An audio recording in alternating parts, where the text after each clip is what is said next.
it's against their will. It's against their will. It's still slavery. Yeah, it is slavery. What's wrong with that? You're providing a justification for the sin. Yes, that's what makes it not immoral. That's what makes it not immoral. No, it is still immoral forcing someone to work against their will. Okay, great. So now what you've made immoral is punishing criminals. You've made punishing criminals immoral. Yeah, but the punishment is not slavery. The punishment is slavery in this case. Why is the punishment slavery? Because that's what we decided as a state. Yeah, that's forcing out. Yeah. Okay, great. So you've invalidated. You can keep the baby and throw out. You want to try to throw out the bathwater and keep the baby. No, you gotta get rid of all of it. Why? Because the baby's inside the bathwater. If you cannot punish criminals, then your whole society just collapses now. And since we don't want to collapse our society, we'll punish criminals, and then this is the way that we'll punish them. Thank you. Have a nice day. Wait, I just want to be sure of something. So I'm waiting.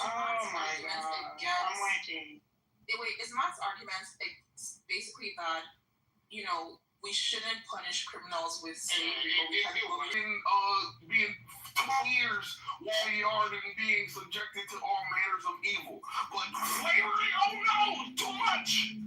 I mean, I'm not against punishing certain types of criminals with slavery, but I don't think it should be a general punishment. Of course you would. That's a separate issue. So the thing that is self-imposed slavery, which is by consenting, is considered to be, for me, like, it is self-harm. And I don't agree with self-harming. What do you mean? It's like Describe that. Agreeing to be a slave is like you are being consenting to be a slave. Is basically self-harm, and I treat it the same way as suicide. You are trading your own freedom. You are signing something, and then you agree to trade your own freedom because sometimes it is because of frustration, anxiety of the future. Limitation of chances, and there is no equal opportunities for all, that you find yourself in much less opportunities to be free than your person that you are signing a contract with. Slavery, I understand slavery. I defined it as the opposite of freedom. A free person is not a slave, and a slave is not a free person. And it begins internally. If someone is not internally free, he is going to self-harm himself. He is going to trade his own freedom to others, signing contracts or whatever for their own goal. That is slavery, even though it is self-imposed, right? So it basically a slave. You can understand things by their opposites. I can know what hot is that it is not cold, and cold is the absence of heat. Slavery is the absence of freedom. And a free person is the opposite of what slave is. Really? Yeah. What? All this time I thought slavery meant more freedom. It means no freedom? Oh no! Thank you for... Yeah, freedom is not a slave. Can we make space for Ashley? I just want to talk for a minute. Oh, I was just asking where we were in the Do I have to promise? There you go. Like, in your hypothetical, does the person have the ability to forego the $1 million and walk away after the agreement? Wait, nobody told me this hypothetical. Samoa. Tell her hypothetical. The hypothetical is, Samoa's hypothetical is that somebody gives you $1 million, but you have to be their slave for 72 hours, was it? It was like 3 days. Can I just ask one question about this hypothetical? I'm trying to find out myself. Like, I don't think my question is very simple. Is the somebody male or female? That would be a Samoa question. Listen, let's just give us the response to okay, cool. So here's my answer. If the somebody is female, yes, I will be their slave for 72 hours. If the somebody is male, hell no, keep your $1 million. She's probably It was imagining. about She's Concrete's probably original. It was about Concrete's original about whether or not it could be moral. You cut me off. It was No, I didn't. I just responded to Sugar Belly. Samoa's not here. Stop being entitled. Anyway, the whites are out of control today. I'm not gonna lie, you guys. Anyway, Why are Sugar you Belly. racist to her for no reason? Well, You should have been here, Sugar Belly. She gets the joke. The whites have been on a rampage today. It's been, we've been talking about just like, hold on, Sugar Belly.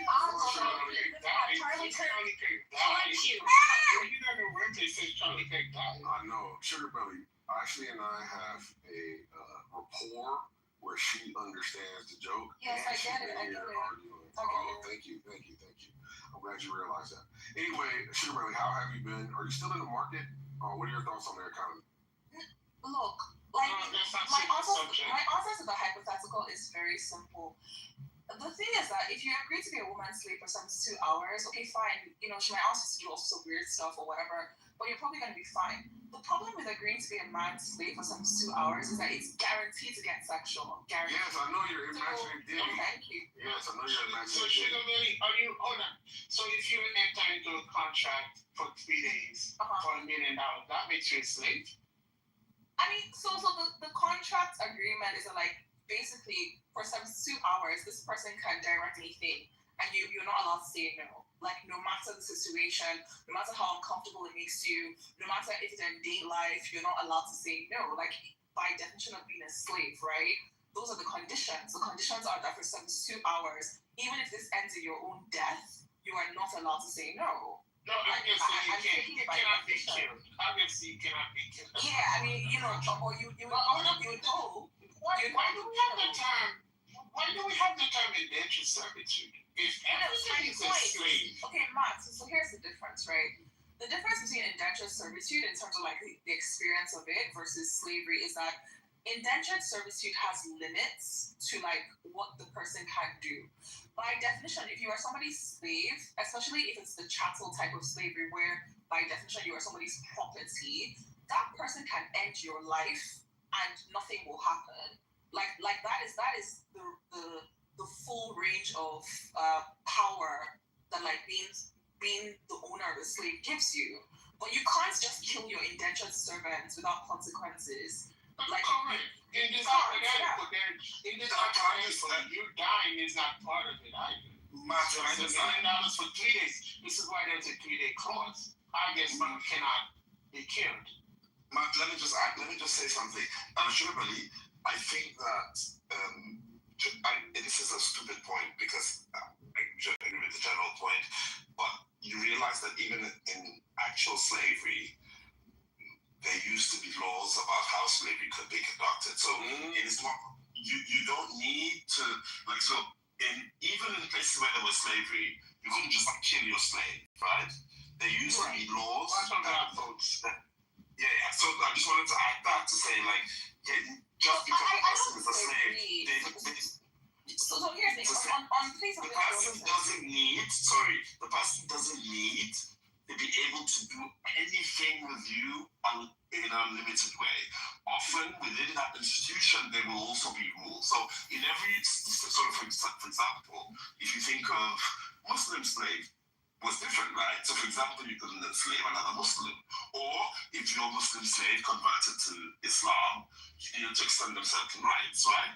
But it didn't change the fact that that was slavery. In fact, there were, hence the different types of slavery, right?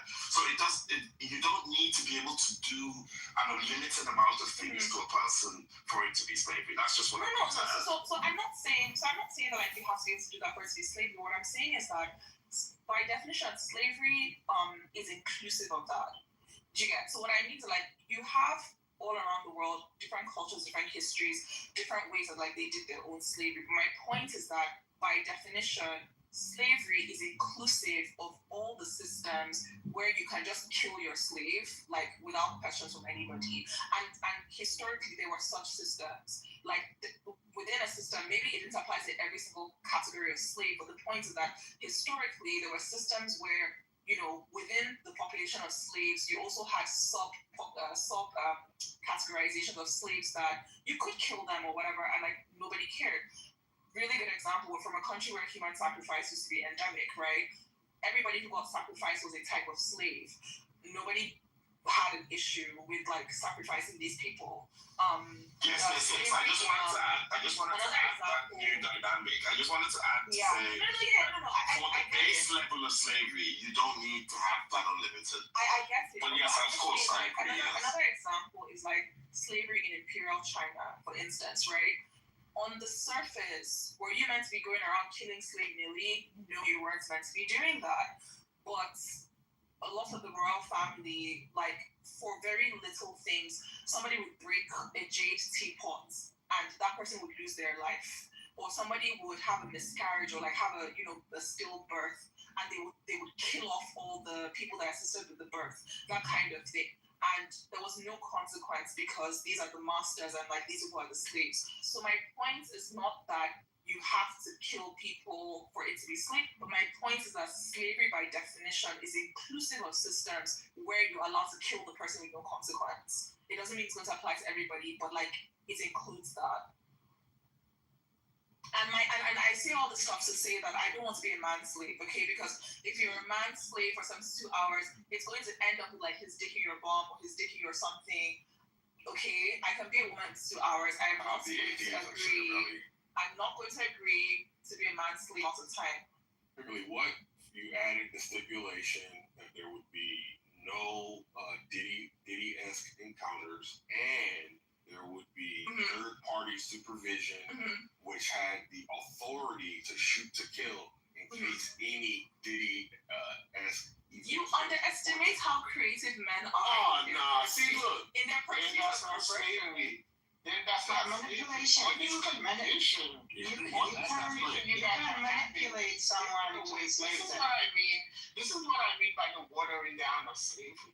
Like, none of these conditions we got not attaching is making it more slavery. It's actually making it less slavery. Just like we have OSHA, that's making sure you don't abuse your construction worker and provide them with a safe environment. Yeah, in slavery, there's no such thing. Yeah, in the past, in the past in Arabia. Slavery. Yeah, in the past in Arabia. I have to agree with Matt, like on this point. Yeah, in the past in Arabia, the people who were enslaved people. So in Arabia in the past, for the people to actually enslave other people, what they need to do is to control food, to control water, and to take control of these things. So these people will not have any other choice but to go to these people. So manipulation can be a factor on enforcing people to be slaves to a certain person, right? Yeah, true. So I mean, I didn't want to say this before, but also part of the work I do, right, is like slavery studies, which is focused on slavery. Wait, Alina, you have to tell us your answer to the hypothetical. Whether or not you'd agree to be a woman's slave or a man's slave. I wouldn't agree to be anybody's slave. Doesn't matter who, like man or woman. I wouldn't agree to be anybody's slave. That's just my general For $1 answer. million? I mean, it's only hours though. No, but then that comes back to the question of, is it slavery if I willingly give consent to do stuff to myself for 3 days? This then becomes a question. So that's a different question, because then I would dispute. I would say perhaps that is not slavery if you're giving me $1 million. So, but I wanted to just add that, like, so there is slavery studies, right? And slavery scholars, for example, have talked about these questions that we're actually talking about. So it had actually been debated. There are all these philosophical and theoretical distinctions between free labor and slavery. Even from as early as, so for example, if you think of John Locke, right, in the 17th century, John Locke was one of the people, for example, who defined slavery. And he, for example, in his 1690 book, the famous Second Treatise of Government, defined it in legal terms, and it entered into the distinction between labor and slavery, where he was saying that, slavery is the state of absolute arbitrary power of one man over another, right? Very simple definition. Arbitrary, absolute power of one man over another, right?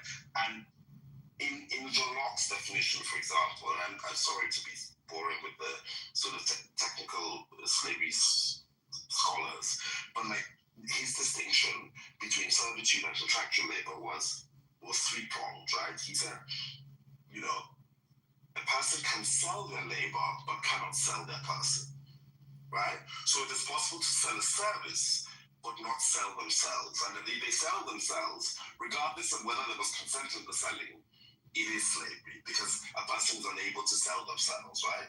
The second prong is that the only time, and this is according to John Locke, so which brings me back to the sort of examples you were giving about people being enslaved after a war, right?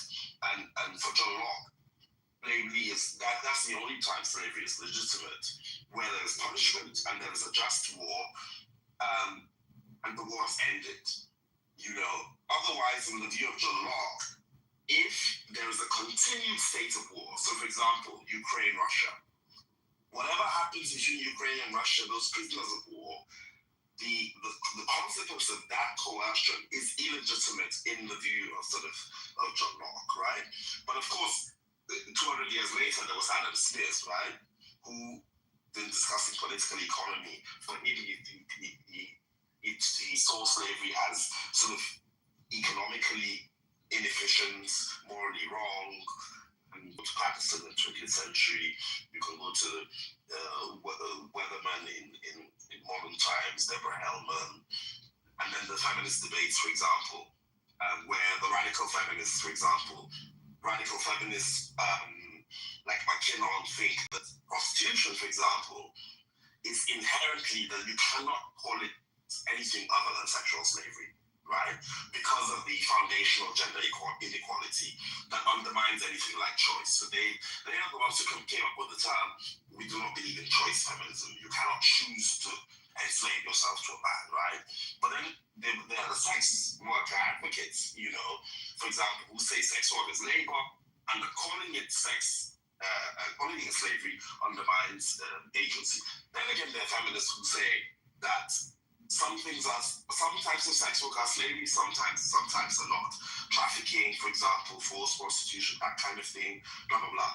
I'm just going to stop here to say that whatever we're discussing now, there's been at least 400 years of debate, and it might be good as we're debating to sort of like look these things up and see what, you know, slavery scholars have debated. Whatever we're saying, there's nothing here we're saying is new. We can talk about what we agree on, or I agree with Locke, or I agree with this, or I have a completely different opinion. But, you know, there are definite definitions, there are points where philosophers differ. It's you know, we can decide to be on either side. Hey, so pardon my ignorance. Let me turn my okay. So I was asking in the chat, Nathan, what type of career do you make with a slavery degree? I mean, what it, walk me through it. Maybe I'm ignorant to it. It's not a degree. It's I'm in the research of slavery studies. So, for example, like your master's, you doing your master's, or no? No, I actually teach. Oh, okay. So, but I also have books around this that I'm working on, essays and so on, like academic work around, but particularly slavery in northern Nigeria. This is my specific area. Slavery in northern Nigeria pre-colonial times.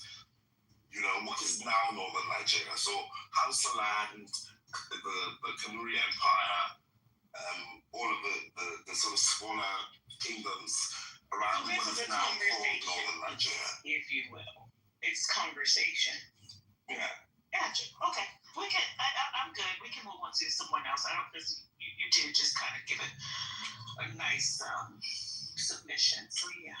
So I wanted to say that, and I'm not like, I didn't do slavery studies in school, but I will say though that I think that somewhere or something in which like it actually does really important work is getting people to realize that certain systems that they see in the world, that see in Benin Republic or Money Life in like southeastern Nigeria, in in like Cross River and Akwa Ibom, they have this thing called money wife, right? And in Benin Republic, they have this thing called chokosi.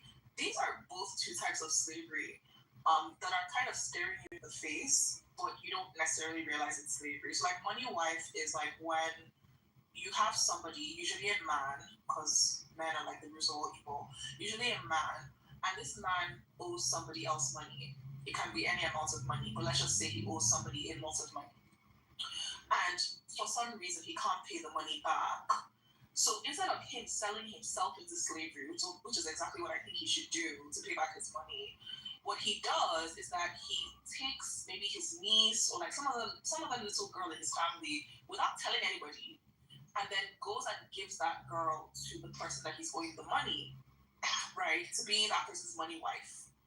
And so that girl is then forced to live with the person that he's owing the money, usually another man, and provide sexual services or whatever it is, and free labor or like whatever it is for X number of years until the debt is considered paid off, right? Chokosi in Benin Republic is kind of like a variant of this, but the difference is that I think they don't give the child or the girl to the person that they owe the money. They give her to some sort of temple or shrine or something to kind of work the debt off in some way, shape, or form. But the point is that like you usually have people that had nothing to do with the debt getting enslaved in order to expunge or rather absolve the person who's owing the money from like their obligation. It's slavery, but a lot of people don't like. Yeah. I was just sitting here listening. I mean, I'm sure there's some form of something here in the United States, but we try not to focus on that slavery thing because it was such a problematic situation for us here. So you have to understand, I don't want to hear nothing about slavery, but when you guys brought it up, I'm like, what the hell? But at any rate, I can dig it. I don't understand. Like, what is going on? Were we the ones who brought this up? Like, no, I don't know who brought it up. Yeah, it was Andrew. Somebody writing in the chat. It was really Andrew. The room and blah blah blah. Like, this is not my topic. I didn't bring it up. It was Andrew. Why am I now being blamed for the topic that other people were discussing? No, you just rebel demons. You just rebel demons. That's it. But I just wanted to add in response to the last speaker who talked about the sort of sensitivity of African Americans to the subject. I often like to remind Americans that whereas, they might have been talking about slavery from a long time ago, there are people who are still slaves now. I mean, I'm okay with that. Example. I'm okay with that. Yeah, I can dig it. You don't have to say that. We know there's slaves over there on another continent. I can dig it. Yeah, so you can dig it, but we can't mention it on Clubhouse. Yeah, I'm sorry. So Miss, nobody said I that, my friend. You did say. No, I was listening to the audience for a while. Yeah, okay, so I have to be honest. I kind of feel like this conversation took a weird turn. It did, and that's why I'm very disgusted with it, because it started with Andrew, who's not even here anymore. That's what I'm saying. And people are coming up saying things like, this is what if you think you're a slave, you're going to be. I'm like, where the hell did this come from? It was Andrew. Andrew said something about he doesn't see anything wrong with slavery. It's something about he would have him sleep in a big house, all that foolishness. So, no, when you came in, it took a wrong turn, Sugar Valley. So that's why we're here, and I'm like, what the hell? Thank you. Yeah, this is interesting, Frank. It was actually a hypothetical by Concrete. Yeah, I think we have a morals discussion. It was a morals discussion, like could it ever be under any situations where it could be moral? Basically, there's nothing wrong with having conversations, especially about slavery, right? Those things persist for so long because we refuse to talk about it, we refuse to face it head on. And I know you're in the Baltimore area, so I recommend you to go to the African American Museum. I know exactly Basement. where to go. Right, go in the So basement, much. I do. soak it I up. know. Right, I know. go in the basement, I've been soak here it up. over 4 decades on this. I hear you. I hear I you. know about it. Go. I would have also said, with that nice American passport, go to Guadeloupe, go to the Memorial Act. Yes. It is probably one of the best slavery museums in the world. Don't want to It will do change that. your life. It will change your life, and you'll have a different perspective. Don't want nothing We to need do to with that. teach. We need to teach these children about the past so that we don't I can dig repeat that. it in the future. But all Right. of it. So we need to have the conversation. It's uncomfortable, but those conversations are needed. When I first started studying this whole thing, right, in the country that I lived in, I was reading one of the first papers I sort of stumbled onto was a paper by a very well-known scholar in northern Nigerian history called Joy.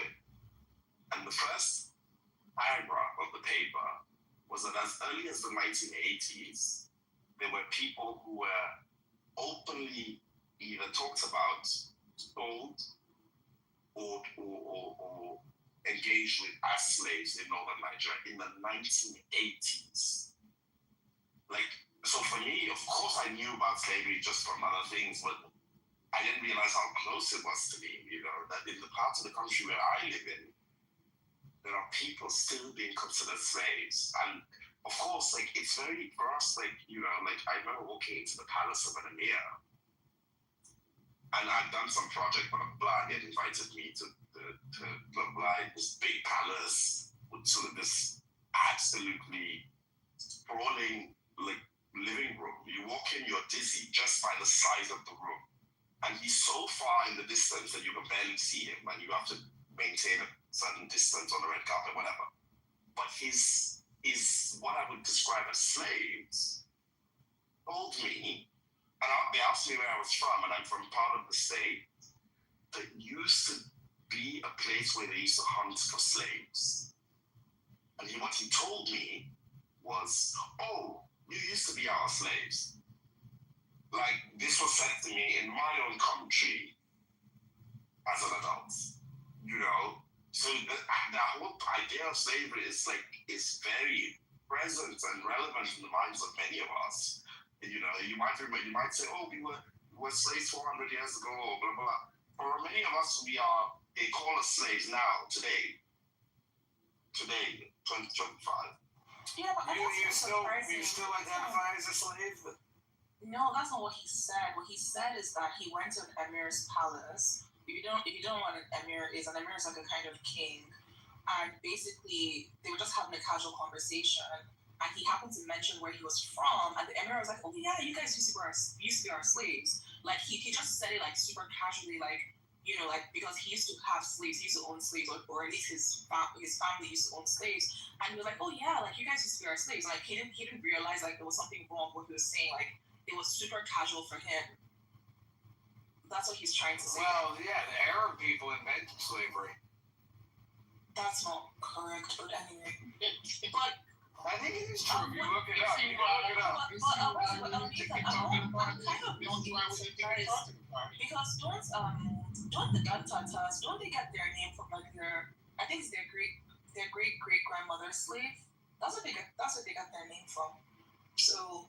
Oh yeah, northern Nigerian slavery is so. Yeah, it's very endemic. It's responsible for so much of what is happening today. You can trace it the British left us in 1960, but also the British only came in open markets. What do you mean when you say the child? Exactly what I said. You just said that y'all had slavery in Africa. That's what y'all do in Nigeria. Don't get mad at me. I'm just sorry, I didn't catch that. Can you just repeat that, please? I said, Sugar said Nigeria has slavery, and said exactly what I said. That's what they have over there, and you do. Yeah, but you said you said this is their culture. It is. Don't get mad at me, sweetie. It is what it is. I'm not mad at you. I was just. We're just having a conversation, right? Yeah, yes, we are having a conversation, and I'm not mad at you. I was just asking you to like expatiate what you were saying.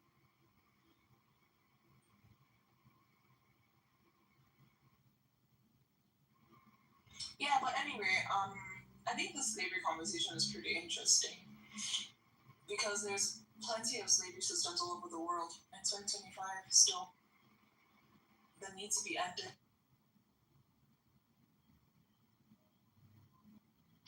I'm a slave for you. Very funny.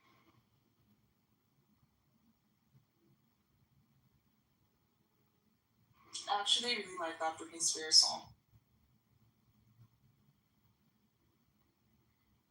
Oh, Concrete, about. On this argument is almost like it's like if you see a bunch of people fall into a hole, and you see there's no way out of that hole, why would you then volunteer to like also jump in the hole? I don't get it. What do you mean? The argument part of it ended, I think, a while ago. Yeah, I know. That's why we're doing the after show, the after party. So we're talking about how Matt saw all these people fall into this hole where they couldn't argue that slavery is inherently immoral.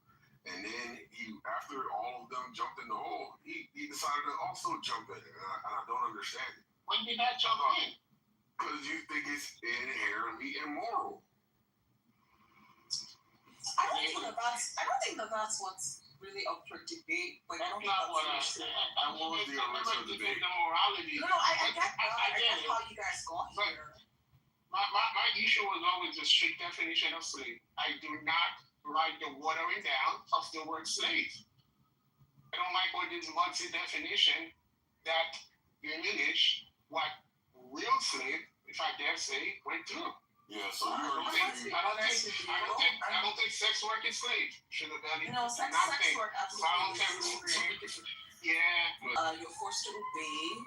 You can't get out of it without severe consequences to your life and safety. Like by those conditions, that is slavery. It doesn't matter like what people think about it. The point is that it meets the criteria. So I guess Matt could say that there No, it is. doesn't. Hold on, real quick. No, it doesn't. The Okay, young I'm woman who sorry. goes on a newspaper or online and put an ad and receiving client in her own apartment in Okay, the so comfort of her Matt, own home, that is sex work and that is Matt, not you're slave. doing that thing where you're trying to pick the type of sex work that you think is based in freedom, and then you're trying to use that to extend it to like the whole sex work umbrella. So all we have to do Can I suggest finish?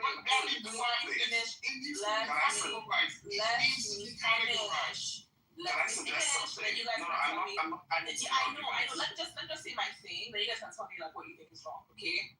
So if we take all the sex workers in the world, all of them, including the ones that stand on the streets, the ones in the brothels, the ones on OnlyFans, those who are selling their farts for $1,000 in a bottle, if we take all of them, right, and then we look at, okay, how many of these people meet like what's criteria?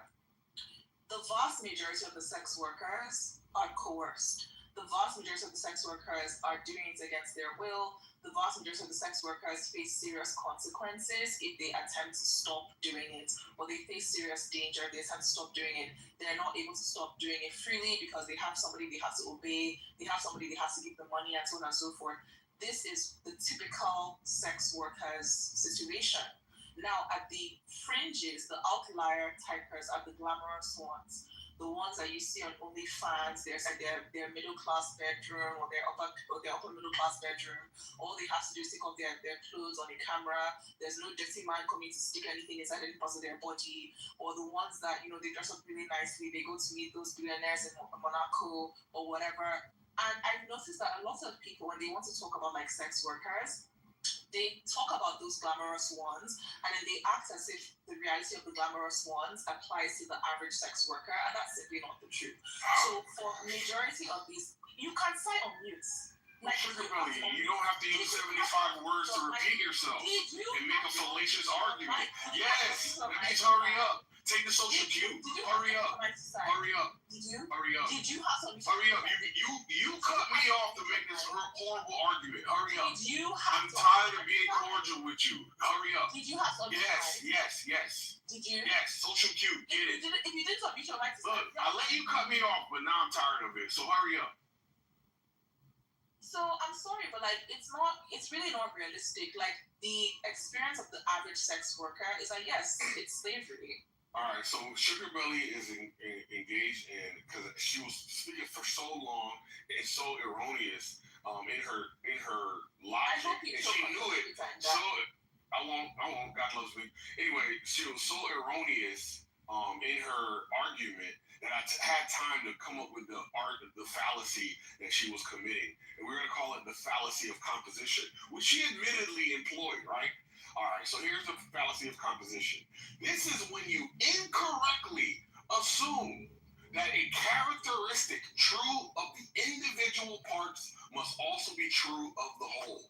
So yes, there are individual parts. We'll just split the baby or split the sex worker. There's individual parts of sex working that are coercive and slavery. Then, as Matt described, there's a aspect or characteristic of sex work that is not. We're done. Thank you. Have a nice day. And all you did was use 75,000 words to make a bad argument. And look, I don't want to put belt to ass, Sugar Belly, but you needed it. Thank you. So you didn't need to explain what I said in additional words. Sorry, only that. Yeah, we don't need additional words. Shut up, concrete. So, okay, so I mean, again, just back to the whole slavery studies thing, right? So it's interesting that even this conversation is not, even among feminists, it's not a simple conversation. There are like serious feminist scholars on both sides of this argument who have said that sex work is not work, or that sex work is work. And so, for example, the abolitionists among people who do feminist studies around sex work, and they see not just prostitution, but prostitution, pornography, those kinds of things as institutionalized sexual subordination, and that in fact the reason why the consent for them is not real consent is because the consent is produced by inequality. And so the line to sexual slavery sort of is thin, right? So we have Catherine McKinnon, for example, Andrea Dworkin, Sheila Jeffries, Melissa Farley. All of these people say that prostitution is inherently exploitative and degrading, and that even though there is a market exchange, that market exchange does not coerce, does not sort of cleanse this kind of position. Now there are those in the middle road, right? That talk about the limits of market, the limits of coercion, the limits of exploitation. So you think of scholars like Magdalene, Deborah Zatz, that talk about the existence of both proper and noxious markets, right? That some markets are permissible only with strong materials. So, for example, rules around sex work, government protect sex workers, blah, blah. Otherwise, they will produce these like harmful power asymmetries, right? Then, of course, there are people who talk about contracts in terms of, say, if you have a sex worker and you have a contract, it can actually mask like domination, and that prostitution can reproduce kind of hurt within patriarchy that it does within sex, right? So it reproduces that kind of patriarchal authority even when there is consent and all that. Now, there are people who say, well, if there are proper rules, then, for example, we can say that some people are not. So there are abolitionists, there are those in the middle, there are those who are radical on the part of sex work being work, and that is, for them, it is tied to the agency of women to be able to deal with sex how they see fit. And so if a woman wants to have sex with 100 men a day and she has agency to say no, she has agency to stop, she's not bound by contracts that force her to do it, which is the case, as one might argue, with a few so-called OnlyFans models, right, who are able to sell their services as they deem fit on their terms and it's starting and ending on their terms. So some of those sort of people who are not on the abolitionist sort of side would argue that that is not slavery. So for me, I think that there are several ways to argue the point, and I think that wonderful. And then Ashley will go after you, and I'll go after Ashley. Is that okay? Women are wonderful creatures. There's nothing against y'all, but you have to be more assertive. Thank you. Anyway, Nathan, I really like your approach, and maybe I'm going to make sure I'm interpreting it correctly, where you're laying groundwork on the underlying theory or thoughts on a topic in order for the listeners and the people, the enemy combatants such as Matt and Sugar Belly, to then come to the right conclusions based on this information that you're providing. Now I take it that is most useful when you're dealing with people who are operating in good faith and who aren't entrenched and intransigent with regards to their position, and they are willing to humbly consider the underlying frameworks that support these systems, these beliefs, these understandings. But I think after 3 or 4 rounds of somebody holding on to their position with unmovability, even in light of damaging defeatedness, then I think that approach is no longer useful. Even though I think it's commendable to continue to try, but I hear what you're saying. I definitely want to give you your flowers on that. Now, again, I'm going to just reiterate the point because I think it's more effective in my approach, or in tandem with his appeal, my approach, which is to say I think Nathan has clearly laid out the position that it's not one or the other, but both, right? Not both, both. BOFF.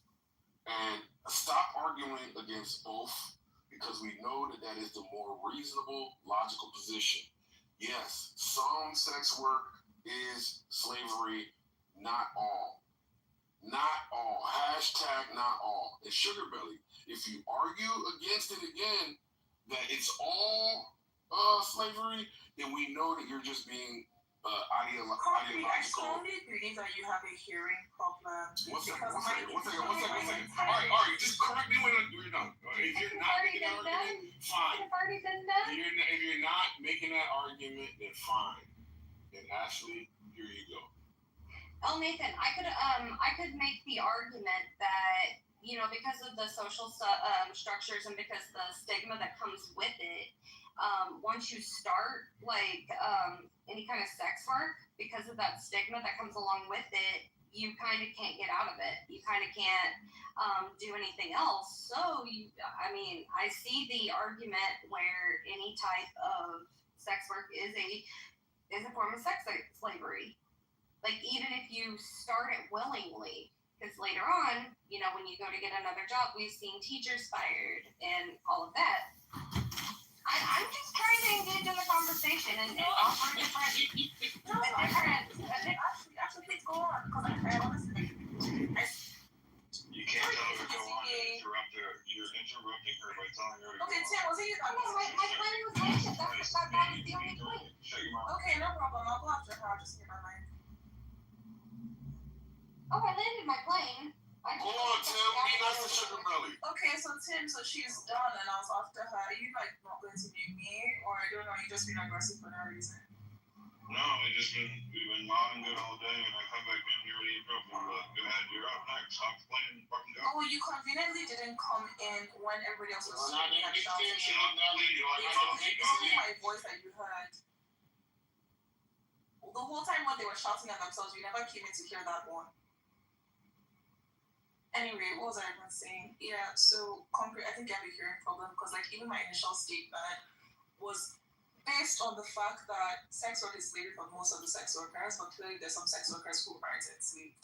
So I don't know why you felt that it was like in bad faith. Well, anyway, there's a massive like bad faith, whatever.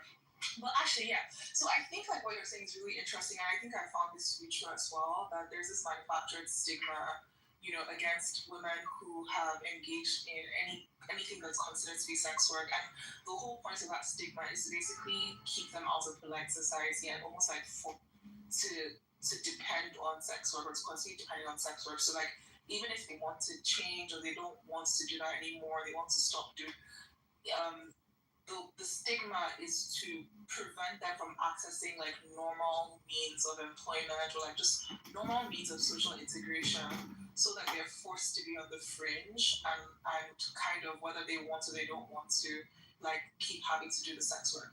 And then I wanted to say that like even in the parts of sex work that people think are kind of institutional sex work because they feel like you're just in your bedroom with your tripod or whatever it is, right? And and there's nobody there coming to force you to do anything. But OnlyFans has a lot of hidden coercion. So, for instance, I've noticed this trend where a lot of the OnlyFans girls, they have boyfriends who are either photographers or their boyfriends are like the people producing their videos or something like that. And then it ends up being this weird thing where they have to give the guy a cut of what they're making. And like one of the biggest OnlyFans creators, her name is Amaranth. And she's one of the few OnlyFans that was making like millions and millions of dollars, from doing her hands.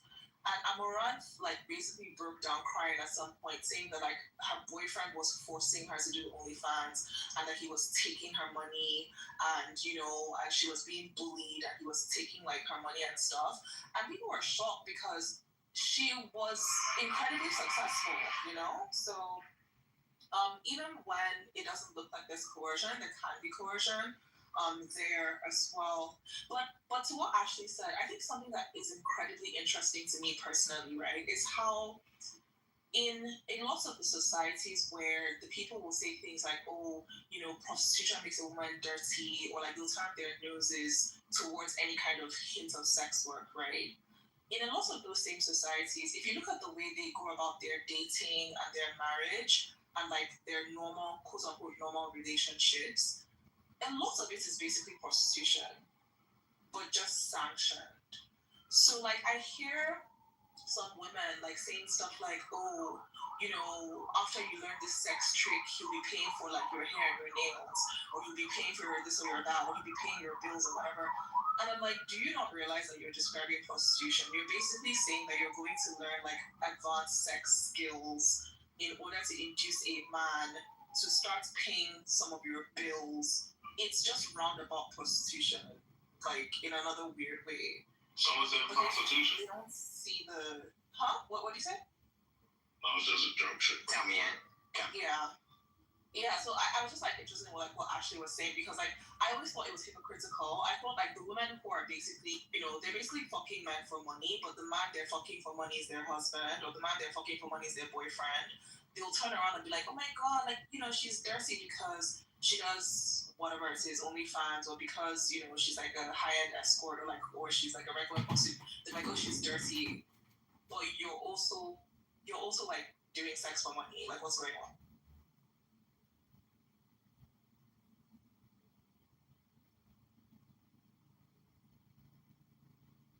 Sure, buddy. Where you lead? So, do you agree that not all sex work is slavery? Concrete, do you have a hearing problem?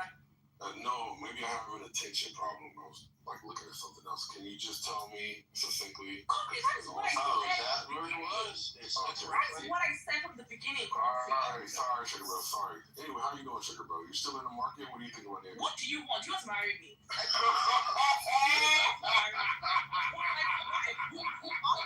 Yo, Sugar Belly. You have Sugar Belly. 4 different types. Sugar Belly.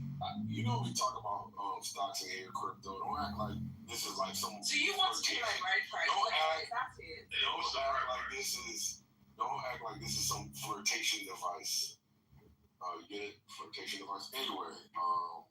My bride price is $250K. Is that what you're It's like $2 grand in America. No, $260,000, like US dollars. Those are the best markets, Sugar Belly. All right. All right. Yo, Sugar Belly chokes. You're out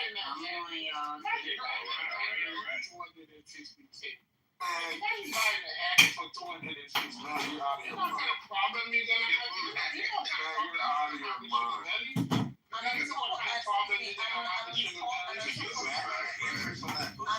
on top of that, 50,000 in gold. So, carats. What's up the gold? How much per ounce? Yeah, 24 carat. Anyway, so she just blew us out of there. She said she wants 24. Sugar Belly, my price would be the best investment I've ever made in my life. So How tall are you, Sugar Belly? How tall are you, Sugar Belly? If that's your plan. How tall are you? I'm 6 feet tall.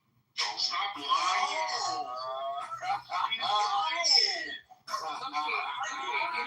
you know what? Wait, hang on. So I'm just going to say one thing.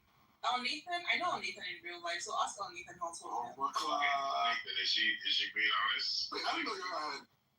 Yeah, she is tall. What? Y'all being irresponsible. Y'all gotta stop saying really. You are being irresponsible. You should have had a billion babies. All of them would be NBA players. Real shit. Y'all gotta stop talking to my queen. I don't like the way y'all speak of my queen. Anyway, my bad. We'll move out the way, Kyrie. We'll move out the way. Thank you.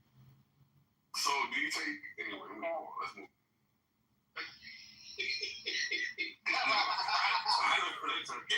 you really want to get to Sugar Belly, I'm the official broker. You have to come to me. No, Nathan trying to take a cut of my bride price. Yeah, I need like 8%. I'm not even gonna take that. Just 8%. Nigerians for real. See what we don't do is we make friends of goats. No, I'm sorry, I'm not accepting goats. Like I'm only accepting cows, like full, unhealthy cows, like not those. What the fuck is this? What the fucky? Oh, she hating. Look at her hating. Oh, she hating. Shut the fuck up. Look at them. Fucking incel. He's just fucking talk. Oh, shit. Like, you know what? If I was a guy country, I swear to God, if I had a fucking dick, I'll fucking ask to make you my dick. You're so fucking You know what? That's that same guava spirit. Who is that? Guava, don't you have that same spirit? Who is that? That sounds like a little sister. You a new unlocked player. You're a stem cell, and like, I mean, you're See what you done did to me, I'm an incel. Sugar Belly. See what happened now? And you're just so Now weird. you finna get married. You just talk. Are you married?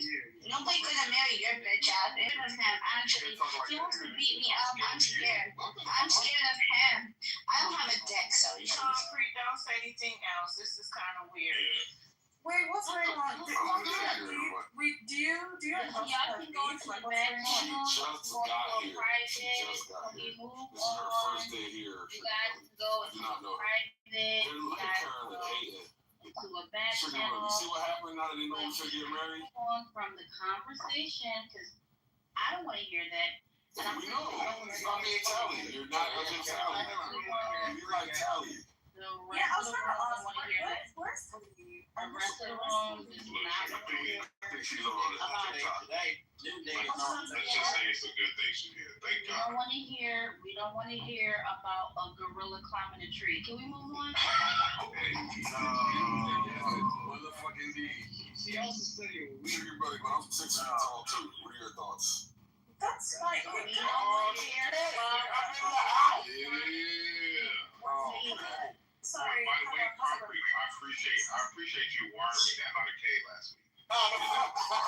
No problem. I appreciate that 14. I appreciate it. Yeah. No problem. On this hype thing, right? And that order for that king size blanket for 2,000. Does that really help me out? That surprised me. Like, I will say that something that I really found very surprising is how obsessed American women are with men's height.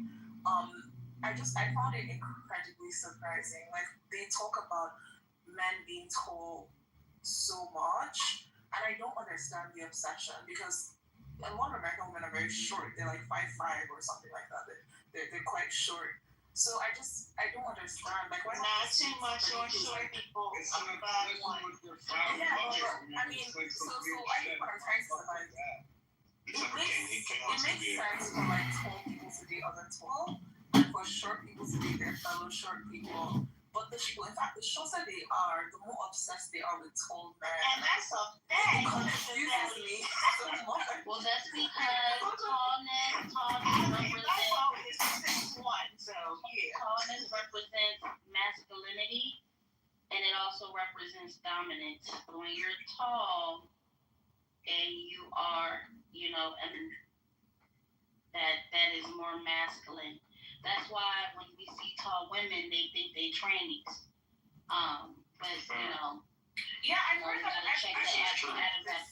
I've heard this kind of idea from Americans as well. So like that's like the flip side of it, right? So I've seen Americans calling tall women masculine, and that also confused me as well, because I don't know, height has never figured into masculinity for me. And I don't. It's not a very big deal like in Nigeria. But in America, height apparently is a very big deal. So I was like, people are, I'm even seeing like men going to get surgery to break their legs and like make their legs longer to look taller. Yeah, that's just the internet, baby girl. That ain't everywhere. Sugar Daddy, there is finally something we agree on. I dated one tall guy. My entire dating career, which was very short. I dated one tall guy. Every time we went out, I thought he. I'm only 5'4". Dating career? Did you say dating career? Yeah, dating career. I got married young. I got married young. Okay, but I dated one guy that was over 6 feet, and I always felt like he was taking me on a walk. I was like, I didn't like it. I didn't like it. No, my husband's only 5'10". Yeah, so like height. Yeah, see, that's me, bro. I'm like 5'10", bro. For me, like the only difference I have when it comes to height is just Point is, I'm saying the practical. guy that you married is taller than you, not that he's over 6 foot. Yeah, but he's not that much taller. Yeah, but she's Like, short. I mean, if She's very it's too short. much of a height difference, it's like, dude, how do I even kiss this dude? Exactly. Do I get a step ladder? Anything like that. He's 6'5". I mean, so for example, like my dad is 6 He can't jump, though. right?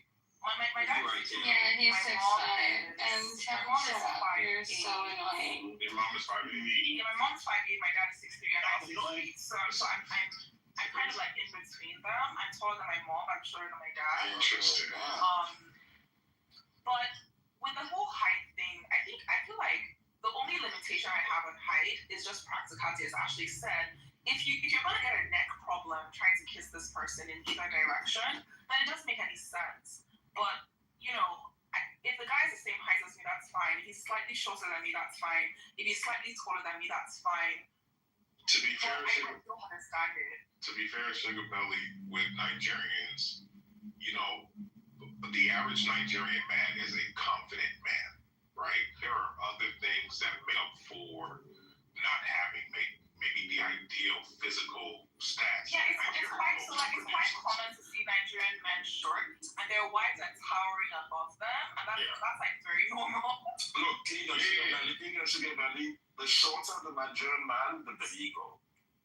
And the more he likes tall women. Yeah, the shorter the Nigerian man, the bigger his ego. Like, Yeah, I you see a agree. short Nigerian man, be afraid. Be Sugar afraid. Belly, do you resemble Yemi Alade? Do I? Sorry, what do you say? Do you resemble Yemi? No, I don't. Oh, Ask him if what about Tiwa Savage? resembles What about Cedric the Tiwa Entertainer. Savage? I don't know. I don't think so. Oh, I don't this is know. Sugar Belly asked Concrete if he resembles Cedric the Entertainer. Concrete, do you resemble Cedric the Entertainer? No, I'm taller than him. Okay, so and Carolyn, what like features are you trying to like compare?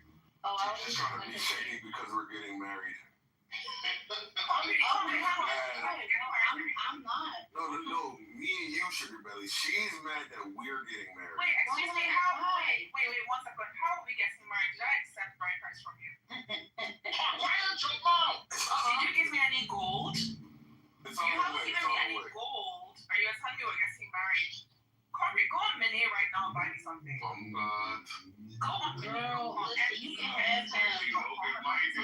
gotta You open can wallet. have You you can have concrete I because say open wallet, open ass. Yeah, You open know, wallet, the open practice. Omicron, y'all are wild, man. you can see them some You're going around and telling some people. Foo-foo.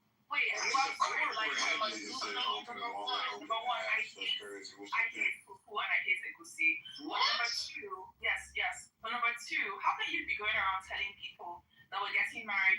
You haven't bought me anything from Monet. You haven't bought me anything from over there, right? And you have the guts to be telling people that we're getting married.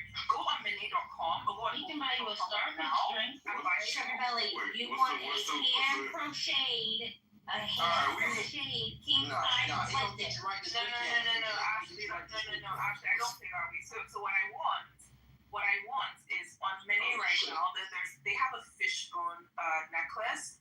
I think it's like 16 to 18 inches of pure 24 karat gold. That's what I want to start. Man, blocking my pocket, Sugar Belly. You're blocking my pocket. Igbo woman, just like it. You're blocking my pockets, okay? I'm trying to get my business going. Hey, alright, Guava, we're gonna have to make this work, Guava. Nigga, I never wanted you. I never wanted you. You absolutely. Yo, chill, guys. He can buy you a whatever. I'm saying. I don't want you. I don't know why this person want to focus on her. Before you kick I don't know why she want to focus on me. I'm talking to Sugar. Y'all niggas. Now moving on, bro. Like, Check that into, like, get your try to check me. get your life together. No. Don't worry about me and Get my your car together. cars. Wait, is this like a lover spot? No. Oh, it's some woman with some weird ass Shut obsession. up, stupid dummy. Stop going around here and pretending to me you're me. Tell everybody that you're a supermodel when you're really not a Can supermodel. I talk to your sugar belly? Shut the fuck up. I'll shut the fuck up. Thank you, appreciate you. Yeah, I mean, if you're going to date an Igbo woman, you need to be ready to spend money. This is very mentioned, it really is an interesting and odd thing to me that it's not being clearly identified, is that Charlie Kirk was not being targeted in the Kimmel comments. What happened is that Kimmel opportunistically, or his writers, who knows? I mean, guys, who knows if Kimmel really did the research here, right? Was opportunistically applying what Charlie Kirk did to the Republican/MAGA group. And it was just completely false. I mean, it's like blatantly false. It's actually hilariously false. I mean, this was a guy who was anti-Charlie Kirk, someone clearly conservative Republican MAGA, and was very pro-trans, anti-Trump, and anti-conservative movement, and clearly pro-trans as the kind of the focal point. I mean, so whoever, unfortunately for Kimmel, he didn't do his due diligence, because I think he's a smarter guy than that. And likely his writer just kind of fucked everyone, essentially, by being lazy and not actually realizing that Charlie Kirk was on the other side of things. So that's literally what happened. It's unfortunate for everyone, because I do think, ultimately, that the government is putting the pressure in the FCC. People don't like this, and you know I'm onto something when that's the case, right?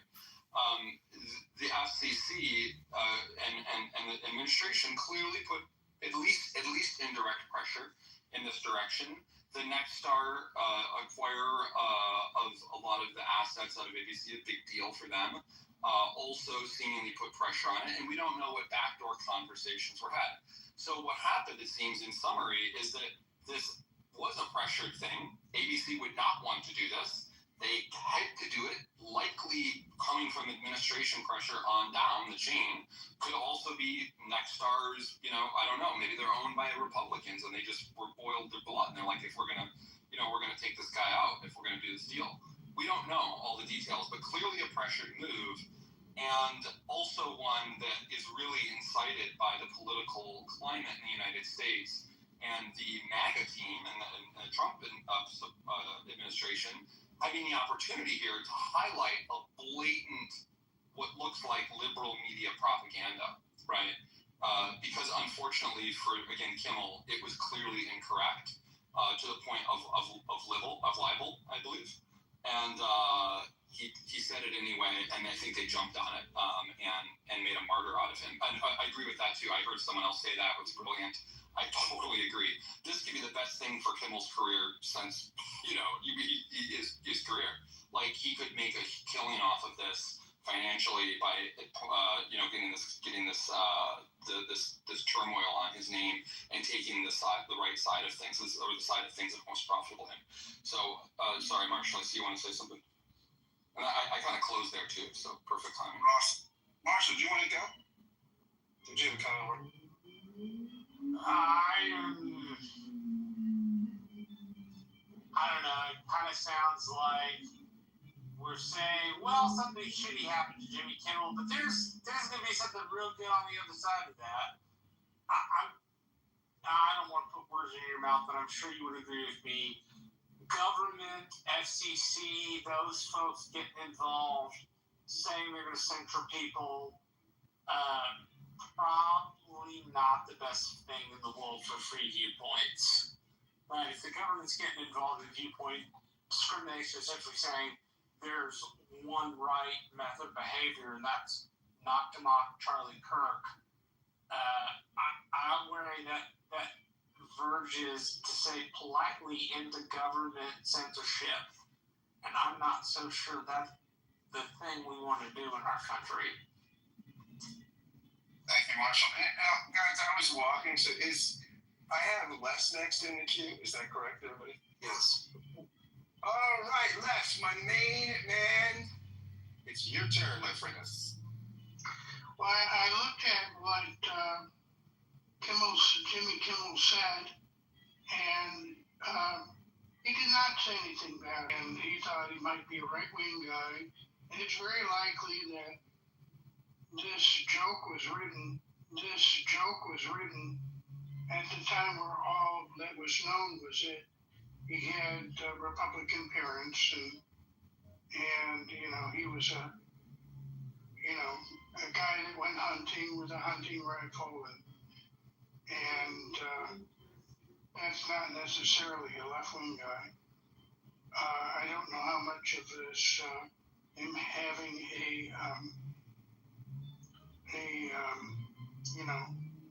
being insulted by trans, which I think is, and I don't know this person, but I'm assuming that's what motivated this. So I don't see what Kimmel did. He was incorrect, but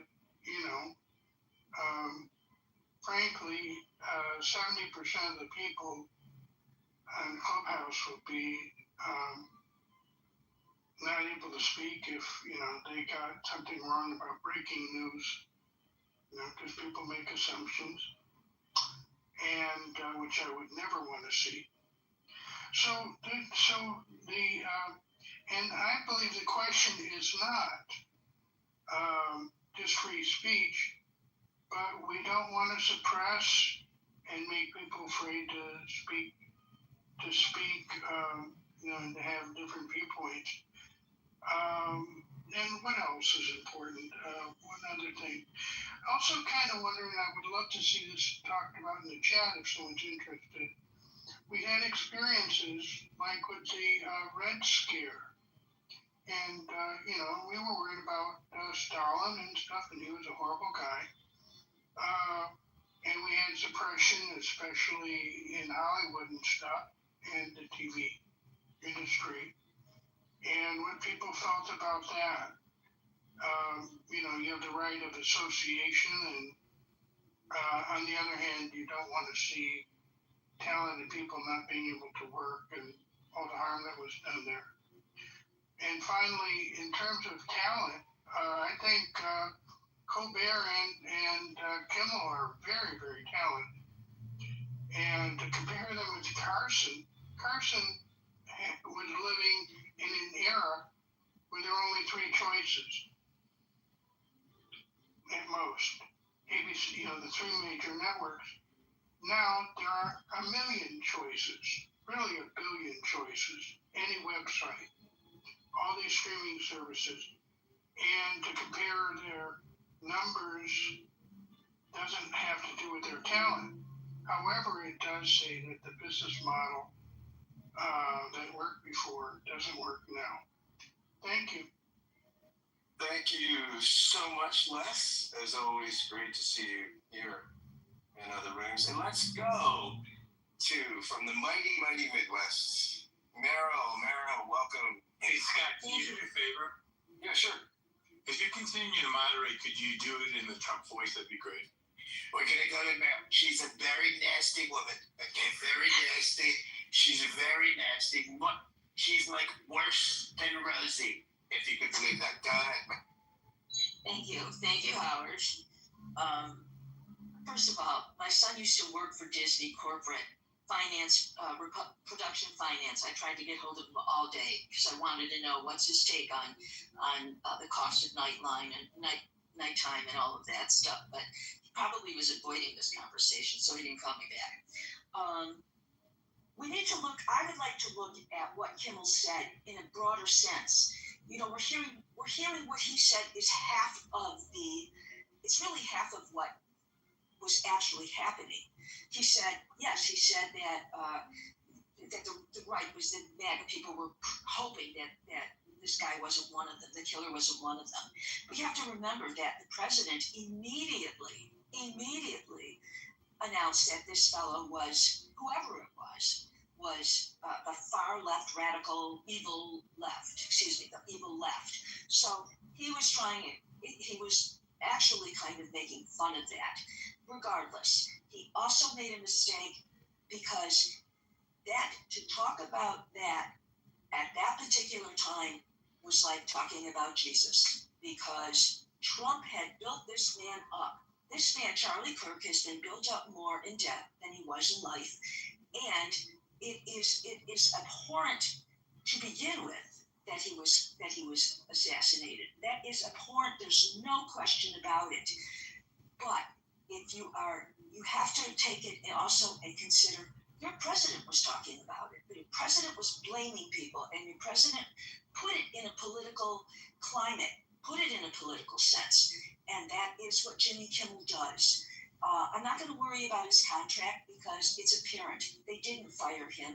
There is some concern about what's in the contract, what's not in the contract. So they have suspended him indefinitely. So, I've worked on contracts. I know about these things. So I'm not going to be too concerned. They went to their lawyers. The lawyer said, right now, just suspend him. So that's where I sit on that. Should he have been?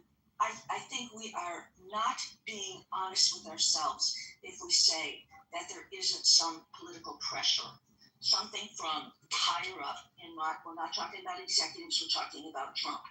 And regarding deals and people that were going to not carry the show anymore, that also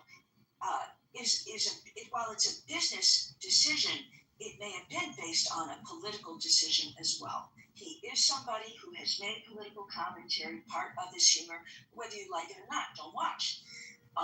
But I do believe that this is political overtones, and it is about free speech. Just free speech about the wrong person. Thank you. Thank you, Meryl. I don't know if I can do it all in Trump voice because it takes. I gotta write material. I prefer no Trump voice. Yeah, okay, David, absolutely. Perfect. Am I next? You are next, David. Thank you very much. What do you have to say? I think we see a trend here. ABC backed down on a lawsuit that they had with Trump that they knew was very winnable. And then started a bad precedent. Maybe they had no choice, maybe in their minds, and they did have, this pending business deal coming. Sinclair, I guess, is involved with the newest one there, basically NAGA. I guess they're a third of the deal. If you watch their stations nationwide, I don't know if I should say this. I'll wait for maybe Gary to come back, but I'm glad for him to use the word gay as in happy and reclaim it. So I found that refreshing. The Trump administration just filed a $15 billion lawsuit against the New York Times. I mean, you can't tell me that there isn't intimidation. I know Abby is in the audience, and I've got it right here. I'm sorry. There's a Supreme Court Which decision on what stage? Oh, good. Number 22, 842. It was May 30, 2024. The NRA against Maria Buello. I'll read the short part here. Sotomayor found that government, she wrote the majority, government officials cannot attempt to coerce private parties in order to punish or suppress views the government disfavors. So that there's that precedent. And Kimmel was blatantly anti-Trump. I think he crossed the line many other times. I like him as a person. I don't think he's funny. Liked him better in some of his previous shows. But we're seeing a trend of suppression here. Get to so it's either we want don't remember something like that. But if you're going to get good, you got to get from pocket. That's money for film. Only $10 left. I can't hear a word you say. You guys see if you open up by accident. And a quarter tank of my cars have been. Please talk us up about 20 minutes, Steve. Hey guys, sorry. Yeah, can you read through stuff? Sorry about that. So that's the gist of my thoughts, and I've enjoyed the conversation. Thank you so much, David. Let's go to Odeon Ware. Odeon Ware, welcome to the stage.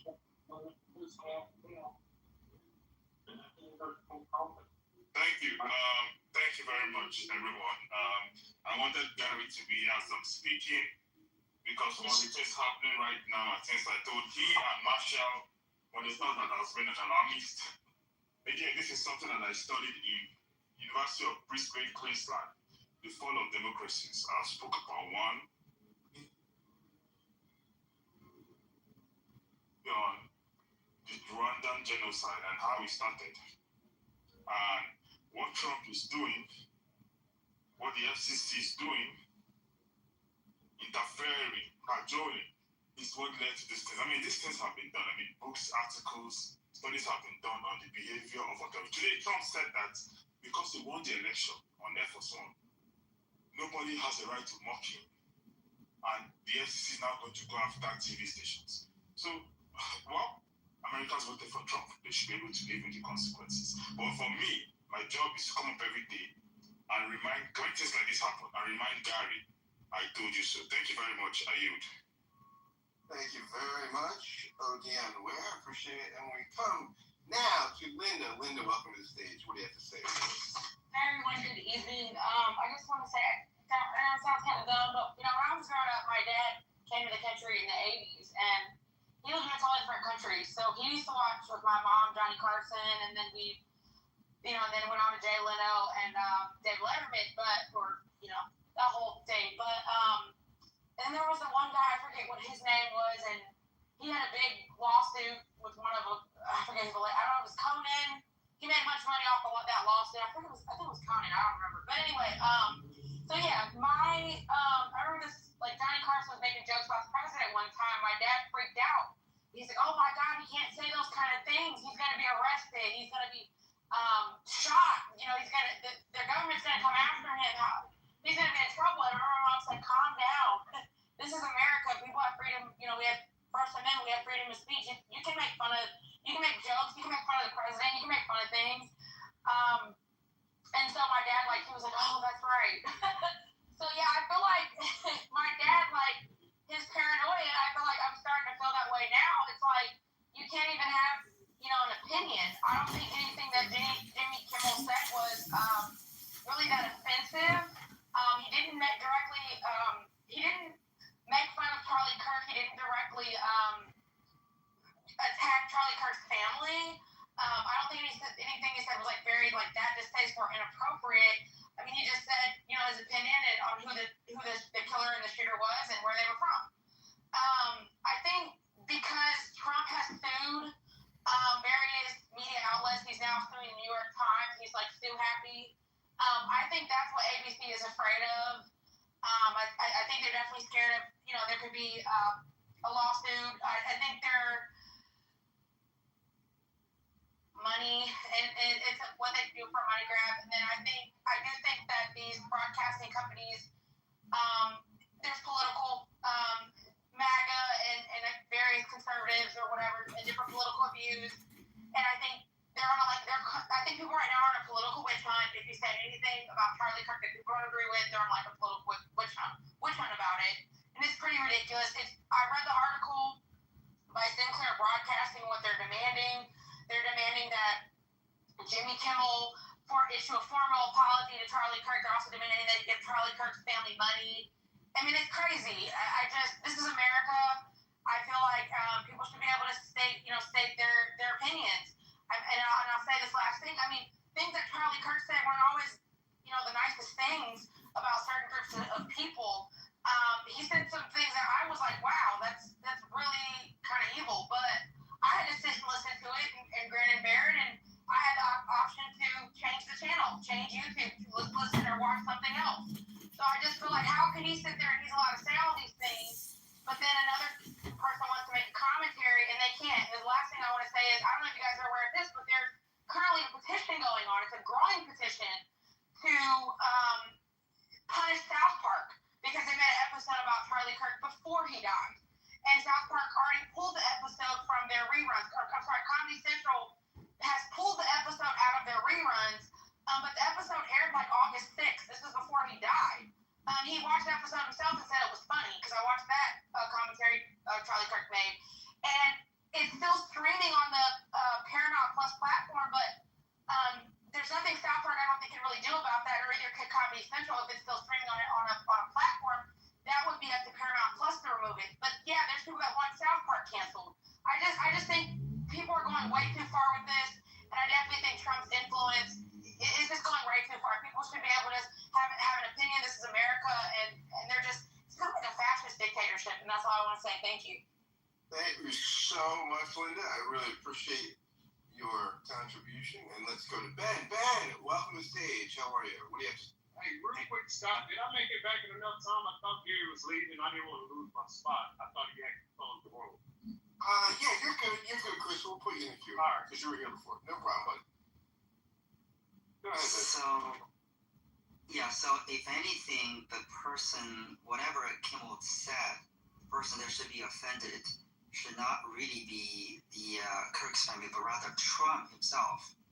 I think that whole, if you watch the video, the whole context of this so-called offending speech, I think he was ridiculing Trump's reaction or response when reporters were asking him, how do you feel, after, this Kirk happened, it was shot.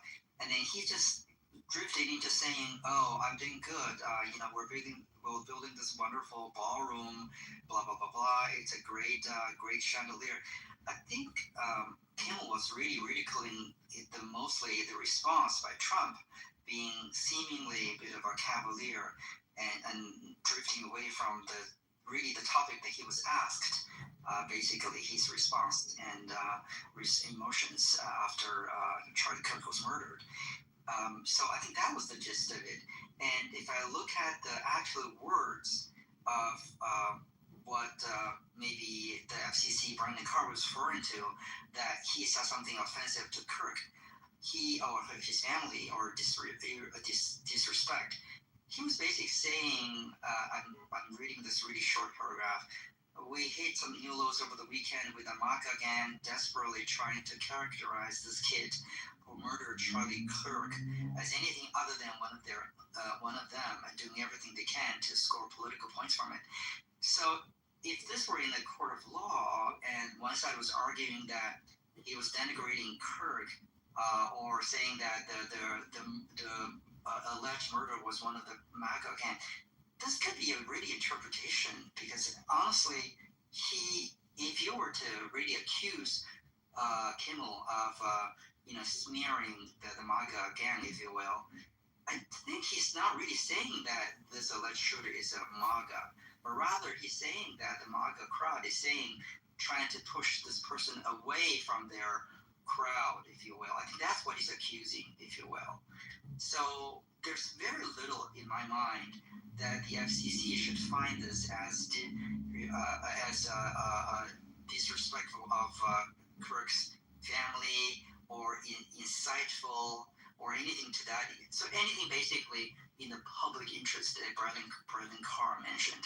So I think there's a very, very weak argument to say that the FCC needs to step in if the stations, the networks don't do anything about Kimmel because Kimmel had said something drastically evil that would hurt the public interest.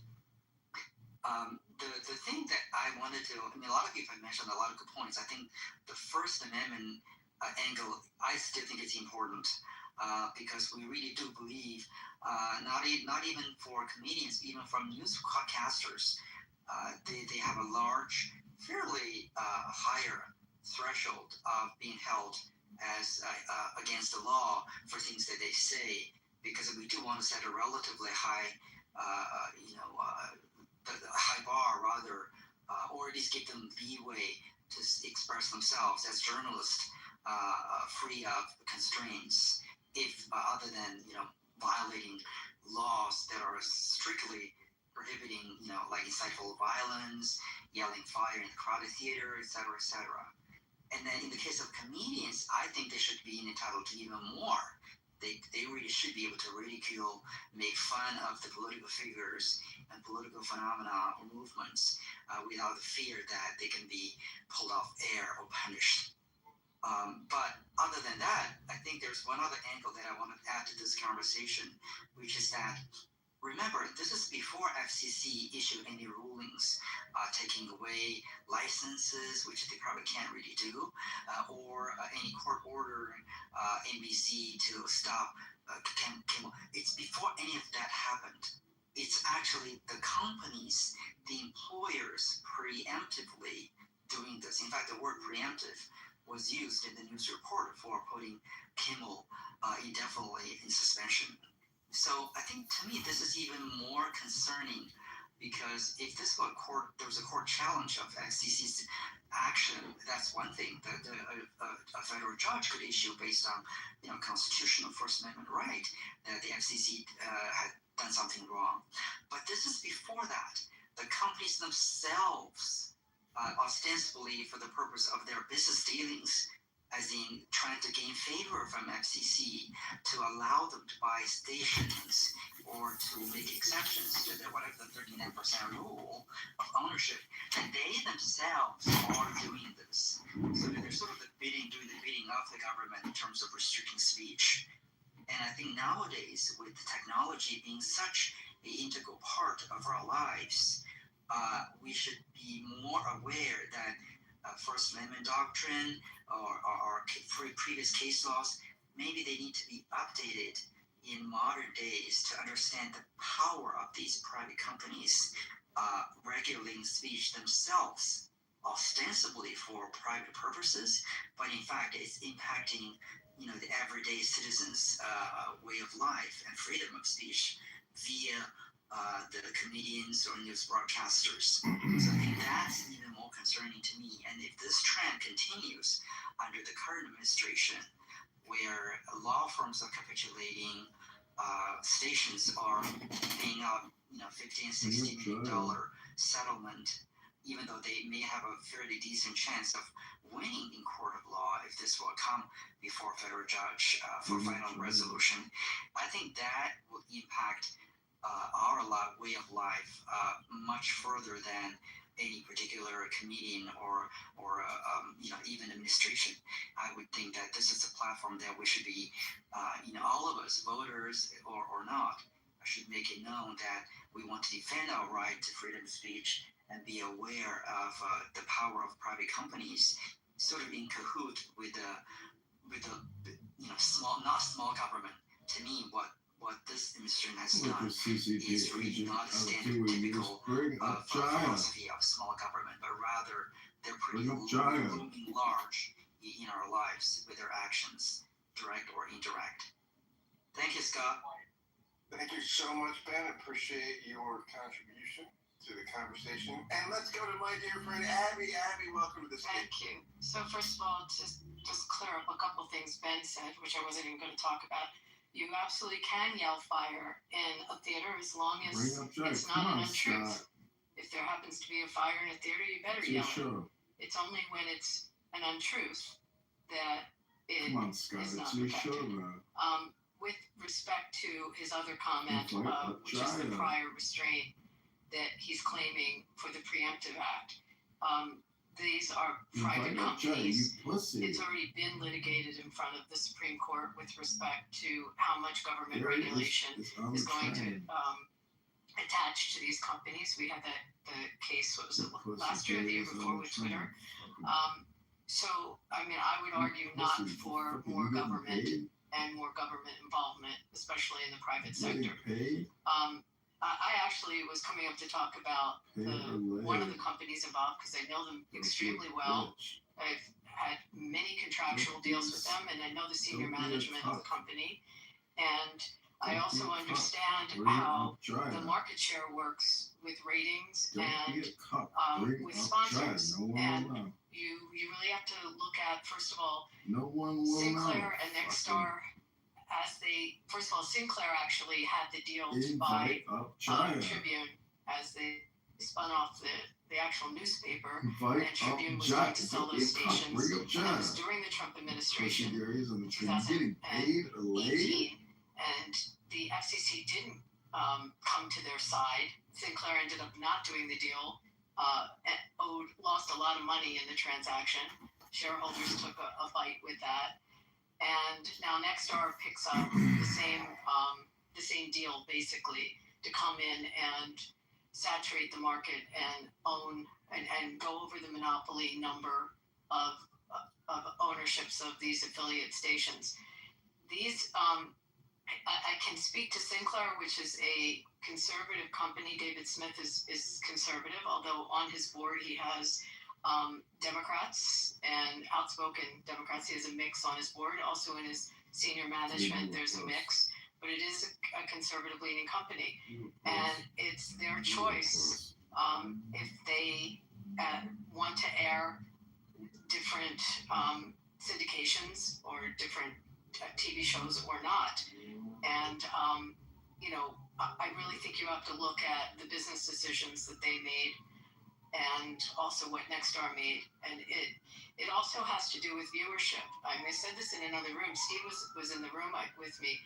It was a big stage, and I asked how many people on the stage actually watch regular network TV, because most of these late night shows were a result of people that were tuning in for the 11 o'clock local news in their cities, and then they naturally would go on to the late show. And the viewership on the evening news is, they're winning with a 2 to a 3 point share in ratings when it used to be 12 to 15 points. It's just dropped substantially. And sponsors have dropped. These stations make their money during the election cycles. It's considerable money, especially with PAC money, which is so much more than when the candidate themselves is buying the airtime. So I think those are all their business factors, and that coupled with these companies not making their choice. And yes, could it be that they want to gain favor with the FCC? Perhaps that's the reason Nexstar made that choice. However, that's a business choice of a company, of a private company. So that's what I wanted to say. Thank you so much, Abby. Always great to see you. And let's go to Chris. Chris, welcome to the stage. What do you have to say? Hey, Scott, what's going on, Howard and Alan? For the recorded page in this room, please send my wishes to Gary directly when you record it. Let's get to the topic. Should Kimmel have been suspended? Well, obviously not. Again, another overreach from our administration. The sensitive bunch. You know, I sure hope you're looking down, because we ain't going quiet, we go screaming. The people who told us that the liberals were crying liberal here. Very crazy to witness people try to make sense of it as if they had any sense of what type of rating it is. Charlie, I don't know if you can see us now. Prior to yesterday. Like, this wasn't a topic, so with everybody digging and filing for research and analysis and ways to conform the vision of what they believe. Charlie, I don't know if you can see us now, but if heaven has a window. I will say it in my words, idiotic. Charlie. Impressive. And the reason I say it's idiotic because we don't have to read that far to make this shit make sense. The man stated that Charlie Kirk's death was bad. We all agree. Nobody needs to be assassinated, shot, whatever. We can go the whole route. We all know the spiel that we're all supposed to say here. But that wasn't what was funny about that show. What was funny about that show was that he told the American people that Donald Trump reacted to Charlie Kirk's death like a 4-year-old who just this guy is whack. This show sucks, dude, because that is a quality joke at the highest level. Why? Because the video that he showed prior to that was exactly that of a child, no disrespect to the president, of a man who obviously seemed to not care or give a fuck about what happened yesterday. Hey, listen. I'm alright. Hey, how are you feeling about Trump birthday knowing that he's before the president? I'm good. However, look at all them trucks over there. See that stuff I told you I was building? Jesus That's going up right now. You asked me about Jesus rebukes you. We got all that cement in them, man. We're about to put that ballroom together like we planned. Now, yes, I'm paraphrasing a lot of that. I made a lot of that up for the entertainment of this conversation. But that is exactly what that man did on national TV after being asked about a tragic death that just happened days ago. So what Jimmy Kimmel stated was probably the closest fact of truth that we've gotten out of anybody in the last few days. The man actually did not give a damn anymore about the conversation about Charlie Kirk. Basically the same amount of not give a fucks they have about the Epstein file, if we're being honest. So yeah, witnessing him use the Epstein as his battering ram to people attacking or making him feel less than what he did. It's sad because we shouldn't be able. Again, this is just another instance of the administration overreaching in categories that should be bipartisan. And the people that are supposed to be bipartisan in those categories actually just saying, "Nah, I'll bend the knee." For whatever reason, if that's just loyalty or you have something over, we don't know. We don't know why he keeps winning lawsuits against television networks for basically nothing.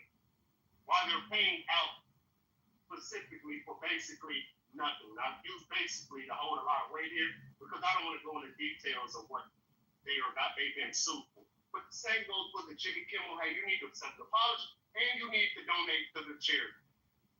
That sounds like a shakedown in my eye because he never said anything that disrespects Charlie Kirk's death. But we've watched the shakedown now for going on 10 months.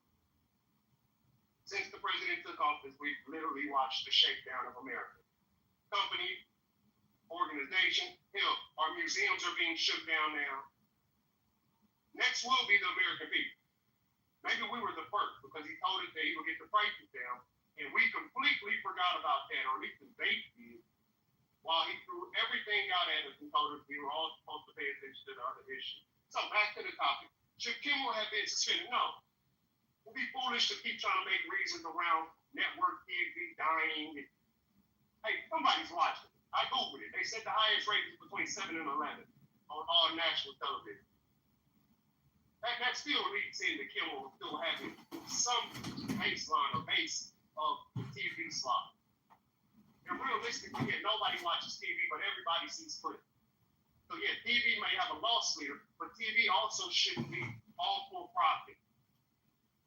Because if it's all for profit, that basically just tells us they can do whatever they want to make sure it's making money for them, but it does not have to be quality entertainment for the American people. And that's what the FCC should be fighting for. Not one left wing or right wing joke going a little bit too far. It should be making sure that the quality of the information is good. And if you're telling me that the joke about Donald Trump wasn't quality information, well, maybe you guys should be in charge of entertainment. Air quotes there. I hope y'all caught that. Air quotes, entertainment. Or the ability to affect our entertainment. Because he never got out of body, he never said anything rude. Only thing he might have said rude was directed to the president, and that's who affected his job. Very crazy to witness. I wish we would stop trying to politicize and overanalyze everything for the sake of being the person in the room that may seem like the biggest brain. And let's just start speaking from our troops, our heart. Well, we would have seen this on any other demographic, any other base, any other political party, even if it was an independent political party, we would all be up in order. We should not allow our First Amendment rights to be taken away under the pretense of a situation that none of us have anything to do with. They're working real hard to convince us that our First Amendment rights shouldn't be this open and free. I don't care what Charlie Kirk said about me. I'm a black man in America. It wouldn't be the first time a white man went on stage somewhere and tried to discourage people from believing black people can, will, and do. We survived it this far, guys. So now let's not have air quote, and I don't want to be disrespectful, but people, like Kimmel said, like the Utah governor said, people start being sad, depressed, hurt, and ass hurt behind words that 2 days ago, 3 days ago, 4 weeks ago, you didn't care about. They're using you. They're abusing you. They got you fight for something you don't care about when your prices are still high. And I'm going to land here. Because I appreciate the time, and I know Gary learned, so we probably got a little bit of time, but I don't want to do it. I've said a lot. Thanks so much, Coach. I got you. But let me land with this, and I got it. Truthfully, I really think we need to come together as a people and start having better conversation in the middle. And if everybody has an analysis take from their left side, or everybody has some deep analysis take from the right side, we'll never get to the middle where we get to have a real polished conversation, a real open and honest conversation about where we all feel we should be there. Because I'm sure this is not what the Republican Party thought. The Republican voters, I promise you, didn't think this was going in the bar. Same goes for the leftist voter. Same goes for the independent and left center, whatever you want to call it, right center, whatever. We all now need to start having a discussion. Is this what we picture for our future? And if that's the case, then we get to the table and we have a real honest, earnest conversation about where we all stand in this America. And we find out that this is the best case scenario, then fuck it, that's the best case scenario. But it's time to start having a real conversation with real feelings, real emotion that don't tie you back to Republican or Democrat, or independent or Republican, or leftist or right. We need to have a real deeper conversation so we can figure out how to stop some of this before we lose it all fighting each other. All right, thank you, Scott. Thank you, Alan. Thank you, Howard. Thank you so much, Chris. What did he even say other than say we need to have a polished conversation? I didn't hear a fucking thing come out of his lips that had anything to do with Dave. All right, Steve, welcome to the stage. What do you have to say, man? Pleasure to be here, and I hope Gary is okay. I'm going to read an op-ed, an article that I posted on my Facebook this morning. This is by Los Angeles criminal defense attorney and sometimes ABC commentator Lou Shapiro. Quote, Jimmy Kimmel's suspension from ABC followed remarks he made during his monologue about the killing of conservative activist Charlie Kirk. On September 15th, he said, quote, we hit some new lows over the weekend with the MAGA gang desperately trying to characterize this kid who murdered Charlie Kirk as anything other than one of them and doing everything they can to score political points from it, close quote. He also criticized the responses by political figures that former President Trump was the fourth stage of grief construction after Trump, when asked if he was holding up, responded by talking about a new ballroom being built at the White House. The reaction was swift and polarizing. President Donald Trump gloated, quote, great news for America, close quote. The ratings challenged Jimmy Kimmel's show is canceled. Kimmel has zero talent and worse ratings than even Colbert, if that's possible, close quote. He later added Jimmy Kimmel is not a talented person. He had very bad ratings, and they should have fired him a long time ago. On the other side, celebrities and political leaders rallied to Kimmel's defense. Actor Ben Stiller posted simply, this isn't right. Actress Jean Smart wrote, I am horrified at the cancellation of Jimmy Kimmel Live. What Jimmy said was free speech, not hate speech. people seem to only want to protect free speech when it suits their agenda. What is happening to our country? Comedian Wanda Sykes accused the Trump administration of silencing dissent. Rosie O'Donnell, Kathy Griffin, and Sophia Bush all joined in condemning the suspension, warning of rising authoritarianism and chilling effects on free speech. Political figures also weighed in. Former President Barack Obama warned that the administration has taken cancel culture to a dangerous level by threatening regulatory action against media companies. California Governor Gavin Newsom condemned the suspension, accusing decision makers of prioritizing politics over democratic values. Illinois Governor J.B. Pritzker was blunt. A free and democratic society cannot silence comedians because the president doesn't like what they say. This is an attack on free speech and cannot be allowed to stand.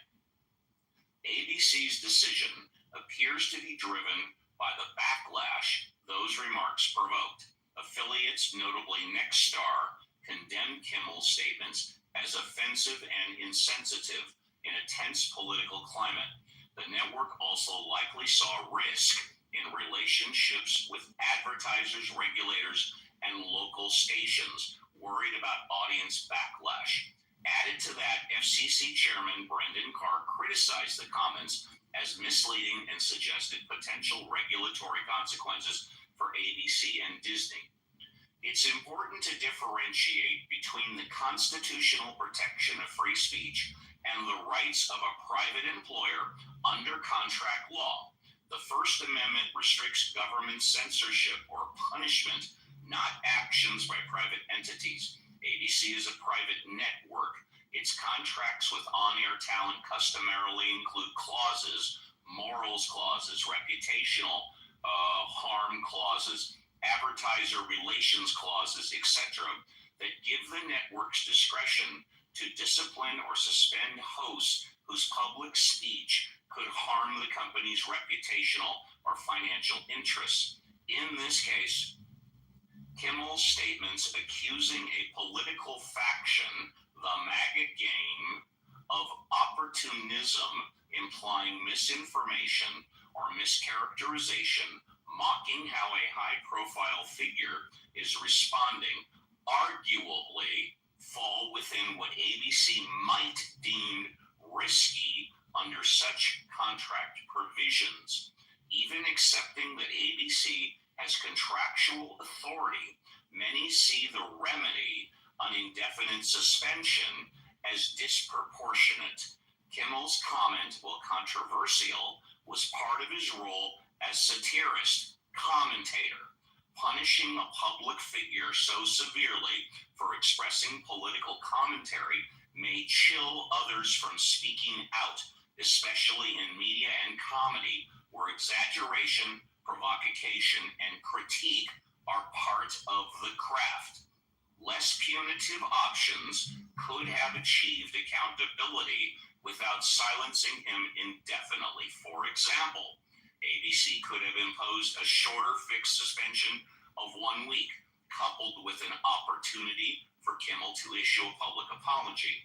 Such remedies would acknowledge the seriousness of the controversy while also respecting the role of satire and commentary in democratic discourse. Instead, the indefinite suspension feels excessive, amplifying concerns about overreaction. In conclusion, though Jimmy Kimmel's suspension generates strong feelings, it does not constitute a constitutional violation of free speech. ABC, as a private employer, retains the legal right to enforce contractual clauses and manage how its talent public speech aligns with its business and regulatory objectives. Still, it's not right to rejoice in someone's misfortune.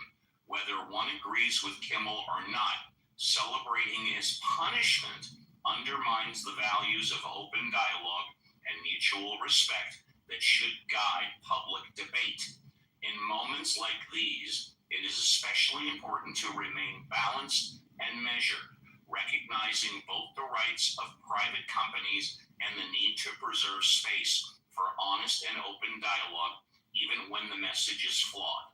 Lou Shapiro is a criminal defense attorney, certified specialist, and legal analyst out of Century City. He's occasionally on Facebook and can be reached at louisjshapiro@gmail.com. I land my clubhouse plane. Thank you, Uncle Steve. And Uncle Steve, for the critical thinking after party. He usually pops the room open, so he's a great guy to hang out with. And we will go to Steve. Steve, I moved you down just because you were unmuted, so glad you're back, buddy. Glad you got back on the stage. And you will actually close us down. Steve, my man, what do you have to say on the topic of the day? Well, for what Uncle Steve was just articulating, the function of any company is your fiduciary function. If you have a board and you have investors, is return on your investment. And if you look at a map, and I looked at one the other day where Sinclair had their stations all throughout the United States. This was a map where Sinclair, based on the climate, was going to take a hit. And if you're in that boardroom and you don't do something to protect your client, and you don't do something to protect your investment, then you haven't done your fiduciary responsibility. Is it over the top? Possibly. We're in the heated climate. People throwing things back and forth all the time. I had a small company one time, and if one of my employers was out there aggravating my clients all the time and it was costing me money, guess what? I hired you not to be a voice for my company. I do that. That's not your job. So, was there FCC stuff? Possibly. I was looking at where Sinclair and another company is talking about mergers. But these are all business models. And, you can't conflate the First Amendment when it comes to someone running the business. If you want to go to work for someone, like Steve was talking about, there's clauses in contracts. A lot of contracts are at will anymore. That's where your right to articulate yourself in a manner that could be detrimental for someone that's put time, sweat, blood, and whatever you want to. But in that case, I would suggest that if you operate a company like that, you'd probably go bankrupt. So that's my take on it. Great point. Thank you so much, everybody. And that brings the room to a close. Thanks, everybody, for being with us. Thank you, Alan, for being here. And Howard, thank you so much for modding here. And thoughts and prayers with Gary and his bleeding foot. And we all hope that his foot is heals up nicely. Thank you all, and we will see you all tomorrow for the end of the week show.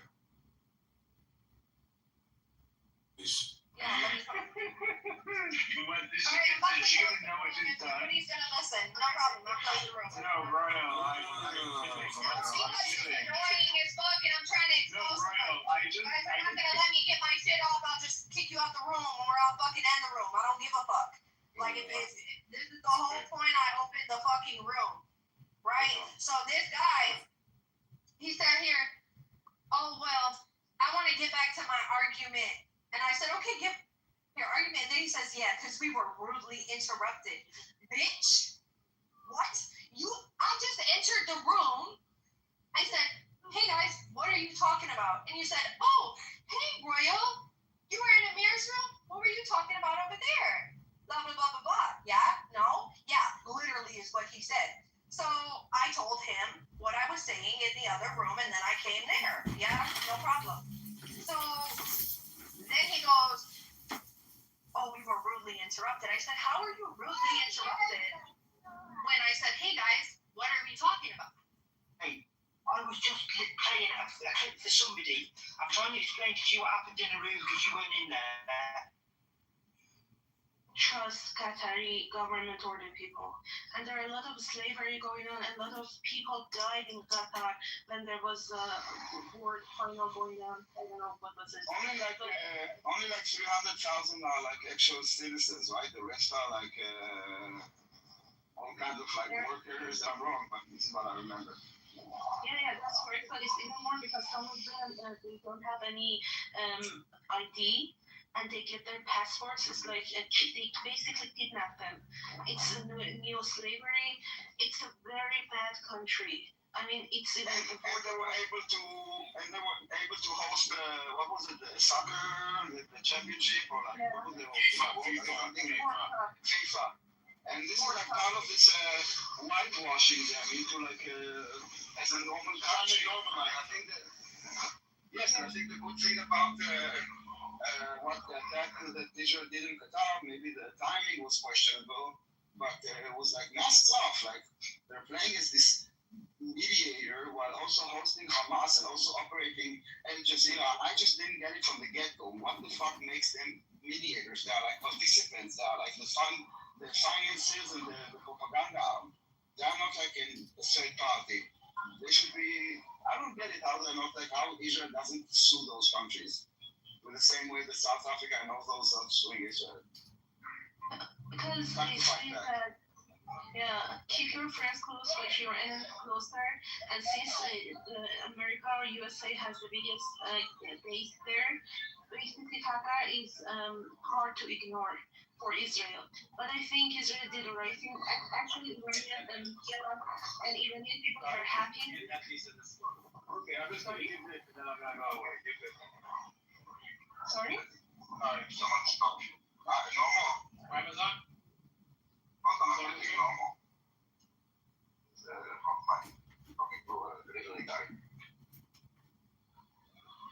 Speaking of the Propaganders there, do you remember the Sri Lankan army fighting against the Tamils? I think circa 2006, 2011. I mean, there were reports of tens of thousands of civilians killed.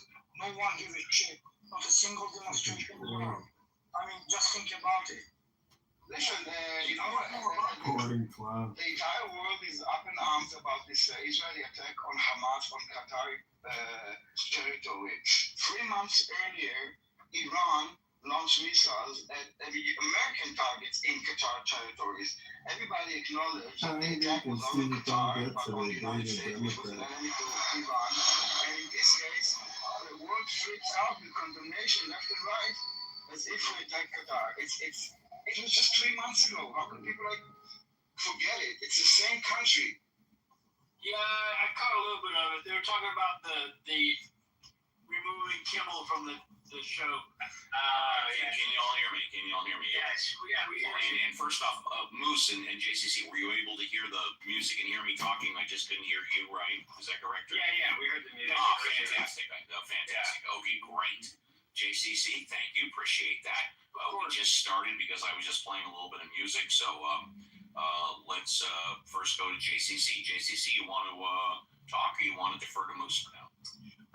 Moose could say, my 2 cents is neither Kimmel nor Stephen Colbert should have been fired. However, it is what it is. Maybe bigger things will come for them. So you got it. Okay, Moose, go ahead there. I echo JCC's sentiment. I mean, you just cannot make this stuff up. It's a lot of folks were upset that Kirk was allegedly killed for his. Well, we don't know he's killed, but for allegedly exercising his free speech.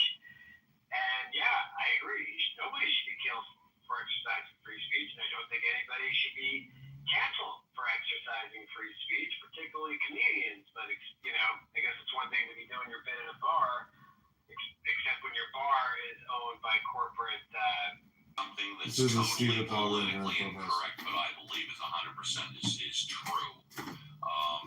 I totally support cancel culture because, in my humble opinion, I stress opinion, cancel culture is democracy at its heart. You get millions of people that say, I don't want this person on your TV show, or I'm going to stop buying your paper towels. That is pure democracy. And y'all, you are all free to disagree with me, but I totally support it. Well, we'll do it in order. And if you want to come slandering your political opponents is democracy. The show earlier, Critical Thinking, they were talking, it was titled about Jimmy Kimmel, so let's rock and roll. Jerome How? I don't think I've spoken with you before, have I? I think we did. Oh, well, it's a pleasure to speak to you again. Go ahead. Yeah. Hi. Hi. Hi. To be honest, I just gave you this big eye thing because you said you support cancel.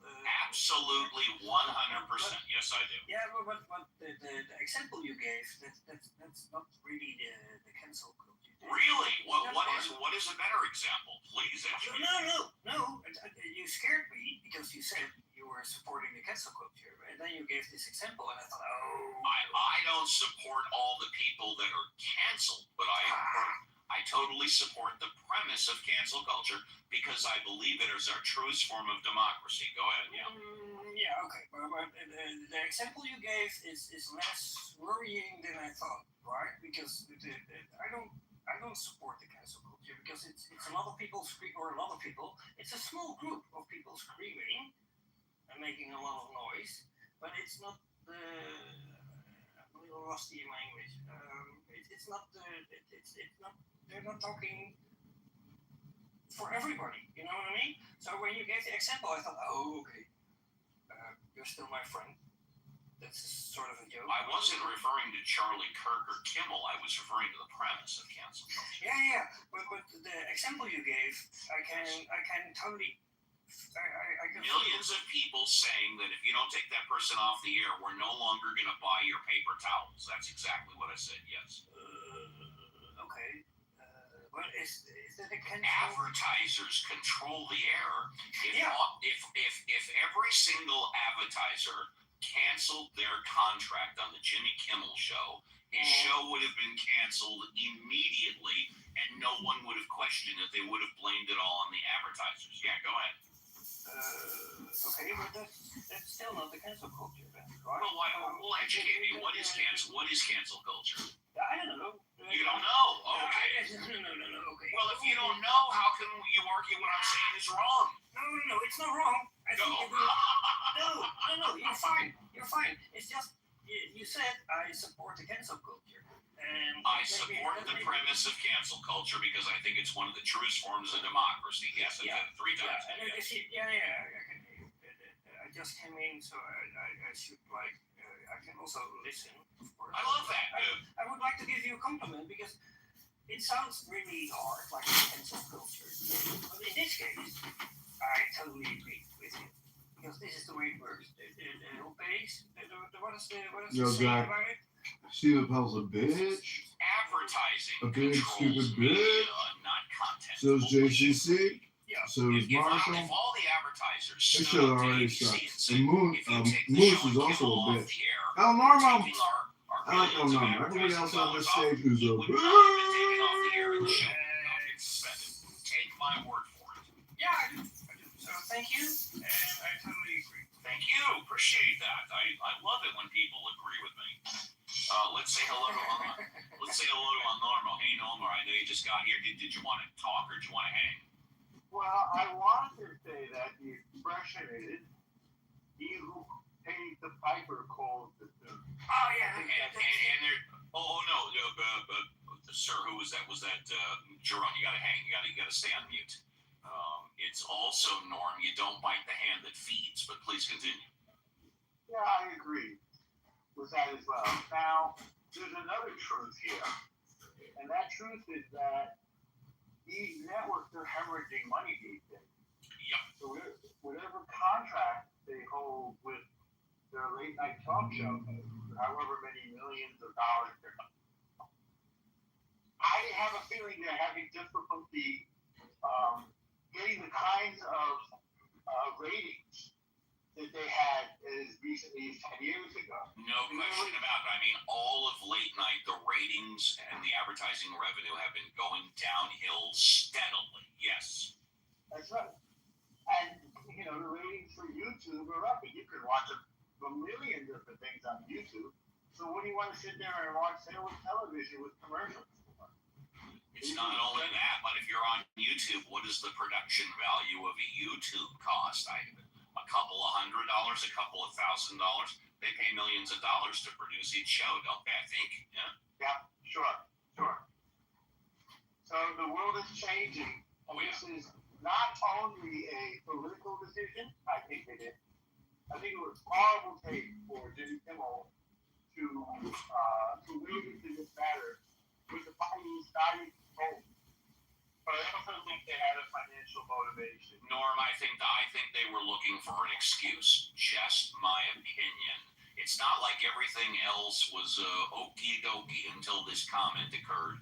I think they were looking for an excuse because of the low ratings, because of the loss of revenue, and this was just an excuse, in my humble opinion. Yeah, pretext. I don't think he should have gotten fired for what he said, but I do think what he said was incredibly problematic. 4 days after the guy was shot, he was making a claim about political motivations of the shooter being on the right-hand side of the aisle. One of the responsible thing, political violence is bad. It's bad when it's done on all sides, period. And Kimmel tried to equivocate in a way that, like, the world came into something he shouldn't have. It took his ability to be funny and made it political in a way that was just not helpful to his overall message. Sounded to me like he was gravy training a death to get back at MAGA. And to use it as he was gravy training a horrible death to stick another sword in MAGA's chest. That's what I think. Yeah, I mean, he was being rather explicit about his views.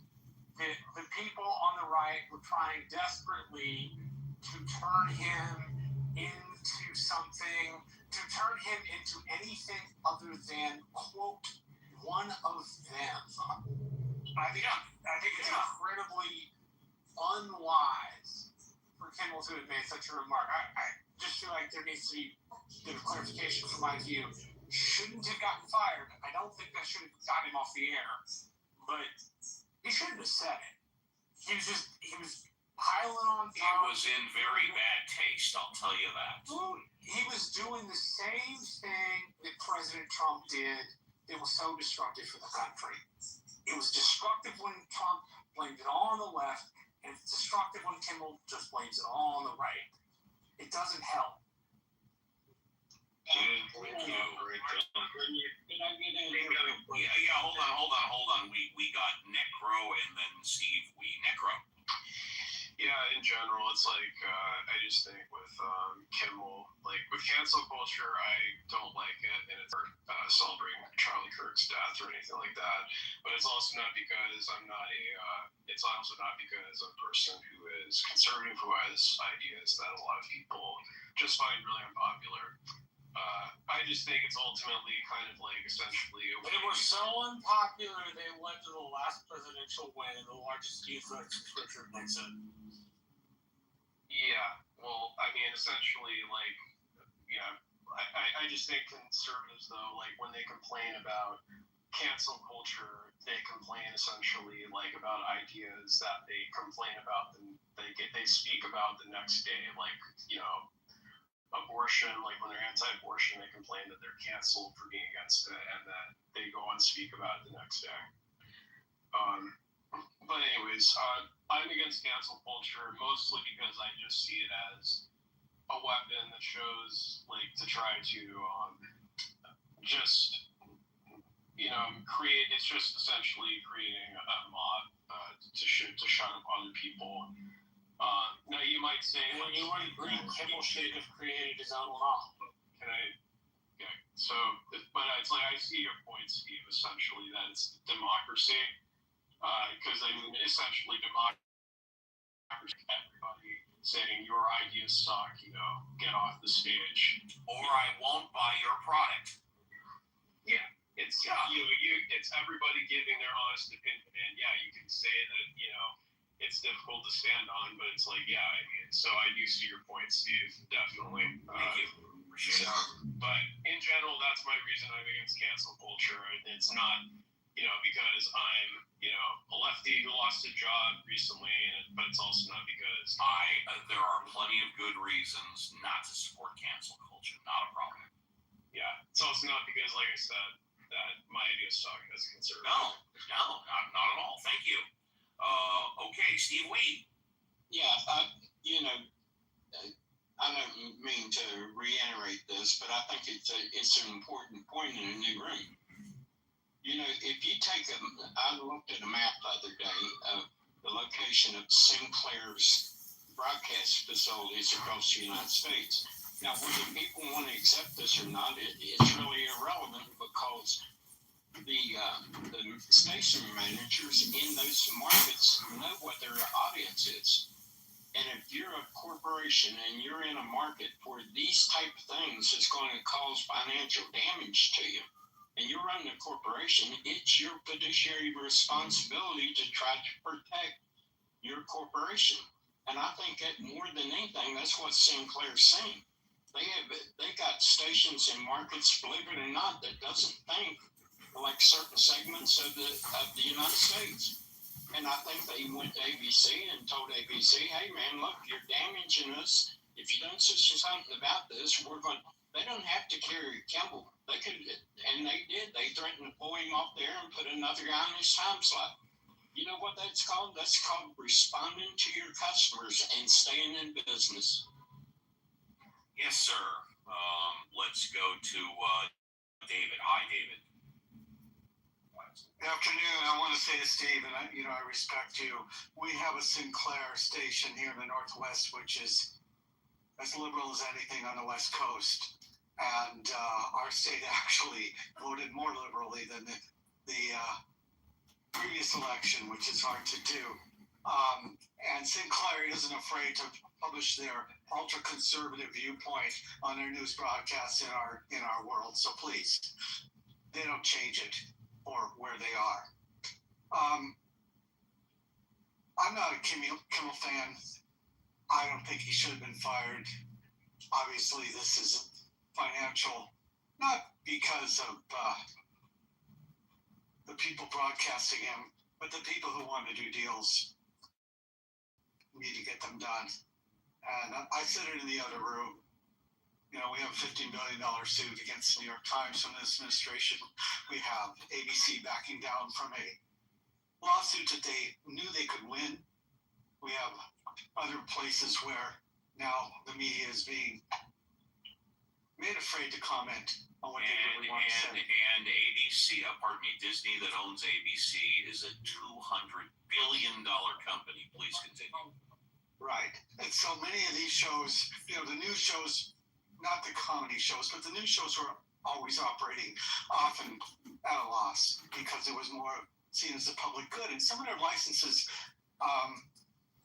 actually have parts of public good in their license that they have to do certain things. I would think all of them have. Right. Please continue. Right. So I would love to see what they're going to replace this losing Kimmel show with and see how much money they make off it. And that's all I have to say. Thank you. I want to go to the mods, but before we go to the mods, I want to play a 2-minute clip. So JCC, Marshall, Daryl, get ready. And if you're in the audience, come on up. This is, I think it's on point. It's about halfway through The People versus Larry Flint. And it's the closing argument made in his trial where they were trying to make illegal his Hustler magazine. I think it's on point to this, but check it out. Here we go, another boring-ass little buttercup room spreading her propaganda, wasting all the time, talking about nothing. It's pathetic, Buttercup. Get a life. Do something with yourself. Go to the gym or do some yoga. Make a video. Do something creative. You're going to burn out doing this. It's a waste of time what you're doing, little Buttercup. You should like what Larry Flint does. I don't like what Larry Flint does. But what I do like is that I live in a country where you and I can make that decision for ourselves. I like that I live in a country where I can pick up Hustler magazine and read it if I want to, or throw it in the garbage can if that's where I think it belongs. Or better yet, I can exercise my opinion and not buy it. I like that I have that right. I care about it. And you should care about it too. You really should. Because we live in a free country. You know, we say that a lot, but I think sometimes we forget really what that means. So listen to it again. We live in a free country. And that is a powerful idea. That's a magnificent way to live. But there is a price for that freedom, which is that sometimes we have to tolerate things that we don't necessarily like. So go back in that room where you are free to think whatever you want to think about Larry Flint and Hustler Magazine. But then ask yourselves if you want to make that decision for the rest of us. Because the freedom that everyone in this room enjoys is in a very real way in your hands.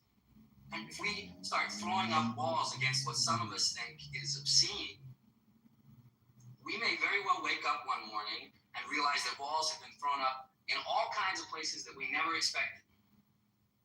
And we can't see anything or do anything. Go to Marshall. I tend to agree with we don't want to erect barriers to free speech culture or free speech in that way. It's wrong when the government gets involved in viewpoint discrimination, and Americans have to think about what they say and whether it adds to the national discourse or not. Because, like it or not, the whole national discourse is built of small conversations. And we have to decide whether we're going to stand up for an idea that people should be able to say what they'd like to say, not get fired, and you can call somebody celebrating in another person's assassination unhelpful at the same time. I think we have to have both of those kinds of thoughts in our head, and I think it's unfortunate we live in a country where our president, instead of choosing to unite the country when he had the pulpit, decided to blame it on one particular party. That shouldn't have been the message. The message should have been political violence is wrong. It doesn't matter who does it. It's always wrong. Same way we think murder's wrong. Murder's wrong. It's always wrong. It doesn't matter who does it. Thank you, Marshall. There's no question in my mind, no question at all, black and white, no gray, that the government brought pressure to bear. But is this a free speech First Amendment issue? No, it is not. This is a business decision. Now, did the government violate the Constitution by bringing pressure to bear? I'm not sure. I don't know. Let's go to David. Hi, David. Hey, I want to comment. This is Daryl. I'm sorry, Daryl. Sorry, yeah, Daryl. No worries. Comedy has always talked about, this quote unquote the right to offend, right? And this goes back to like the Great Depression. So during the Great Depression, the Marx Brothers, Abbott and Costello, Laurel and Hardy, they would make fun of, or at least bring satire to like tough situations. And it's been studied and talked about that comedy was the number one way of escapism through the Great Depression for many people. So there's always been this idea or this philosophy about the right to offend without necessarily causing harm per se, right? And so if we're at the point where people are just so thin-skinned that the right to offend doesn't exist anymore, then what is next? It's what else will people find offensive? And where does this go? Because comedy has really helped this country tackle like some serious issues, even the Vietnam War. You were boring and you would bring comedians out to see the troops, and the comedians would make fun of what the troops were doing in the Vietnam War.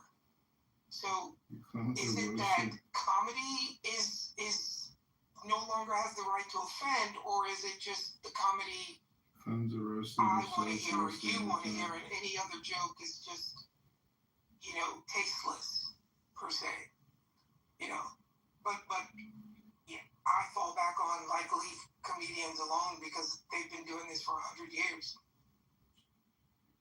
Thank you. Scott Jones, would you like to contribute or are you good? I just think it's so interesting that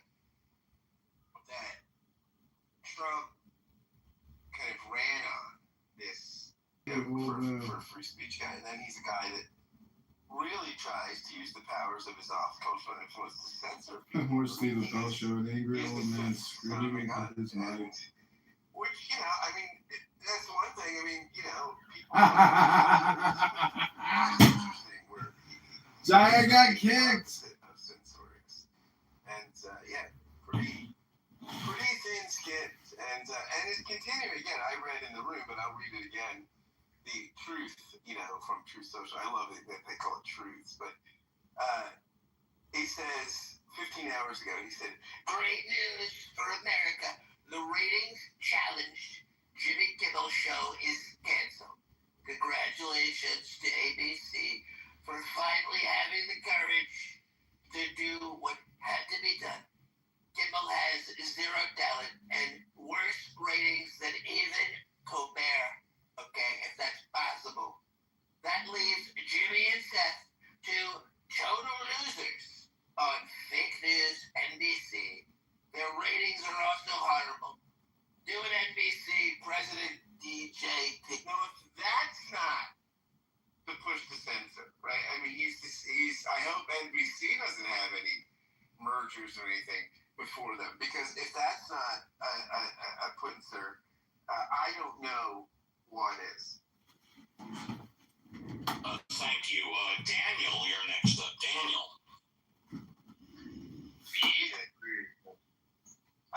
Daniel. Hi, Dan.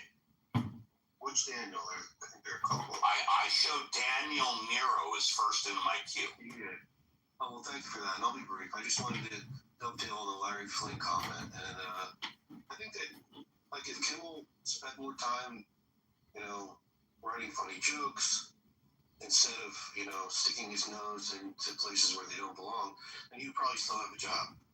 Like, the guy just wasn't funny. He probably didn't even write that joke. That Charlie Kirk stuff. But anyway, I wanted to dovetail on the Larry Flynn stuff. And I think we should focus on what's more important, the big stuff, the big topics. And I do mean big. So I've been a long-time subscriber to Junk Magazine.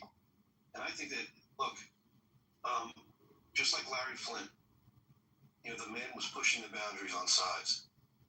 Wow, these women with tiny breasts are so hot. No. Boom. Get these women with these big... Come on, Steve. Do we have to listen to that? Stop interrupting. Hold on, everybody. Go on mute really quickly. Jane, that's warning one. You may not have been here, but 10 minutes ago, I played a clip from the People Against Larry Flint that was directly on point to freedom of speech and First Amendment. So the answer is yes. He has not stepped over the line and gotten explicit, and I strongly suspect he's going to keep his Larry Flint remarks pertaining to the First Amendment. So the answer is yes. Sir, please continue. Yeah, if Jimmy Kimmel were anything like Larry Flint, providing the type of service that Larry Flint did, then you should have some outrage. But doesn't Kimmel just suck, though? Honestly, thank you for the stage. Appreciate it. And also, I think we need more than we need talking heads and bullshit opinions from people like Jimmy Kimmel. Thank you very much. Next in my queue, it looks like I show Young. Hi, Young. Hey, big bro. Yo. Yeah. Would you like to contribute or just want to say hello to me? Yeah, I'd like to contribute, I guess. Go ahead. It's about Jimmy Kimmel only free speech, or is it just Kurt? You can say anything you want for a few minutes as long as it's respectful. Yes, sir. Okay. So I would say what I've observed, everybody who's on the, I'll try to be a moderate, but everybody on the right wing, it seems like the far right wing, they're blending in with the Confederates. The old Democrats, they joined the Confederates.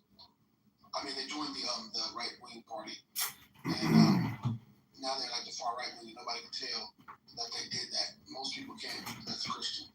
So I think they need to pay attention, like what's beside them, and that's the reason why our country is going that way, because that far right wing doesn't want us to have. You mean, I'm sorry to interrupt, you mean the Christian religion is going astray by believing in things that just are not true?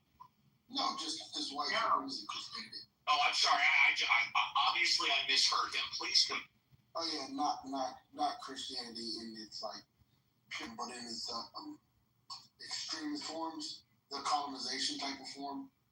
That is the thing that everybody yells about and doesn't want in their country, or they want that in their family. That's why people leave the faith, because of that type of version. So on the Kirk thing, I've been talking to a lot of Christian brothers and stuff like that. But we've been chatting. We've been having good conversations about. Well, some of them don't have a conversation with me because they're supremacists. It causes supremacy. So dealing with him, his situation. God bless him. Nobody prayed that he went through that. I think that it may be a governmental thing that shot him, because JFK, it was a driver that was supposedly that shot him. You believe that there was a conspiracy with the. Yeah. Hello? It broke up. I can't hear you, Steve. You are not audible for the last 25 seconds. Yeah, we lost you, Steve. Repeat what you said about conspiracy. He took off. He'll come back, I guess. Yeah. Repeat what you said, because I didn't hear what the claim, what's going on. Oh, okay. So in my theory, I would say based off of Trump's release of the FBI. How am I now? Damn this clubhouse. Steve. Yeah. Okay, go ahead, sir. Go ahead. Yeah. So I appreciate you guys for this.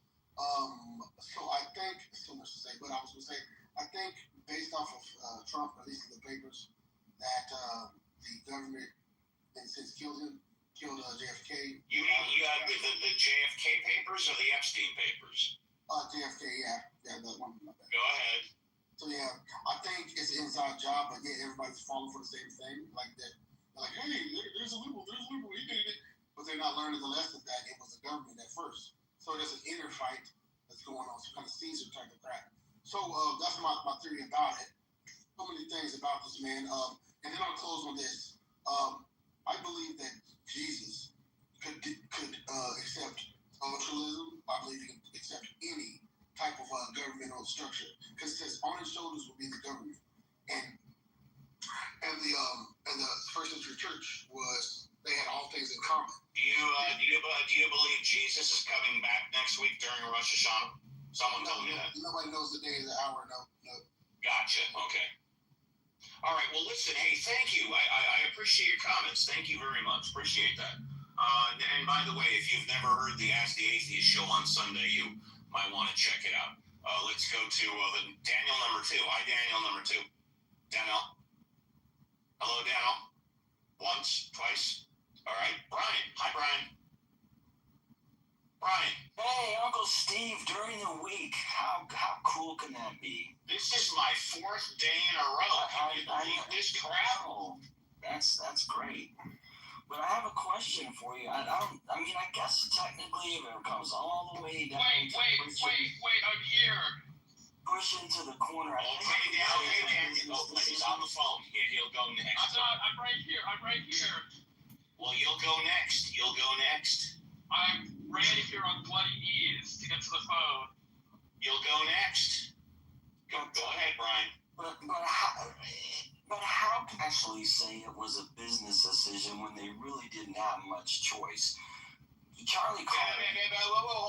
Tell me why they didn't have much. I'm about to tell you that. Great. Because Charlie Carr of the FCC literally told them we could do this the easy way or we could do it the hard way. And Disney is a $200 billion company, so why didn't Disney say, fuck you, we'll do it? Injunction is... And then the injunction could be appealed and overturned and then stayed. Yeah, and the injunction is only going to be legal in a certain geographical description. nationwide injunctions are no longer permissible. Yeah, hey, Marshall, that's right. Now it's only an injunction. It works in only the one district you're in, right? Correct. Thank you, Donald Trump and the Supreme Court. Yeah, go ahead, Brian. Please, I still think it's government, No, I know you do. It's a big conspiracy. I get it. I understand. It's okay. How can you say it's conspiracy? I mean, the guy said it himself. I'm being facetious. I don't know. I mean, I'm probably, I don't know. I just never thought I would see this kind of thing happening in the United States, and compounded on top of everything else that's been happening with covering up the slavery and taking stuff out of the Smithsonian and the parks and canceling research off the government websites. I mean, all of this is just it's plain censorship. And yeah, don't forget about the aliens. Don't forget about the aliens in Roswell. Well, can you tell me what was removed? What was I'm removed trying to at least from keep the it in. Smithsonian? But What was removed from the Smithsonian? The stuff about slavery. What specifically? Do I have to give you a list? No, you can say you don't know. Just say you don't know. I'm just curious. Yeah, we'll move on. Just say you don't know. In general, it's stuff about slavery that Trump didn't want in the Smithsonian. Right, I understand in general, but specifically you don't know, I do not have a list of individual items. No. Okay, that's fine. No problem. All right, Brian, thank you. Thank you very much. Brian, it's a different show than the weekend. It's nice to see me on we're 4 days in a row, but this is a different show than the weekend. Go on mute, please. Please go on mute. Brian. Did I go on mute? Brian, please go on mute. Somebody will help you. Let's go to a show. Hang on a second. Let's see who's after Brian. I got Kitty. Hi, Kitty. Wait, Daniel. That's no. I'm sorry. No, that's right. Thank you for reminding me. Daniel, you're up. Hi, Daniel.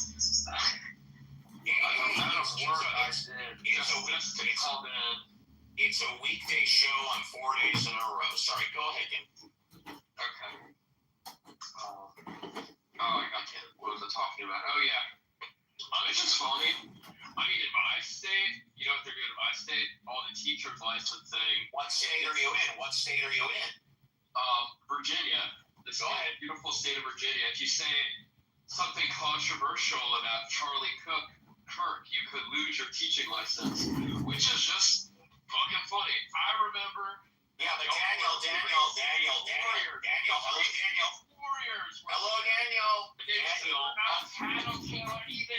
Daniel, can you hear me? Daniel. I can't hear you. You can't hear me. I'm gonna filibuster. All right, that's good. You go ahead and filibuster down in the audience. We love that. I was going to say that, and in fact, we're doing this. We're recording tonight on the Workers' Rights Radio Show, which is aired on Southern California Radio. A lot of companies all across the United States are firing employees because of what they say about this situation. This is not just restricted to Virginia. This is Harry spoke. Okay, thank you. Let's go to Kitty next. Thank you, Kitty.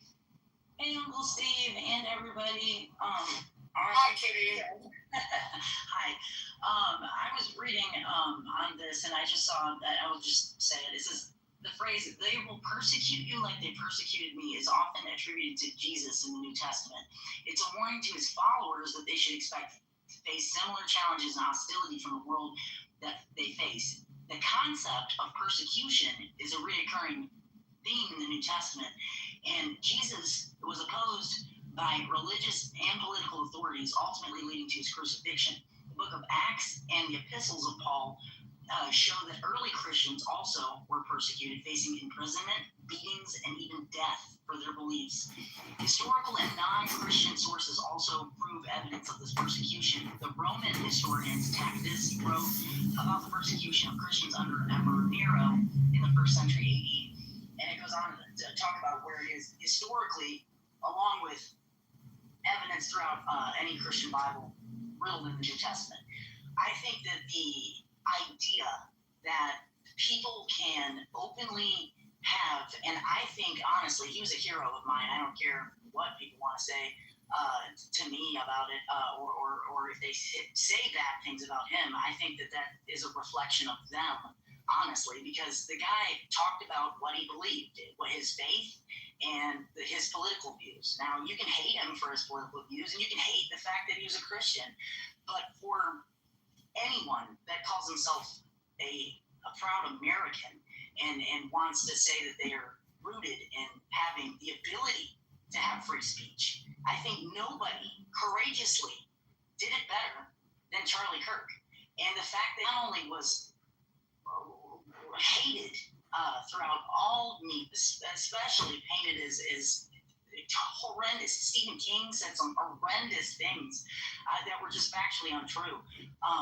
Was something that he was willing to take on because he did have that courage, because he was unabashedly unafraid to say that he believed in the true some power of Jesus Christ and loved his country enough to use his ability to have that free speech to do so.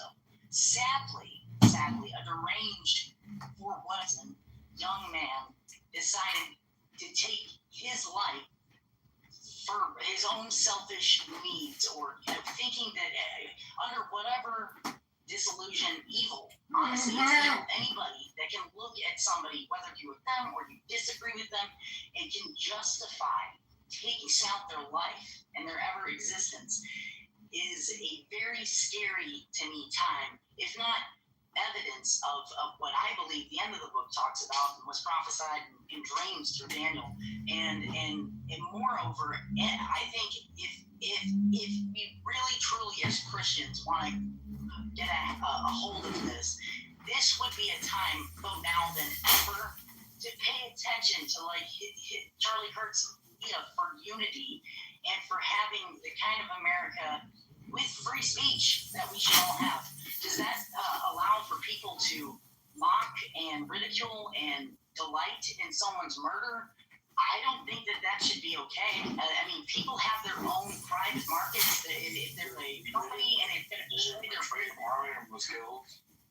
Hey son, I would love to talk to you, but you gotta wait, because I'm sure when you're talking, you don't want people interrupting you, but we want to hear from you, so just hang on. I show the order. After Kitty, I show Christian, Sir, and then you, so you're third up. Love to hear from you. Just hang on and have patience. Go ahead, Kitty. Jerome Paul after Christian. I thought I already spoke to Jerome Paul, but maybe I'm wrong. Maybe so. So anyway, I'll land it here. All I can say about all of this is I really hope that every one of us, right or left, red or blue pill, whatever, atheist, Christian alike, that we all, as Americans, can stop for a second and realize that each and every one of us probably has somebody in our life that we love. That guy now has left, shockingly, 3, 1 not even born, children, a wife, parents, that he is no longer Great story, Kitty. alive because of someone's selfish hatred. And for that, I don't think that encompasses anything that has anything to do with free speech. And if you look at it, that shows the steady decline of things. In my opinion, I used to love watching the late night shows, Uncle Steve.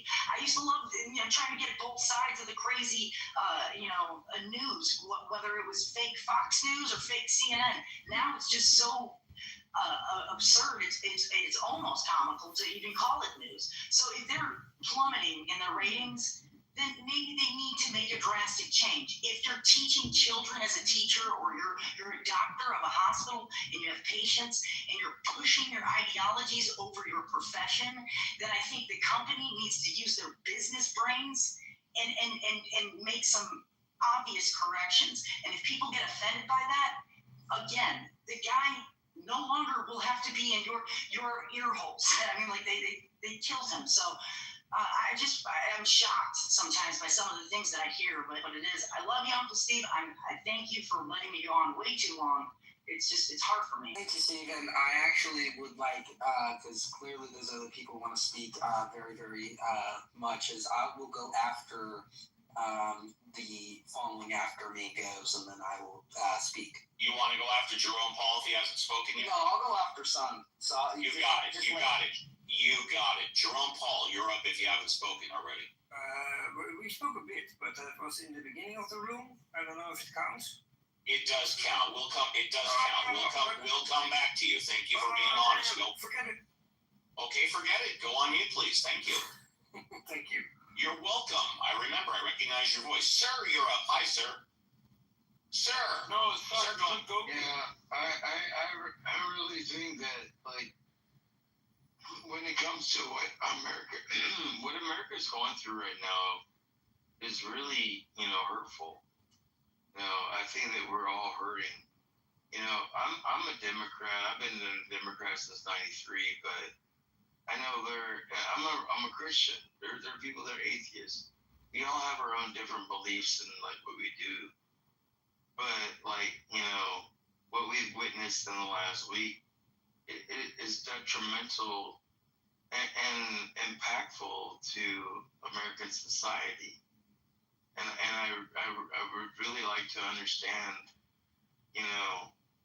what are we gonna be able to recognize from in a positive way and not be hateful about it? Because Charlie was never a hateful person. Like, he loved life. He loved the life that God gave him. So I just want to know where we go from here. Thank you, sir. Oh, I thought you were finished. I'm sorry. Go ahead.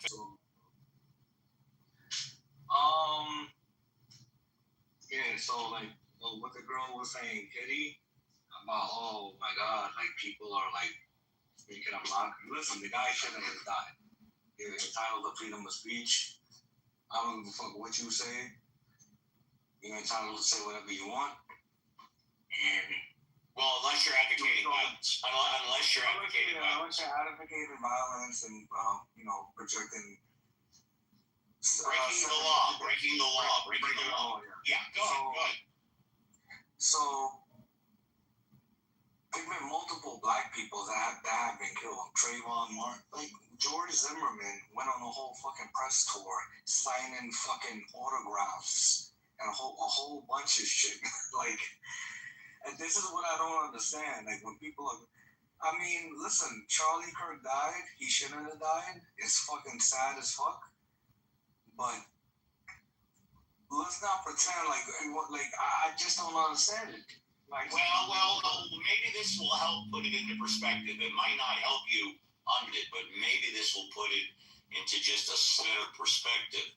Before Trayvon Martin was killed, nobody knew who he was. Tens of millions of people knew who it was. Please continue. Yeah, but then George Zimmerman went on fucking press tours, going to autograph. Yeah, what does George Zimmerman have to do with this? Everything. Because she's talking about how people are reacting, laughing about him dying, or whatever fucking disgusting videos they're making about his death, right? The same shit happened to multiple black people. So who gives a fuck? I will answer that.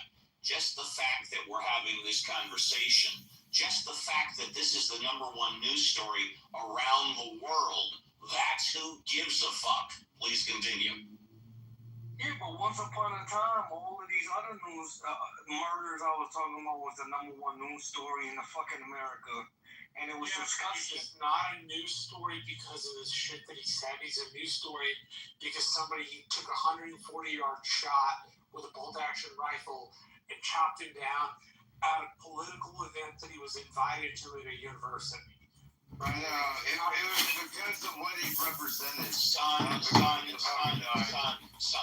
Are you saying, and I'm just asking, are you saying that we should care as much about Trayvon Martin as we do about Kirk? Is that what you're saying? What I'm saying is, I don't want to hear nobody cry about this guy being killed. Then why are you? Hold on. Hello. If you don't want to hear about it, A, why are you talking on this show?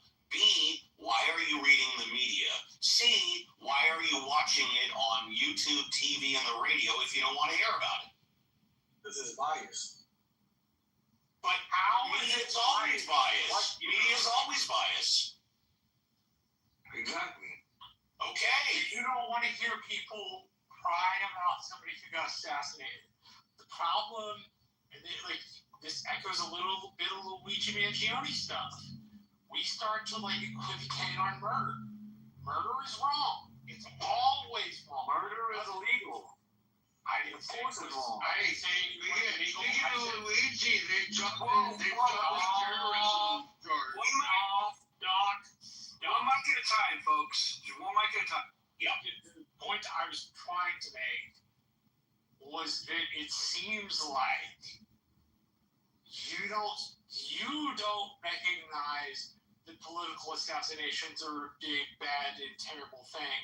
You think because he may have said some hateful things, that people shouldn't care about what happened to him. No, people. You rightly, just let me finish. You rightly said you didn't condone the murder, but then you went on this equivocating track of, well, but I don't want to hear people complain about Charlie Kirk because he was a hateful bigot. I never said that. He did have a lot of hateful things to say. I never said that. Well, what he did say about I don't condone his murder. But no, so basically, this is the facts. He catered to a lot of racist bigots. So? And he got killed, right? So now the whole country's in uproar. But when a racist bigot killed a black guy, nobody gives a fuck about it. Which is exactly what your son they would go on mute. Son, hang on, Marshall, I'll let you finish up, son. Go on mute. And this is what I suggested earlier. Maybe I didn't phrase it right, but I specifically suggested, since you brought up Trayvon Martin, are you specifically asking that, basically now no one cares about Trayvon Martin, or not enough people did when he died than before? And by the way, that story was in the news for a very long time. A lot of people cared, but now it's out of the news, and Kirk is number one. That's just the way. No, that's not what I'm saying. Okay, tell you what, I'll give you 60 seconds to clarify your point uninterrupted, then we'll go to Marshall. Go ahead. Trayvon Martin thing happened about 2015, right? Go on.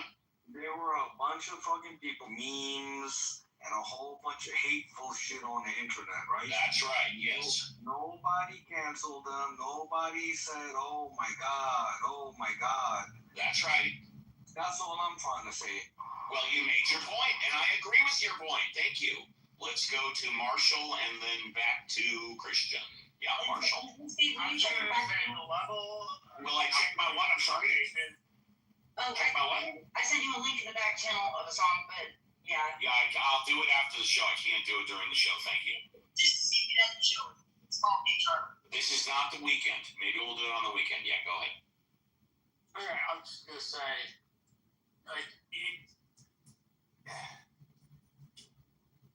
it sounds like you're excusing what happened.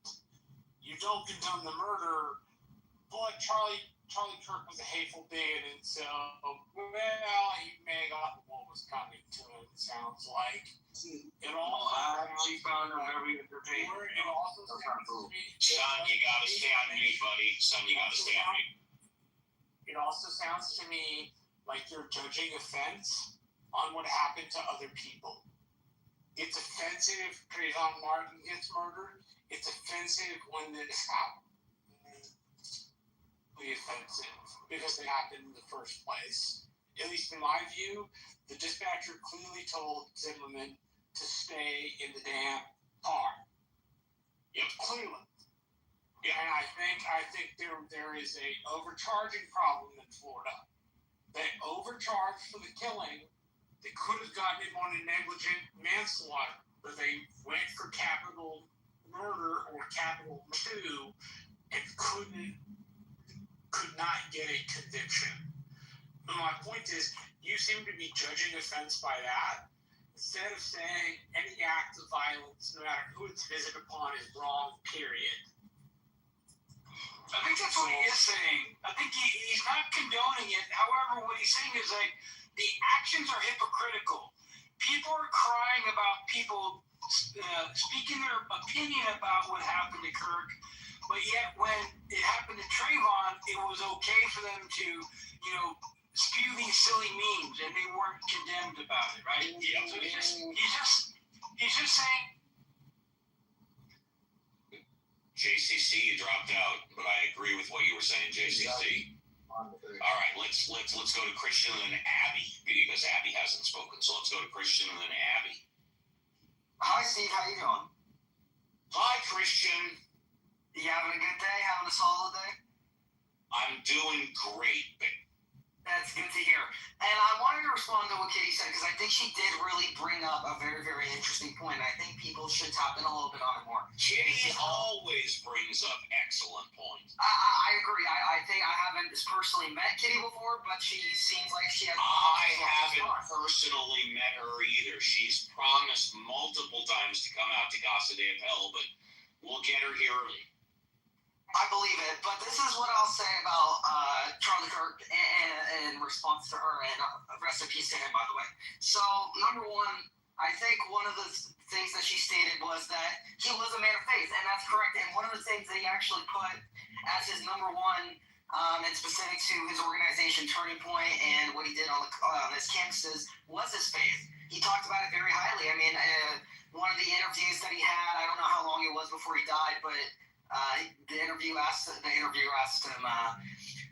what do you want to be remembered by if you die? And he said, if I die, he didn't believe he was going to die anytime soon, but he said he wanted to be remembered by his faith. And he always put that very highly. I don't agree with everything that he stated. I don't agree with everything he says, but one thing that I do support him on is that he stands on what he says. And do I think that everything that he stands on is the best thing? Not in my opinion. But you don't see a lot of people like him who want to exercise their rights to the full ability like he does, stand on what they say once they say it, and the third will say it in front of thousands and thousands of people, and even millions depending on who sees it after. You don't see that. He led a movement. He turned a mostly liberal generation, flipped the entire script, and now the majority of the people in this generation, in this current one, are now conservative or Republican, however you'd like to frame it as. I think that anyone who wants to justify the killing, anyone who wants to celebrate his death, which unfortunately I have seen on social media, I think that anyone who wants to do that is an absolutely terrible person and should have no absolute say in this talk about it, because it's absolutely terrible that anyone would wish it upon somebody. But we still have more to learn. We're getting a lot more information on it, but still a lot more to learn. We still don't know if Tyler Robinson is going to get the death penalty or not. But I think Erica Kirk and the rest of the family did put that forth as something they would like to do. So we're just learning new information, but again, rest in peace to him, and I hope people can understand that this is a lot more than just political. Thank you very much. Abby is next, and JCC and Scott and Daryl and Marshall's on the phone. I got to make a couple of phone calls. I may or may not be back. Can you guys run the room as you guys see fit? Yeah, I don't have much to say. I'm going to let other people. That's okay. You mods, take it away. I got to make a few calls. Someone next. Moose, did you talk? Moose, yeah, Moose. I think Abby, you were next. Yeah, I don't have much to say. I'm commenting to people in the chat, though. It's like whack-a-mole. Hey, it's Daryl. I'd like to say something. Go ahead, Daryl, did you understand my point in the chat? I don't know Acts. I've never read it, but I don't know that I know you haven't, because then if you had, you wouldn't have been determined about being the city of David. No, I'm saying what I was saying, Daryl, is I don't know the New Testament. I'm going to own that I don't, but I do know that they uncovered a swimming pool, or a pool that they believe Christ cleansed himself in, and I put the chapter from the New Testament that they believe related to the pool, and it's a recent find.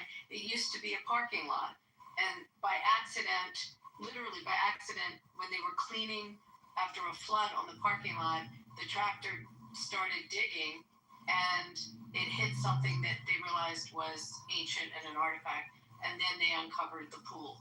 So they're always uncovering biblical artifacts that track directly back to that time, and that's all I was saying. So no, I've not read Acts. I don't know the New Testament. I'm going to own that. Thank you for that. I'm going to look it up. It's very cool what they found. Scott or Reverend, are you there? He's not. You know, I wanted to go to my buddy Christian, if he's still going left. Never mind. No, honey, I'm not Christian. I'm Jewish. I haven't read the New Testament like Daryl has. Abby. That was my response. But I do follow archaeology in I was talking Jerusalem. about Christian who was just speaking, not you. I'm answering someone who wrote something in the chat. That was it. Okay.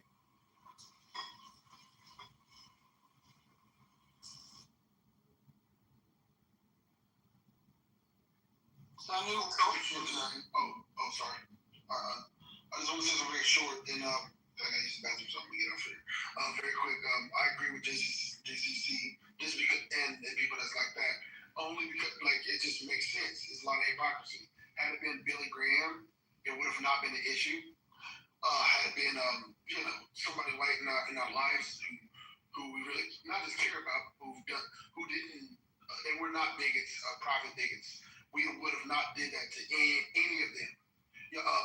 Including a lot of atheists, they would even do a hats off towards somebody who was an actual upstanding person who helped them in their life. They would have did that. So it's not so much, oh yeah, they just condone it.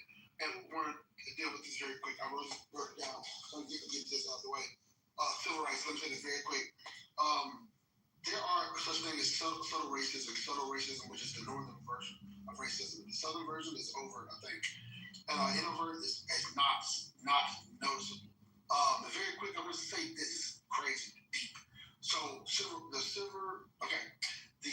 Democrats where the KKK was created at, some of them disagreed with the civil rights, just like Kurt did. Any racist would go against the civil rights, and then against Martin Luther King, as it was back then. So now those people pissed off that they have civil rights. Those same people who was with KKK went to the north or went to the Republican side. So now they're far right wingers. And now, lo and behold, this right winger who's hiding behind Republican, just as they did when they did their little immigration to Republican. Now he's against who? What two things? Diversity and inclusion. Yeah, the big switch has actually been disproven. You should watch it on. Yeah, okay. I just want to hear that. There's actually only one. Let me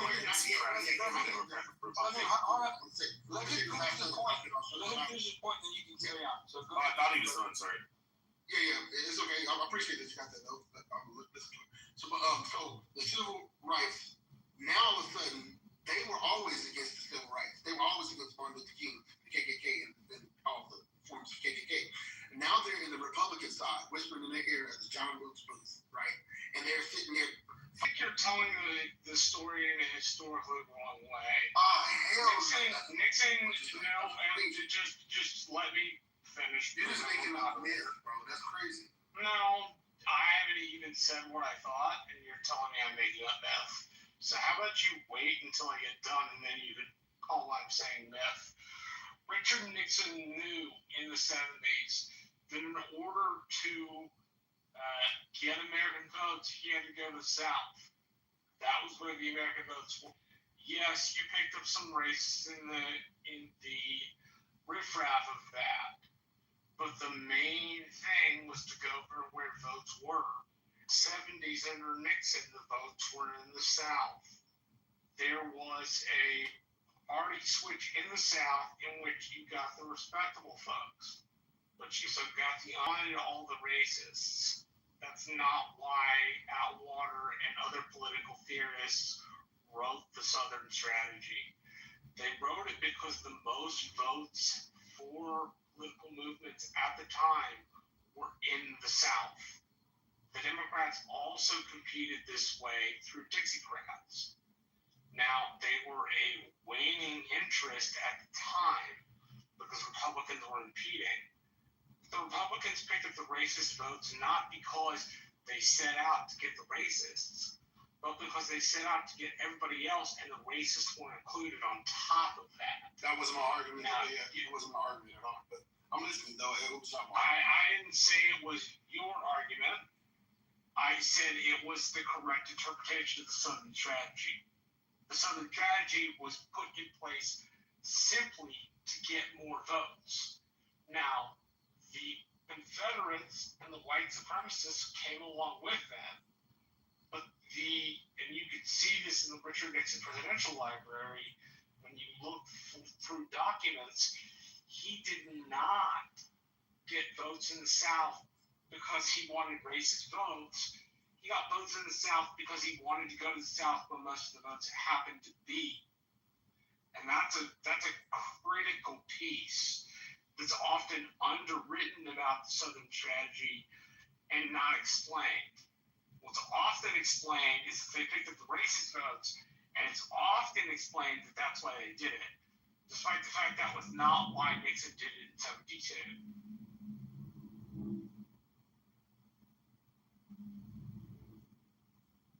I'm glad you mentioned it though. So now I gotta turn. You don't realize they're talking about Nixon. That's the problem. No, you don't read it. Hey, Marshall, do you think people would espouse these dumb fucking ahistorical rhetorics if they actually just open a book and read?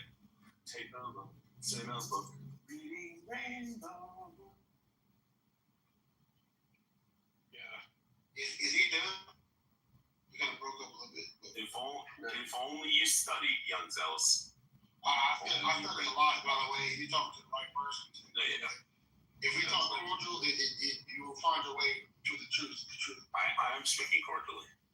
No, I'm just saying that's just a precursor. I'm just speaking cordially and saying you don't know what you're talking about.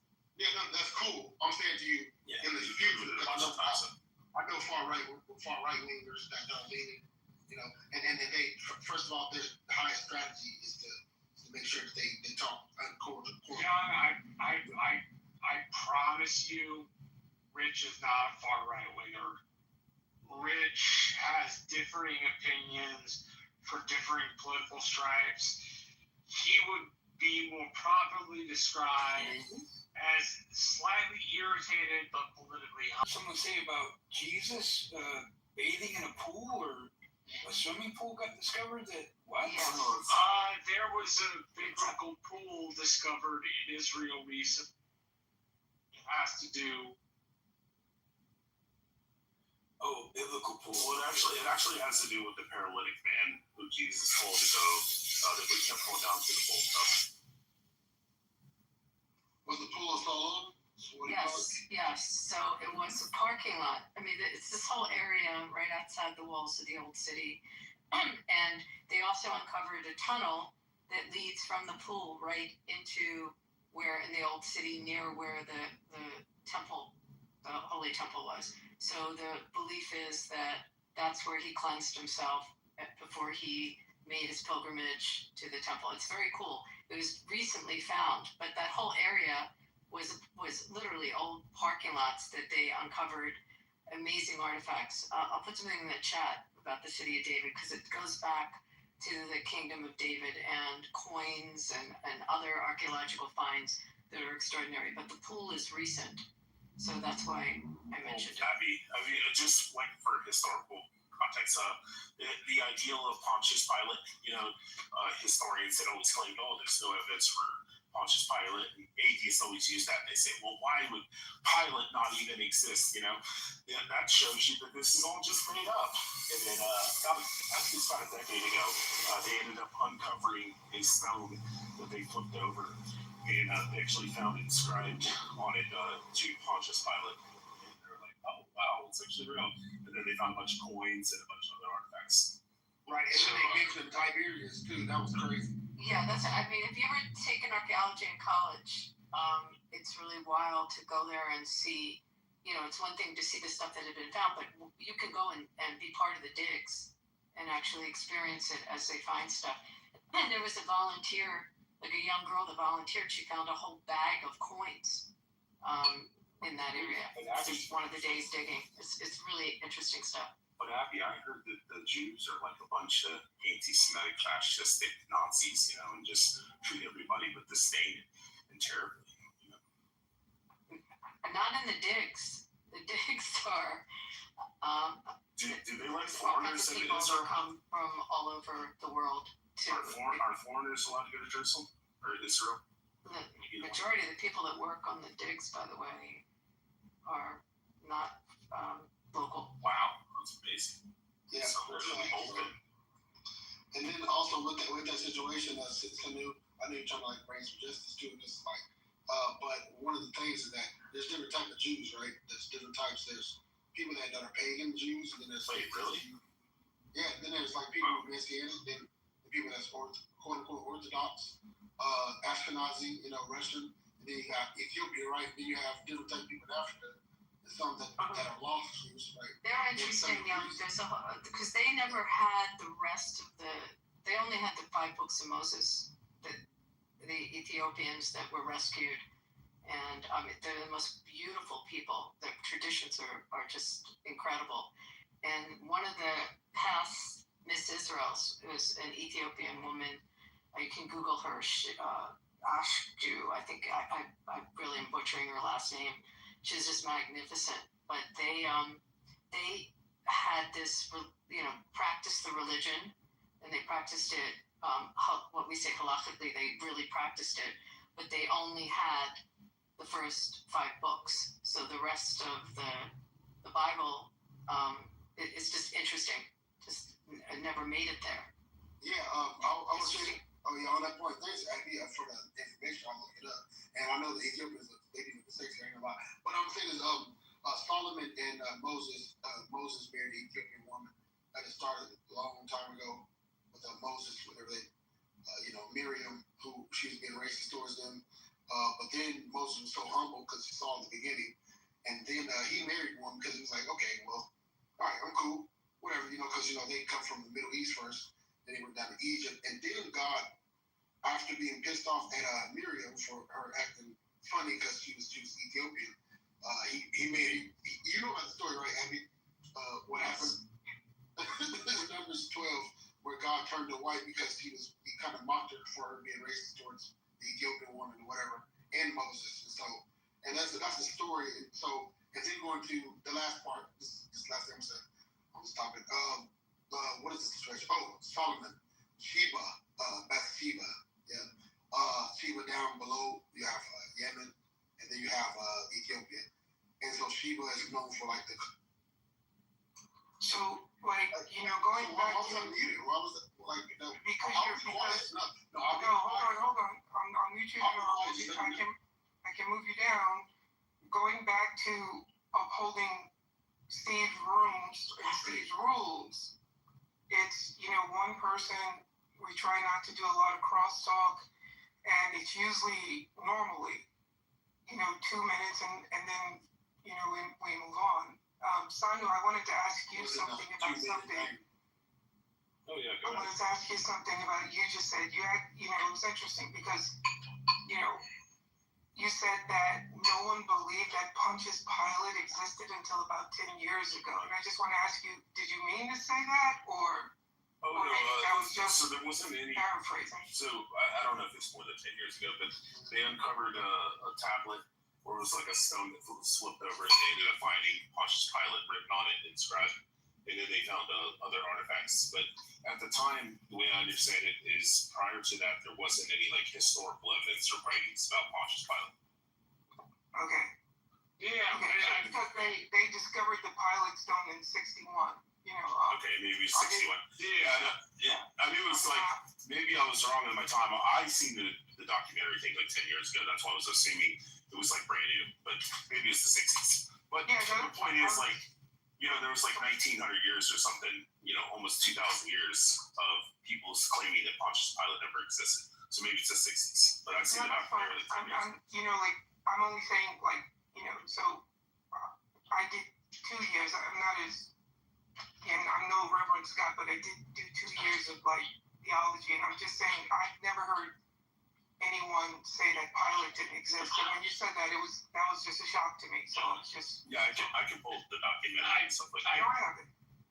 I did want to go to somebody else. Honey Badger, larger than we've been talking about. The firing of Lord Jimmy Kimmel.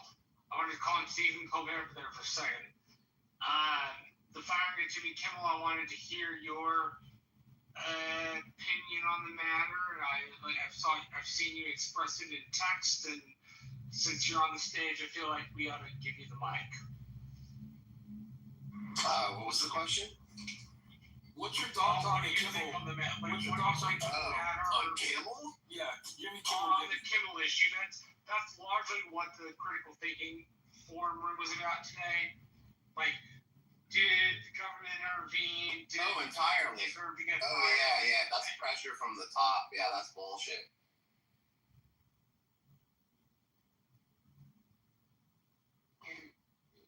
You want to elaborate or just? No, I think it's pretty clear. I don't see what the problem is. It's like Jimmy Kimmel says stuff that Trump doesn't like.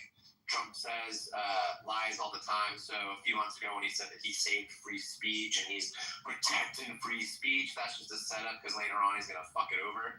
And that's what he's been doing. And this Charlie Kirk thing is part of that.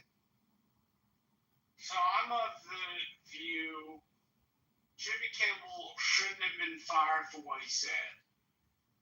But he stuck himself in the middle of that debate in a really unproductive way. What did he say that was so offensive again? I don't remember. I didn't take it personally as offensive. I took it as unproductive. Well, like what? The statement was something to the effect of... He just said that the Republican Party we've had an issue with these MAGA folks who are desperately trying to make the shooter's identity something it is not. And I'm not repeating the quote exactly. He wanted him not to be a Republican. Something that that was very obvious that that's the agenda. The agenda is to make sure that it's definitely not a magnet. And what was really funny was when Trump was asked, so how do you do it with the death? He goes, oh, pretty good. How about the construction of the White House, you know? So obviously Trump was the insensitive one. Why didn't Trump cancel? Insensitive bastard. Jimmy Kimmel's words injected him into a partisan debate that he probably shouldn't have been a part of. He wasn't injecting something into the debate. He was just a comment. Please just let me finish. What I mean by that specifically was Jimmy Kimmel engaged in some partisan views himself. He implied that the right was trying to make the shooter political affiliation other than what it was. Oh, which is true. Yeah, it's true. That's what's going on. He implied the shooter's affiliation was MAGA. Yeah, because that's been one thing. Hey, guys, martial arts. Please just let me. I was just going to say one thing to Daryl. It's really slow. I was going to say, Daryl, don't leave because I have an answer for your question. I'm not even done. Yeah, what's it? Please don't talk over me. Yeah, but this is part of why He's very polite to other people. Because of this kind of like slow, plodding, like doofus attitude that's going on. Marshall's a mod and he's not a doofus. You're a 17 people are going to jump in. It's going to take 5 It's not that hard. Just let me finish what I was going to say. It seemed to me Jimmy Kimmel don't believe this should have gotten him fired. But I do believe Jimmy Kimmel should have thought twice before saying it. He affiliated the political view of the shooter without ever actually knowing whether that's the shooter. Yeah, that's what Trump did too. Do you think Trump should be in jail for what he did? I didn't say that the other people should be in jail, did I? You didn't even say Jimmy Kimmel should lose his job. Yeah, I know. That's what I'm trying to find out. Having a problem talking over me when I'm a moderator and I'm in the middle of a fucking sentence. Is it because people think I'm nice? Is it because they think they can take advantage of me? Is it because they think you're fine. I don't know for what fucking reason you can interrupt. Marshall, You don't interrupt other fucking folks. But they do seem to interrupt me in the middle of a conversation, Drink another which I was not done with. I am concerned this sounds like Marshall's the driving. point I was trying, Rich, not being helpful. Point I was trying to make was that Kimmel shouldn't have been fired for what he said, but he stuck his nose in it in a way that was unproductive in the same way the President of the United States stuck his nose in it in a way that was unproductive. The President of the United States decided without any evidence to attribute the shit to the left. And some folks on the left, I haven't seen luminaries, but some folks who call themselves left of center want to make the argument that it was a right of center killing, despite the fact that the problem is the killing to begin with. It doesn't matter their political affiliation, it matters that it happened. So now I am done, and people want to there you go. Before anybody interrupts, I was just going to address Daryl and let Daryl know what I looked up. So the Pontius Pilate son was like 60s or something, 61, 63, something. But a lot of historians didn't want to credit it just because there's only one mention that they had found at that time. And then there was also a copper ring that was uncovered in 2018 with engraving to Pontius Pilate. So that kind of like solidified it. That was the thing that I was reading about, I guess. Yeah. So, and then I would just want to say, like, I mean, I would agree, Marshall, like, it doesn't matter. But the truth is, it does matter to a lot of people on the right because you had Nancy Mace, who literally sided with the Democrats. It matters to people on the right, and it matters to people on the left in a way that is incredibly unfucking helpful. But it still matters to people on the right, ultimately. I'm not saying that it doesn't. I'm also saying it matters to people. I'm saying that it also matters to people on the left, and they have exercised themselves in ways that are not helpful. Yeah, it's like fucking lambasting the shooter as a right-wing nut job by fucking Jimmy Kimmel was not fucking helpful. Again, shouldn't have gotten fired, but it was not a helpful thing to say. It didn't make the conversation clear. Statement. It didn't make the intellectual discussion I think it did. How? I think it was helpful. I think it was helpful to remind people about what's going on in the current administration and how language actually matters. And so when he brought attention to the fact of something that most of the maggots forgot, that when this guy was killed, Trump was the first person to announce it before like some other kind of professional. And that's a weird Trump thing, had right? more information than Jimmy Hold on, I'm not done. And they forgot that when Trump was asked the question that Jimmy highlighted, that he did passively go, oh yeah, I think I'm fine. By the way, I'm building this great thing everybody's wanted for 150 years. I'm the president. Like, he was not moved by Charlie's death, and he didn't care about the question. He wanted to talk about himself and brag. So I think it's important for the discussion so people remember that. The behavior is the problem. The issue. Yeah, I don't know. I feel. Have you been drinking? Yes. We have drunk Marshall now. No, I'm not. I just haven't slept. Like, what do you disagree with in my assertion that this seems to matter in an unacceptable political way to both sides? Look, do you know who the right seems to be lambasting the left in an unacceptable fashion, and the left seems to be lambasting the right in an unacceptable fashion in a way that doesn't help solve problems, only makes shit worse. Yeah. Like, what is to disagree with? Well, Honey Badger, I think you should stop like attacking Marshall and like, implying that he's conservative, right? On the right, he's a rhino. He's not on the left. He's not on the right. He's a warmonger who supports, Joe Wood. Honey Badger was not attacking me. Honey Badger had a question. George Bush. Which is mad. Like, I don't fucking throw any position. Oh no! I just wanted him to know that you're not on either side. You're a rhino Republican. I'm a rhino Republican for what other people think. And rhino. No, good, dude. Good. I look. MAGA is different. MAGA is different from a common conservative republic of 10, 20 years ago, right? That's what I think. And there's a lot going on right now that shifted, and it's wild, man. So I mean, like my dad's a conservative Republican, but It's like it's almost like he looks like a maggot, even though deep down and knowing what I've known about him for years, he's not. He's just a conservative Republican, and he just kind of got swirled into this fucked up shit. You know, it's crazy.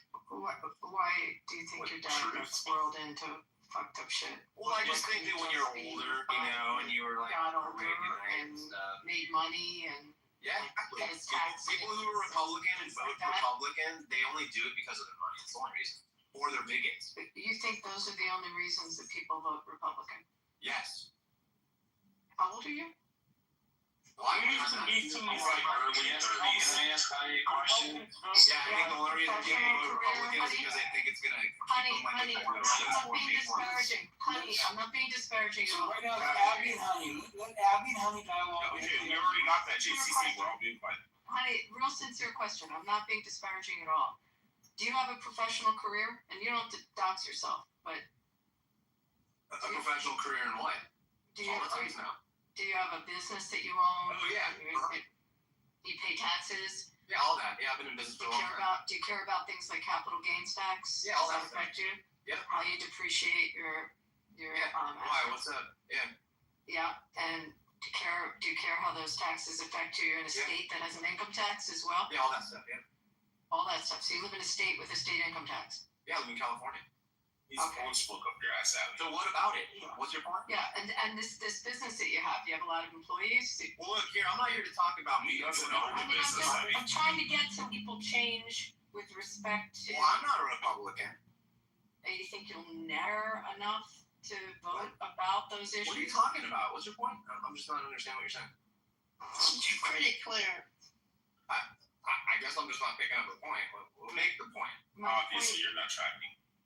My point is, ultimately, people changes in their life as they grow older and their responsibilities change and their assets change. Yes. And his needs change. Yes. So for someone to vote for someone's their congressional representative, whether it's a state representative, whether they care what their state income tax is, people in California that have certain income levels are at a 13% stakes on top of the top federal tax rate. Why don't you do the math and tell me how much tax they're paying? Okay, what? I'm just trying to figure out what.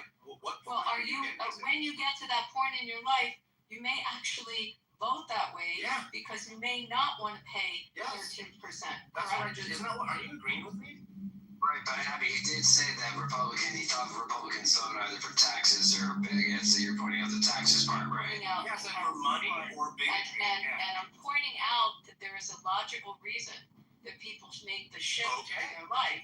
Okay? Great. So it sounds like you're supporting my notion that I brought up. It is not a disparaging comment to people that are Republicans. It's a point of a life cycle and a change that happens in people's lives. Okay, so where do we disagree? Did I say I was disagreeing with you? Oh, I was trying to get you to understand. Okay. Well, thank you. Thank you for supporting my point. I'm trying to explain to you that it's not a negative that it happens. Did I ever say it was? You implied it was. Disparaging. No, I said my dad's a Republican, and I said the reason is because they say it over money. You're disagreeing with me. You're just supporting my notion. You said money and bigotry. I said either money or mixing the two together like they were both a disparaging attribute. Yeah, so I don't think my dad's necessarily a bigot, that are of certain but he could be a little bit because he's a white man. You know what I mean?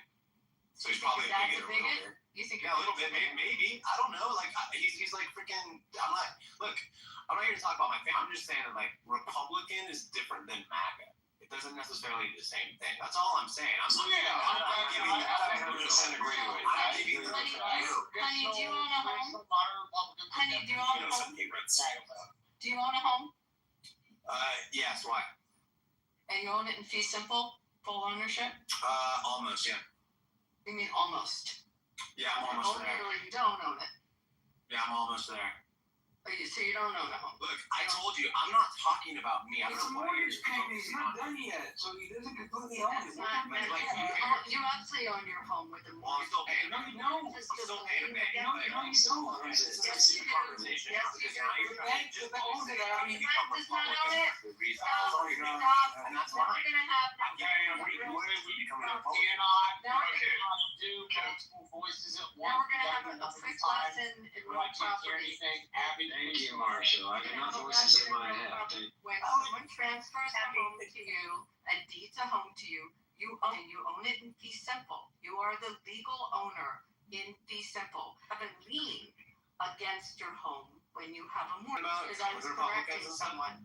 Just asked you where you are. Are you trying to further my point that people become Republicans for reasons of their own, and they don't have to? Isn't that a great thing that people get to that point in their life that they? I don't understand where we're at. Is there a point you're getting to?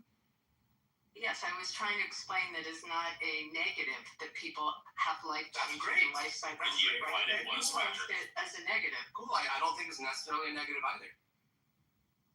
But you spoke of it as a negative. No, I didn't. I came in and I was giving you I said, look, people who are MAGA, who are like this, whatever level of MAGA you want to declare yourself, doesn't necessarily have to follow just because you're a Republican. You are a MAGA. That's all I'm. Yeah, and that's an incredibly honest framing, right? Like, I describe myself as a moderate Republican. I don't describe myself as a MAGA. Like, I separate myself from MAGA explicitly by framing of my political beliefs. Like, I'm not saying I can't be friends with those folks, or like I don't work with them, or I don't do good stuff with them. More like your point to pointing out the difference in the party, I think, is the complimentary. The typical comment is astute, but I think it was fair-minded of you to try to put Republicans in a category where not all Republicans fit the MAGA brand. So, thank you. Appreciate it. Yeah, that's only fair. I mean, there's all kinds of flavors, right?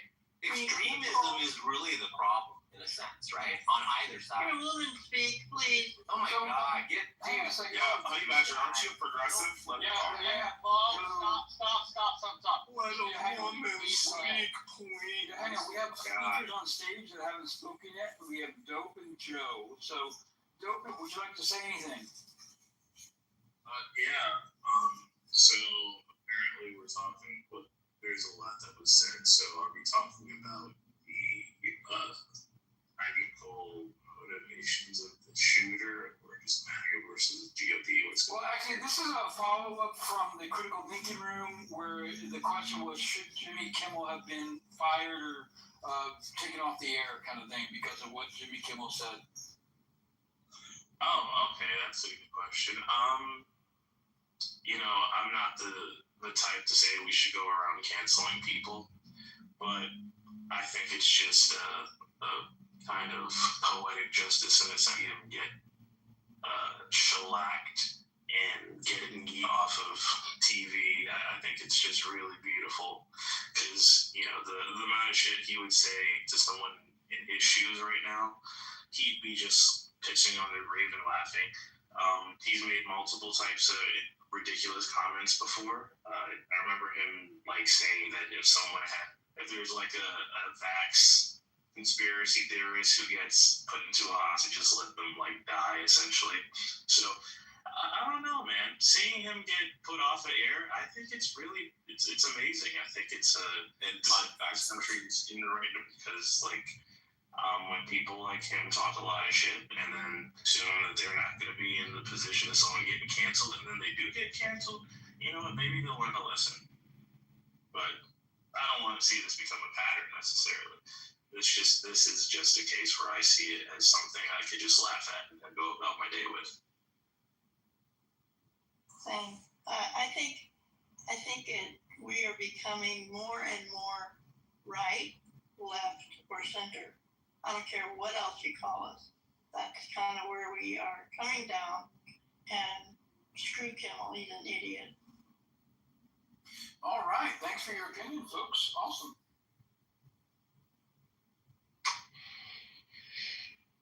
Yeah.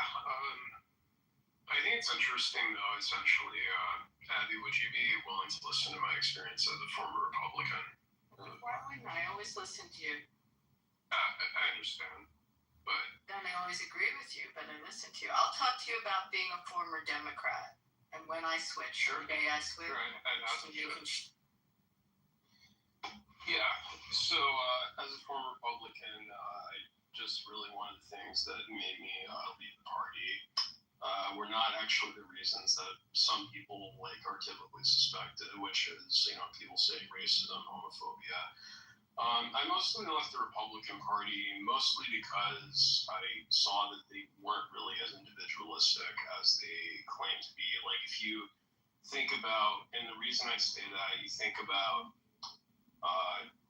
issues that have to do with on social issues. If you deviate from the norm, they say a lot of times that you can't paint, you can't dye your hair blue, you can't paint your fingernails, but when it comes down to the rhetoric, it's like we believe in the freedom of individuals. And so, question: is this just leading the sex of the trans person or not?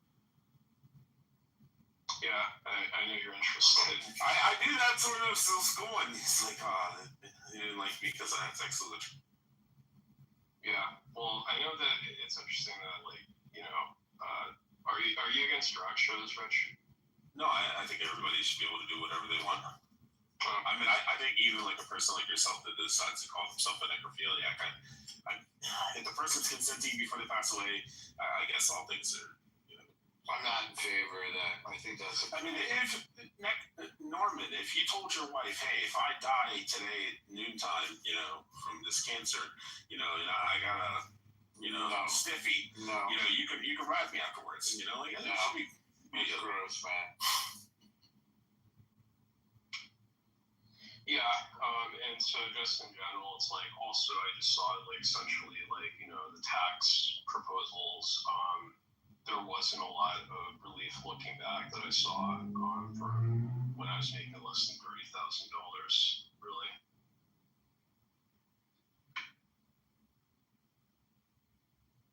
Like when you say individualistic, do you mean the social conservative aspect where you can't really go against the grain? No, in fact, I actually think that's what makes them go against, the principles of individualism. Like we believe in, freedom of individuals, people be different, and that's just it's like you see things like pray the gay away. I mean, I know not all conservatives are the same, but it's like you see things like the Pokemon scare, McCarthyism. It's like anytime you deviate from the norm, it's that was ironic. Norman just left. If you dye your hair blue, then essentially that you've ousted yourself from the tribe. Necker, do you find? Great.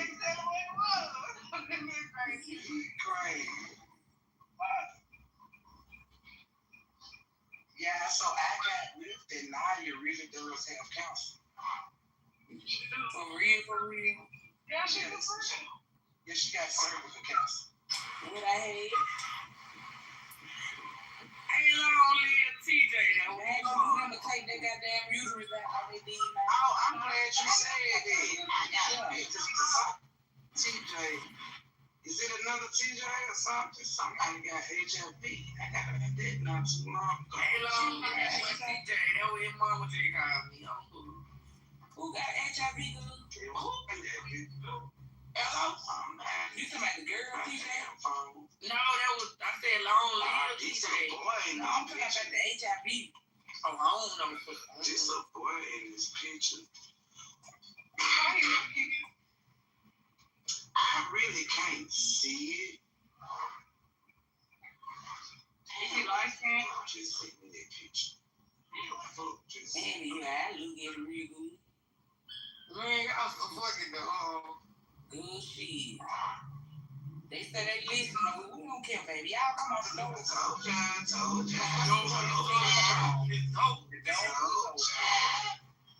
And how y'all make a room for mess and then y'all turn around and listen to us? Y'all supposed to have shit popping over there. Damn. When y'all can bring your grown asses right on over here. Can I cook right on your couch? Let her cook.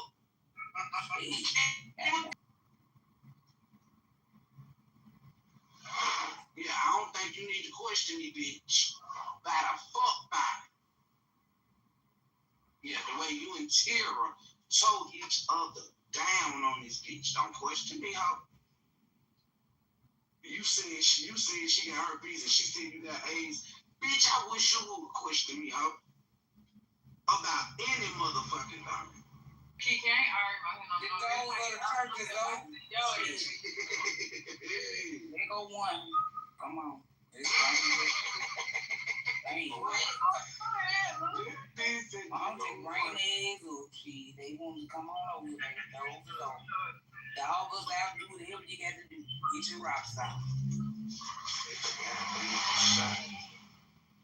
They got another Christmas gift box. Where did y'all come? I can't deal with all this. They go talking about they go another Christmas gift box. It's a Christmas gift on the thing. What that mean?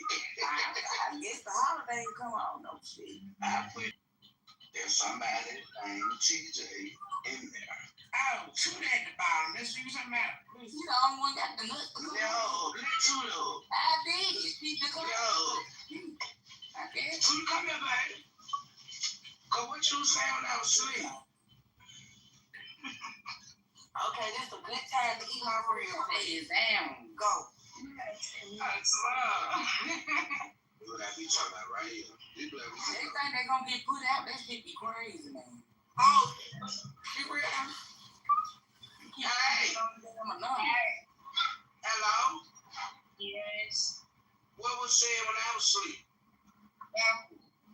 About Kiki. Forrest, what? Oh, don't even worry about it. That's what the fuck I thought. That's what I thought. Now, how you doing this evening? I'm tired. I did ask where you could your mama. What did I say to my mama? What did I say to my mama? No, I said, when they said you could your What did I say to her though? Tell me what I said. What the fuck did I say to her, bitch? I don't know. I went in there. What's your bitch? Why you worried about it? So why did you say Tira had herpes? It's already they say you got her. Fuck you talking about, bitch. You said your daughter got it though. But everybody said you. Fuck you talking about. Now I ain't heard nobody say that but you. Clown asshole. You ain't gonna go out. Fuck you talking about, bitch. Bitch better stay in your place, stupid asshole. Now look how you all quiet and shit. Fuck girl. Better sit over there and get run off at your dick suckers. Hold on, be talking about nothing. Bitch, you better find you somebody to play with. Hey, bitch, I said what I said. No, this ain't that. You see, I'm wrong. I want your ass out from the place. No, you don't. Let me know you ready for it. Bitch, you ain't never pulled up on me like you played with Kate. No, that you Sean, no, not fuck out of this. Stop playing with me, huh? Stop playing with me, huh? You can't be talking, bitch. You can't be talking, huh? All you do is sit in my inbox and kiss my ass. You just stop playing with me, huh? Because you know how I'm a cone. Stop playing. I ain't none of Keno. Tissy, Nene, and none of them bitch hoes. I ain't none of them. I ain't seen that. I ain't none of them. I ain't none of them, though. Bitch, I'm talking. So what else happened? They said Troy's dead. Somebody was talking about you joking. Now you want to move the toy. I know they're real. You know about the auto stupid. Hold on. No, they're real. No, they're real. Chocolate, bitch. Look at my food for you, little bitch.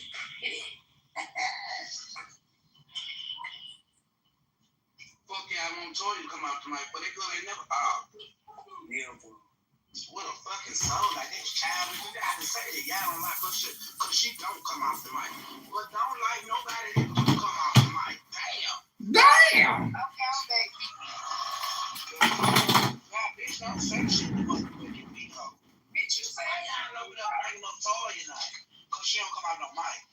I said her no neck fat ass wasn't finna sit over there, bitch. I meant what I said. Good, I never said nothing to you. You took all the fucking 2 minutes. Sorry, yeah, you're gonna use a couple. Hello. I'm watching that, and you gotta take it. All right. You see, this is what I'm talking about. You can't just it is, but I don't know. They want delegation, so apparently you guys can't get through it. Dominique, you got 30 more seconds to speak. Should really good at it. No, his name's Gold. Go ahead, bro. 30 seconds. Okay. Sorry, y'all sound the same.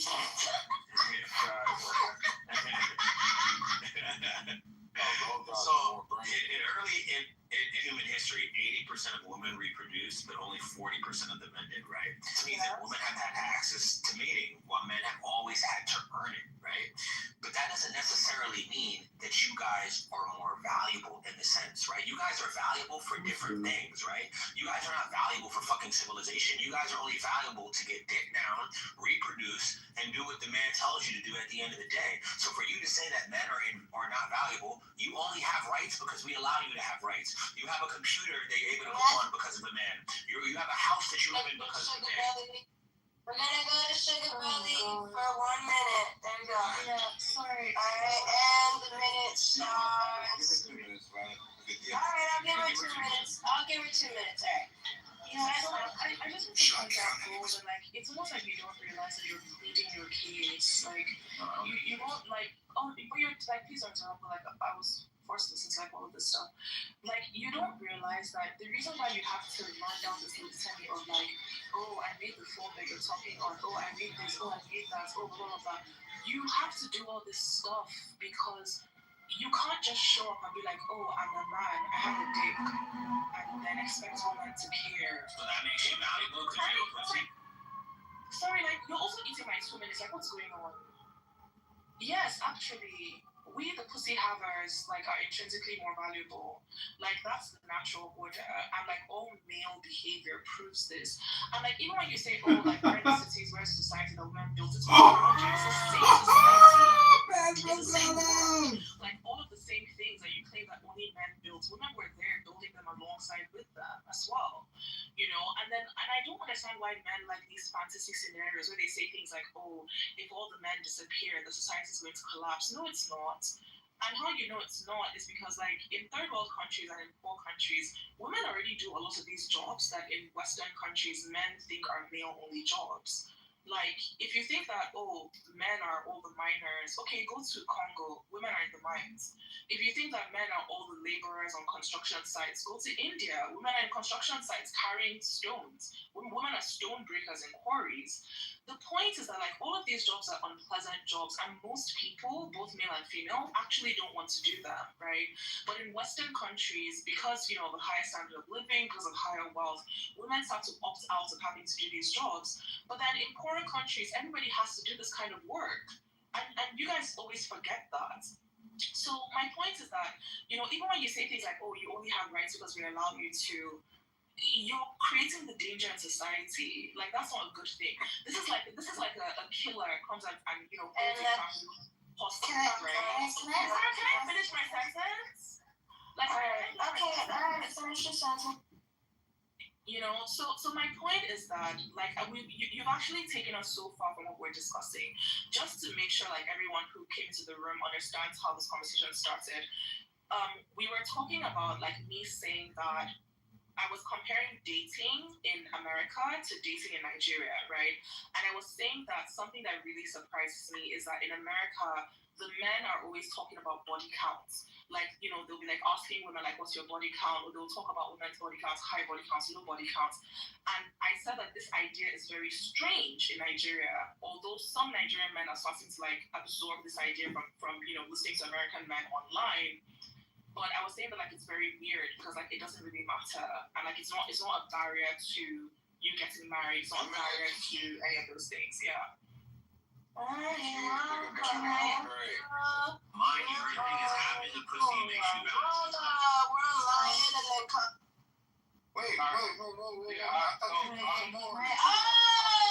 Samoa's first, guys. Sorry, he called it way before the ISO even started. We're on Samoa, then we're on Lion, and then Concrete.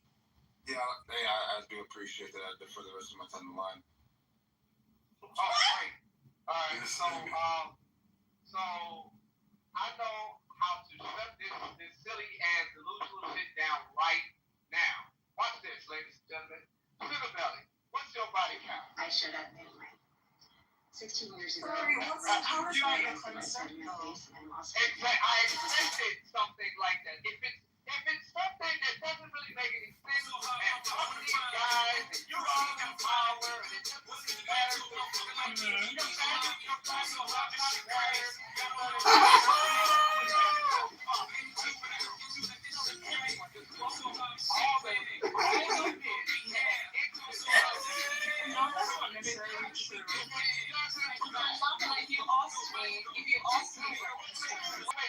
if she knows it's wrong.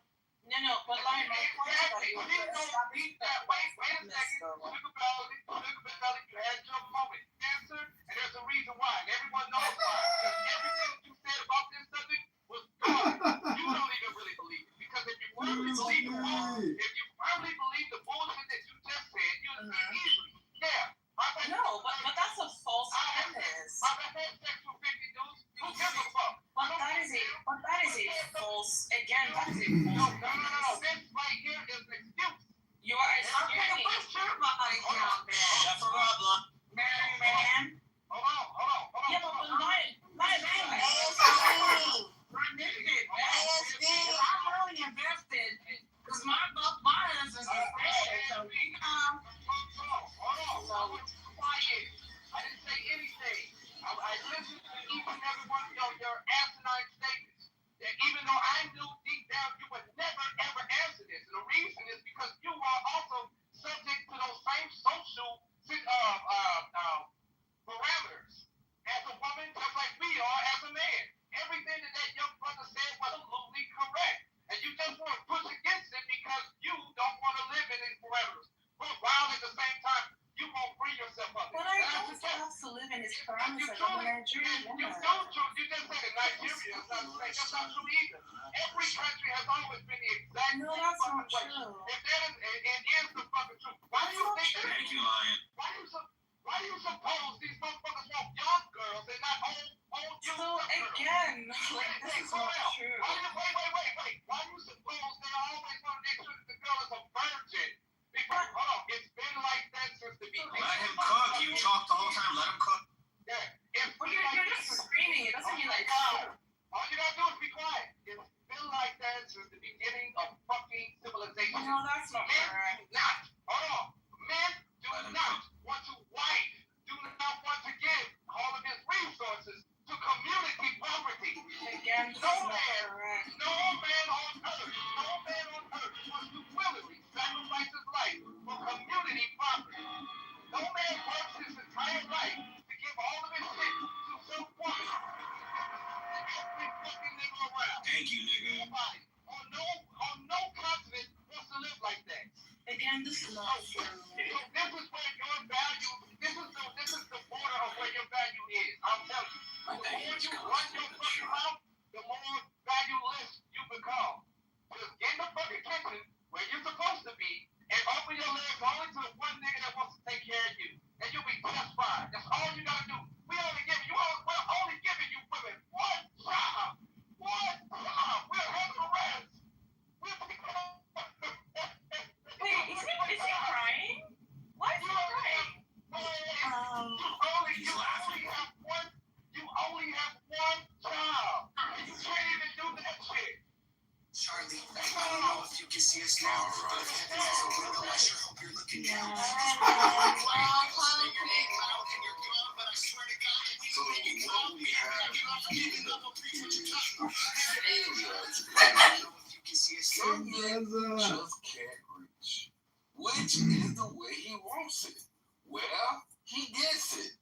Anyway, that's the opening. That's part of a movie called Cool Head Luke. It is also the opening of a Guns N' Roses song called Civil War. For those of you who are TNR fans, you will recognize it. Now, what we have here, what we just witnessed, was a shellacking, as the whites would say, from Sugar Belly towards Gold and now Lion. And these two gentlemen, ironically enough, are professed believers of the word of God and the Christian underlying Antichrist. But he is an Old Testament abides by the Old Testament. And I'm wondering, does the Old Testament talk about women? Yes, it does. Does the Old Testament talk about a woman's value? Why, yes, it does. Could we perhaps hear what the Old Testament says about women vis-a-vis men, vis-a-vis the Yes, I think we can. We have the technology. So I'll start with Proverbs 18:22 again, church. Proverbs. What is this got to do with 22. my Christian? He who finds a wife finds a good thing and obtains favor from the Lord. Again, to the Christian men. The Old Testament Bible believers and the Christian men. He who finds a wife finds a good thing and obtains favor from who? The Lord. The Lord. Not your cousins, not your uncles, not your daddy. The Lord himself. I don't think I need to read anything else to see what value women bring to the table for a man, and how that verse alone establishes her as, if not the prize, definitely a prize. I might go as far as to say, behind God. But I'm also a Christian, and I don't believe in your Abrahamic. I am not convincing you of the argument, Sugar Belly. Pay attention. I'm in agreement in part with what you say, and I'm refuting what they say. Pay attention, sister. So, another one that we will go is Proverbs 12:4. And, wait, no, not that one. Let me see. Hold on, brother. This is my presentation, not yours. Okay, here we go. Proverbs 19:14. 19:14. House and wealth are inherited from fathers, but a prudent wife is from the Lord. Now, when God gives you something, is that a good thing? I think so. All right, here we go. What else? Do you even know what that's saying? Wait, hold on 1 second, brother. 1 second, brother. A prudent wife is from the Lord. I think that's it. Let me see what else. Concrete, is that all women? Here we go. I got another verse for you. Genesis 2. Hold on. Genesis 2:18. And the Lord God said, "It is not good that men be alone." Bible study class. Don't you try to stop the words, brother. Thank you. Why always comment? And the Lord, 1 second, brother. 1 second. You see the chain of events you're creating, brother? You see the chain of events you're creating, brother? You see the chain of events you're creating, brother? You see the chain of events you're creating, brother? And the Lord let him explain, and then you can go. Anybody else interrupt, you go into the. Nigga, just read Bible verses, bro. Quiet, brother. Quiet. Yes, sir. And the Lord God that the man should be alone. I will make him an helpmeet for him. The Lord loves us, and the Lord gave us something to not be alone. And these gentlemen want to argue that the woman is not the prize. Who did he make first, man or woman, though? Thank you. Please, brother, I don't want to fight with you, brother. You're a horrible debater. What you did was, and thanks to you for reminding me, right? You talked about what is good for the world, and when we talk about the woman or the man being the prize, that is in relationship to each other, not in relationship to their value to the world. So your entire presentation is about the man's value to the world. But again, the woman has value to the world such that we would not exist. We would not exist, sir. So I take, if I were to weigh, 1 second, sir. 1 second, sir. If I were to weigh the value of iPhone 17 versus progeny. 30 seconds, sir. Thank you. If I were to weigh the value of iPhone 17 PS and fucking, all day, every day. Thank you. Have a nice day. All right, Dominique, we're on you. Oh, can Samuel get back in the queue real quick? That was fucking hard to listen to. I'm Are you available. gonna move from your time to Lion? Yeah, the word should convict your dumbass point. I'm gonna go. We're going on Dominique. I yield my time to Samoa. Go ahead. Alright, go ahead, Samoa, and next we have Oleg. I'm gonna keep. Yeah, no, so I thought it was important that Concrete opened up the scripture, and I think God's pretty clear on where the importance of the actual women and men are in the hierarchy, and I think it's God, and then I think it's man, and then in third place it's woman, and then children. So if we're using God's ranking system, which I believe is the objective measure of importance, I would say God, man, and then bronze, third place, all the way down there is a woman. Samoa, you're a genius. You're a genius, Samoa.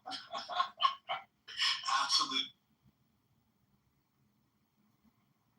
Put me back in the queue. I got to deal with that We're one. on Oleg. You wanted to.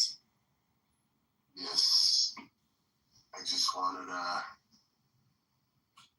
remind you guys of a quote Socrates said. By all means marry if you find a good wife, but you could say spouse. You'll be happy. But if you don't, you can become a philosopher. So I just wanted to share that with you guys. Thank you, Oleg. Alright, we're on Lion, then we're on Concrete. Oh wait, I thought you saw about. Okay, Sugar Belly, Lion, and then Yeah. Okay. I'll go after Concrete. Not like we veered into people reading the Bible. I just want to point out that again, the Bible is your subjective invention, right? It's a religion, and part of the reason why men invented this religion was to control female behavior and to guarantee more access to themselves. But I'm not a fan of arguing things that we can just look up. So this is to what Lion said and also to what Gold Happy said. At some point in where I think this was before the ISO, Gold Happy had said something about how this is the case in every culture and so on and so forth. And then Lion had kind of said something that's sort of backing that up. And I want to just remind everyone that this is not true. In the original conversation that we're having when we're comparing Nigeria to America, I said that we've got hundreds of different cultures in Nigeria, and in Africa we've got thousands of different cultures, and all of them have different attitudes to the same issue. And I said it's a spectrum. So you have on one end of the spectrum the people who believe that one man, one woman, be faithful to your husband, wife, be a virgin, whatever it is you want to do. And on the other end of the spectrum, you have the people who believe you can do whatever you want to do, and there's every position in between. So I'm just going to read something from anthropological reports of the Igbo-speaking people of Nigeria. And I just want to, people who don't know this, I'm an Igbo woman, for instance. I'm an Igbo-Nigerian woman. Igbo people are not some tiny, small, obscure tribe. We are the third biggest ethnicity in Nigeria, 33 million people. And at some point, we're the second biggest ethnicity in Nigeria. This is not you're reading the practices of some tiny little tribe that lives in some tiny little place and it's not representative behavior. And this isn't just also our cultural practice. Many other ethnicities in Nigeria also have similar or the same, right? So if you read, for example, from the Asaba book, you have, for instance, it says here, so up until the time of consummation of the marriage, the girl has a suitor who presents himself, but lacking one, the girl may take the matter into her own hands and choose a lover without her father's knowledge. This is, however, no bar to subsequent marriage, either with the lover or with another suitor. Various reasons appear to exist for this. In most places, this temporary property is attractive to the girls, not only as a time of unlimited sexual enjoyment, but also because it involves a respite from household work. Their lovers naturally bring presents, and this is no doubt a further inducement. It is worthy of note that in the Asaba districts, as on the other side of the Niger, the prevalence of theft of relationships is to some extent attributed to the existence of these friendships. And then if you go to the Oka custom, so this is Oka law and custom, there's a section called sexual license. It says, in sexual matters, all girls have the most complete freedom of action. After marriage, the degree of freedom varies with the locale. In Oka and the surrounding towns, and for people that don't know, Oka is the Anambra state, which is where I'm from. In Orca and the surrounding towns, a married woman entertains her lovers with the permission of her husband, who is as a rule approached by the lover in the first instance with a gift of palm wine. The husband may stipulate that nothing may be given to his wife which shall prevent her from conceiving, such as the meat of a cow that has harmed of twins, and it will usually be agreed that the woman is not to neglect her husband for her lovers.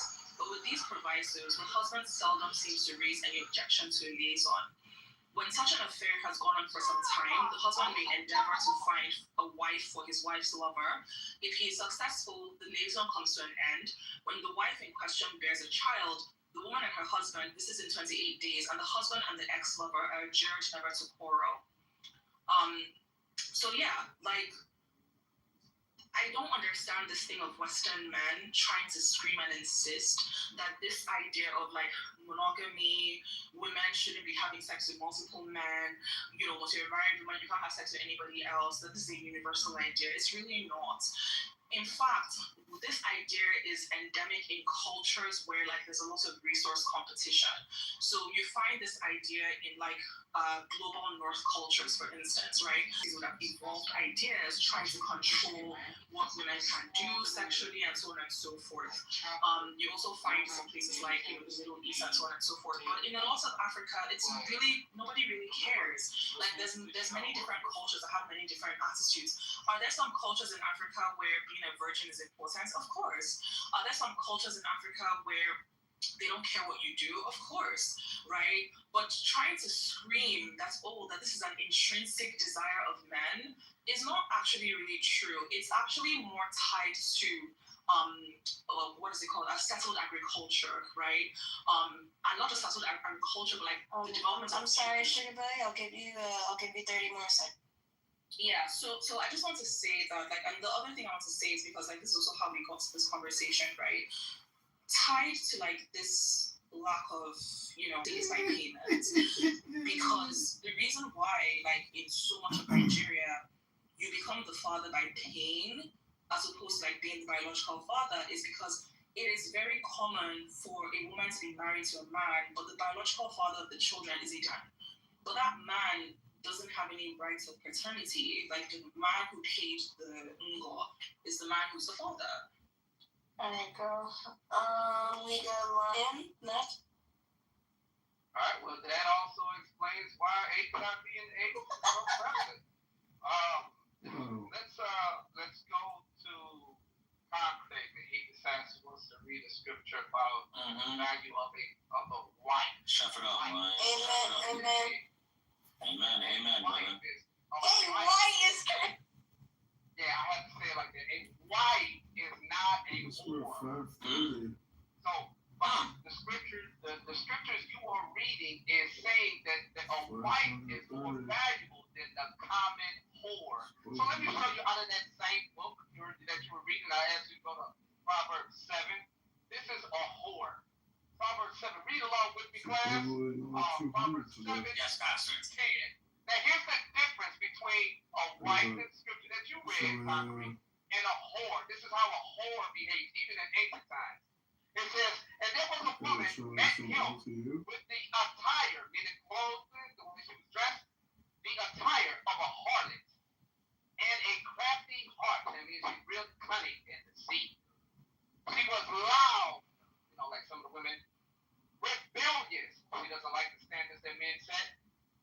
Her feet would not stay at home.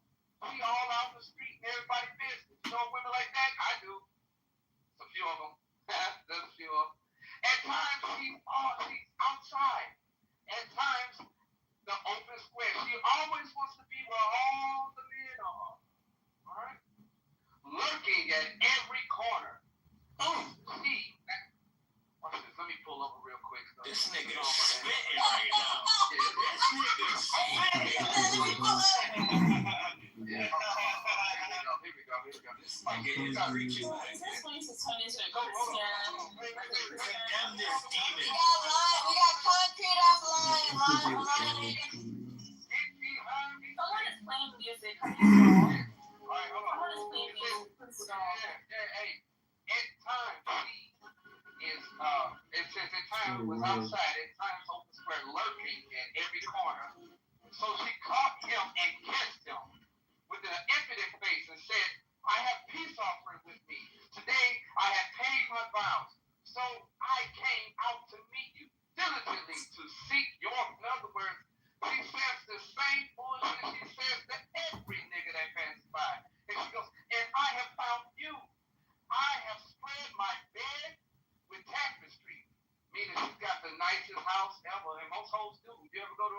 sauce. That shit look good. It smell good. All of the flavors and the cinnamon candles.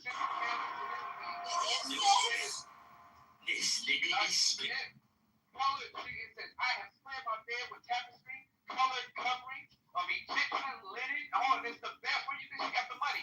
It says, niggas, I have perfumed my bed with myrrh, aloes, and cinnamon. Come, let us take our fill of love until morning. Let us delight ourselves with love, for my husband not at home. He has gone on a long journey. He has taken a bag of money with him. She's lying because you know where she got the money. She said to everybody, and will come home on the appointed day. With her enticing speech, she calls him to yield. With her flattering lips, she was him. Immediately, he went after her as an ox goes to the slaughter, or as a fool to the correction of the stocks, meaning once you get caught breaking a crime, you do a crime, you do time. Till an arrow stuck his liver. Talking about the man's penis, got all hard and everything. As a bird hastens to the snare, a bird walks. How these dumbass men go chasing after these whores. That's what he's saying. They keep falling for the same bullshit trap. That's what he's saying right here. This is 7 and 23. He did not know it. It would cost his life. When a man comes home and finds his wife fucking this other man, she don't care about that man. She definitely didn't care about her husband. But that husband is going to kill that man. That's what it says. Now, therefore, listen to me, my children. Pay attention to my words of my mouth. Do not let your heart turn aside to her ways.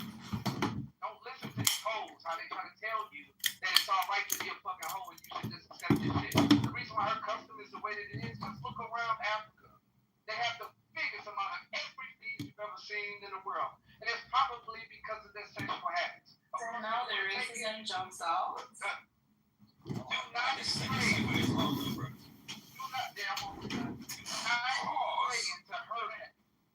For he has cast down, she has committed. And all who were slain by her were strong men. Her house is the way to hell. Descending to the chambers of death. That's that HIV, that AIDS. That's the reason why them African girls be coughing on you niggas. And y'all catch HIV immediately. They hoes. When they come over here, they pass this shit around. Look around, people. They're walking death. Don't listen. Don't ever take the advice of some whole ass people from a third world country about sexual habits and how you need to be fucking liberated. Care about this stuff. Don't be a walking piece of shit. Listen, it has your body, ladies and gentlemen. That's your body.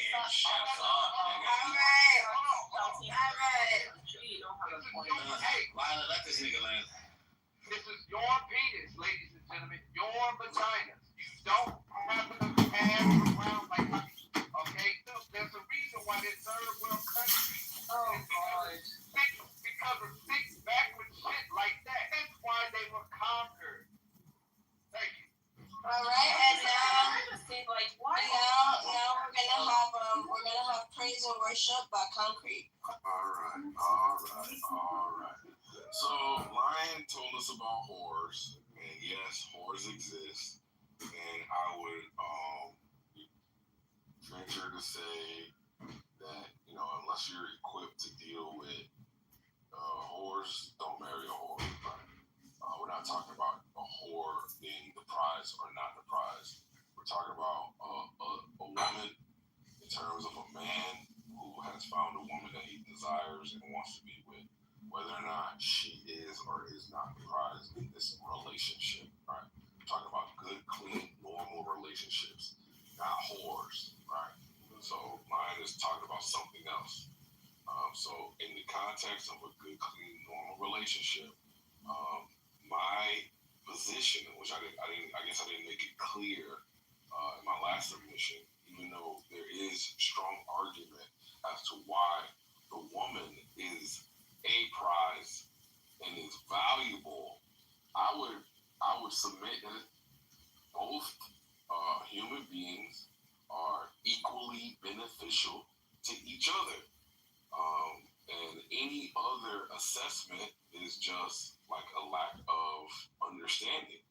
And I understand how a lack of understanding works because, not everybody is in the same place in their spiritual journey or in their intellectual journey or their enlightenment journey, right? Because there's one thing to be intellectual, there's one thing to be spiritual, there's another thing to be enlightened.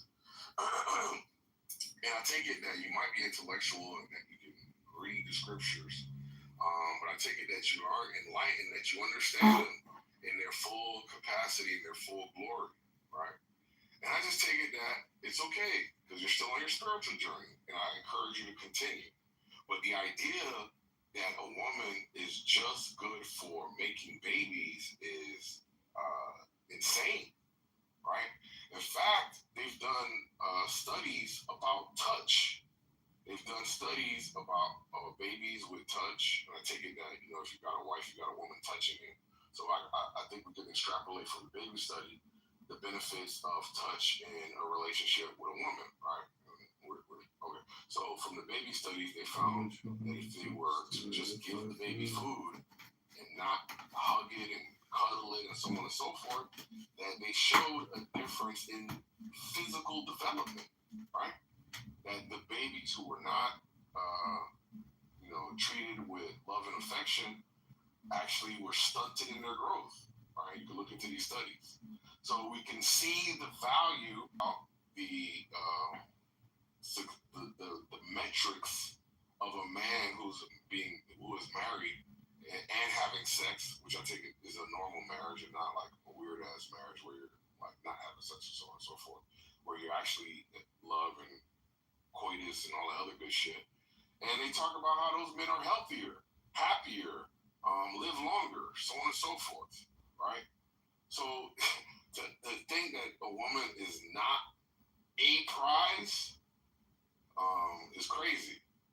And I would say vice versa. We all know what men bring to the table: protection, support, on and on and on, right? So the answer is, as usual, both. It's not one or the other. It's both. And anybody who is operating from either side of the pole is just egotistical, selfish, and misguided. And again, I understand it. Different people are on different stages of enlightenment. So I get it. I understand. I was actually part of the crew. You're part of the queue. The Sarah. Go over next. And then Okay, well, I will say. Sarah to go first, and then Gold on me. No, it's not. Let her get back to the queue. I saw the queue and like the Sarah is like on me. So like maybe because the Sarah was well. Let's do this and then Gold. Are you? No, we're gonna do Gold and then Shirley and then the Sarah. I'd like to just start off by saying a very important Chinese phrase, okay? It goes, 保持阴部清洁. You know what that means? That means don't let your pH balance be off and keep it clean. That's what it means. So that's my entry into this segue, okay? I want to talk about Sugar Belly said. She said, because I have a vagina, I can just exist and get attention, validation, and all these different things, right? You say that, right? I want to tell you that being desired is not the same as being valuable. See, men want sex, right? The same way the world wants Wi-Fi, but that doesn't make either more valuable, right? It makes them more in demand. Value is what you create or contribute, not what others want to use, right? A vending machine gets used every day. It doesn't make it priceless, you know what I mean? So your value fades, right? But a man's value can rise forever. You might be born with sexual value, but it's going to fade, right?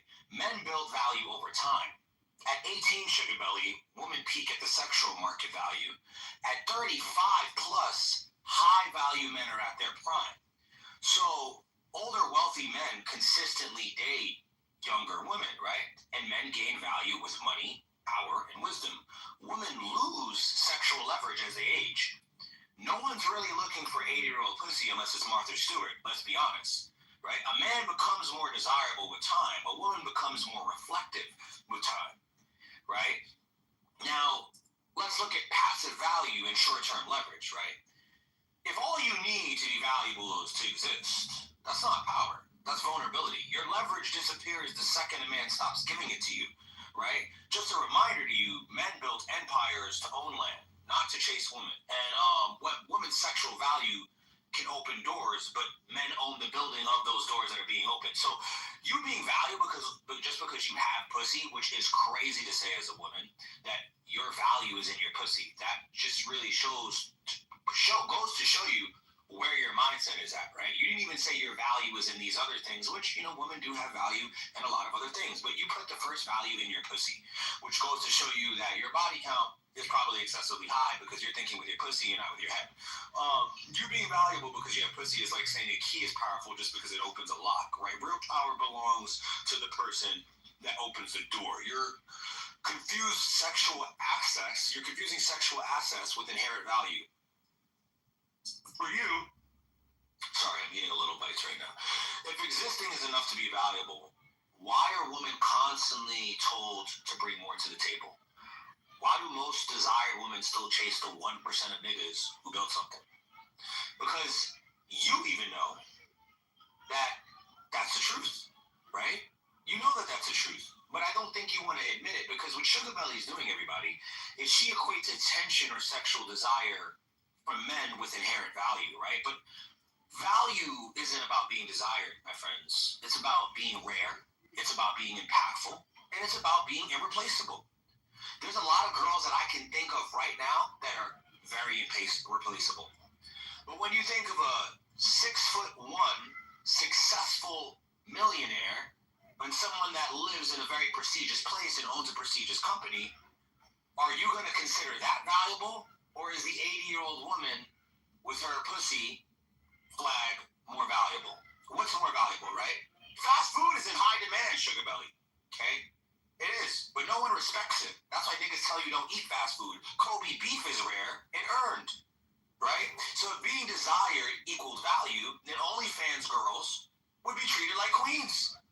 They would be respected long term. We would be having a fucking parade for them in the street. But we don't.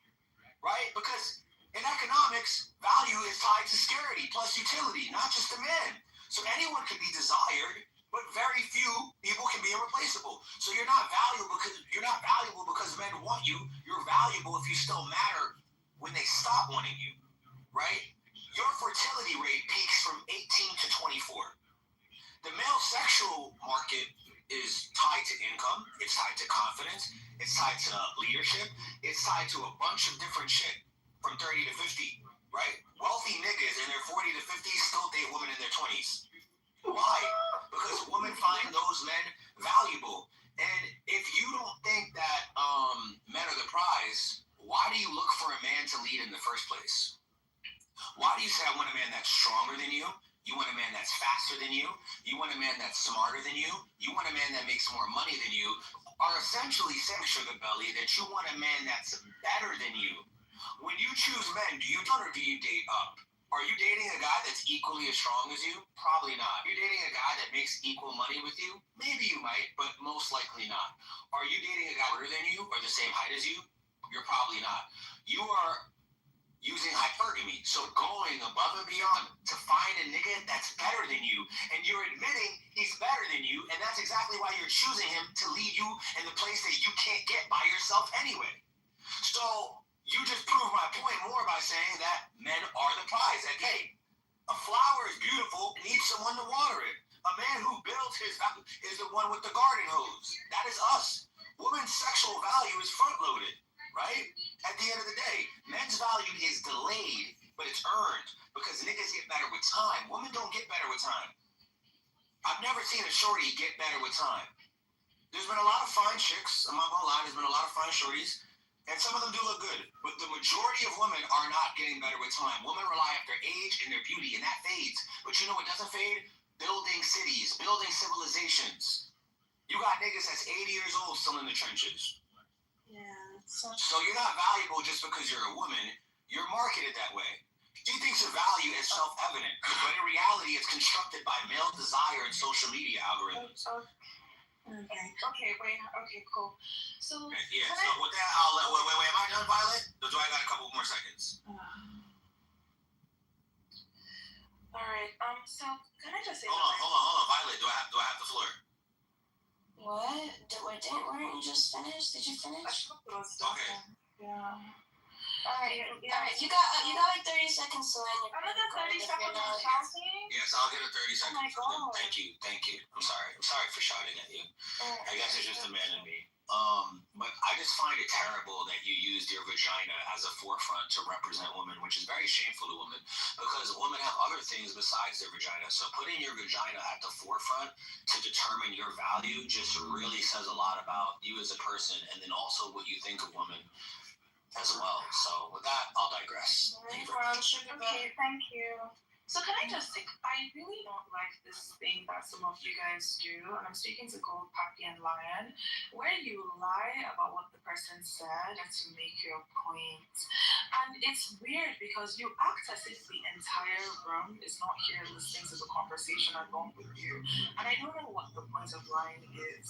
I didn't say that women are valuable because we have a pussy. You asked the question, you were like, oh, so are you saying that you just have value because of your pussy? And I said, yes, we the pussy havers have intrinsic value. That was what I said word for word. Now you've given us a whole rant about how I supposedly said that, oh, your value is in your pussy. I never said that, right? But my point though is that women have intrinsic value. So it's not about sexual desirability, like at all. I never even mentioned this. You're the one who kind of manufactured this whole point to argue against it. My entire point is that, like, as human beings, women have intrinsic default value because of our reproductive capacity, right? And because of the fact that we're actually quite competent and quite capable, and we create community, and we create like all of the things that make, being a human being worth it, like in terms of like our socialization and so on and so forth. And so we're quite content by ourselves, you wouldn't find, like, if you sequester men and women, you generally don't find women trying to, kill themselves to get into where the men are. But you will find men trying to kill themselves to get into wherever women happen to be. And that's because the women have far more value to the men than the men do to the women, right? So, and the second thing is that I really feel bad for like the women around you, Gold Happy, and I feel really bad for the women like in whatever social culture you're a part of. And I'm not saying this to say that you're a bad person, like I'm really not, right? But I'm saying this to say that like the ideology that you're parroting is incredibly tedious, it is incredibly exhausting. And when I think that, okay, some girl is going to have to marry you, right? Some girl is going to have to listen to this nonsense for the rest of her life. Some girl is going to have to, it's deep. Wow, that's deep. When you say this rubbish, I feel bad, and the reason why I feel bad is because I know for a fact that, in other parts of the world, women don't have to believe this rubbish or listen to this rubbish in order to have partners, like, to partner up with men or to get married or whatever. It really doesn't matter. And it's funny that Lion was shouting about, third world country and stuff, right? Because what I don't understand is that, okay, yes, I'm from a third world country, but you guys are from a first world country where you're supposedly meant to be living better, you're supposedly meant to be having a better time of life. And so, like, why are women in this first world country who are meant to be freer, who are meant to be happier, why do they have to tolerate this nonsense ideas from men? Like, it's confusing to me, right? If you're supposed to be living a better life, why do I have to hear the Gold Pappies of the world telling me rubbish about how, men get better with age and women go down with age, or whatever nonsensical idea like they distributed in the Excel group meeting? It doesn't make any sense. Like, it's so, Lisa, you're asking me, so just give me a second, let me finish, right? It doesn't make any sense to me. Meanwhile, in the country where I'm from, which is, like you said, a third world country that has nothing to teach you, first of all, like, the marriage rate is much higher than in your first world country, right? So even you guys from the first world country, you men who keep on shouting about how, marriage is so important to you, marriage is so valuable to you, you're looking for a wife, the way you say that word, wife, right? you guys aren't having that much of having wives. You're not having that much success of having marriages. Like, our marriage rates outstrip yours, like, hands down, right? And we're not tearing ourselves to pieces about body count, tearing ourselves to pieces about how men are supposed to be more valuable and whatnot. Like, it's kind of crazy that you supposedly have more freedom, but you're binding yourself to these regressive ideologies. And then the other thing that I want to say is that, like, I also don't understand why you guys keep on trying to argue against what I'm saying using the Bible. It's odd. I'm not a Christian. That's very nice for you. And if this whole conversation was about, okay, what do Christian people believe about marriage, or what do they believe relationships, I would agree with you, because I've read the Bible too. Like, I've done all the Christian theology as well. You know, like, I've studied all the Christian stuff there is to study. So I would agree with you that, yes, you know, this is what Christians say, so believe. This is like, you know, if Christians ran the world, or if Christians were the rules, this is how it was going to be. I don't have any arguments against that there.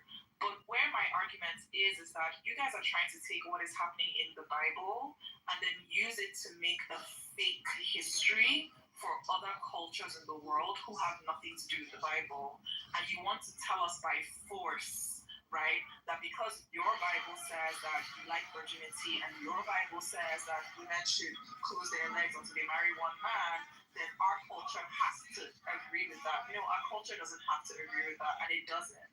And we have the historical documentation to prove that it does not agree with that. So, I don't know why you guys are like so angry. Like, this was a fun, chill conversation, and I was hoping that it would stay that way. But some people started screaming and calling women whores and calling women hoes. And I just feel like you don't need to have this much aggression. But like I said, the reason why you have this aggression is because this is not a chill conversation for you. You're fighting for your life.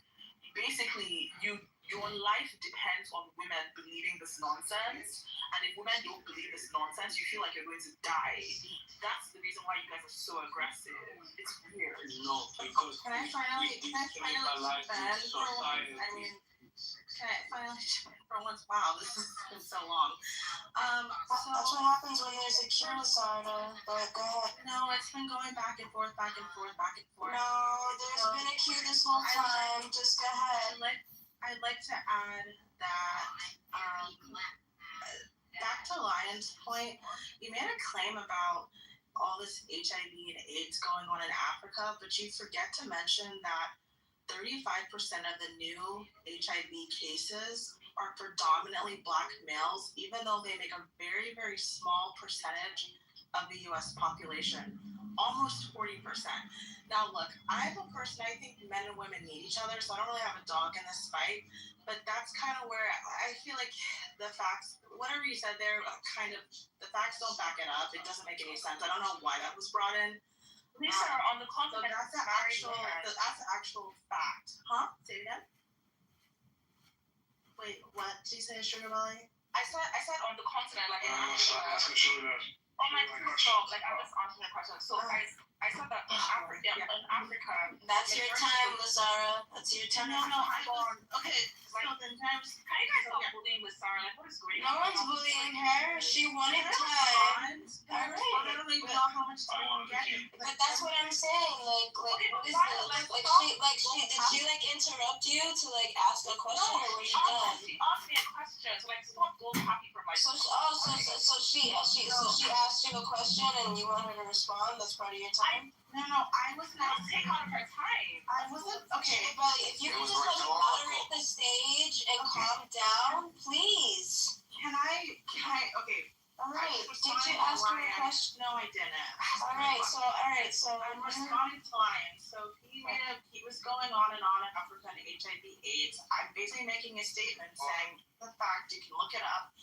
35% of the majority of HIV cases are predominantly from Black males, and they make up only a small percentage of the U.S. population.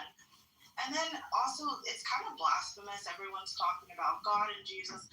It's funny because in a lot of spaces, guys will talk about how women are also they're gossiping, TTing. I mean, shouldn't you guys be building, working? Why are you guys on Clubhouse? Leave the gossiping and the cattiness to the women. I don't understand it. And I don't really know what black men are building. I mean, you're talking about, we built the civilization. What are you building? What was built by you? I mean, it doesn't really add up. So, I mean, the marriage rates are down. Incarceration is up. No, black men. Okay, the marriage rates are down. Out of wedlock birth rates. I mean, what are black men really building? They're not. Black men built this whole damn country. I'm just saying. It's crazy statement. But we're gonna let her finish. The facts. I'm talking about the facts. I mean, that's just what the facts say. Well, she sound like Charlie Kirk breaking family. Alright, well let her sound like that and let her land her fucking plane. Why are you guys so angry? I don't have a dog. I don't have a dog in this fight. I think I wouldn't. I'm not necessarily agreeing with Sugar Belly, but I think some of the points that you guys are making are just not really strong enough. You're talking about men, but you're not specifying what men. You're talking about HIV, but you're forgetting the fact what I just pointed out. It's like I said, I'm a Christian, I'm conservative, but it's a bad argument. I don't really know what you're talking about. Anyway, go away, take it away. Yeah, so Lisa, like all I wanted to say to what you said about HIV, so like, because please, like, can you stop? Like, we're having a chill conversation. It's not a fight. Like, nobody's fighting with you. Yeah, that's fine. But I go after team. Yeah, so Lisa, like, so on the concept. I tried in and I was in the queue earlier. Yeah. Leon goes before me for sure. Okay, so I do think that it's going to be interesting tomorrow because we are going to see a response from the FCC chair based off what Jon Stewart's going to say, and I guarantee you Ellison is going to be pressured by Trump behind closed doors to probably get rid of Jon Stewart permanently from the Daily Show. Because, they have also had a broadcast license that was just transferred to them and bought by Skydance, right? So, this is going to be some tea that we're going to miss out on. You guys, it would just be something y'all would play tomorrow, but y'all can just play live. So who's doing this? I thought I read that today. Who's doing the Charlie Kirk special? It's going to be Sinclair. In place of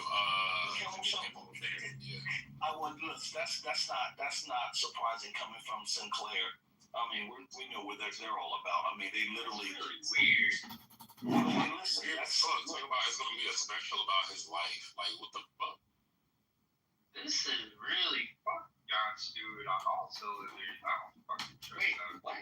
He's always. What do you mean? Wait, what? He's never been about shit.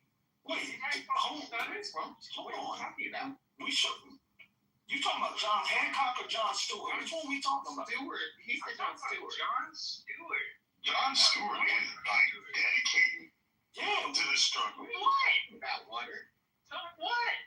Okay, Water. I'm so confused. What are you drinking or smoking right now? Because you ain't drinking the water. You drinking something else. What's that? You must be dehydrated, bro.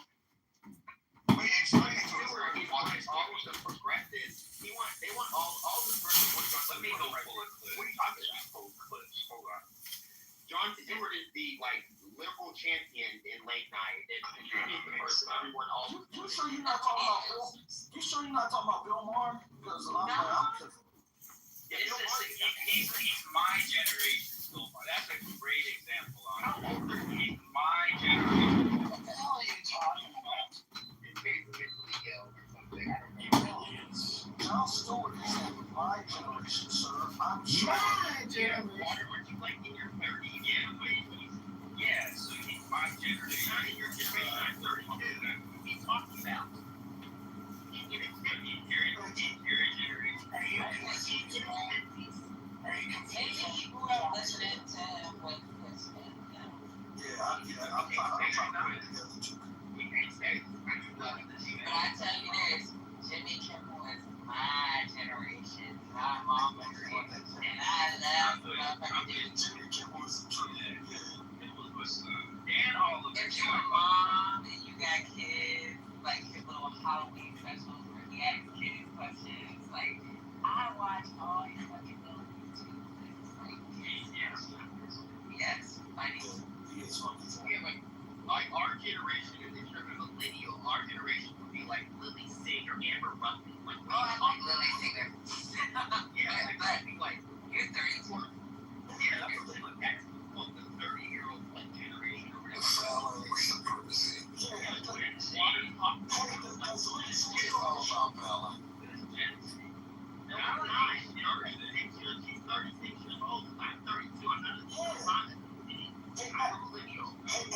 She still have a show, Honey Slick? No, her show back 2 years ago. Okay, yeah, but like her show was witty. I liked her. Yeah, on Peacock. And then Amber Ruffin has, I think she still maybe has her show. She's like 42, 43. Yeah, she's literally. Yeah, she's in her 40s. I thought she got her book before like late 30s. Yeah, they look young. I mean, Lily gets younger, but like Amber's really good. I didn't know that.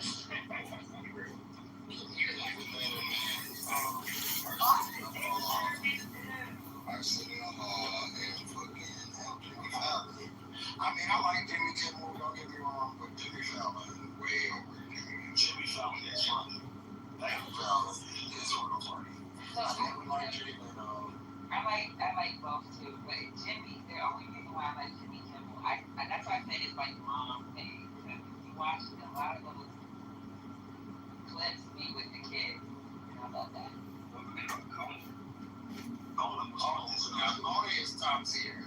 See, Conan to me is the best one. He's gonna be the big talk. I love fucking Conan O'Brien. That is my nigga.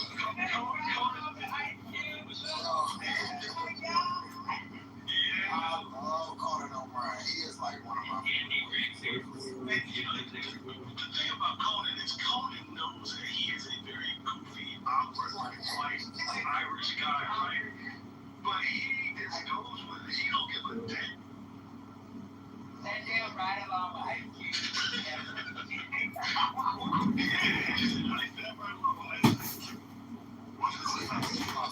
He's my favorite Conan O'Brien. We do this. Which one? Kitover. Oh, yeah. Where y'all be going off in here, especially first lady, I always do this emoji. Listen to this podcast, go to Brandy's a friend. Yeah, it's funny. That's the funny motherfucker. Yeah, he's hilarious. I like that. I grew up on Joe did nothing for me. Didn't even Letterman do not get along? Yeah, Because the Tonight Show, the Tonight Show was supposed to be Letterman's. Letterman was funny as hell. He creeped me the fuck out. And his dad did creep me the fuck out. You know it got me the Letterman when they did that, what's their movie that they did about Johnny Carson, how he was supposed to take over Labor Day. Yo, rest of these Joan Rivers, man, I wish she was like, we should be dragging people up to right. Yeah, Joan was talking about Let John. The Tonight Show before that, now when she was supposed to get the job, they went to the lab. That's why.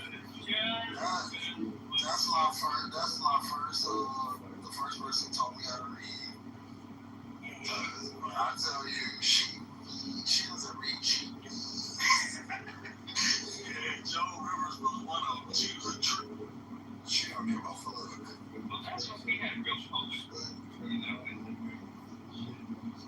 I like Carson too, but give me Conan. If I gotta pick, give me Conan, then Letterman. I love Arsenio. Yeah, Conan probably the top one. And I love Jimmy Fallon too. Arsenio, Arsenio, Jimmy, and Conan are my top, like top tier.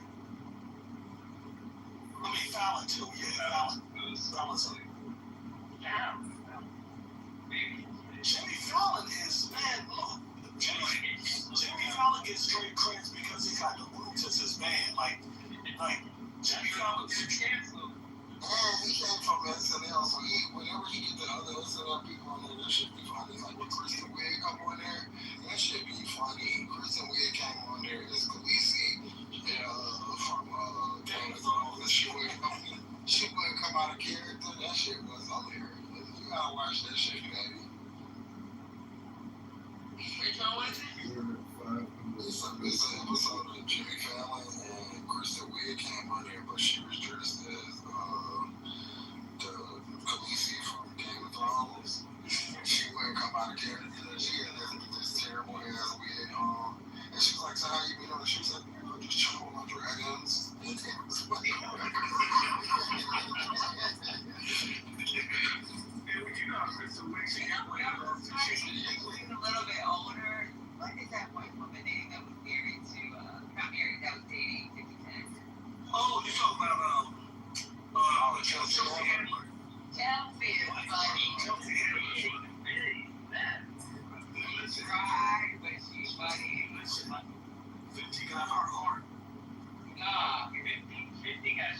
50.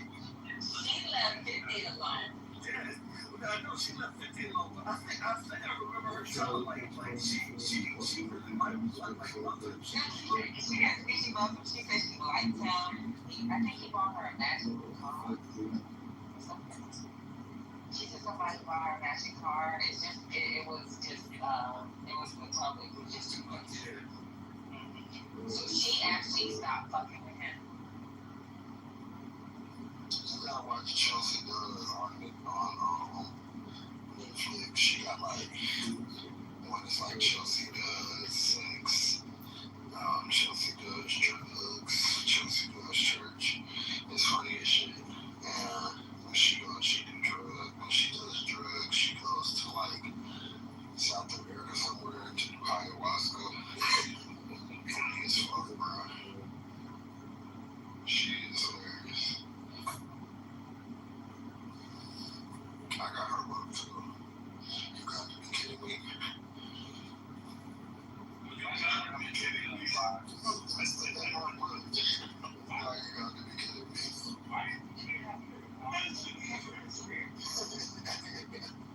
That Chelsea a 40-year-old person. That's a I doubt Chelsea would. they need to bring back Chelsea. No, 40-year-old version. Oh, in the movie? Yeah. No, that was that was Judd's wife. She loved him later. Yeah. Kristen Wiig, nobody will ever trump Kristen Wiig. She's the funniest. Oh, you're talking about Elizabeth Banks was in a 40-year-old version. Yeah, Elizabeth Banks. Yeah. Or Cindy from Scary Movie. Yeah, she was funny good too as fuck too. I forgot Jamie Ritchie's in there. Leslie Mann was Judd Apatow's wife in the 40-year-old version, right? The one that throws up on him and says she wants to get French toast after. That big tall lady. She ain't tall, no, that's Jane Lynch. That's Jane Lynch. Jane Lynch. Jane Lynch. Nobody funny. I'm sorry. This is Kristen Wiig and Melissa McCarthy. Then everybody else fall under them. And what's the one who used to do Tina Fey. Oh, Tina Fey's funny too. one plays up there, but Annie Poehler. Okay, so it's them three, and then all other one. She's a no Rachel. Who's the one that right? Yeah. No, Rachel did that because Yeah, right. Now the tree. that's Kristen Wiig. Rawless of our is the right. Man, y'all gotta get what's her name? Put some respect on her name. Maya. She's what's her name? Maya Rudolph. Yeah, Maya Rudolph is Maya Rudolph is funny as hell. I would like to see Melissa McCarthy and Tiffany Haddish and Maya Rudolph. Tiffany Haddish is what it's the same character from Every time I see her face, I see this is nice. I'm like, okay, I'm at it. I'm done. Every time I see her face, that's all I see. There's no one. All I see is her doing the name from 2014. She needs to stand. I like, what's the girl from Abbott Elementary? Oh my. Went to be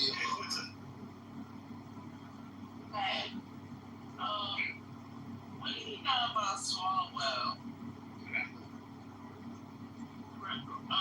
Representative Congressman From California. He's a really great for president and shit that they running for nothing. But yeah, he was dragging what's his name up the streets that where his little kid was happening, doing the same like yeah, I just posted it in the chat saying y'all better look the fuck out after the midterm elections because we're gonna be right back here. Y'all better get your lawyers. I'm like, whoa. It was like bitches, honestly, when these midterms, and I wasn't like, I think that was it.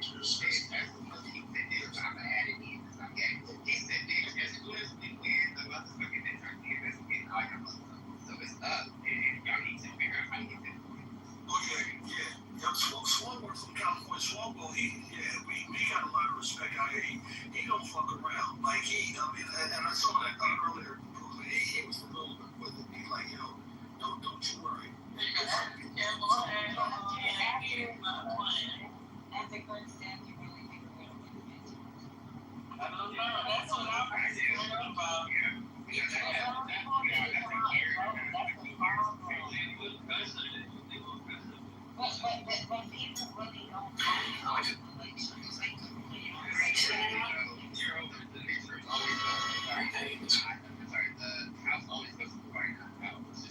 That's true, but you know what? This is not enough to do anything. They're going to be obviously doing is actually making people think what they're doing in the name of her. This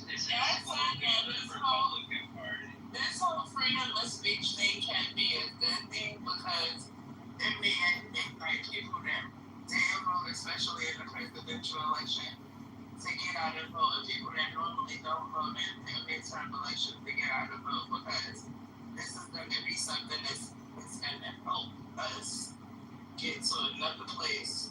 This is crazy. I'm not going to say that there's nothing to be worried about. I hear you. When I think that Trump has put himself in a very bad position. As much as he's trying to run away from the FC and transparency and the whole shit that they were really trying to find this card. So bad since they kind of see right now and they start saying. But the one thing I want to say is the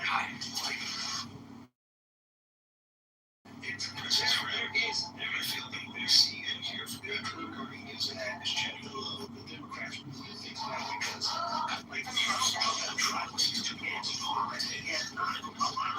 he claimed America and on top of these kind of social issues and these kind of people, he's trying to press down on people. I think that there is going to be a faction of people that are really going to just be like, yo, I voted for this bullshit, and now I need to correct it. That's not to say we're not, there's not going to need to be a push to get out, but I don't think that they just got it all in the bag. I think that they know what's coming, and that's why they're putting in overdrive to try to suppress votes and try to take over things. But I think that really, it's really going to come down to just people getting out of the vote to Patty's point. And that's the part that I'm worried about is the suppressing of votes. I think that that's going to be hella prevalent with all of the clues that we got now. I think they're definitely going to go extra hard with the suppression of votes. There's going to be a lot of bullshit. Where were you? Where was Marcus? He was up with Paul Allen. He was that day is constantly sharp, and I do not hope for a better world for anyone. In fact, I want my pain to be inflicted on others. Special data. It's at T plus 12, and historically, every single year they did a 15-year stretch. We've always been either +2 or -2, whatever that environment currently is. When the specials are happening right now, it's T plus 12. So I was T plus 9 at max T plus 14. But this curse is going to be, honestly, back in people's minds by next year. They're going to try to put it back in front of people in front of the midterms because they're doing the convention, the Republican midterm convention, Democrats are going to endorse their new work. What we're doing is connect every single Republican that is running to Trump. When we're already in stagflation, we're literally walking into our recession. So, we have a major event. Whatever major event is going to happen around the time of the election, I think that's the thing that I'm worried about.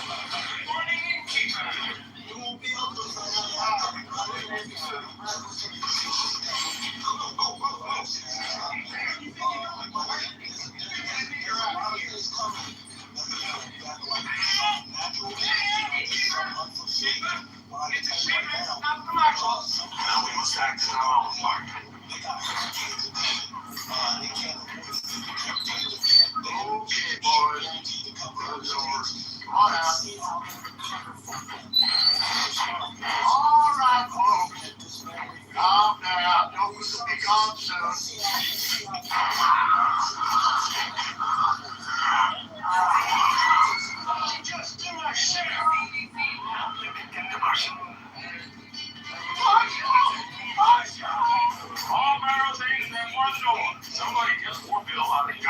damn screen. You just live. You got 100 rifles aimed at every way out of that building. You got one chance to get out of this alive. Is this the marshal I have the pleasure of addressing? Yes, it is. It's up there. So big. They need to talking. Come in. You unarmed? Yes, indeed, we are. Marshal Taylor, may I address you and your deputies? Apparently the entire town of Daughtry as to the incident that just occurred. Go on. The man lying dead in the dirt, who went by the name of Bill Sharp, is actually a wanted outlaw by the name of Willard Pick, with a price on his head of $200. What the hell you said? I'm willing to wager this man was elected sheriff sometime in the past 2 years. I know this because 3 years ago, he was rustling cattle from the BC Corn and Cattle Company of Lubbock, Texas. Now, this is a warrant made out by Circuit Court Judge Henry Allen Laudermilk of Austin, Texas. You're encouraged to wire.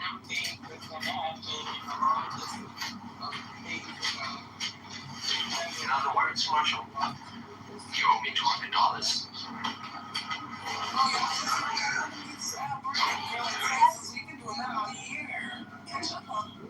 Well, that's Atlanta. They had the first recorded case here in Atlanta a few days ago. Yeah, and I was sarcasm for the ones who didn't know. Yeah, I totally understand that. It's these type of things from the make the rounds across the country, especially depending on the season change. And so, you know, it's just It's 7 that grade now, Tony. So they saying it's 7. That's crazy.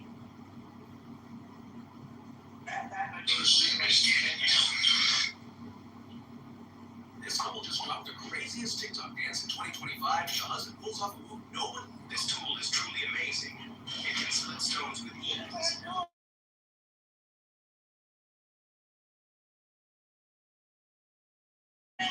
As the pressure builds, I'm finally using the legs apart. This tool is truly amazing. It can split stones with ease.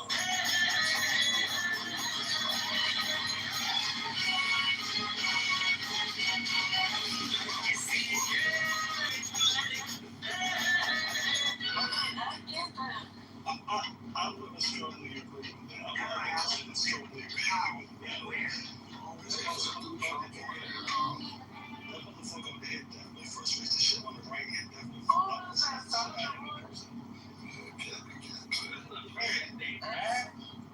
That's other one. I definitely reckon that thing that has been Jimmy.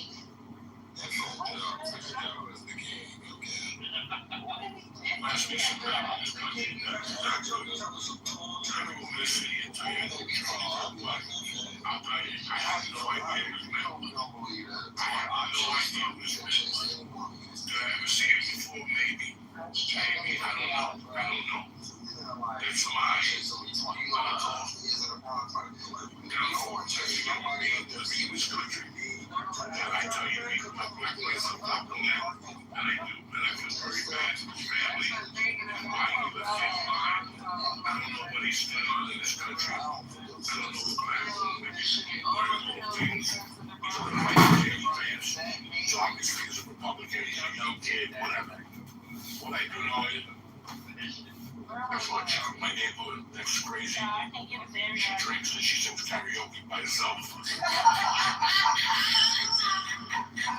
I can't wait to see how you connect, but she's got like a little 11-year-old contradictions on my Instagram, she was on that Ryan, like tearing crying. And I remember when it went down on my sister. Innocent people impacted, the innocent casualties. We see all of the damage, the detriment, all of the mental diseases that are coming from this, right? American People was fucking awesome, dude.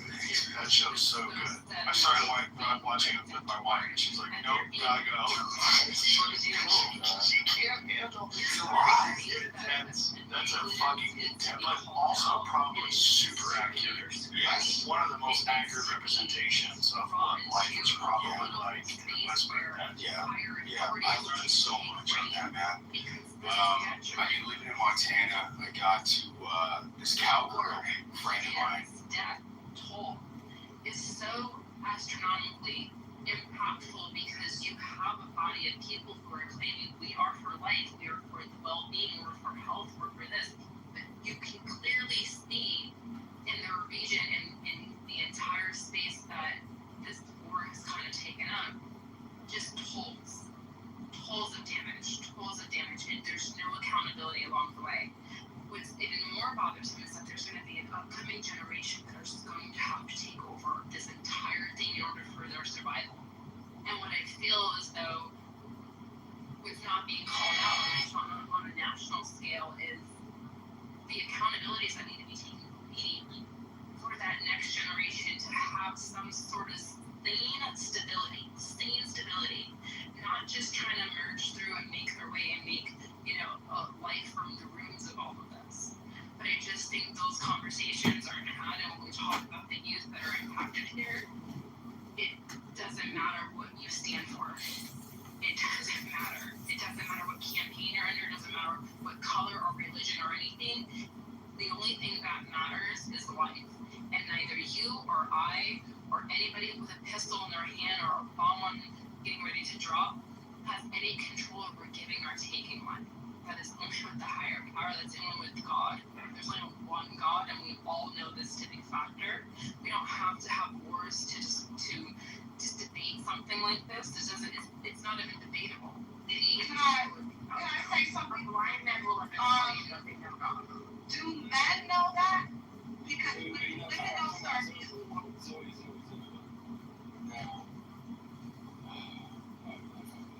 But thank you for letting me explain. No problem. Alright, so do y'all want to make this a troll or make this a man? That's not trolling. Do men know that? Let's just see. Alright,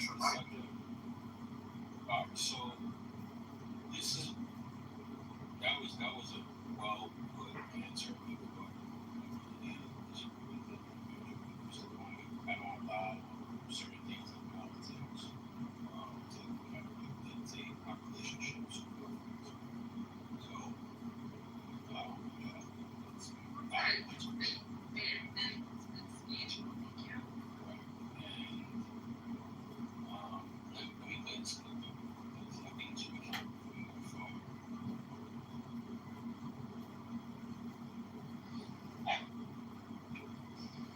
will you answer that question? That was like so much.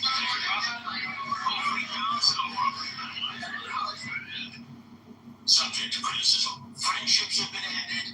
Public figures have been torn to pieces. People are scared to speak up. And not just on social media. They're scared in the privacy of their homes, too. It's playing a game night. You've played everything. It's time for a game that'll challenge you mentally and emotionally. We do have a one subject. Oh, what is it? Let's talk about Israel. Navigate your way through the Holy Land. Stopping to pick up neutral talking points along the way. But if those talking points offend anybody, obviously this is all very complicated.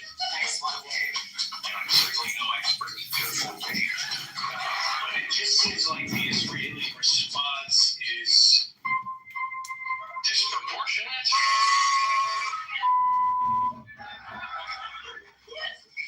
You'll spend hours navigating this conversational minefield and having no fun doing it. Well, this conflict goes back a long, long way. Listen, babe. But when one force occupies, am I not allowed to say that word? I don't know. These rules are hard to follow. You might not know what you're talking about, but don't let that stop you from weighing in. I feel bad for anyone, anywhere who's uncomfortable about anything. You messed up. Are you going to give Hamas a pass? No. That's not what I said. That is not what you said. Just like the real conflict, you see, they never end. The two-state solution. The violent escalation. Both sides.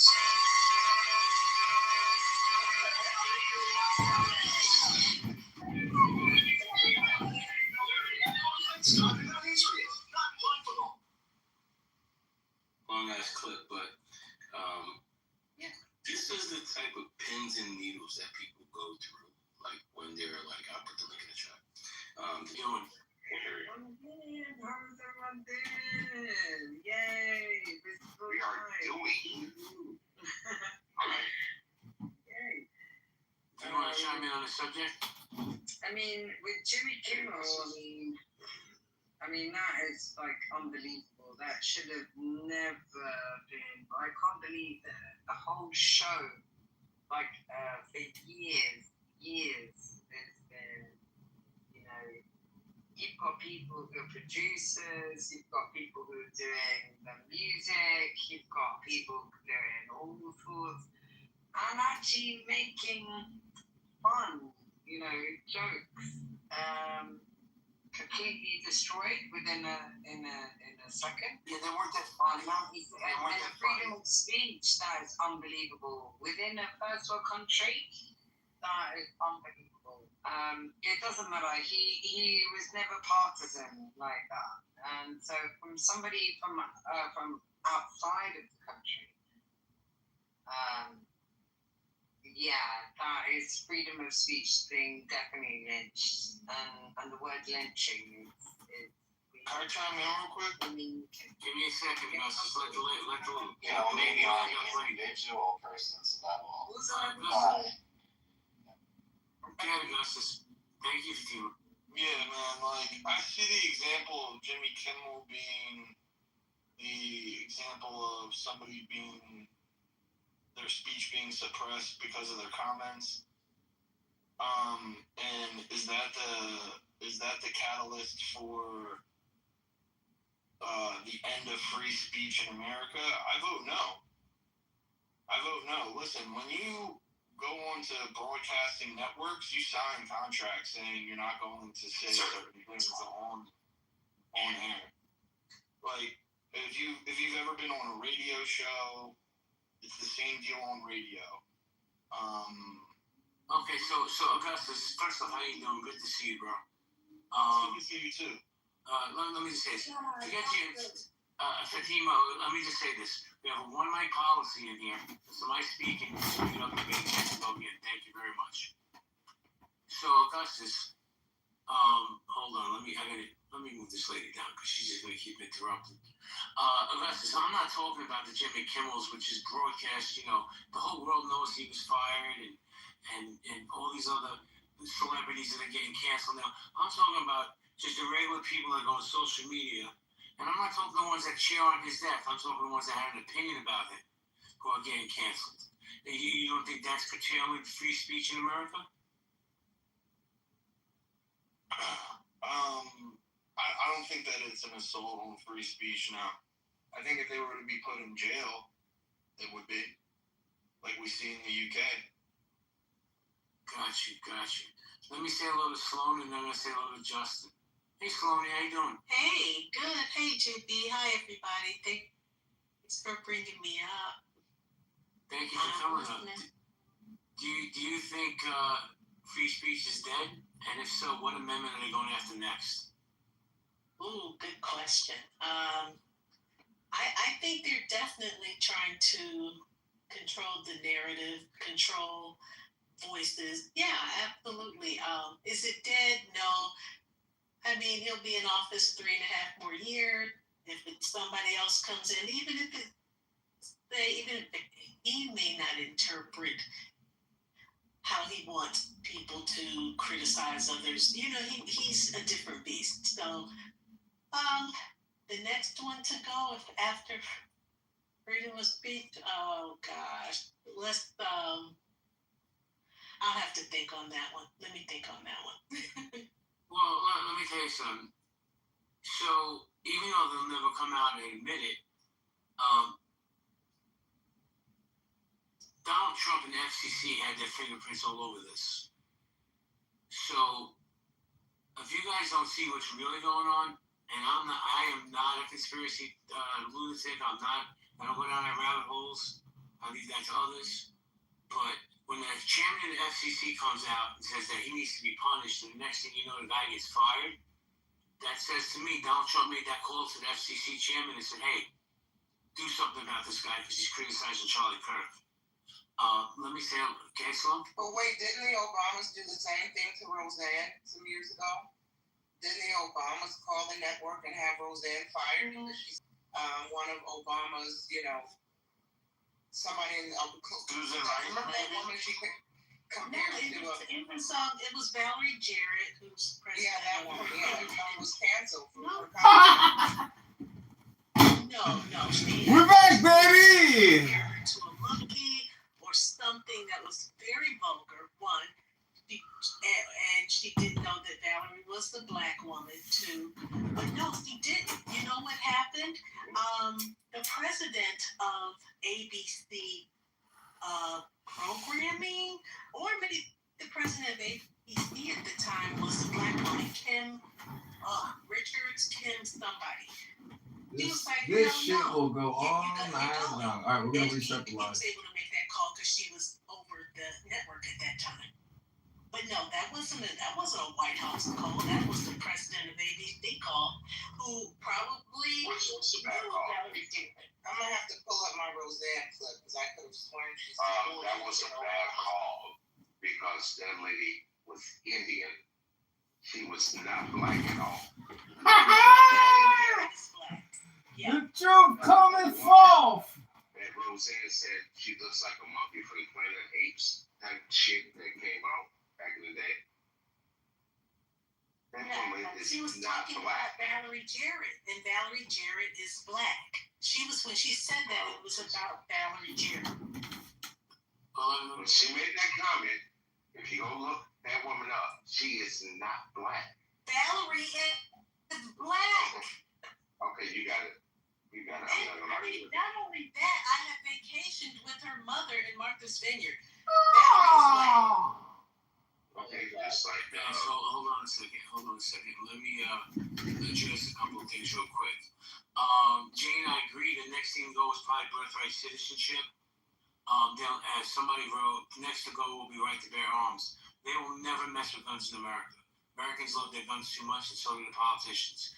Because the gun lobby is way too strong for them to ever fuck with guns. Excuse my language. Justin, how you doing, bro?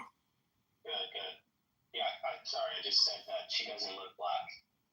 Anyone who just doesn't know her history or anything like that, her lineage, would assume she's anything but black. She's black, and she was born in Shiraz, Iran. Ooh. Yeah. So you're black if you look black. Thank you. All right. She's Iranian. So, I get a little sensitive being light. You get a little sensitive here. People always say you're not this, you're not that. So I don't mean to yell at you, Kay. I apologize. So you can yell anytime you want in my space. So, Debbie, I got a question for you. Oh, what's the question? Do white people have a problem with free speech? Depends on the white person. Depends on the speech. Where's that? What are you basing this question on, Jay? On Jimmy Kimmel and Charlie Kirk. I had no problems with what Jimmy Kimmel said, and I know that's going to trigger some people. I mean, I'm not directing this at you, Jay. No, I'm not taking it that way. I don't take those personal on this at Jay. I'm just saying for me, you asked me a question, so I can only answer for myself. Yes, I have no problems with what he said. I think that we become a hypersensitive society, and we pick and choose what topics mean something to us. Just my opinion. Okay, I got one more question for you, Jeffy. Do super PACs have a problem with free speech? Once again, my friend, I think that depends on the super PAC. Do you disagree with that? No, I'm just saying, you know what I'm talking about. Every time I discuss super PAC, to be inflicted on others. Hold up, I want to ask one. All right, let me ask one question to the room, right quick. So Kamala Harris had $73 billion back in her. Donald Trump had $53 billion back in her. Do we know the names of the billionaires back in running for president? Hold on a second. No, don't bring Frank up, please. Okay, guys. Where are you getting your information, first of all? Well, it's public information. That's not an answer. I said, where did you get it? Whether it's public or not. From sometimes to try to shorten his long car like this, initially have donors, because that's not really information. Hold on. So, you don't You don't know what super PACs is? I said, where did you get the information that he had 60? Did you say he had 65? No, he had $63 billion backing him. Kamala had $73 billion backing her. And what does that mean, backing her? Sponsoring the campaign. Well, people have a right to donate money. So we don't have a right to know who did it? There are laws of transparency. If you donate to the campaign, that's public information. But if you donate to something else that then gives the money to the campaign, that information is not public. And there are also limits on how much you can donate. So I want to ask you, bro, so do you think, as Americans, we should know who these billionaires are or not? So, again, I urge you to check your source on this. Okay. And then go and check out campaign finance law. And then you'll see that people who donate to campaigns are public information. You can get their first and last name. Okay. Thank you, Jay. I'm going to go check that. Thank you, Jay. I gotta say hello to a few people. I'll come back to you, I promise. I'm gonna say hello to First Lady, and then I'm going to the interpreter and Vesper. First Lady Chi, what an honor to have you in my space. How you doing? Good evening, sir. It's an honor to be here. How are you, JB? I'm good. I'm just a little conflicted on, is free speech still a real thing, or is it real if you run with the narrative that they want you to say? Let's just say I won't comment because I believe that this thing is real, honey. I believe it. Hey, Al Normo. Hey, KP, Uncle KP. What's up, First Lady? How you doing? Good. Yeah, JB, I'm sorry. I don't know. I think this thing is real. It's got wings. You don't think it's real? I think it's very real. I thought, and I'm going to be honest with you, I thought cancel culture was kind of on its deathbed until now. And now you got all these crying Karens, and I would bet probably 70% of them don't even know who Charlie Kirk is, but they're crying because he's absolutist and all this other shit. That's just bullshit. Most of these amendments are bullshit. I'm just curious to see which ones they go after next. I agree with what Jane said, it's going to be birthright citizenship. Norm, you want to jump in, and I'm going to interpret it. Oh, yeah, thanks. So this started when people got fired for using the wrong pronoun, and when the FBI began to track people down when they went to school board meetings. And Trump is a counterpuncher. He's known for being vengeful, and I know some personal stories about how he exacts revenge. You can go through all the people he's after now. Everybody who did any wrong to him, including John Bolton, by the way, who's being punished for his book. Of course, Letitia James, prosecutor in New York. He's going after the people that went after him, the FBI people that went after him. So when you have something like people being canceled for using the wrong pronouns or whatever indelicate or racist or bad thing that they said, you can now expect there to be a reaction to that. It's blowback. But no, let me ask you a question, right? Yeah. Not just as happening in real life. Is there an expiration date on when people can actually criticize somebody like Charlie Kirk after this? I mean, how long do people on their hands lose their jobs, keep their mouth shut, but we live in a freeze country? I'm just curious. What's the name of the short black comedian, his job hosting the Oscars because of some tweet that he made 10 years previously, and he's a comedian. So I don't think there's a time limit on how you can be punished for something that you said at a different time when the rules were different, by the way. I mean, they went digging through his tweets from 10 years previous. I get that, no, but when Charlie Kirk says things about black pilots, I know the whole context, I've heard the whole clip, I've watched the video. To me, it still came off as racist, right? I understood the context, but I thought how he said it was racist. So people can't criticize that? Well, That's not what Kimmel was doing. Kimmel screwed up. Now, of course, you can criticize somebody's remarks. I would say, wait a minute. Wait until the guy's buried. Wait until the body is not still warm before you jump in. I have a feeling that the criticism was so immediate and vituperative because people were concerned that he would be sanctified, that he would be made into a saint. And I think what they've done, the same way when they attacked Trump, they pretty much assured his re-election. I think the same thing is true when you attack a man in that moment, right after he's been assassinated publicly. I mean, that was a moment of national horror, in my view, going all the way back to the Kennedy assassination. Hey, Norm, can I say something real quick? Yeah. You know what was a national day of horror for me? What? When 3 cops got killed and nobody talks about it. 3 cops got killed yesterday in Pennsylvania. You don't see a single rumor about those cops being assassinated by some lunatic. Yeah, that's a good point. I think I heard about it on the radio or something, or whatever I was listening to, like Sirius or something. I think I heard about it. Yeah, it's very weird. I don't know enough details about it. So, I mean, the anonymous citizen is never, well, I shouldn't say never, is less likely to get as much attention as somebody like Charlie Kirk, who's a national figure. Well, let me just say this. Charlie Kirk's funeral is on Sunday at a football stadium in Arizona. They're anticipating a crowd of up to 65,000 people at this man's funeral. 65,000.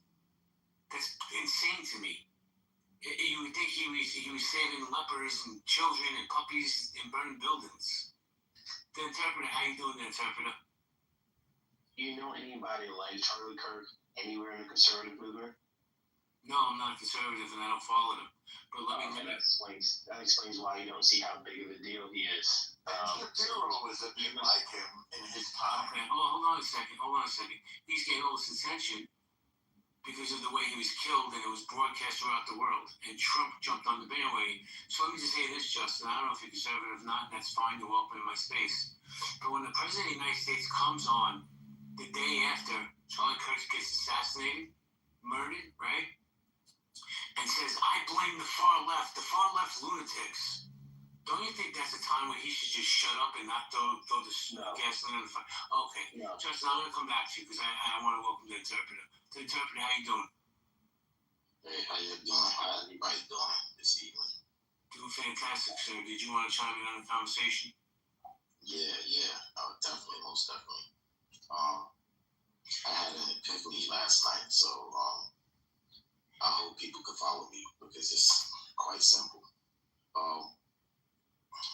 When it comes to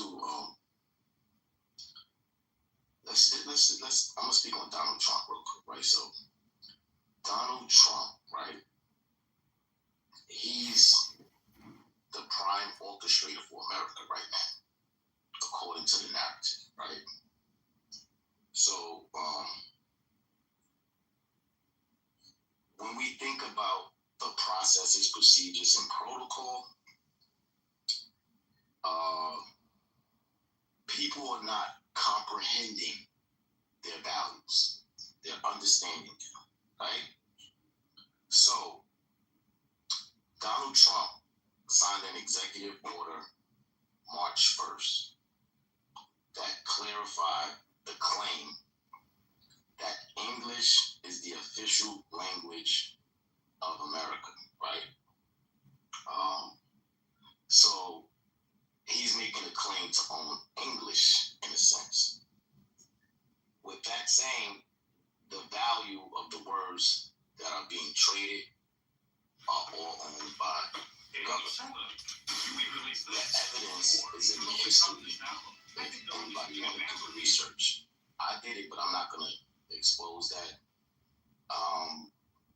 The point is that the understanding will constantly be validated, but the comprehension is the evidence which will always be overlooked in discussion as well as written documentation for recording purposes. And the reason being is that when we read and when we write My pain It is with the English language and not our own language. It's okay. I gotta say, respectfully, How else? I don't know what you're talking about. I have no idea what you're talking about, bro. Well, look, no, you could look at the executive order and go back in history from there. Anybody can. I already did it. It was simple, but I'm not gonna do that. I'm just gonna speak what I say because I know what I'm saying makes sense. But if it don't make sense, do the research and then you'll bring yourself up to date of what went on in the past and why he signed that executive order March 1st of 2025. Thank you. And made English the official language of America today. Thank you, the interpreter. Vespa, how you doing, Vespa? That's a fact. That's a fact, interpreter. Clear. I couldn't figure out what he was saying. It may be a fact, but I have no idea what he was saying. Right? Neither do I. Go ahead. Let's go. She's just poking me. Vespa, how you doing, bro? How's it going? Going all right. You want to try? So the First Amendment is definitely under attack, right? I think the strongest evidence of that is how, we see it with Stephen Colbert. We'll talk first with him, right? Now they're canceling like streamers, like Destiny got kicked off of Twitch, and they're gonna go after Hassan Abi and any liberal streamers or whatever, like the far right owns most of social media as it is. The only real platforms, the left has is like Blue Sky. And after that, and look what they're doing. They just sold TikTok. And look at the businesses that are buying them. It's fine. Yeah, TikTok is an interesting case. It's a way for people to communicate quick bullet point political points, and a lot of people were getting out progressive messages about giant corporations, like about BlackRock and things like that, which I guess they didn't like, and they come up with conspiracies. Oh, it's a Chinese, spy program and yada yada. But after that, Second Amendment, it's on the chopping block. Fascist dictators have always gone after people's guns, and they've already talked about it. They talked about restricting gun rights from trans people, and then on Newsmax they said against all Democrats. Like they'll start there, and then have all the crazy supporters have guns, all the MAGA freaks, and then if they get out of control, they'll take them away from them at some point.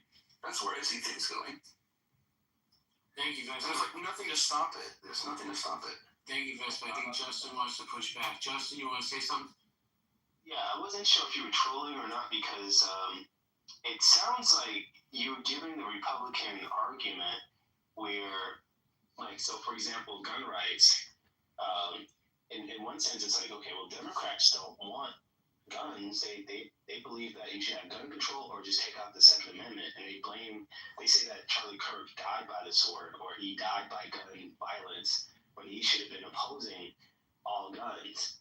But our argument is this: if we take away guns from, citizens, take away the right for citizens to have guns, then only all the crazies will have it. All the ones who don't keep the laws will have guns, and we will be, of course, sitting ducks. Now, you're making the same argument, except for Republicans. You're saying, well, if we took away all the guns from Democrats, because they don't want guns, then it's going to be left up to all the crazy Republicans.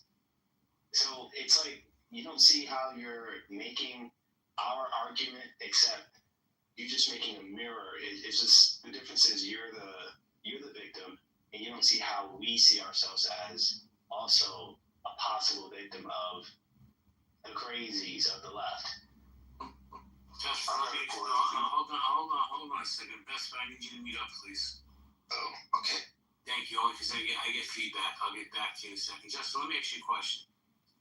You think if Charlie Kirk survives that assassination, he gets shot, but he survives, he'd still be such a big proponent of the Second Amendment?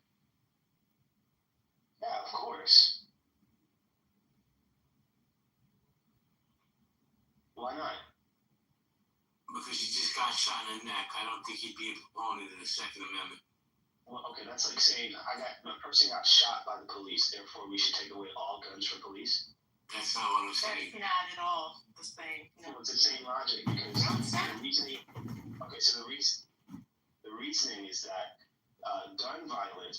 There's like a certain amount of people that died because of gun violence, but we also protest police violence and police abuse.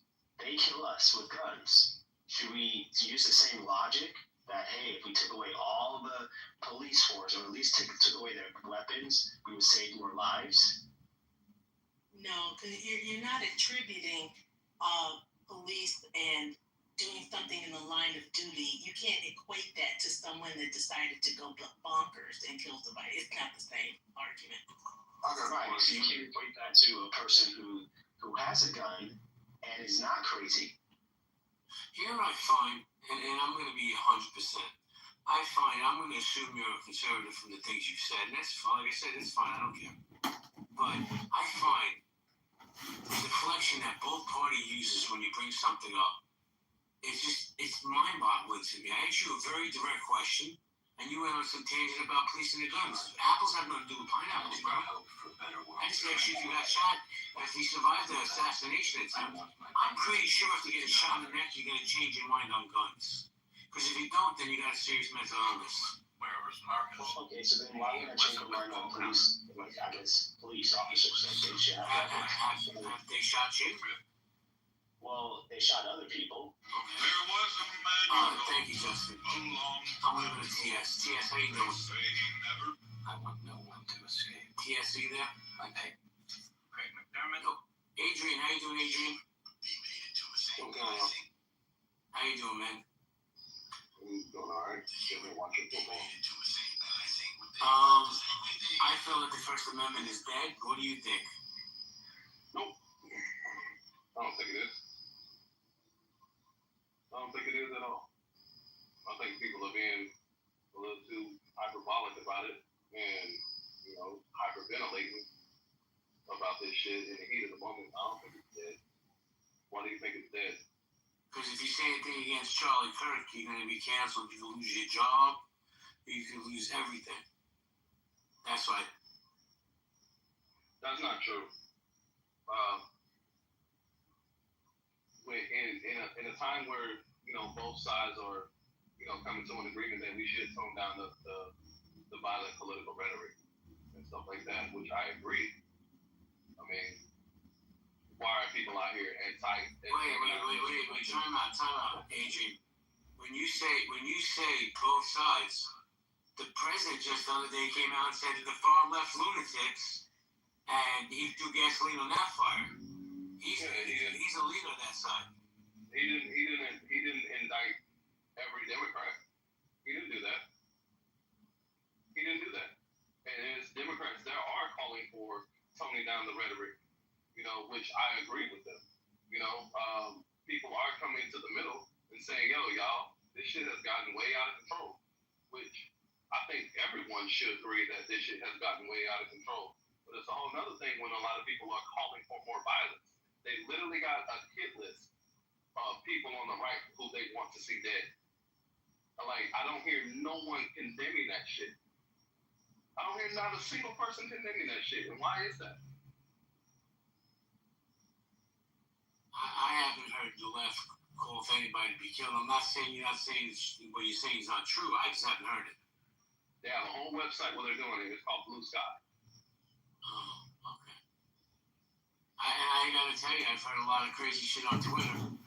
And one thing we know about the First Amendment is that it does not cover calling for violence. Inciting violence and calling for the death of people. The First Amendment does not cover that shit. And if you're out here calling for that type of stuff, then absolutely you should not be trying to hide behind the veil of First Amendment rights, because that's not what it's for. You should be punished. So if I come on this app and I say, which I never will, but I'm just going to use that as a hypothetical. I wish Joe Schmo from Idaho would get run over by a tractor trailer, and I hope he dies. Should I be canceled? Oh, Hey, freedom of speech does not mean freedom from consequences. Okay, but the question was, I'm not saying I'm going to do it to him. I'm just saying I hope it happens to him. Is that still freedom of speech? That's still freedom of speech. Yeah, that's still freedom of speech. You're not calling for people to take action against somebody. You're saying just your own personal wish, and that is, yeah. Hate speech is also allowed. Yeah, of course it is. But here's the thing. So when people criticize Charlie Kirk, they get canceled. Right? You can criticize them.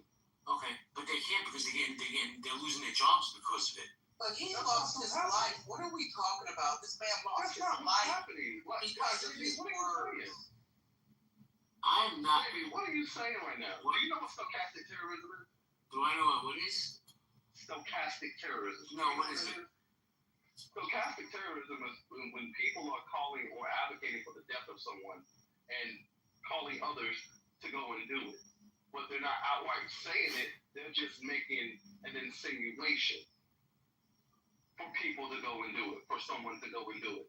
It's like... So wait, let me ask you this. If somebody comes on my stage right now and they just happen to say, hey, I'm glad he got killed because he was a racist, is that not free speech, or should they lose their jobs? That's your opinion. That's your opinion. Nobody's getting canceled for their opinion. People are getting canceled because they're goddamn out here calling for violence. People are getting canceled from their jobs because they're letting their political bias get in the way of performing a duty at their jobs. Like the Kinko's incident. These people went in there and wanted a Charlie Kirk flight. Adrian, there's so many people. Adrian, there's so many people losing their livelihoods because of an opinion. And let me tell you something, bro. I'm talking about doctors, nurses, school teachers. Now, teachers should be talking about this to their students, but they should be just as protected as anybody else. And nurses should. Nurses should. If a nurse comes on and says, you know what, I'm glad he got killed. He was a racist. Why should she lose her job? Hey, what the hell? What if I come in there and I'm a Trump supporter? Am I going to be? I'm worried about my nurse's political bias about who the fuck I voted for. Now she's giving me fucked up ass service. Hell yeah, I think these people, bro, JB, what are we saying right now? Bro, I'm saying you're a hypocrite. That's what I'm saying. I have to interject. I'm not a hypocrite. Adrian, just give me 1 second and I'm going to give you the mic right back. I'm so sorry to interrupt, but I just have to say something. Because I'm really confused by how this conversation is unfolding. Most of everybody on this app, in this room, I'm not going to say everybody on this app, but for the past week, we've been in and out of rooms about Charlie Kirk, where folks have been saying, he said this, that, and the other, he was killed over it, oh well, he was killed over his words. And now we feel some way because folks are getting fired over, a man lost his life over his words, freedom of speech. And we're feeling some way because people are getting fired over words. Hey, at least they're still alive. Are y'all serious? Like, what's happening? We're offended because people... I should not have to worry about if my nurse have a fucking political bias against the person that I goddamn voted for. And now she's potentially going to harm me. Hold on, Adrian. So God forbid, and I'm being serious, God forbid you had to go to emergency room tonight, right? They take you over to the emergency room. Are you going to, on that gurney, turn around and say to your doctor, hey, wait a second, before you operate on me, are you a Republican? They literally did that shit. They're professionals, bro. They literally did that shit during COVID. They denied people services and life-changing goddamn services, right? Just because they wasn't vaccinated. Wake that part up. What are we talking about here, JB? What are we talking about, JB? People were denied surgeries because they weren't vaccinated. And some people weren't allowed to go to work because they weren't getting vaccinated. Wake it up. JB, I think you're being the hypocrite right now. Why you're sitting here calling people not personal decisions, that protocol. A lot of people lost because they didn't want to get vaccinated. Well, let me talk for a minute, Adrian, then I'll hand the mic back to you. You can write all you want, and you can be the biggest Trump supporter. I really don't care. But here's the deal: if you really want to have that COVID conversation, the buck stops at President Trump, right? He fucked up this country. He shut us down. He put a lot of things into place that fucked a lot of people up. So, instead of pointing at Biden or Kamala or anybody else, let's start at the top. Now it's Donald Trump. We couldn't have had a worse leader at a worse time to lead this country. And that's my opinion. I don't give a shit what anybody says. You want to come with stats and this and that. Donald Trump fucked this country up. And you want to talk about debt? Where are we at in debt now because of Donald Trump, because of COVID? So you couldn't have had a worse person at a worse time to be president. But I'm not going to have that COVID conversation. That's for a different room. All right, let's not have the COVID conversation. But JJ, you gotta admit, Donald Trump didn't have COVID his whole entire term. That's a lie. That's a lie. He had it. No, he did not. No, he did. It almost killed him. What are you guys talking about? Oh my God! Are y'all? You want to bet? Wait, you want to make a bet he had COVID? And how much y'all? No, wait, nah. That's not what I'm saying. JB, that's not what I'm saying. Donald Trump had COVID for a year. Biden took over after he gained the presidency. That's what I mean. He had COVID. He physically had the disease. I'm talking about Donald Trump dealt with COVID and for a year. And Biden took over. What are we saying here, y'all? So let me ask you a question, Adrian. Do you think that COVID no longer exists, and that people aren't dying from it anymore? Like, I still see people saying they're getting COVID. So there you go. Perfect. So like, what's the difference besides that Trump opened everything back up? Hey, that's not the conversation. We're talking about people being politically biased in jobs where they should not be politically biased. Oh, my fault. I thought we were allowed to ask other questions. No. Yeah, that's what we're talking about. I'll stop asking you a question. So wait, because they're a doctor or a lawyer or a nurse, they're not allowed to have any feelings about what goes on in our country? They shouldn't let that affect their job. How is it affecting their job because they made a statement? I literally just gave you an example, JB. If I'm a Trump supporter and I'm coming in for triage, and your ass is a goddamn nurse or a doctor who voted on the left, guess what? They're letting their political bias. What if their political bias comes into goddamn play? Well, that's so much. Adrian, I like you, man. But there's so much cap in everything you're saying. I don't think a doctor's checking your voter registration card as he's wheeling you to the operating room. And I literally just said people were denied services because they weren't vaccinated. This is how we got here, JB. Why did I not just say that, Rue? Why would they be, though? Why wouldn't you delay or deny someone care during a deadly disease in a hospital? Think about that. Get out of here. I just know they weren't because they refused the vaccine. They weren't where they were denied life-saving surgeries. How did y'all miss this whole narrative during COVID? How did y'all miss people talking about it? Cherry picking. That's crazy, Adrian. What is going on? They're cherry picking right now. They hate to be called out on it. They're literally cherry picking the narrative. Wait. You think somebody should be able to spread a deadly disease throughout a hospital? That's not what the conversation is about. You didn't say they had COVID. They're not going to answer questions unless it supports their narrative. For not getting the vaccine. It would be like, hey, I need open heart surgery. Did you get the COVID vaccine? No. Well, they could be. Wait a second. They could be asymptomatic carriers. This is crazy. Because you said it for anybody to sit here and say that a nurse is not going to perform a duty because you're a Democrat or Republican. It's so asinine. I don't even know what the hell you people are talking about. It's ridiculous. Adrian, hold on. Let me finish, man. Because that is so ridiculous. I'm not going back to COVID and what the rules were then. Who established those rules in the first place? That would be Donald Trump. So, hold on. Please let me finish, Justin. But this whole contradictory narrative because some Democratic nurse went on Twitter and said she felt Charlie Kirk was a racist and she didn't give a shit that he died. She should lose her job? What are you guys talking about? Yeah, she should lose her job. I would be scared for my life if I found out a few people that know me on social media, or let's say she hear in conversation, I'm talking to somebody. then I admit or say that I'm a Trump supporter or whatever, she'd be just in my room, know about that, have a conversation with her friends, and just say, you know what, I'm not going to give him the drug that he needs. You know what, I'm going to just start to, add more. You know what, shut the fuck up. Because I don't believe in the Easter Bunny or Santa Claus or any other bullshit. These hypotheticals, okay? It's all bullshit, man. Adrian, hold on a second. Listen. We have a few rules in this room, and there's not many. When I'm not speaking, please mute up and support my policy. Okay? If she got fired for whatever if she said more than that, Bunny, fine. But what I'm saying here is there's other people that have said less than what you're gonna say, and they've lost their livelihoods. I don't understand it. Because we want to play semantics and say, oh, she's a nurse and she's a Democrat, so I'm gonna die in a hospital? Come on, we're better than that. It's not what happened. She worked in a children's ward, and she said that Kirk's kids should have died as well.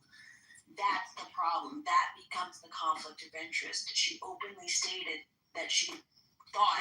So Bunny, basically you're saying freedom of speech is subjective. I'm just curious. We have to know. So here's the thing: employers can decide what they want their employees to do and or say on social media. These people sign contracts. Like even in the finance world, I know certain levels you're not allowed to have any social media whatsoever. So depending on the contracts that these people sign and what they're allowed to say and or do can affect their jobs directly. I, as an employer, am not required to hire somebody who's going to say things that are disparaging and go against my personal beliefs. If it's my company, I don't have to come out of my wallet to pay for somebody that is going to say things that I don't agree with, and I made them sign a contract stating that they wouldn't go on social media or say public opinions in a certain manner. So in this instance, she directly called for death of children, and she worked in a children's ward. If you don't see the conflict of interest in that, I don't know what I'd like to see is the link in the chat so I can see what you're talking about. I was looking for it actually right before I came on. I'll try and find it. But here's the thing. So if she had, hold on a second. If she had just gone online and said, I don't care about Charlie Kirk and I don't see what the big fucking deal is, fine. Like I would agree with you, but that line gets crossed when you say that someone's children, the children of a guy who just got killed, should also be dead or should have been killed as well. That's where, for me, definitely that's crossing line. But yeah, I think anybody who just got fired because they're just like, oh, I don't like Charlie Kirk. Oh, I think Charlie Kirk is racist. Fine, that you can have your opinion. That's totally fine, whether it's informed or uninformed or whatever it is. But again, you cross out. It's like you can't yell fire in a movie theater. Let me ask you a question. You can't yell bomb in the airport. If what you're saying is true, and I'm not saying it's not, I'll look at the link when you put it in the chat. If what you're saying is true, basically how I'm interpreting it is that freedom of speech is not free. Hate speech should be covered because we hear the most heinous things on this app. Just fucking go to Pepe's room and you'll hear the most heinous things. But that's okay. But this woman says one thing, she should lose her life. To me, it's hypocrisy. Not to anybody, not to you, Adrian, not to you, Bunny. To us as a society, it's hypocritical. You're right, Adrian. We are cherry picking. And JB, a lot of places have what they call morality clauses and ethics clauses. A lot of these people are being fired because they're violating these clauses that they signed when they got hired. What she just said right there is a morality issue. I would not feel comfortable with a nurse like that overseeing my child in a NICU or something when she's calling for the death of innocent children. No, hell no. Get your ass up out of this field. You deserve to have your child taken away from you. I don't trust you. I don't know if she deserves to have a child taken away, but I said job. Oh, job? I'm sorry. That's fine. Okay. Let me see the link and I'll look at it, but let me get to a new speaker. Hanson, how you doing, Hanson?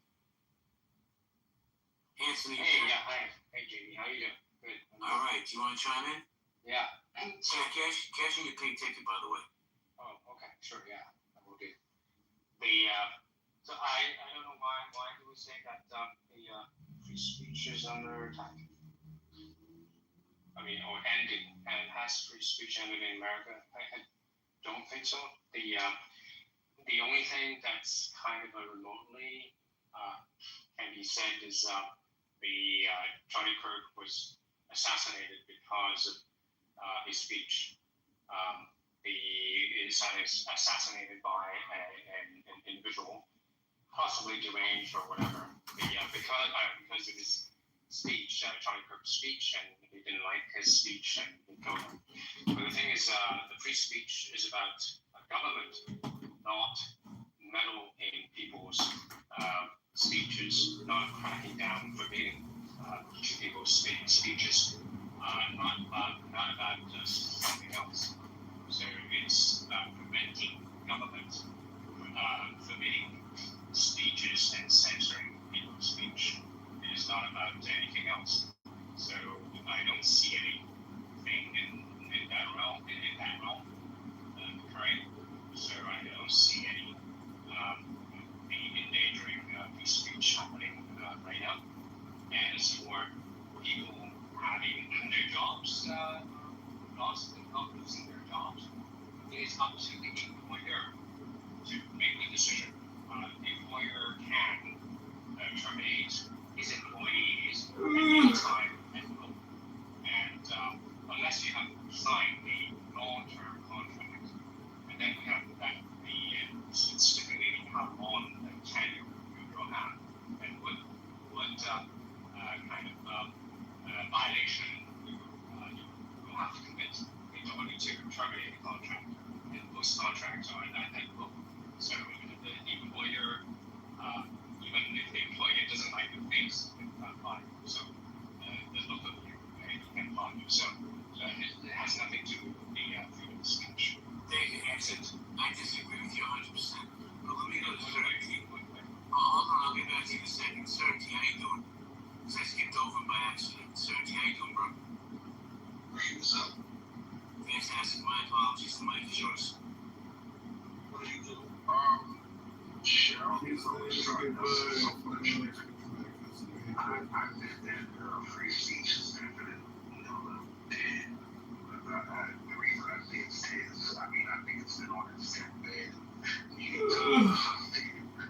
From the beginning, because of this country, you can only be upheld by what you can prove, right? So there's plenty of folks who lose a court case, right? And they get the short end of the deal because they don't have proper representation, right? So regardless of any amendment, if you can't properly defend yourself, then what you say can't be used against you. So yeah, I would say it's dead. The moral clause, the definition of the moral clause. Make your point. What's the point? I read it. So, a moral clause is in an employment contract allows an employer to terminate an employee if their off-duty conduct or actions within the scope of employment are deemed detrimental to the company's reputation or violate established ethical standards. I didn't mention anything about employment. People are out here thinking about employment. I only mentioned free speech. So they are violating moral clauses that a lot of employers have in place for their employees. This is why a lot of these people are being fired. Has nothing to do with cancel culture. Why did Jimmy Kimmel get fired? Why did Jimmy Kimmel get fired? A lot of people ain't gonna believe this because they want to believe what they want to believe. A lot of people believe that Donald Trump had something to do with it. Wrong. For one, Jimmy Kimmel has been losing money, just like Colbert was doing. It's like Joy Reid's, right? I think Seth Meyers is on his way out the door too, because late night TV talk shows, no one is paying attention to that I hate Donald Trump narrative any longer. That has been played out. They've been doing that shit for the last 10 years. People are tired of that shit. They've been losing money. So the network was already going to goddamn get rid of Jimmy Kimmel. It just so happened, hey, by the universe, this shit happened with Charlie Kirk. And instead of Jimmy Kimmel taking the high road, he goes out on his platform and still spouts misinformation about the shooter being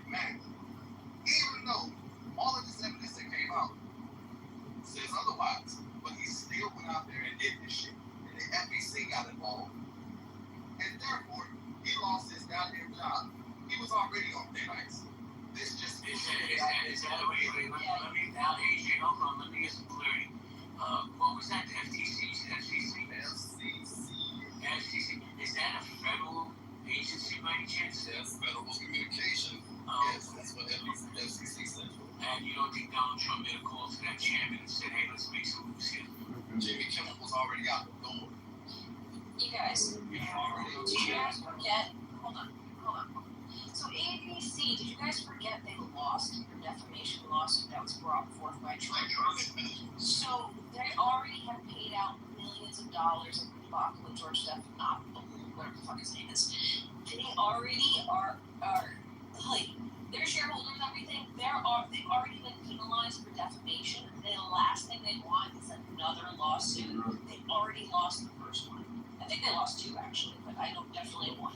So yeah, ABC, they are going to scrutinize who says what down to the letter right now because they've already lost a lawsuit. That's really what it boils down to. They lost money. They didn't win. So now they're going to make everybody cross their T's and dot their I's appropriately so they don't face another lawsuit. It's really that fucking simple. Well, that's not the only thing that's going on.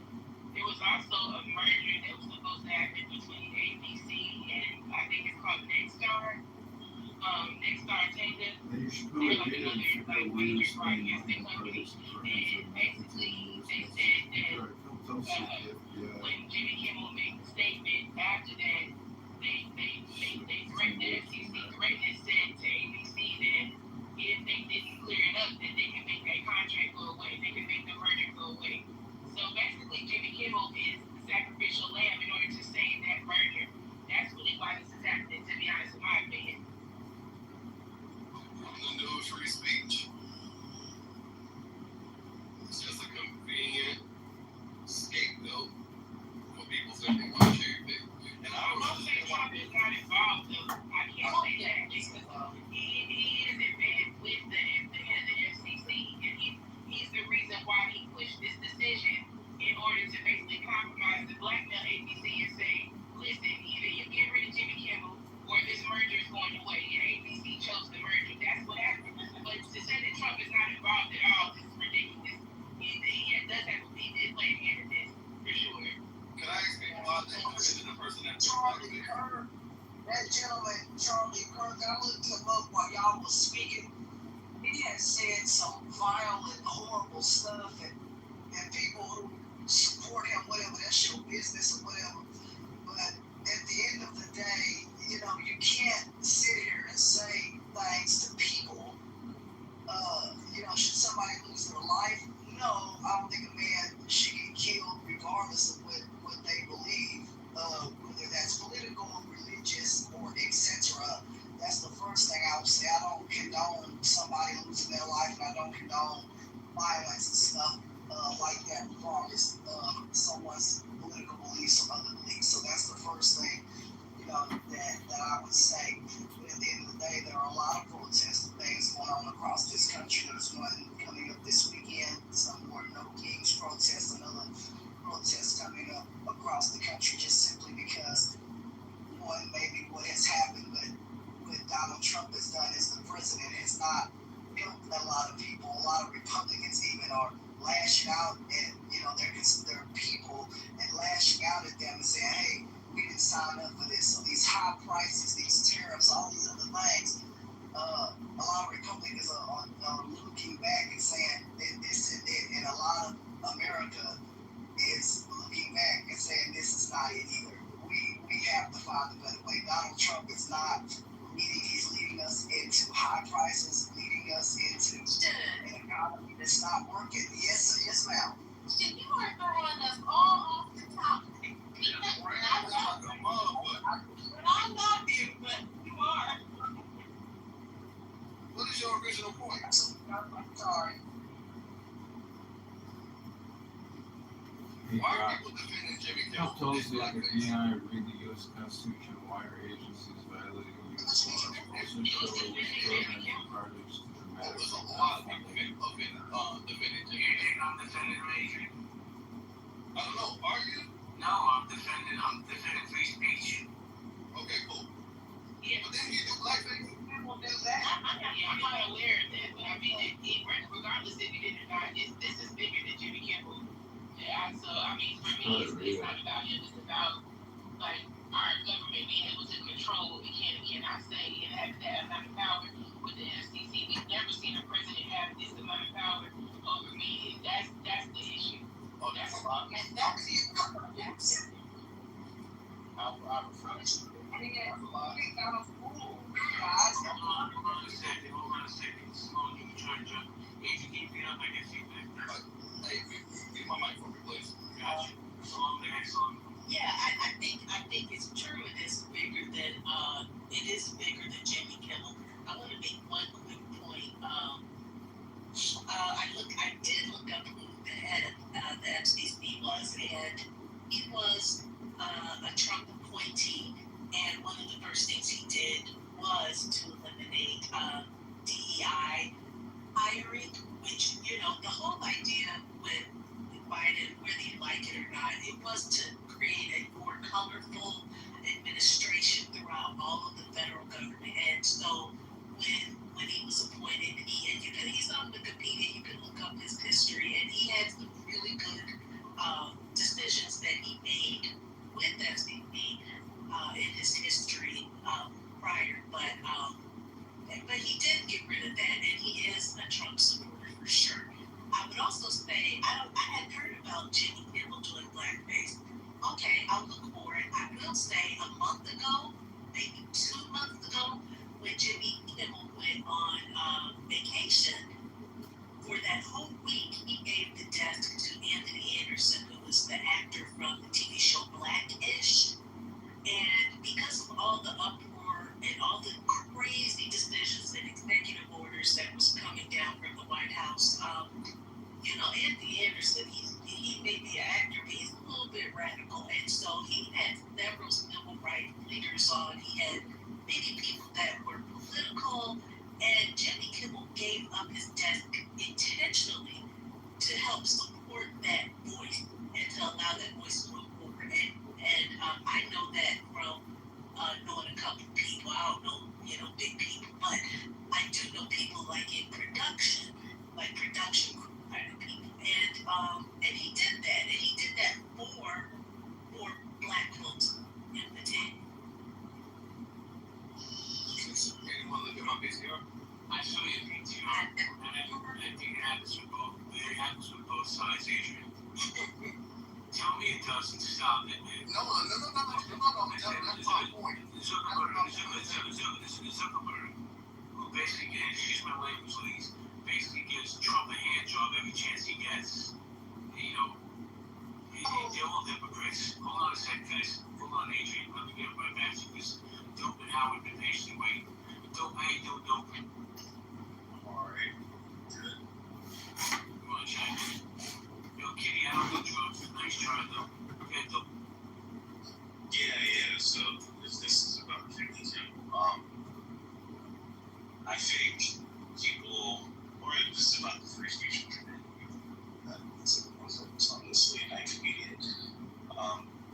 I think the people that have been getting fired over their comments are not victims of, assaults on free speech, because like Hanson, I think Hanson's not here anymore. Free speech is a right granted, or not even granted, protected by the government, so that no government actions are able to stop you from speaking your mind freely and open to the public. You're not going to be going to jail because you said something that your governor doesn't want you to say. Well, that doesn't change the fact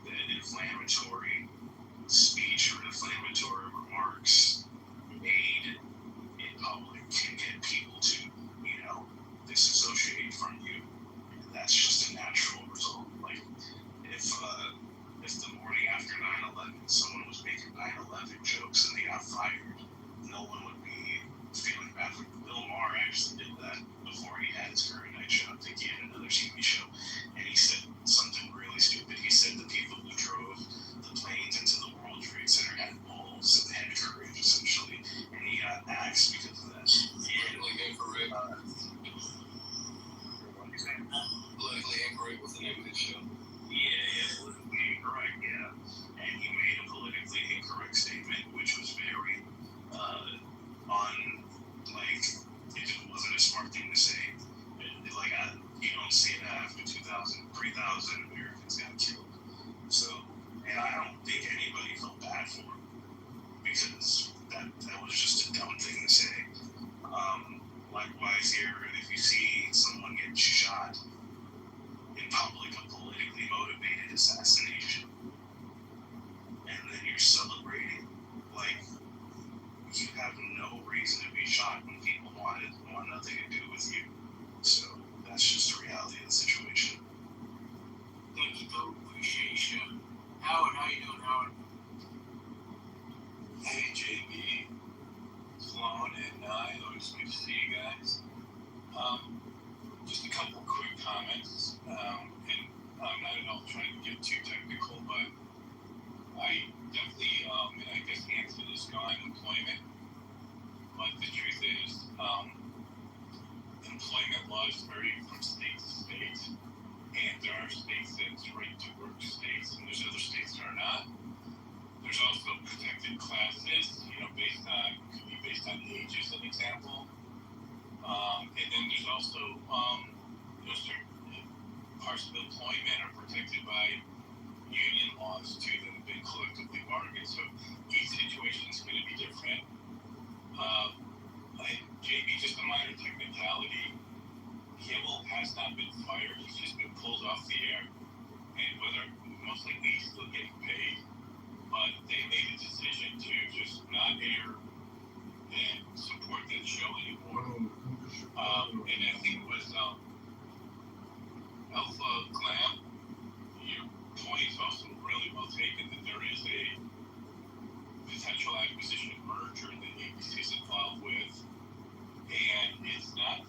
It is quite possible the FCC is putting their thumb on the scale. I'm not questioning that, but my understanding is it was also a group of affiliate stations that had the possibility of jeopardizing that deal, that they are so anti-Jimmy Kimmel that they were threatening that that whole deal would fall apart. So you can see there's a lot of different dimensions to this issue, and from my perspective, I could see someone in top brass, certainly like Bob Iger at Disney, make a decision and say, hey, I've got a responsibility to my shareholders and board. With all this noise, I don't want this deal to break up. Therefore, here's the decision I'm making. And it's not to say that there hasn't been influence exerted by the FCC, but it may not be as simple as the FCC told them to do something and they're doing it. I guess those are just facts we're going to have to try to learn. And JB, I'll end my skylab there. Let me see a little Pierre, and I'll come back to Pierre. How you doing? Hi, JB. Good evening. Good evening, sir. The mic is yours. Okay, I'll try not to be long with this. I'll try to keep it relatively short. Just trying to think of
Pierre, let me ask you a question, Pierre. Go ahead, David. Do you feel that this is government overreach? Yeah, in a lot of ways, yeah. It's something different when it's I mean, you've had comedians, you know, be on the edge. In fact, to be honest, that's almost the definition of comedy these days. You are making comments, and what we've never seen is gone from making comments to, and there was a period where people had to apologize for certain things and that type of stuff.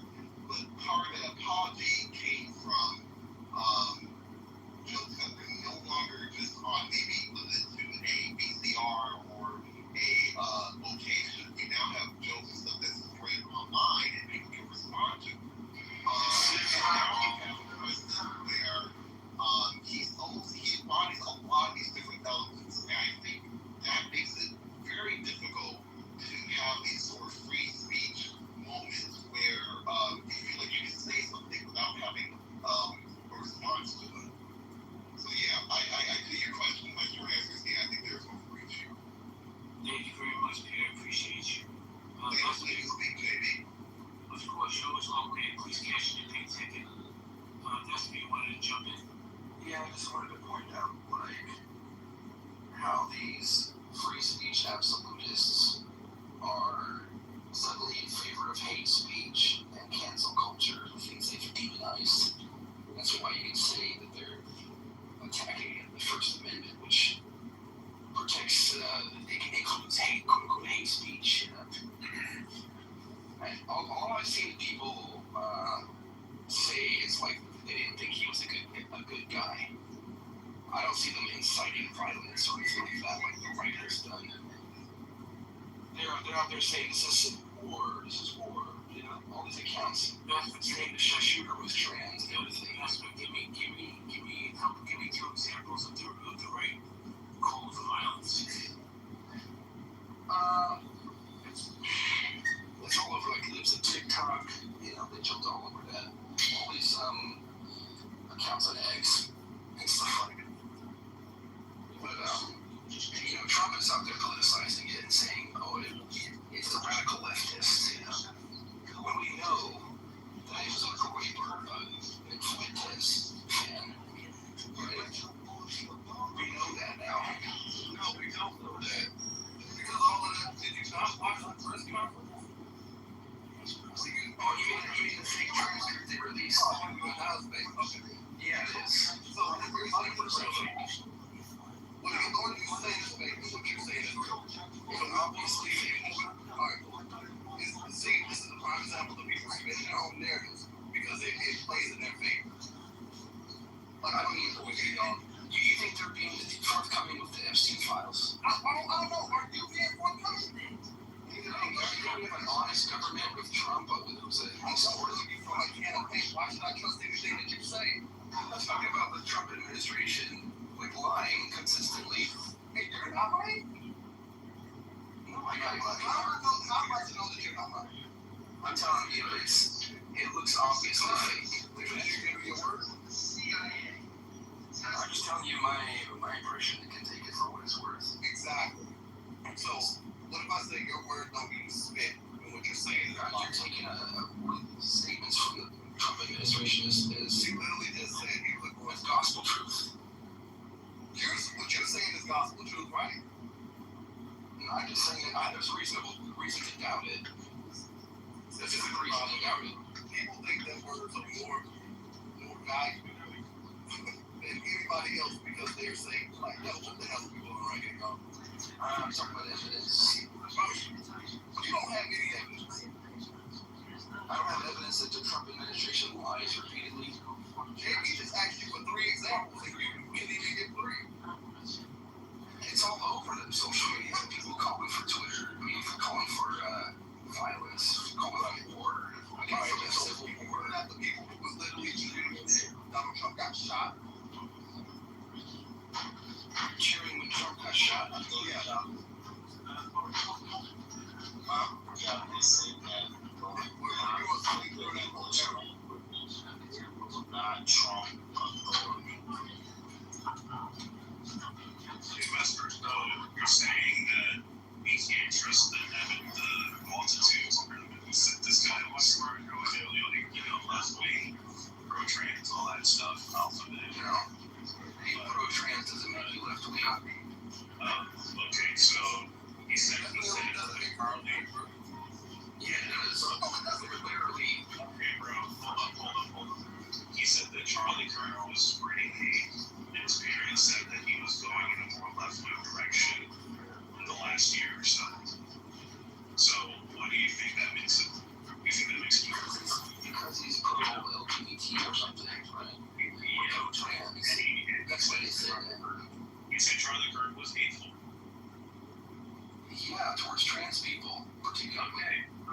think that makes him a groiper?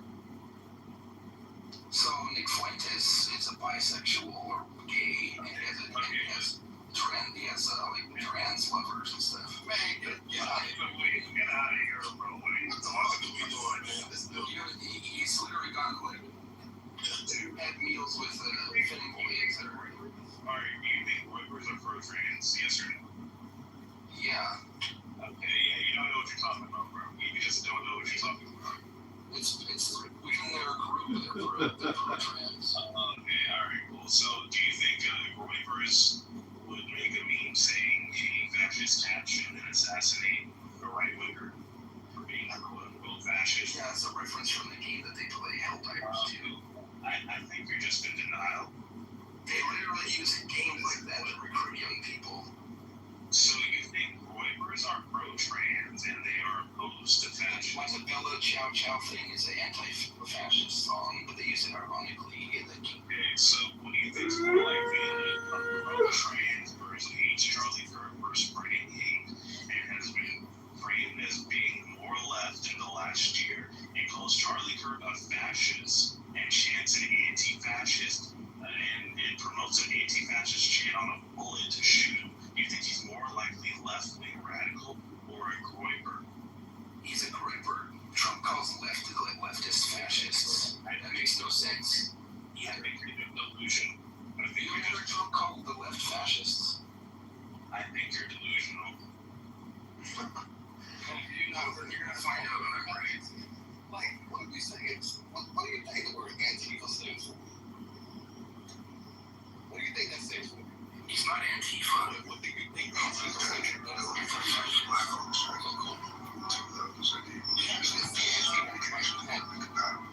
He's not Antifa.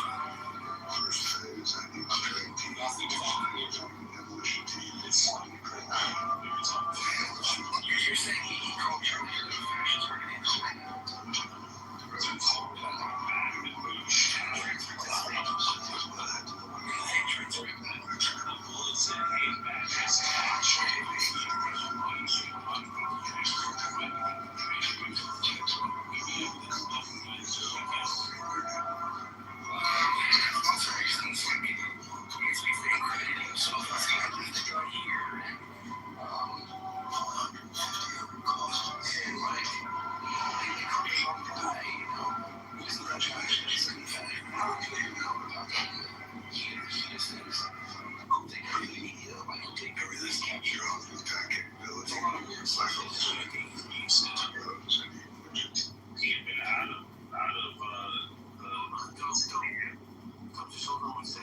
To control the narrative in order to win the midterm elections and stuff. Do you think he was set up? Who set up? The shooter. No, he did it on his own. Okay. Do you think this is going to go up the conspiracy to convict him? No, I mean, he did the thing, but he thought he was like trying to protect Trent. Alright, listen, I had to move it to you. I mean, I'm all about civil discourse, civil dialogue, but I have no idea what you're talking about. A, B, it made no sense. You see, this is the thing that blows my mind with both sides. You guys dig in your heels, and that's all that matters is your side. You know, and that's, there's some of you guys on the stage right now. It's like nobody wants to have an objective conversation. It's like, that's it. I'm a Democrat, so this is the way it works. Oh, that's it. I'm MAGA Pierre, and that's it. Get Pierre, you want to chime in? I just want to say, I sort of get what the gentleman was trying to get at in some ways. There's still pieces of this narrative that even what's being done. I don't think conspiracy necessarily. I just think there's things that just aren't making a lot of sense in some ways. If he was radicalized, they say that he was radicalized, for example, mentioning Discord and Reddit. Don't get me wrong, there are, I'm not a dark web expert necessarily, but those platforms, and those would be the best ones necessarily. And then also remember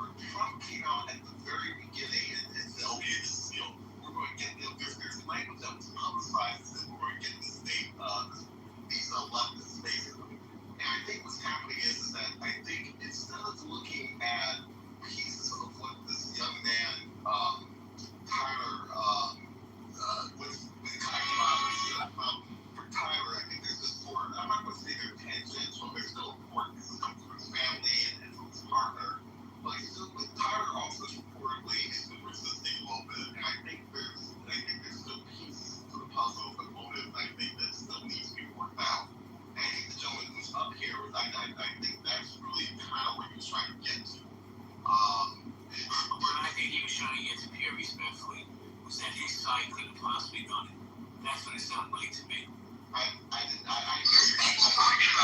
you. That's crazy. What is going on? I'll say this. If this kid was radicalized on Discord, boy, that's not good because you got this racist piece of shit Pepe who has 150,000 followers on Discord. And I can see him being radicalized and doing something stupid. Yeah. But that's just my opinion. Yeah, I hear you. The timeline also felt a little short to me. There's something else here, but I'm one of those people that usually I will sit and listen to see what else comes out as well. Because for me, politics. My pain is constant and sharp. Everyone has and I do not hope for a better one. But they're left and right, they're liberal and conservative enforcements, like my pain is constant and sharp. Area or something of interest. And I'm not quite getting that piece of it from the story, at least not yet. At least this is the So let me ask you a question, Vesper. You see my co-host here, Miss Nye, and what? Yeah. She's very patient. She'll go, if you tell her you have evidence that these bodies exist, she'll go down her own. I, on the other hand, have very low patience.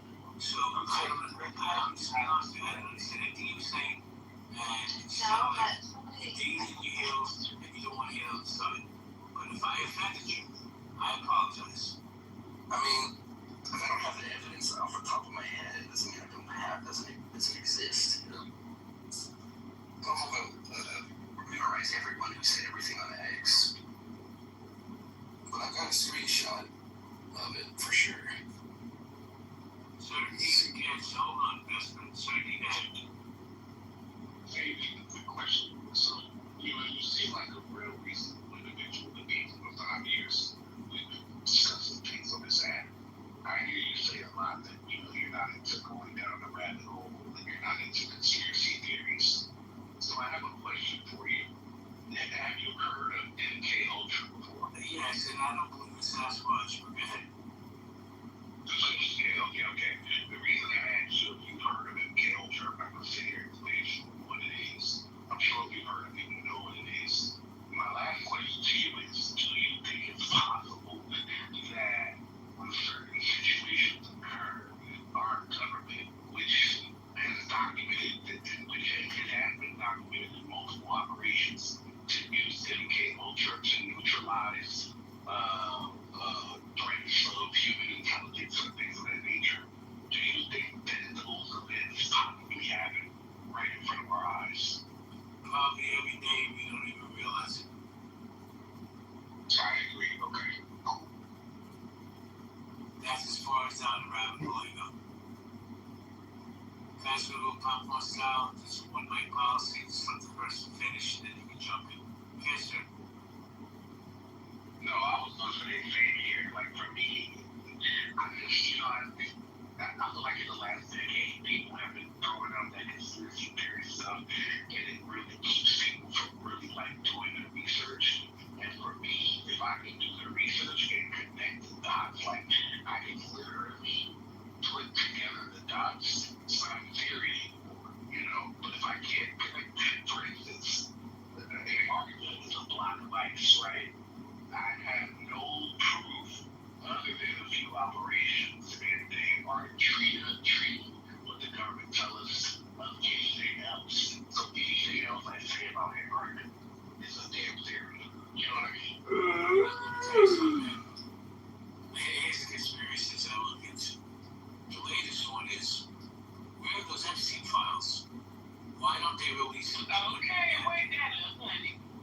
Well, why don't they release those unredacted in its entirety so we can see what's really going on? But did you notice, since that firestorm of Epstein files, all these other things, that Charlie Kirk's been murdered, the young lady Charlotte was murdered on the Johnny Pepper was a train, all these deflections of nobody knows about Epstein anymore. Well, Why is that? There's one conspiracy site you can talk about. Here's another one. John F. Kennedy was killed by the government. I have no doubt in my mind. And I have evidence. You know why? Because they don't release evidence. I'm just going on what I've seen and the little dots I've put together. But there's my two conspiracies. I mean, a lot of these are on JFK. When it comes to the Epstein files, a lot of people do not want the victims' names out there. But I can say, I'll forget his name, Massey or something. But one of them went on who the fuck? Well, they did something yesterday or the day before where they were calling out high-profile people that was in the Epstein file. He said it was a magician, a royal prince, it was two businessmen. Oh, at the Capitol, yeah. Y'all remember that? Yeah. With Patel. Yeah, he was saying that, and he was out here, and he didn't say their names, but he gave you the profile of some high-profile people that were or are actively involved in the Epstein shit.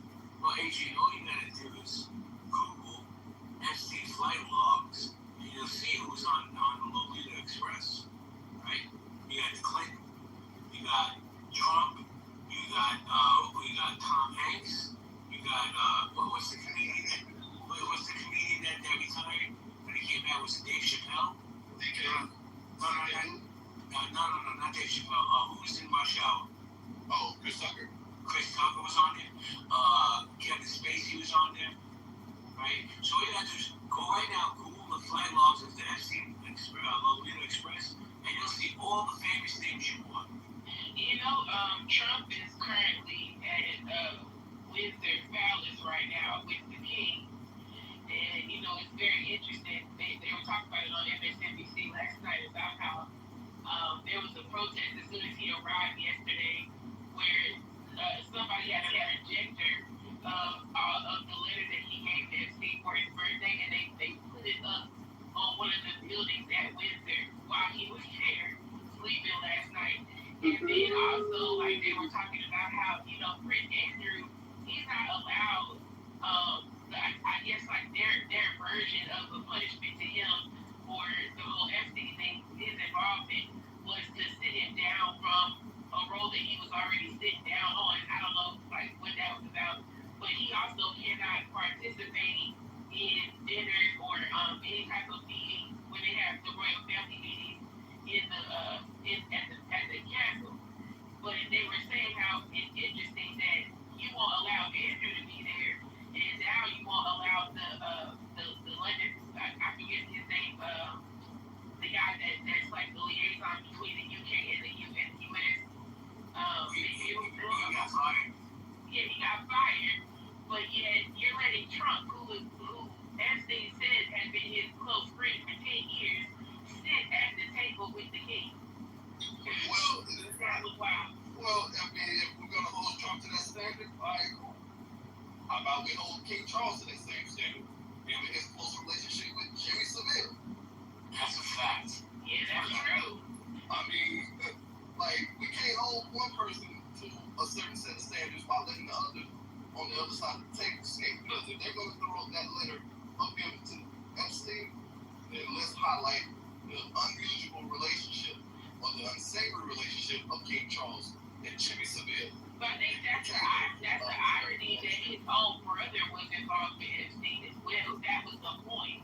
Because you literally have isolated your brother as a result of this politically and, you know, familially. And now, but you still have Trump sitting at your table who has also been involved with Epstein. It's just, that's the thing that people are pointing out. So no one's saying that Trump is alone. We're saying that it's just ironic that it's not what's good for the goose ain't good for the gander crew. Well, I'll say to no way ever be able to use elementary vocabulary to attack authority. I can't hear that anymore tonight, thank you. But I'll say this. Two of the people that were the spearheads in this, right? Jeffrey Epstein, hung himself in a jail, which in that prison, that whole facility is nearly impossible to do, but he did it, right? And Virginia drew free the biggest spokeswoman for victims who cashed in, I think it was close to $30 billion. She wound up suiciding herself too. Coincidence?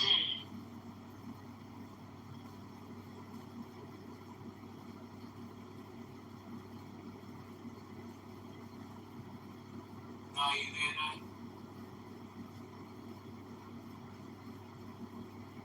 No, I'm here. I was wondering if you fell asleep on me. We talking about Epstein. You're gonna see this stuff from today with Cash Patel going to a hearing and getting grilled. I think that was yesterday. Or was it yesterday? Yeah, it was yesterday because I remember the segment with him and Booker going back and forth. Maybe it's multi-day hearing, I don't know.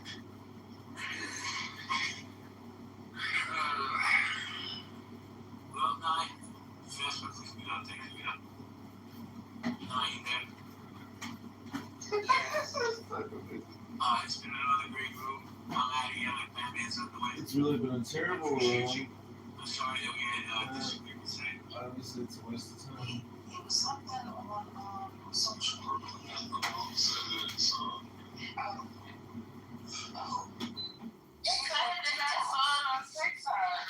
That's what was going on. But I also said I can't confirm or deny it.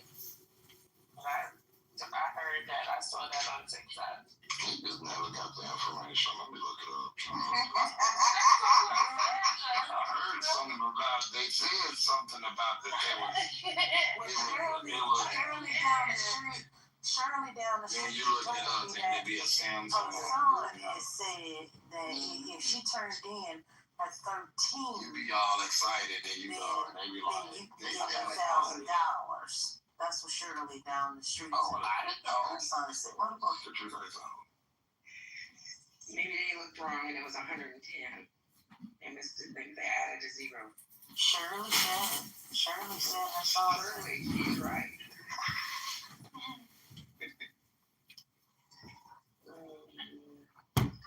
Dude, I've got freaking 6, 8, 11, 12, and 14 that I'm returning in. That way I can get a little bit off my next phone. And an iPad Air. I don't see anything else about it, bro. Must have been a poo-poo. Yeah. I don't know what is this thing going on with the iPhone 13 Pro Max to be specific? They say iPhone 13 Pro Max is the last iPhone that doesn't have Starlink on it. I don't know what Starlink is. I have an iPhone 13 Pro Max. So when I heard about this, my ears was like, oh, well, 13 Pro Max is the best iPhone out? You don't say. I've been saying to myself that I was going to take this iPhone to the grave with me. I'm like, I'm finna use this phone and have this phone until it don't cut on no more. And when it don't cut on no more, I'm taking it to Apple or whoever, and I'm gonna tell them to do something to try to fix it to get them to turn it back on. I'm not getting rid of my phone. I only said to myself I wasn't gonna get rid of it because it's been paid off for so long. But now, I'm definitely not gonna get rid of it. They offering 2 bands. I think they offering like 2 bands for these iPhone 13s. I'm like, yeah. I don't know. My plan was to get another phone, but keep my phone because I want a phone specifically for content, and then a phone, for phone calls, emails, and all the other stuff and whatnot, text messages and all that. They really think they slick. Moses, please. You're incorrect, number 1. Number 2, the Old Testament of the Bible is very clear. Daniel 9, there will be an end to sacrifice. Right? Daniel 9 literally predicts this. Daniel 9. Did you get to the part where you said the Jews who have a religion or the synagogue of saying kings? We'll all come back out to this. I'm sure you're not too deviating from the topic. Daniel 9 tells them that when the Messiah comes and that the Messiah will die before the second temple is destroyed, there will be an end to sacrifice. Mysteriously, there seems to be only one person that fits that characteristic. But even so, let's say Jesus is the Messiah. Well, he had to have come before the year 70 AD, which is before the second temple was destroyed, and there should be an end of sacrifice after that. I still see rabbinic Jews running around trying to do their weird sacrificial rituals to cope. Why? Because like Dr. Responsible said, their religion is over. Once the Messiah comes, their religion is over. Once the second temple is destroyed, there is no more sacrifice. They're trying to cope with the fact that they know who exactly the Messiah is, but they don't want to acknowledge that. Now, what Moses... No, I'm not done. What Moses... Yeah, I'm not done, dude. What Moses... Alright, we'll go next. Okay, that's fine. Alright, motherfucker, then what the fuck? What Moses practiced and what the what Moses practiced, what the prophets practiced, is what we call Second Temple Judaism. Now, what you don't seem to understand is that there were many strands of Second Temple Judaism. There is only one correct strand of Second Temple Judaism, which acknowledges that, which I said earlier, that the Messiah would die for the sins of all of humankind, Isaiah 53, before the second temple is destroyed, and that there will be an end to sacrifice. That strand of Second Temple Judaism, that is the only correct strand, is Christianity. All the other ones are various copes and various heresies that can't wrestle with this idea that the guy that they killed is who their Messiah was. Can I ask you a question, dog? Like, you say Christianity as though... I could just quickly finish this. You can ask. Alright, bro. Alright, my bad. I'm not gonna... Yeah, he don't like that, so, I just need to finish. He's almost started. And then you guys can ask us if you've ever heard this before. Okay. Now, the cope that the works of these strands made, i.e. the Pharisees and the Sadducees, is to create what we call today Second Temple Judaism. Now, what does this have to do with why the synagogue of Satan is in fact all rabbinic Jews and not just the Pharisees and Sadducees of today? God does not judge people based on lineage. God does not judge people just on being born one which way or another. God judges people based on beliefs.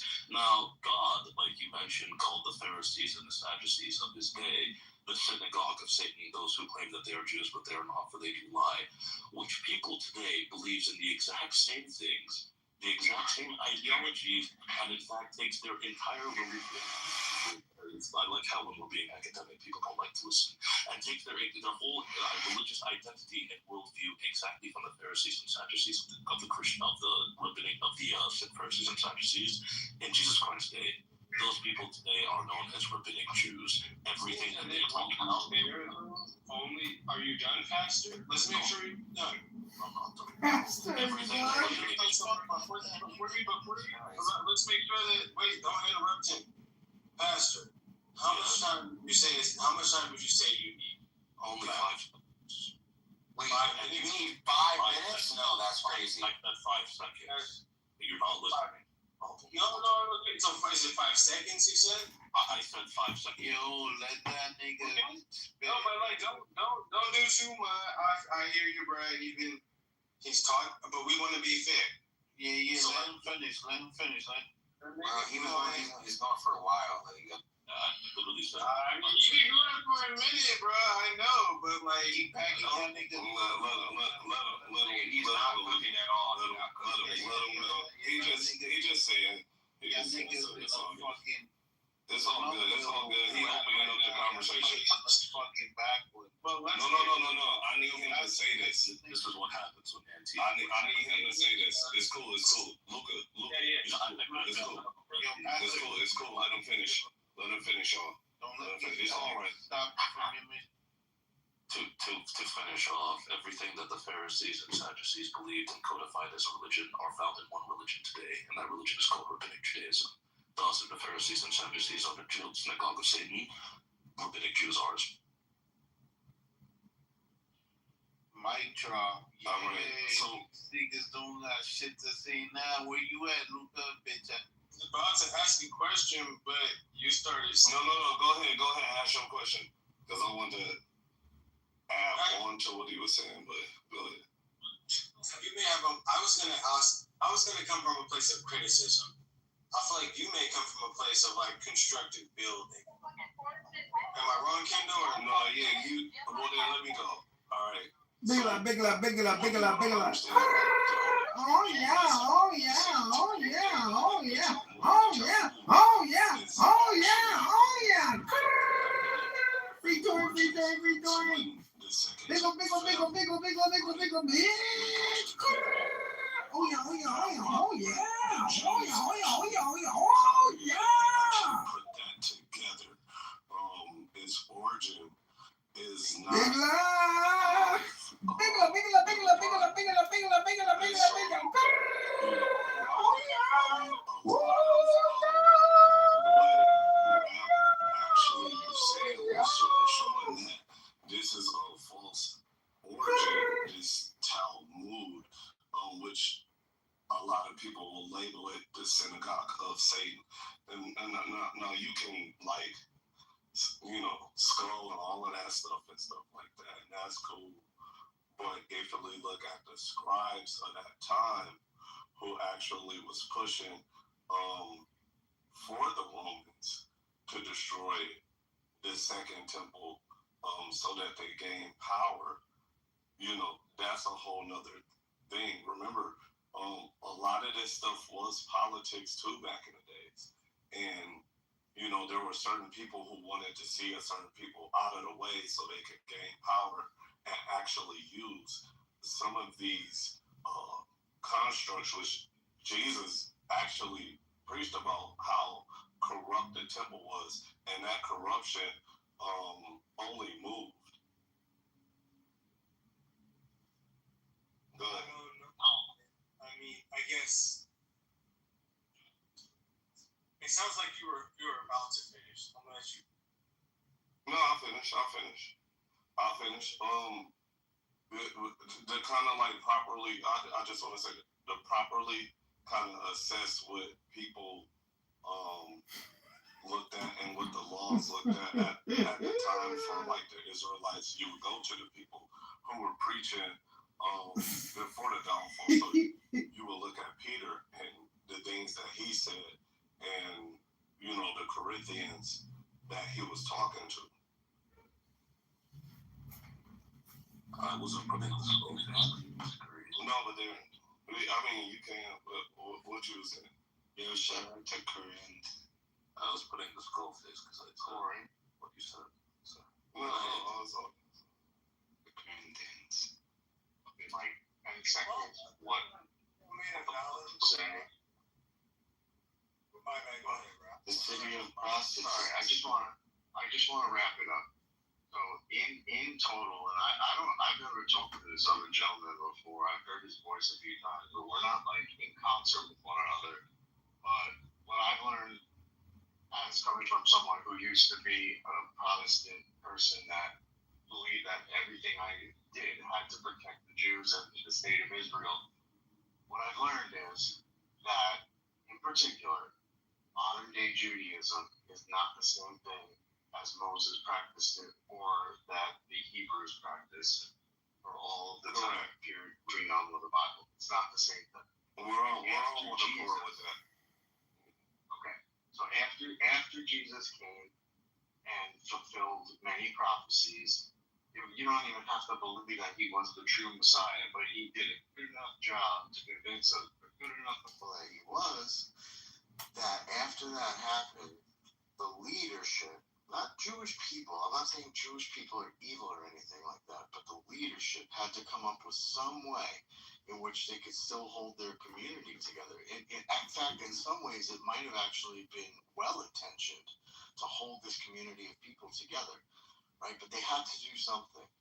And what I'm saying is that modern-day Judaism, Talmudic Judaism, rabbinical Judaism, is in effect 100% a coping mechanism for killing the Messiah, Jesus Christ, and a way to keep this group of ethnically similar people together under the leadership of the same people who have always led it, which is the Pharisees and the Sadducees, the upper-level intellectual leadership of the Jewish/Hebrew community.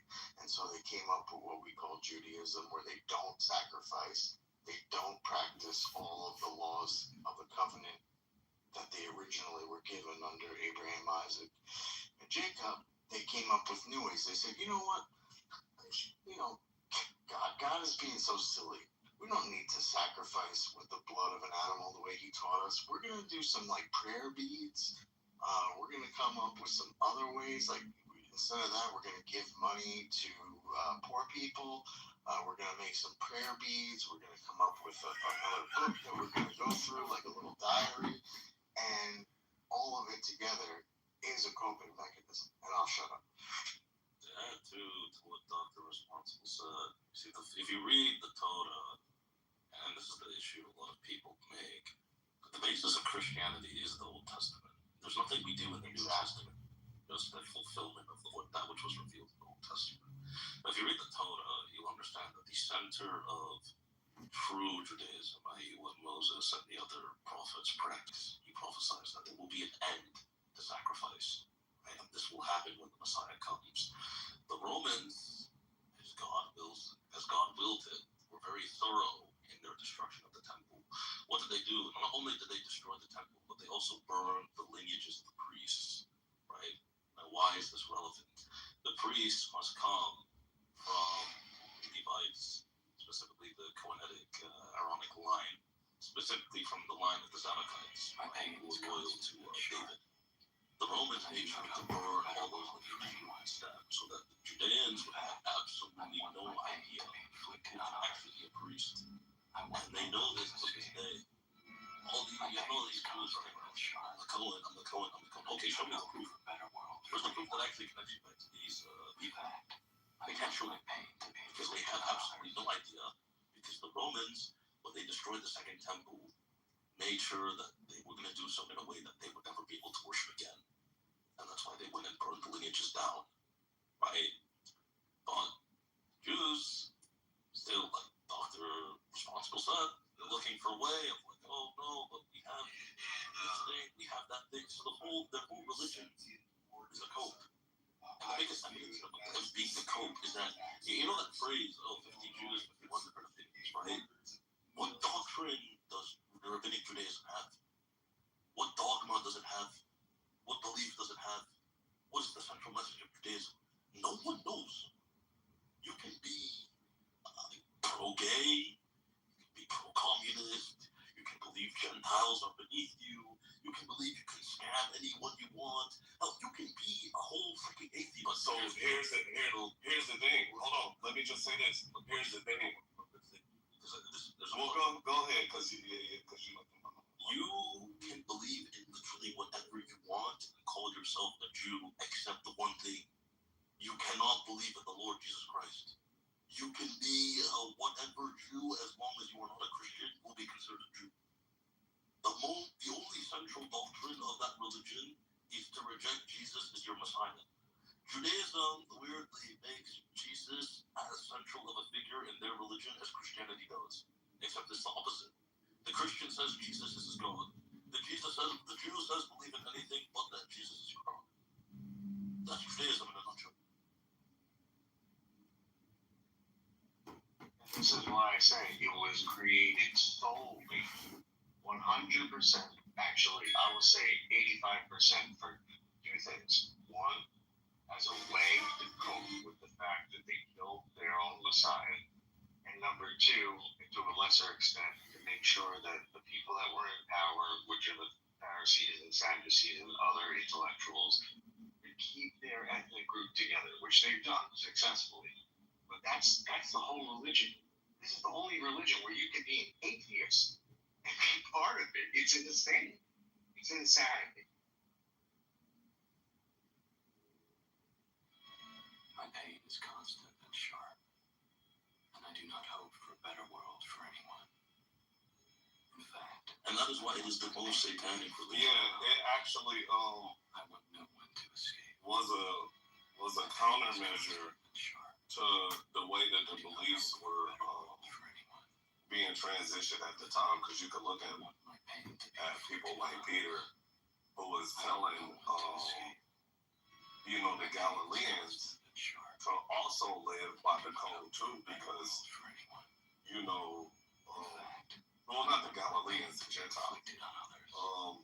he was telling the Gentiles, like, hey, you have to abide by the law too. And in this modern day reference, I'm going to look at it as like, hey, you know, I'm telling Rabbi here, you know, how to use nigga and about the word nigga.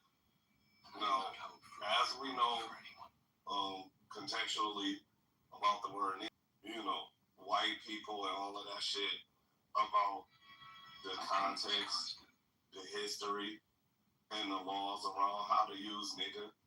Hey, don't use the ER, use that. You know what I'm saying? Like, you know, carry the 1, not the 2 over the 3, and shit, get 13 minus all of that.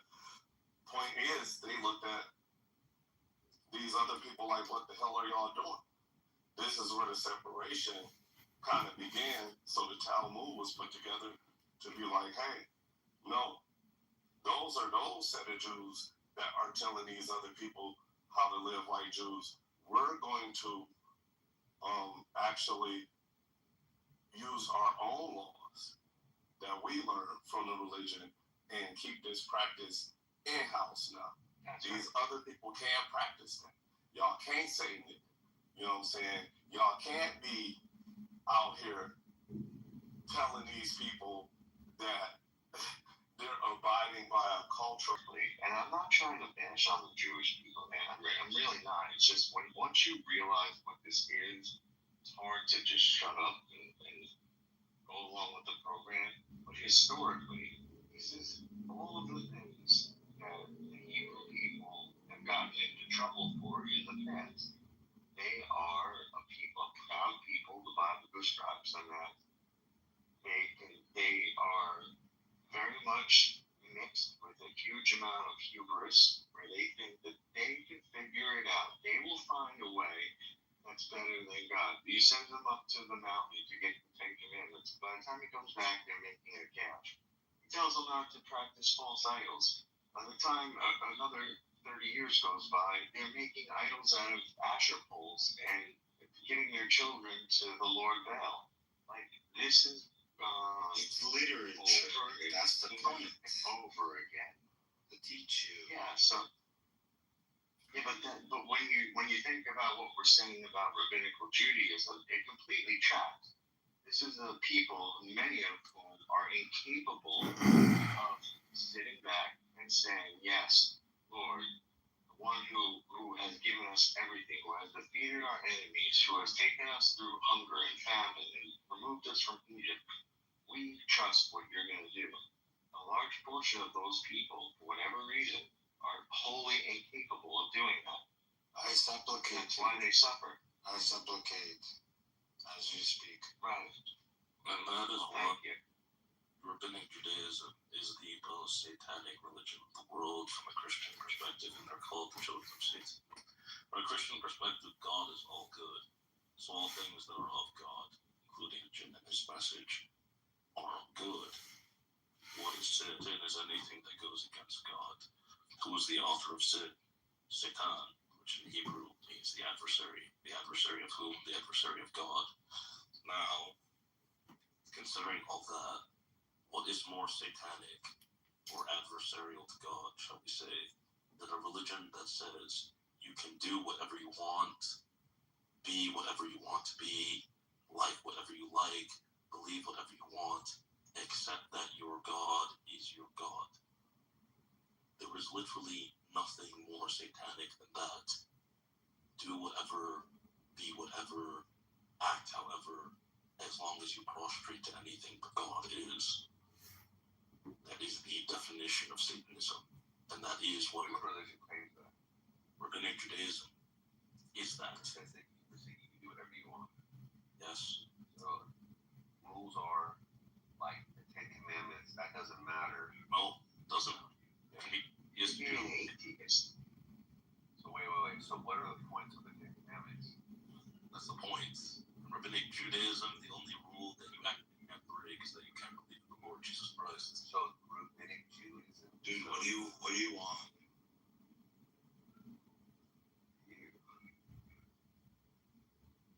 So what you want here? Don DeMarco. So anyways, so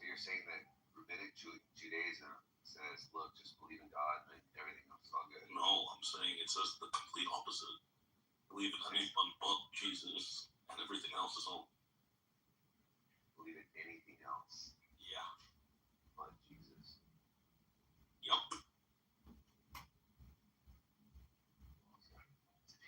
Yo, who just moved me? What the fuck? Highlighting why lack of common sense and Chicago government is costing you, the taxpayers, millions of dollars. Behind me is 44th Street, a two-way street.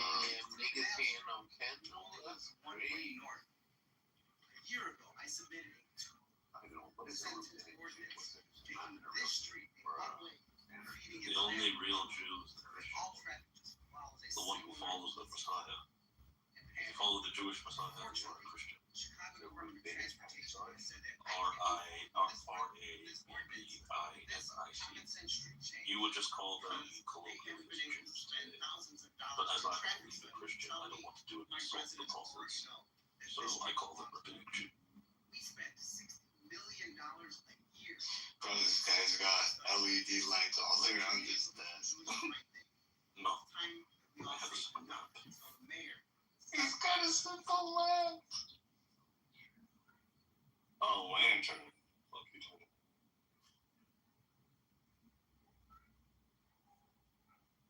Anyway, I grew up around these guys, Orthodox, all that motherfuckers and shit like that. So I'm very familiar at what they believe in and the egregious nature of how they contradict even their own culture. Especially when you start bringing in the Kabbalah. And so, like, those Jews, even then, they can, kind of grift between cultures, seemingly. If you understand the Talmud and the Kabbalah and its esoteric nature, it relates back to, the Old Testament and kind of like the early Christians in its passages.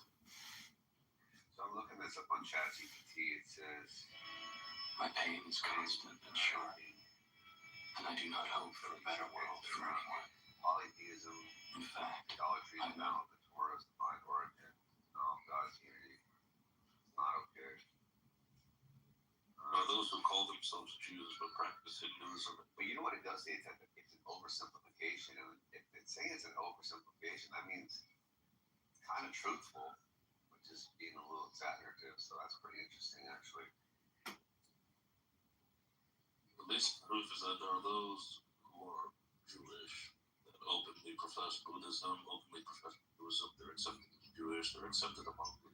And are those like the cultural ones, or like? That's the point. There's no definition of being a Jew that exists outside the Old Testament. So you're saying that? So you hold a position that there's no such thing as a cultural Jew. They're just Jewish, or they're not. Well, I believe it. No, let me be more clear. I believe it exists, but as a human construct. Yeah. Now, the identity of Jew has no real basis beyond the Old Testament of the Bible. This is really where they became a people, from what they trace their origins to as a people. Now they've defiled that construct by doing basically everything contrary to what God wants.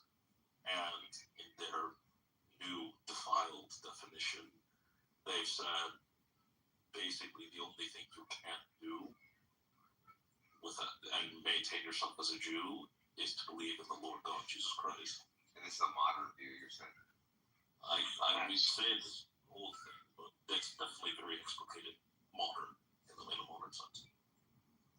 Hey, Saiki, if you or just to everybody in the room, if you could take away from like this last 1 hour of conversation, just the willingness to go look around and check this out for yourself, like that would be I would feel like I've done a great service along with the other gentlemen, because I did not know this. Somebody told this to me and explained the simple part to me, and then I went and looked it up myself.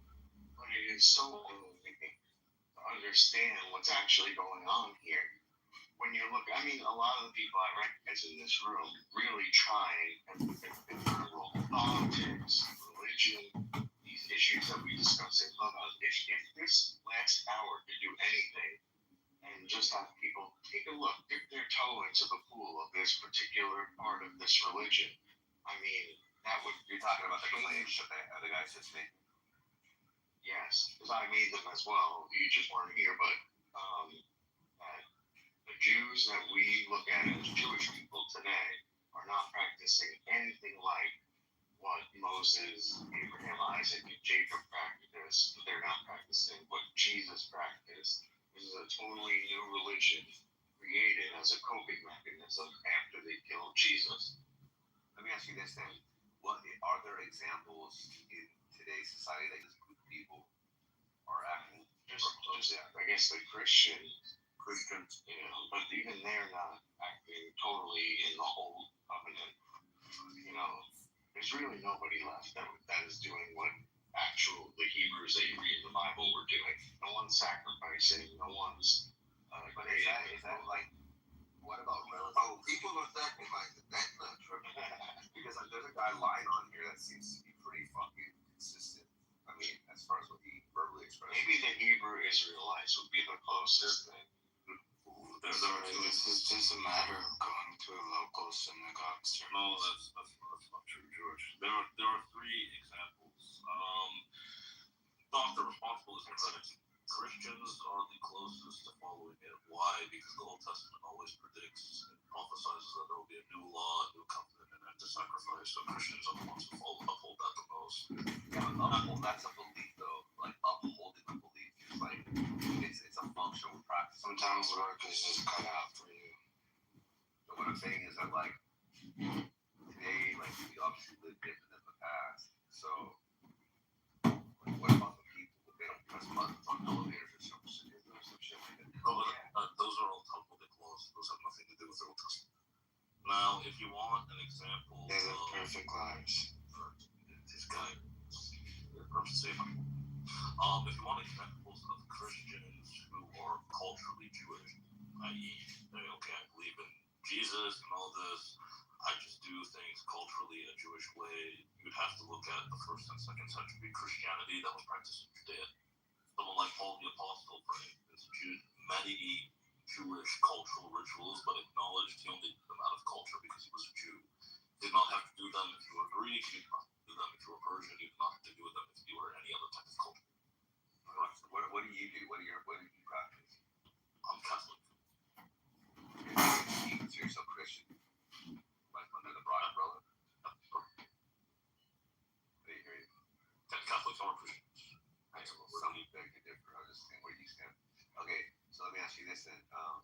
Do you practice functionally like more of the pastimes, or like are you part of the group that doesn't do it the right way?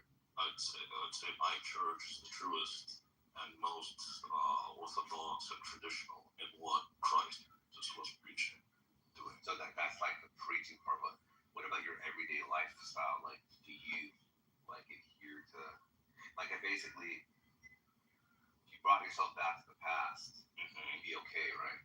Yes, I would be. So what do you do differently than like other people, like if you don't mind, in your everyday practice of like living, like that you would say follow like your, let's say, the American Constitution? It becomes a cultural framework by which one uses to guide their morals. So things like don't steal, don't murder, don't lie, those are permanent. Now, the specific metrics of, for instance, okay, like, all right, I'll give you a different example. Something like show respect to your elders. Yeah. The universal divine law of Christ. Now, what does that look like? That differs in American society to Norwegian society to Brazilian society, blah, blah, blah, blah, blah. Right? So I'm American. My parents are Nigerian. How do I show respect to my mother and my father? I bow to them. I don't expect my next door neighbor to do the same because he comes from a different cultural background than I do. But we're still both following Christ's law, which is respect thy mother and thy father. We just do it in our own different ways. Both are acceptable.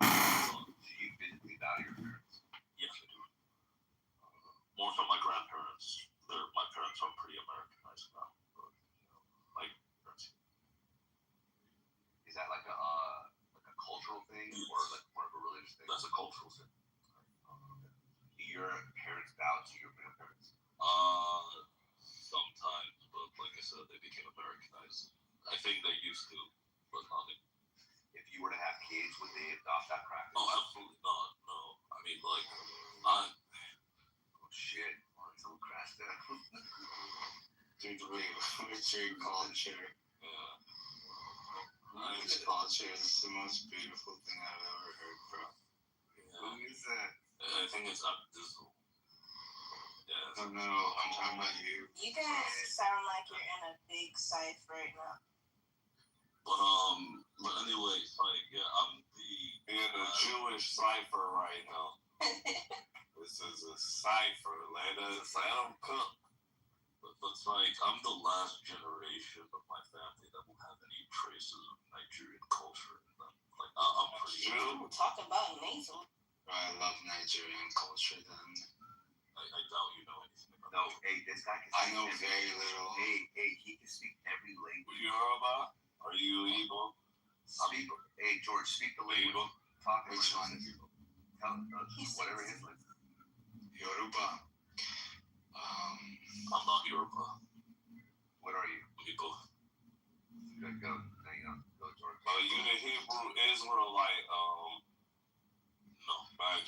most of us are Catholic. That's what they call.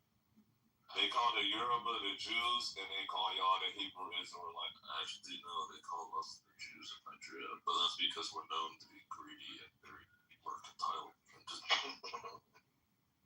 Ironic. The Hebrew Israelites aren't all crazy. You don't know how much they done stole the innocence of young boys and girls here. They like the Catholics. Hey, John.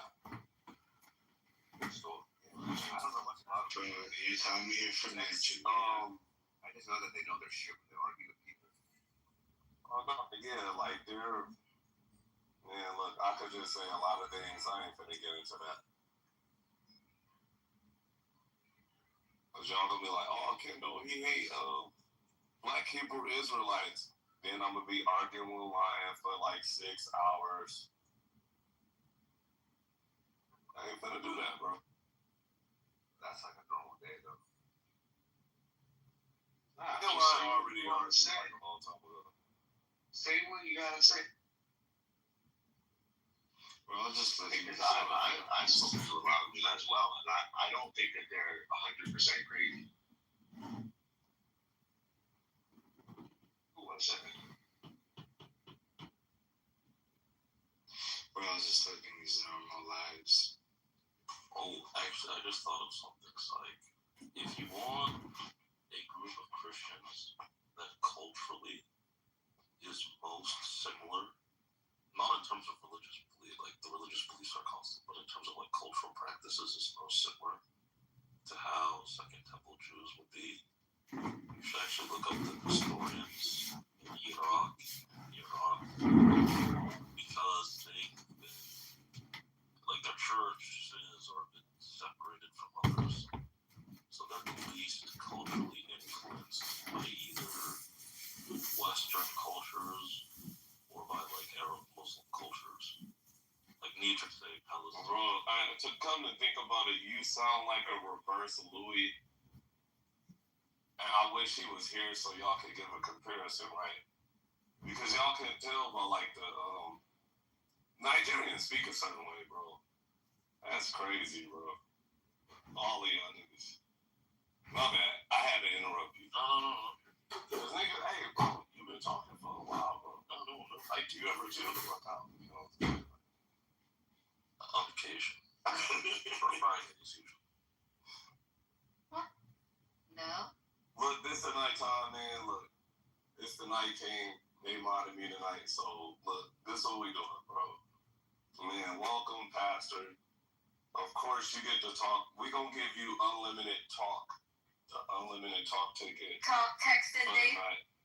Since you've been talking tonight, you've been holding it down and shit like that. You know what I mean? Welcome to the Chill of the Men show, where Kendo doesn't say hi back. Bitch. was about to just say hi to your little ass. Don't say hi to nobody. Oh, shit. See, look what y'all did.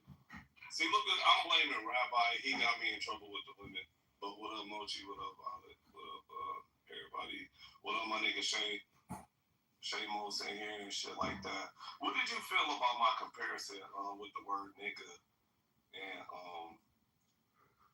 the Talmudic gatekeeping? Pastor, do you feel that was a fair comparison? That is very fair comparison. Judaism is neither an ethnicity nor is it a religion. It's a cult at this point. It's a practice. No, it's a cult. No, it's a practice. It's a practice. So this is what I found out, right? Because I don't know if you are like me and you ran into Buddha Jews. And Buddha Jews, I discovered a rich tribe of them here. They're all white people who live in a park, and they pray to Buddha and meditate, and they're Jews, bro. But that's why they stay in the Jewish community. But that's why I say it's a cult. Because, like, I mean, we can show it's not an ethnicity. Yeah, it's a cult of justice.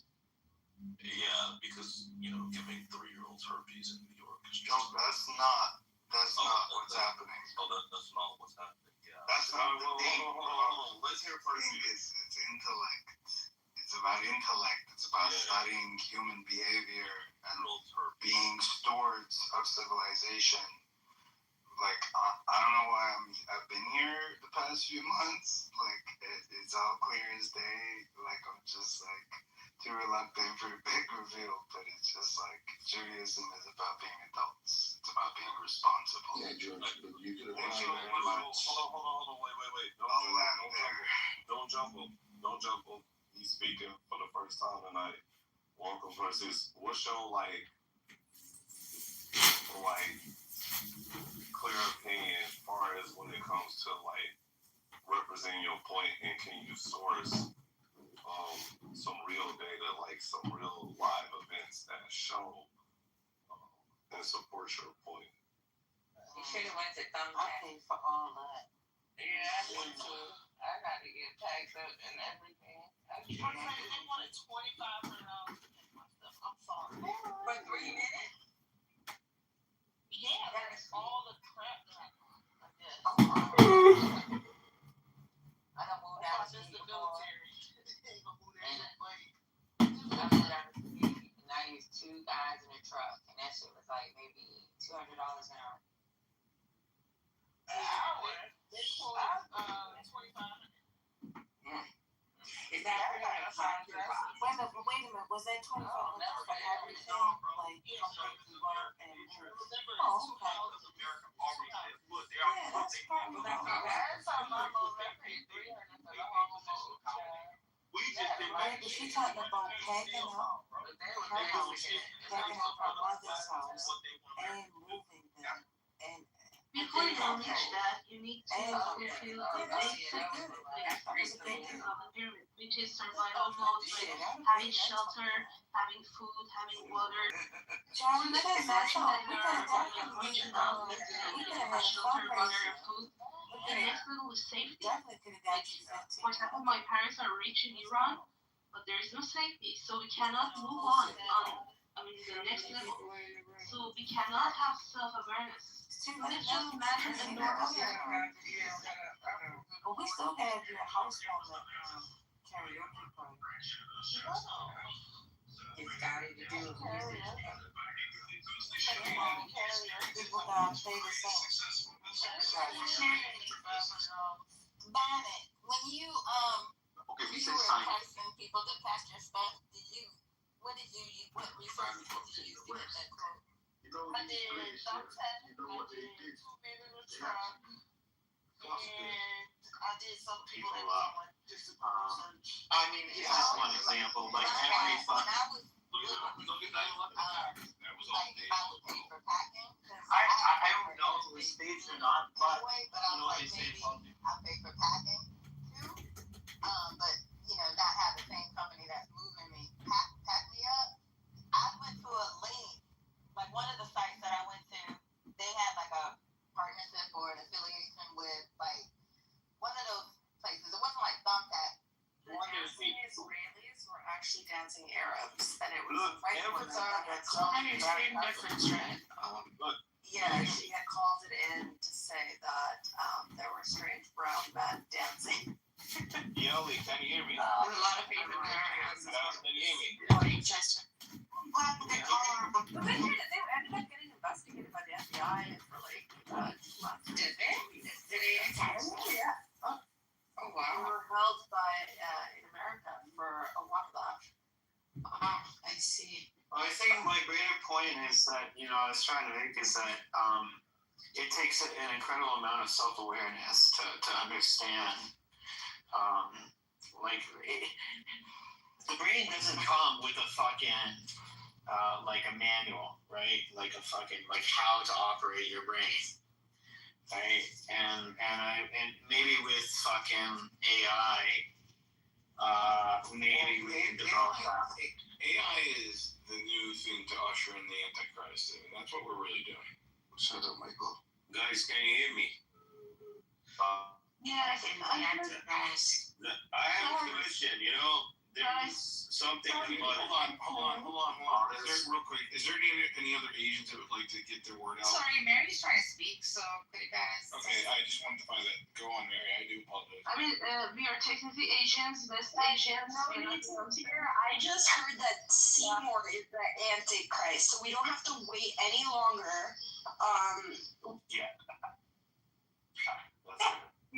Yeah, so I just wanted to say that thank you, Matthew, for sharing your perspective. And I wanted to see if anybody else, like Sam or Rick, do you guys want to contribute, like Sam? Mary, can I leave a comment before the next person? Yes, after Sam or Rick, because we want to give mic to everybody, so then you can maybe think about what you want to say, and it will be great. I will talk after Sam then. Yeah. Okay, Sam, do you want to say something? Sure. I kind of just woke up, but I wanted to say that this isn't a clash of individuals who just have individualistic fear. This is a clash of civilizations, and it's been going on for a long time, since Khaybar, if anybody knows what Khaybar is. And the issue is not, I mean, somebody mentioned earlier the issue of the Palestinians, right? It started out as the conversation between the Jews and the Palestinians, and then Dean changed it from Palestinians to the Muslims and Muslim history. Why? Because the Palestinian history, it cannot be removed from the Muslim history and the beginning of Islamic history, and because that is the civilization. And that's the same with many of the, I guess, Muslim tribes outside of the Persians, of course, because the Persians had a long Persian history before Islam, and they maintain their Persian identity, and that's why you find that Iran has a large atheist population, and that is fighting against the Islamic civilization.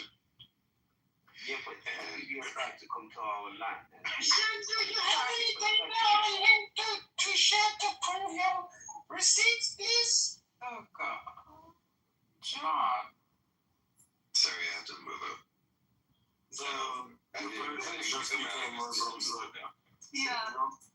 It's like the Persians just became Muslims. They got conquered and had to convert big tax and stuff, or get killed or something. It's like, and the Arabs, they gathered all our teachers and also scientists in a big banquet, and they said we're going to celebrate, and then they murdered them all. And the reason for that, they wanted to completely destroy the Persian language and history. The people who had the knowledge, they were killed there, but not all. So our families kept our books and our teaching in secret, and they taught our children until this day. So that's how we preserve our history. The other thing is that the Persian Empire was so huge and vast that the Arabs didn't have enough time to eliminate our culture and our language. I mean, they could easily do it to Egypt and other countries they conquered because they were small. Iran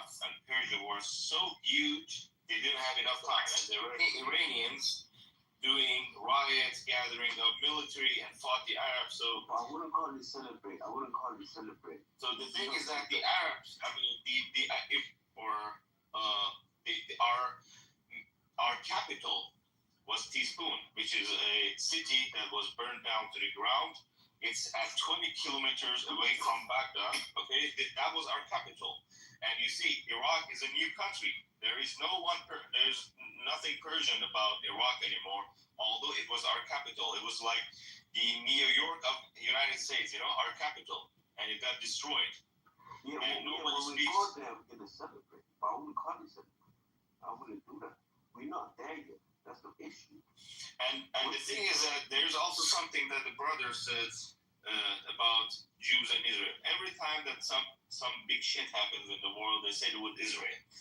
They say 9/11, it was the plan of the Jews. They all evacuated this building. There was not one single Jew on that day. Then they say, okay, the 7th of October, it was planned by the Israeli government so they can have excuse to attack. Because, all of these, every time something like that happens, they say it was the Jews. And Charlie Kirk's, I read it on the X and other platforms that the Jews or, I don't know, someone from their side, they offered him $150 million or something like that, which is there's no fact check about that. This is just like rumors. They say the Jews killed him because he had anti-Israeli ideologies or he didn't talk in their favor. Every time something happens, they want to stick to the Jews. And I understand it. I mean, these are the Arab buds and these blacks and these Black Lives Matters and the Antifas, they're active. They have over 100,000 personnel. No, call it they call it. No. They fool the internet with this information. I want to say, first of all, thank you for your perspective.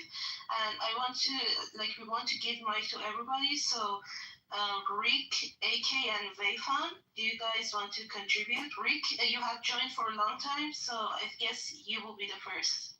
Me? Oh shit. What's the topic? It's on top of the room. You can read it. What do you think? What's your perspective? I don't know. I was in here earlier and there was some dude who was just spewing a bunch of BS. Had to leave. Take your pick. Is he the Dean. The guy's name was Dean. Yeah.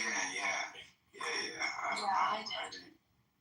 So what do you think, Rick, about the bullshit? Yeah, I kicked him out.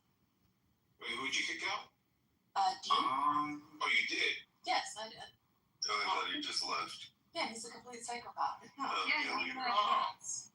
I don't want to be around. So, Rick, you said that you heard some bullshit. What do you think from that? It's just, he seemed like he was doing some tequila.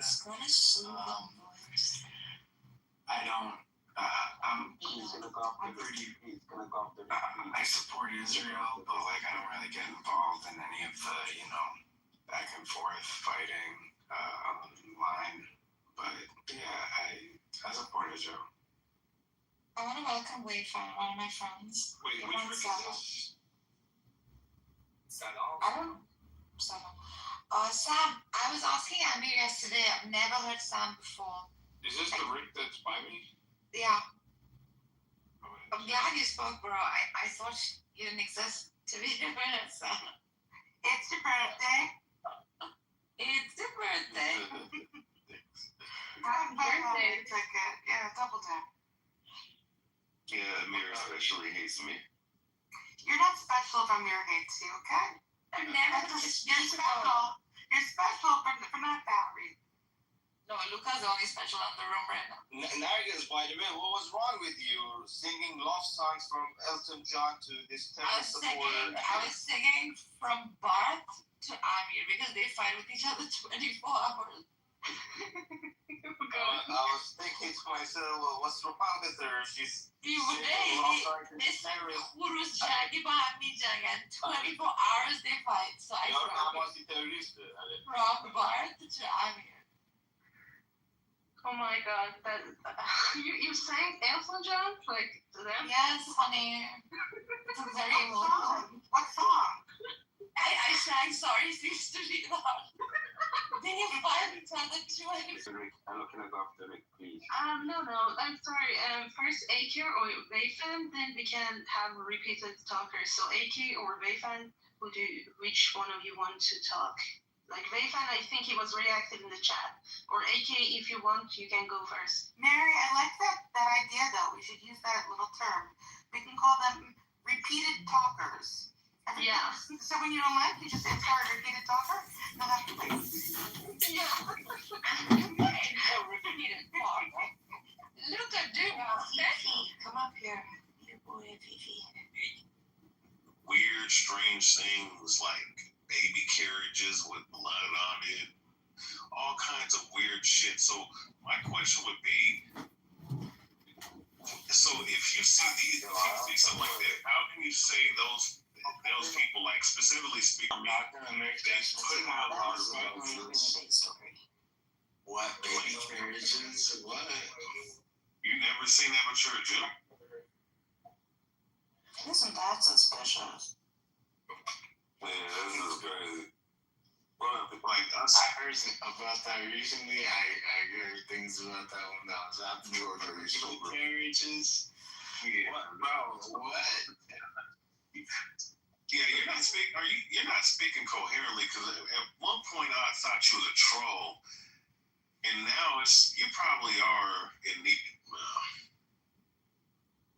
He's always drunk.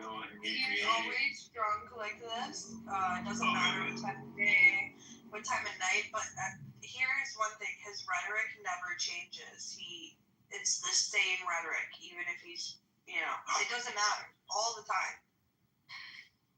Yeah, I just love the laws of Moses. He truly believes this fucking I just love the laws of Moses. I didn't get much in his life. I got the laws of Moses. That's what I just love the most. Love the law of Moses. Yes, I love the laws of Moses. Is that okay? Can I love the laws of Moses? Is that okay? I mean, you can, but how do you love something that God ordained, but then say that you care about God, but you don't believe in God? How the fuck do you believe in something you don't care about? I believe in God, bro. You do? I believe in God. So you're not an atheist. I'll do anything for God. So you're saying Kendall Moses, I'll do anything for the God of Moses, bro. You can say you love God, but you don't really mean it. So he's an atheist. He said atheist too. So. Oh, you did? Oh, yeah, so you're a liar, George. Alright. Man, this is a weird motherfucker. Bro. Can I just love the laws of God? Okay, like, am I not allowed to do this? I mean, you're allowed to support it. Yeah, you're allowed to do and say whatever you want. This is America. I mean, right now we have freedom of speech and, freedom to do whatever the hell we want to do that doesn't harm others. So you can do what you want to do. It's just that you have to have context to what you believe in. Like if you're... hey, real quick to the mod. Somebody has, girl block, man. What's her name? Carolyn Block, a.k.a. Guava. Can one of y'all unblock her so she can get back in the room? I don't know if it's Dizzle. I don't know if I'm at work. I don't know if it's me from a long time ago. So I'm gonna move myself down and then bring me back up to the hot air. Okay. I got what she says. Cool.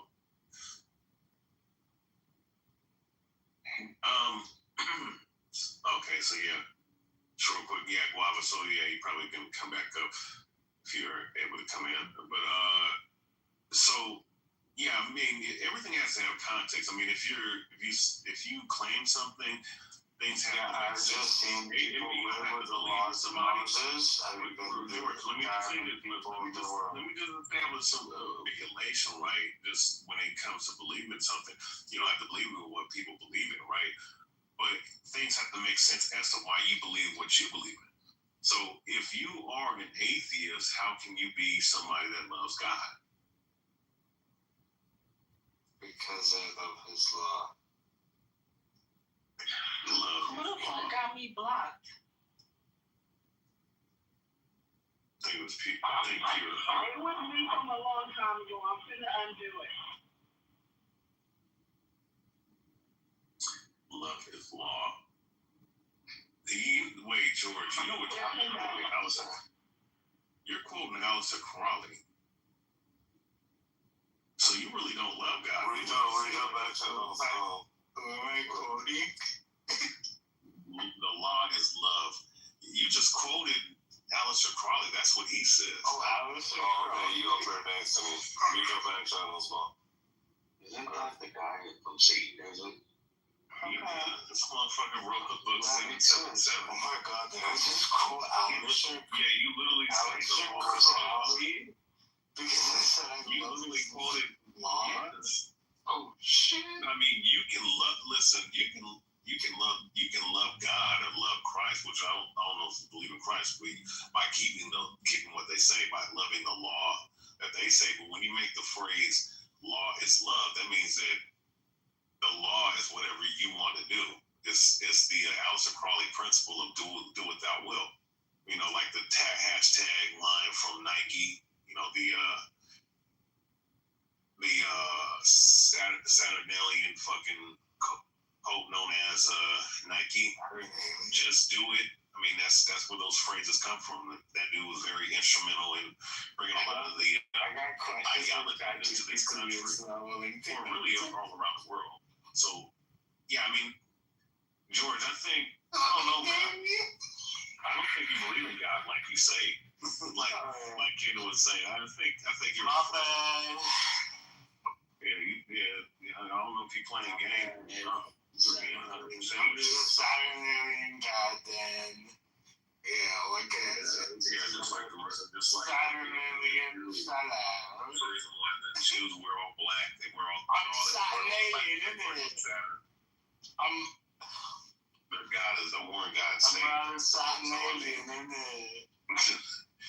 Yeah, you can joke around all you want to, boy. I know exactly what y'all worship. I'm not even talking about all Jews. I'm talking about the elitist Jews. The elites on that side. Or is it Saturn, the eater of children? Yeah, the eater of children. like what they do over there, the things that, drinking baby's blood. Yeah, you think it's funny. Yeah, you think it's funny. Because you know what the fuck I'm talking about. Yeah, I'm eating children, bro, right here. I'm over here eating children with you think it's funny. That's what they do. That's the religion of the Jews. They don't follow the Torah. They put that at the front. They follow the Talmud. The Talmud is okay with lesbianism. That's it, bro. They're the good people, bro. They're the good guys. Be Christian, but they're the people people who these people in Israel, specifically people that follow in that religion, you're talking shit about Christ in the Bible, in the country that you live in. But for some stupid reason, you Christians support them. Yeah. A lot of these right-wing, Bible Belt, retarded ass, fucking inbred motherfuckers down south, because they only read 1 or 2 scriptures a day. They think they know something about the scriptures, but then when you sit up here and you start questioning what they believe in, and you're questioning what's going on right now, and questioning the people over there, they want to get good all up on you. Want to cry like bitches. Once again, I don't have issues with Jewish people. I have issues with the elite. And that's questioning this motherfucker right here is showing you.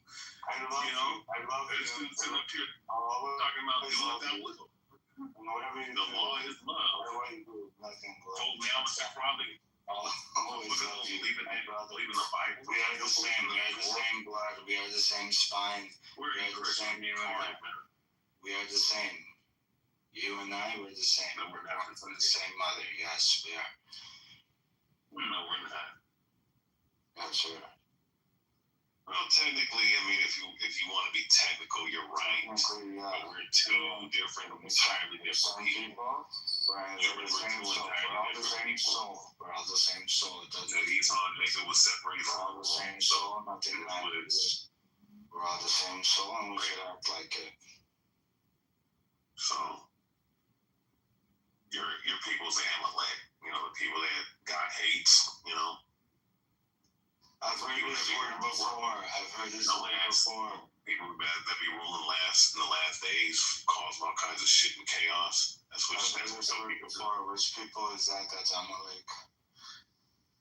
You know. Syllabic term. But one thing I respect about them Jewish folks is that they understand that America is Babylon and it needs to be destroyed. So I give them, there is that. Oh, it's Babylon. They'll give you that shit. You know, but you know, try telling the silly ass Christian that America's Babylon and America is going to be destroyed. They're gonna have a heart attack. No, we love America.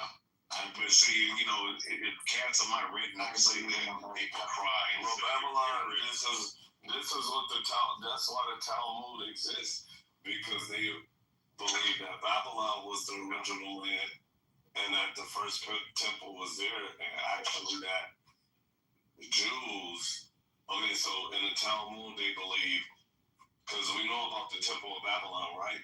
The Talmud and Babel and King Babel, was the grandson of who? You're talking about Nimrod, right? Yeah. Nimrod and Nimrod the conqueror and the first king. He came from Canaan, I think. No, he didn't come from Canaan, did he?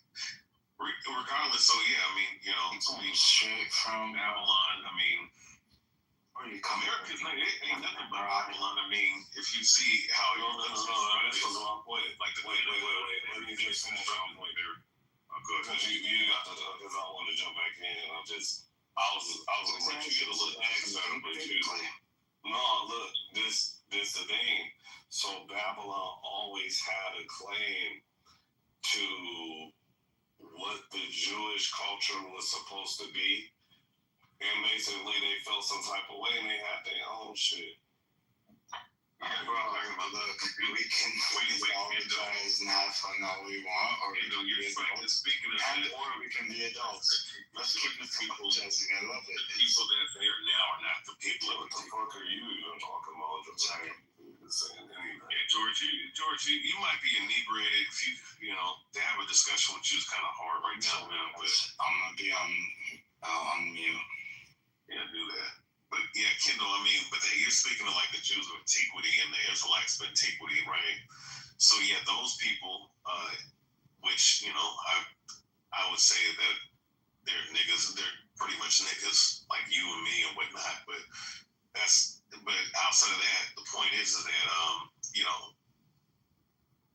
like if you're dealing with the Talmud, like you had people of the rabbinical priests that ended up writing the Talmud and putting a lot of heresies because they went off the teachings of Babylon.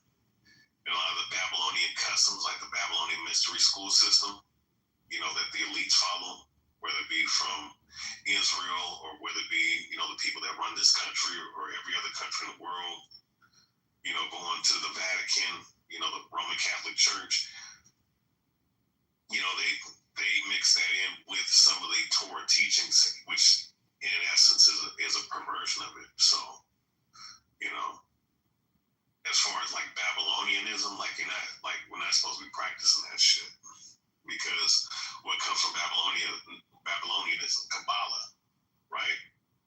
Something that these Jews practice. They practice probably the highest form of witchcraft, which goes into numerology, manipulation with gematria. Okay, or gematria, I guess that's how you say it. Also, too, blood sacrifices and shit. You know, that's what they do, man.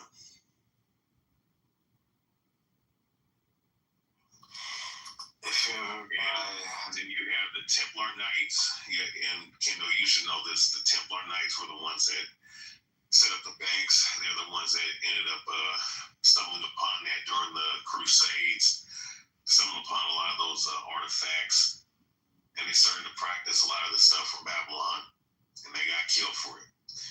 And the Jesuits took that shit over, and they continue those practices. And this is where you have your modern day Vatican and, Pope and shit. That's where that shit comes from, as far as the modern day. If you ever buy kosher chicken heart, it's so salty because they try and get all the blood out. Yeah, but so Kendall, are you pretty much saying that like Babylon had a claim to Israel, or Israel having claim to Babylon? Is that what you're trying to make mention of, Kendall?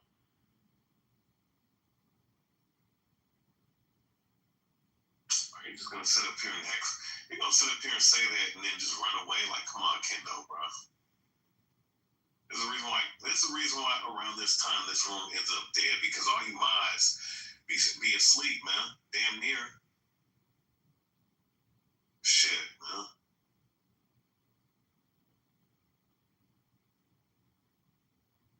Do you believe Charlie Kirk is a grifter? You damn right he was a grifter. He was a grifter just like all these other personality motherfuckers, man. All these dudes are a bunch of clowns, man. Especially, whether it be the left wing or the right wing, they're all a bunch of clowns to me. But these right wing motherfuckers, they're crashing out like they're bugging the fuck out there. This Brian Candace Owens, man, this bitch is funny, man. But yeah, Charlie Kirk was a propagandist. You know what I'm saying? He said a lot of hateful things to a lot of different demographics. He has some certain things that are pertinent that he did say you can agree with if but that's part of being a propagandist. You mix truth with lies, and a lot of the shit that he brings up as far as numbers when it comes to like black people or other ethnic groups of people, a lot of these numbers have no context. A lot of these stats that he brings up have no context and they're arbitrary. So, it's really just to fit the conservative narrative and shit, man. And it's not to say that the left wing, because the left wing are a bunch of savages too, but, when you start seeing a lot of these rhetoric that these motherfuckers be speaking, you then realize that, man, a lot of these dudes are just doing this to get a paycheck. And that's all that motherfucker was about, getting a fucking paycheck, getting paid, whether he believed in that bullshit that he was teaching or not.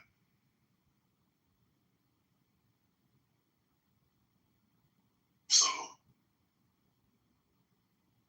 now as far as Israel killing him and all this other shit, I mean, I'm gonna just tell you straight up, that shit was just as real as fucking Trump getting his not worried about getting possibly shot in the head while doing that. It's damn Hollywood stage, man.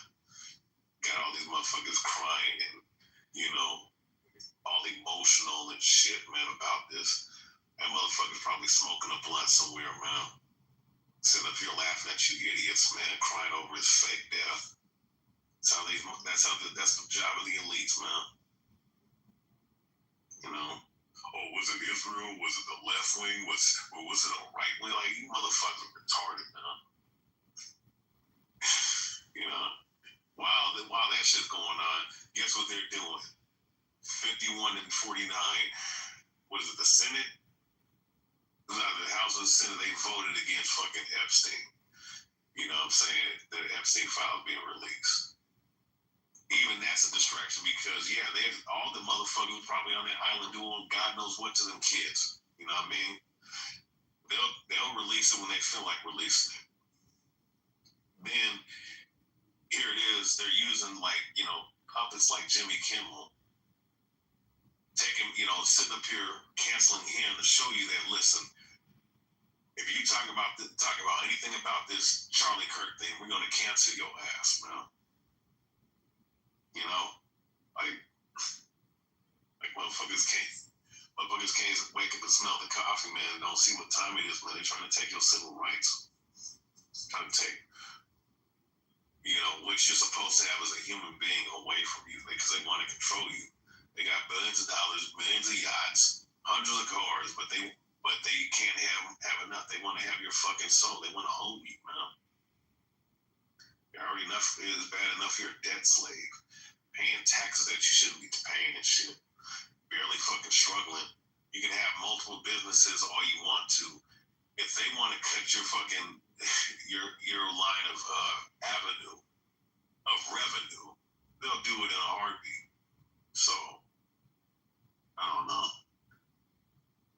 I just don't get emotional with this shit. I just laugh at these motherfuckers that do. The problem is that you have a lot of people that are out here that are emotionally inclined with people they have no clue who their allegiance is a part of, man. So, anybody's listening, you could smoke that in your fucking pipe, man. You know what I mean? But hey, honestly though, any one of you fucking mods fucking awake, man. I'm telling you, this is the reason why your rooms be dead, because you guys fall asleep on the phone. It's like I am, but I'm at work. I'm at work. You gotta wait for me to get to my lunch break. Oh, okay. I'm awake, motherfucker. But agree with you anyway, though. Okay, no, I'm just, I just had to wake something up, man. I don't want to sit up here and go on a diatribe. I actually want one of these cocksuckers up in the bottom. You know what I'm saying? And don't take it personal. I'm one of them. I don't know. I'm gonna invite Moshi. I'm gonna invite. I mean, if you want to argue, I'll bring Ella. Ella back you up. Don't take it fucking personal. I just feel like hey, you ain't never been cooked by a white woman. Yeah, so you got L. I cooked a white woman. Bro, all right, bro. Anyway, L, how you doing? Hey, my bad. I'm in the vacuum. You know what I mean? Shit. Your black ass up. Anyway, what up? Howdy. How are ya? We good. You ain't gotta do all that soul street shit over here. Take your hair down, like. Yeah, I know what's going on. Anyway, you and George, done, bro. Man, I've been done. I'm talking shit, nigga. I was doing that because nobody was talking. All right, I passed you. I gave you the alley-oop, and you kept the ball ever since. Shut your black ass up, nigga. That is fucked up. Yeah, that's only back here. But we say one up to L. How you doing tonight, L? What's good, everyone? I just woke up and heard you guys talking, so I thought I'd come.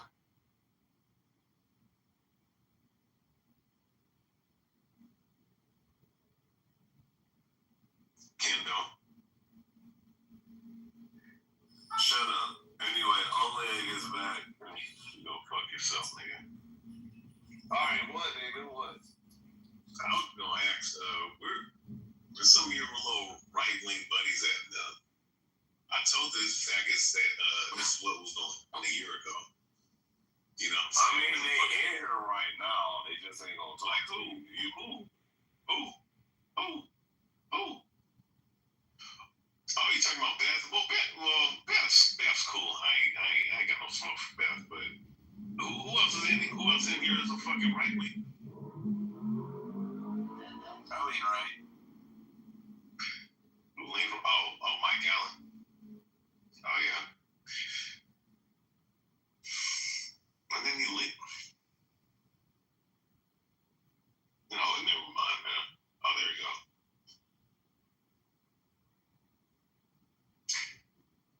Hey, Mike, what do you think about Candace Owens? She's the best. Me? What should anybody? I don't have a problem with her. I got a problem with Rip because she's a Rip.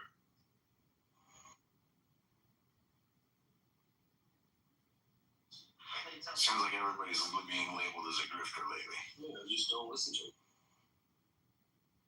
No, I mean, I Every person on the left is a grifter. They're all grifters. Every single person in politics is a grifter. They tell you what you want to hear to get elected. So we can point at one side or the other side.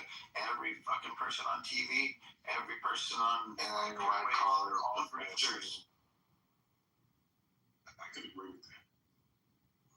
I will say I give Candace to people when there's a person on the left that moves away from it and makes non-popular stances. I mean, you gotta kind of respect him. Yeah, I'll give Fetterman all the credit in the world, man, and he's a Democrat. He calls up a Republican governor, the Republican governor calls him. They start calling shows and say, we want to come on and talk together. And the first one to say, we'll do it, was Fox News. And they get on there, and guess who's the biggest voice of saying, stop saying Nazis, stop saying fascist, stop saying Hitler. Nobody should be doing it unless you don't know who they are. You don't understand what Nazi is. You don't understand what fascism is if you're saying it. He's saying it's bullshit, but yet he's the most sound person on the freaking left. Bro, I love Fetterman, bro. No, I mean, I wouldn't say I love him, but like, yeah, he's the one that had the stroke and he's talking crazy in the beginning, but now it's like, well, I was like, guys, what the fuck are we doing right now? Well, I loved what he said when they were doing the when they had the appointments coming in, you know, and he was told, do not sit down and talk with him. And he goes, that's not the way it works. I have to vote on him. I'm going to sit down and talk with him. Not once, sometimes twice, and some 3 times. And he got backlash for it. But you know what? We need more people with the balls that he's got to tell the party that they're with, kiss my ass. I'm going to sit down and talk to these people because that's what I got put in office to do. Because in a state like Pennsylvania, you ain't going to stay in a position very long if you just go hardcore. Pennsylvania ain't gonna last. Manchin, why did he make it where he did? Because he wasn't a dumbass who's just gonna stick to party lines. The man saved us probably $3 trillion in debt. How much in inflation by telling the Democrats, I'm not voting for some $6 trillion stimulus bill. Got them all the way down to $3 trillion. Thank you, Joe Manchin. Thank you for saving all our asses.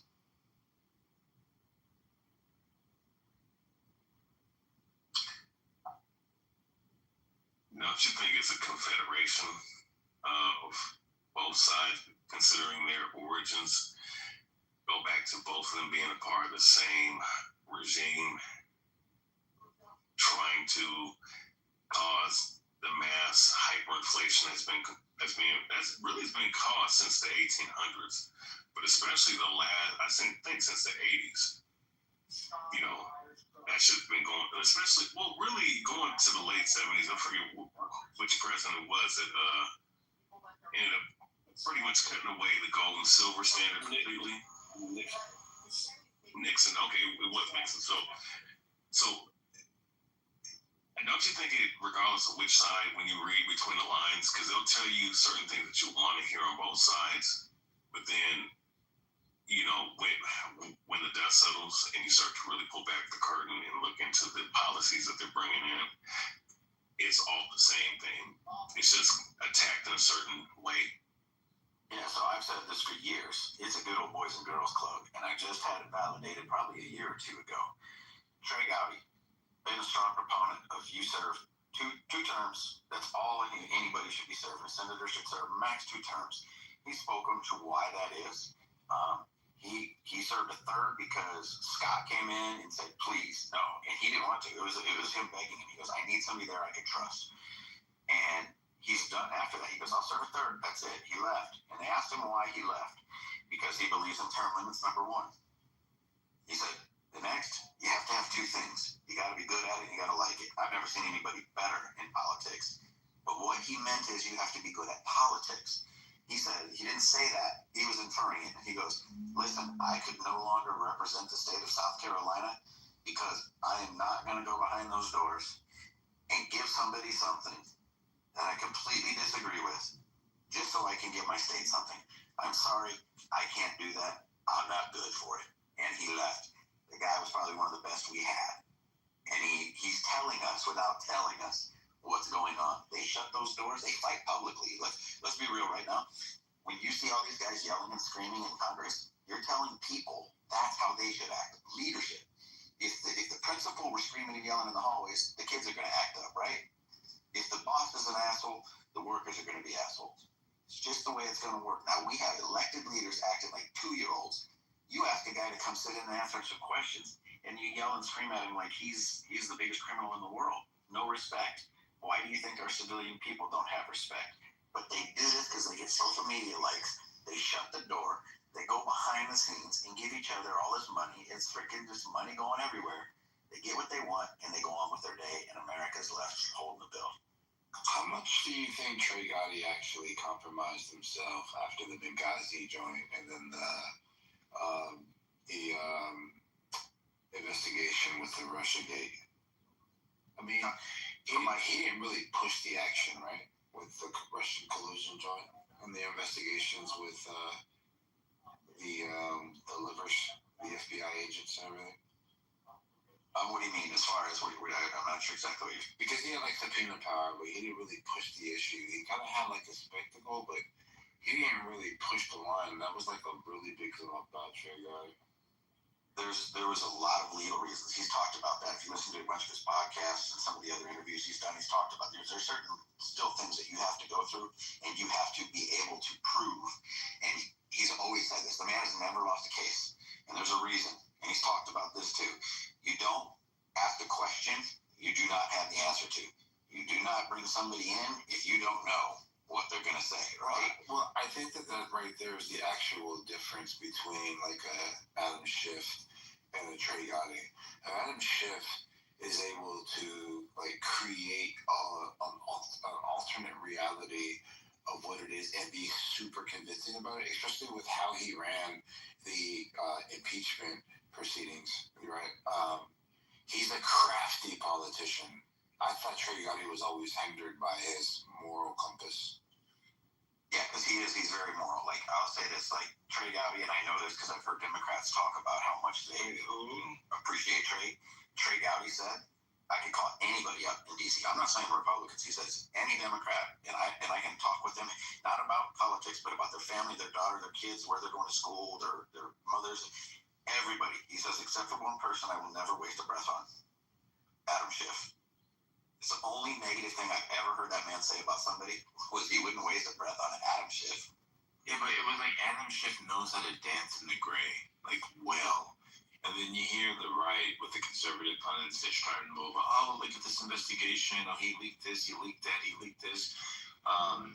Like they talked about it all the time about this Adam Schiff guy. Oh, and then they would play the clips about him being on like certain showcases saying that, or implying that he had some sort of smoking gun with the Russia collusion stuff, right? But he's able to dance in the rain without getting wet. And it's crazy like how the right talks about him, but nothing has actually happened to him. I'm like, damn, I just seen his back and forth with Kesh Patel. Like, he's like in his face. And I'm like, damn, you guys gotta get this guy for his stuff. Yeah, no one takes him seriously, bro. No one takes a guy seriously. Oh, no, they take him seriously. The people have. Yeah, people who listen and believe. There's Democrats that still believe Russiagate was really I mean, it was real. Bro, they listened to him so much that he became a senator. Yeah, but I mean, Maxine Waters is a senator. What does that mean? I'm saying, like, Adam Schiff, I think you're right. I think you're, because dude over there in Schiff's in California, isn't he? Yeah, he lost. He was going to lose his congressional seat. But look, so I get what you're saying. He does operate the gray pretty well, and he is a crafty politician. But at the end of the day, now that all that in the moment, yeah, he's operating the gray, and he's doing his thing in the moment. But now, years and years after that, we're full of Schiff. But wait, do we know that? Yeah, he kept saying he had. Yeah, he had, like you said, it's a smoking gun. He's like, I've seen the evidence. It's indisputable. And he never produced any of it. So like now he's just full of shit. He's just full of shit. There was something Trey Gotti was explaining about the way it works on these committees and the Intel committee and stuff, and they, even though they know for a fact that Adam Schiff lied, they heard him go on programs. Nunez and Gotti were talking on a podcast one time about this, or an interview or something, I can't remember, but they were literally both on the Intelligence Committee. And they called each other afterwards and said, did you hear what he said? Because we both sat in there. I didn't hear it. And like, that never came out. But he was saying that, whatever Schiff went out and said, that he was guaranteed, now we've got it. That didn't come out that day. It was just the opposite. But he was peddling it. Well, he's protected by all of the bullshit of being in these committees and the intel committee side. And this is where I think politics needs a severe change. Somebody needs to come to the public and say, look we can literally have somebody lying their ass off as a politician to you about what was said somewhere, and there's no repercussions. There needs to start being repercussions. We, the people, need to start demanding that, because these politicians aren't held to a higher standard. Show me the politicians that get sexual assault charges and pay a dime out of their pocket, but the taxpayers pay the tab. How many of them go to jail? They don't. They settle it before they leave office, because if they stay in office, we, the taxpayers, pay the settlement. That's not being held to a higher standard. That's being held to a lower standard.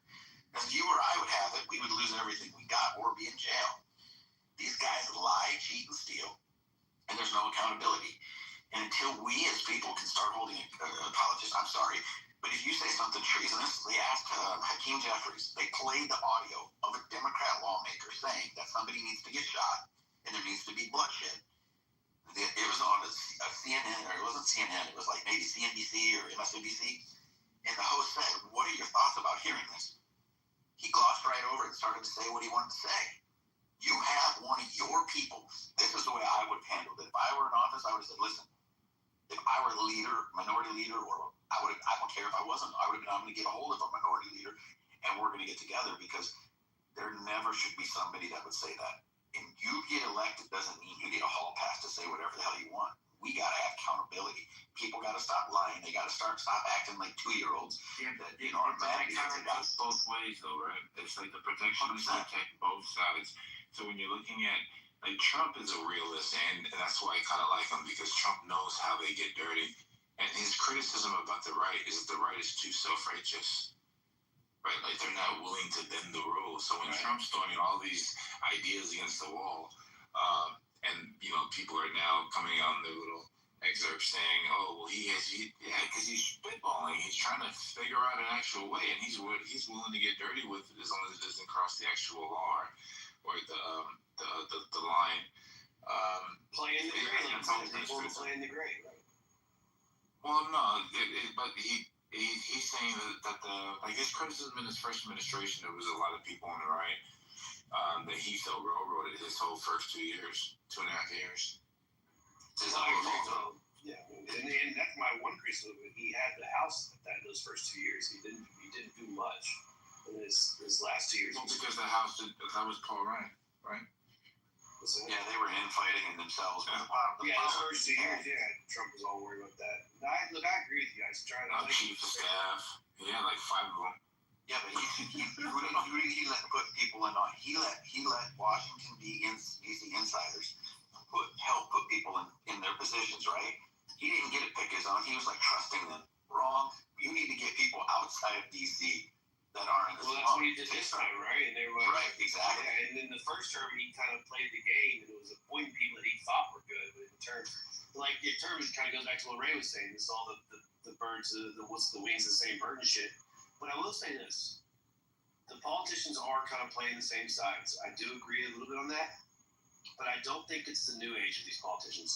Like, I think that the Chuck Schumers, the Jerry Nadlers, the Nancy Pelosi's, the Adam Schiffs, like those guys Mitch McConnell are the exact same as the Mitch McConnells, the Mitt Romneys, the fucking Lindsey Grahams, right? All these lifelong politician guys, whether they're Republican or Democrat, they're the ones playing the same shit.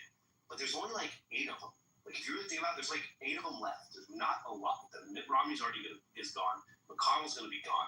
Lindsey Graham should already be gone, but he's probably going to hang around for a little bit longer. How much more time Schumer got? I mean, the new age politicians like the Jim Jordans and the Hollies and even a couple on the Democratic side, like I don't think they're going to be like that. I think they're not going to be doing that kind of shit. Yeah, power consumes everybody. It's just going to be like football. Same exact game, just different players. Could be right there, right? There's too much influence, there's too much power. Well, that's what I think what Corey was saying about Trey Gowdy. Trey Gowdy got out of it because he knew inevitably it was going to lead to that. I mean, but that's the crazy part, right? It's like, that's the constraints of a litigator that joins the arena of politicians, right? And utilizing the same thing, right? Never ask a question that you don't already know the answer for. That is the dumbest thing ever. right? It's like in court, absolutely, right? Because you can get caught by surprise. But it's a good railroading tactic.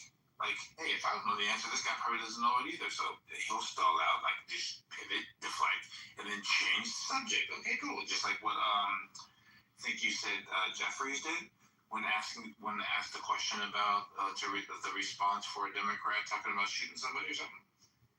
We're never entertain shit like that. You're like, yeah, I didn't hear that question anyways, but back to my agenda. My agenda is yeah, dude. It's so true, you know? I mean, yeah. I think there's something I think there's some older guys that are in there. What's the guy from Iowa? The one old dude from Iowa that's been there forever, but what's his name? Grassley. Yeah, Grassley. Yeah, he's only worth like $2 million. But he's been there forever. It's like, all right, that sounds about right. But what was the Democrat guy? He passed away a couple years ago, the black guy. He had been there forever. He's like the civil rights guy. Yeah, Joe Lewis. Yeah, the Lewis guy. He was a good dude. Like, he was a Democrat, but he was probably like, he cared about the Sheila Lee. What? Didn't she pass away? Oh, I don't know about that. I don't know about him. I don't know about her. Oh, didn't you guys find it? Oh, the one who was in the military, they were like signing the papers for her? Yes, I believe. Wait, is that right? That's way.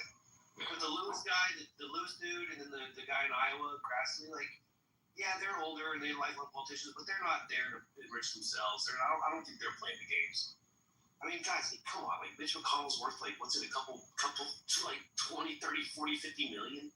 Pelosi's worth, like, they only make $125,000 a year. Yeah, look at her, look at Warren. You know, the irony is, I thought it was so ironic. You know, she dumps in a bunch of money, her husband, however she wants to say it, into Intel, or I'm sorry, NVIDIA, and then they pass a law, and then she gets backlash, and okay, fine, we'll sell. They sell, and a few days later it tanks. Wow, that was convenient to agree to sell, you know? Like, yeah, well, they say if you followed Paul Pelosi, he's like, it's like 80% correct. He's like, it's up like something nuts. He crushes Warren Buffett. Yeah.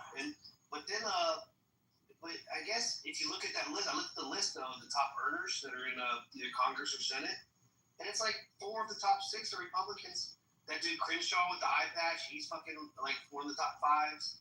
I know McConnell's up there. Pelosi was obviously up there. And then the other dude, I forgot the other dude, he's not there anymore. He was the Republican that was on the, what was it? Not Kinzinger. What was the dude who was a Republican? He's like Cheney. There's Cheney and the other guy. That they're on the January 6th committee.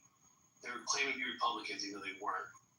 They're like, oh, we have 2 Republicans on the committee. And it was Cheney and the other dude. I forget his fucking name. Then they primaried him. They fucking redrew the line and fucking got him out of there. Well, you know, we gotta be so serious about figuring out what's going on with this auto pin stuff. Only as far as the pardons go, because I'll tell you what, when you bitch for years about preemptive pardons, meaning that we're in a monarch or whatever. Forget what was it that Schumer said, something to that effect, you know. And then wait a minute, you said that about Trump, but then your guy was the one that did the preemptive pardons, you know, and then now you've got, you know, but they're saying that there's some other things that they think the FBI have on him, so that won't be included in a preemptive pardon. So, I mean, I hope it's true. I mean, I don't hope it's true if it's not true. If he's the criminal we think he is, I hope it's true. I don't want an innocent man getting slammed behind bars. I don't care if it is Adam Schiff, you know what I mean?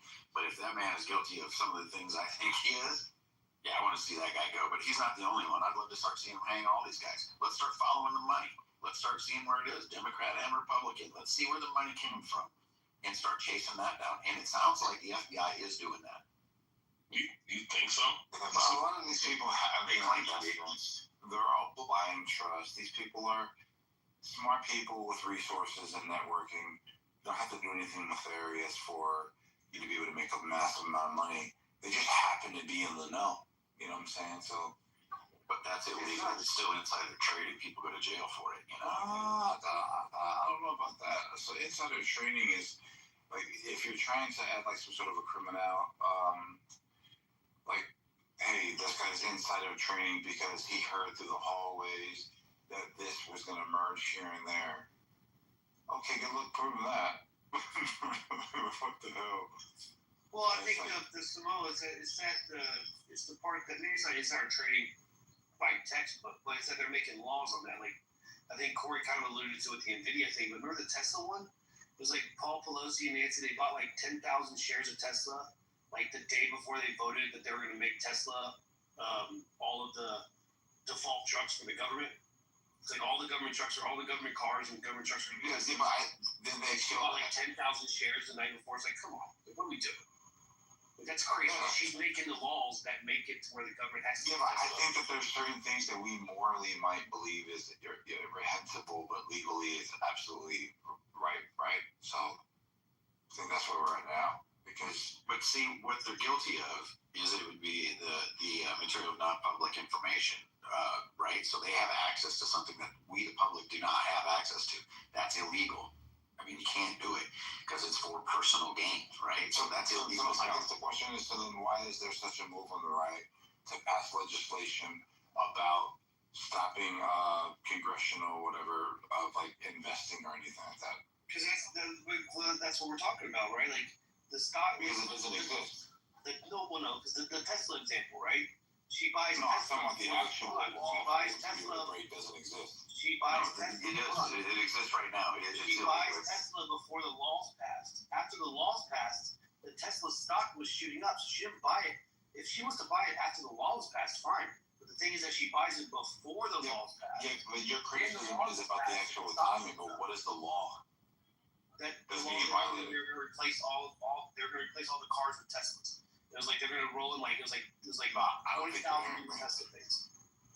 The same with the NVIDIA chip, bro. Like she did the NVIDIA thing right before they passed all these crazy bills about the investment in the chip manufacturer. Here it is. It says using MNPI for personal gain equals insider trading. Trading of this kind of information before it's public is a textbook definition on insider trading.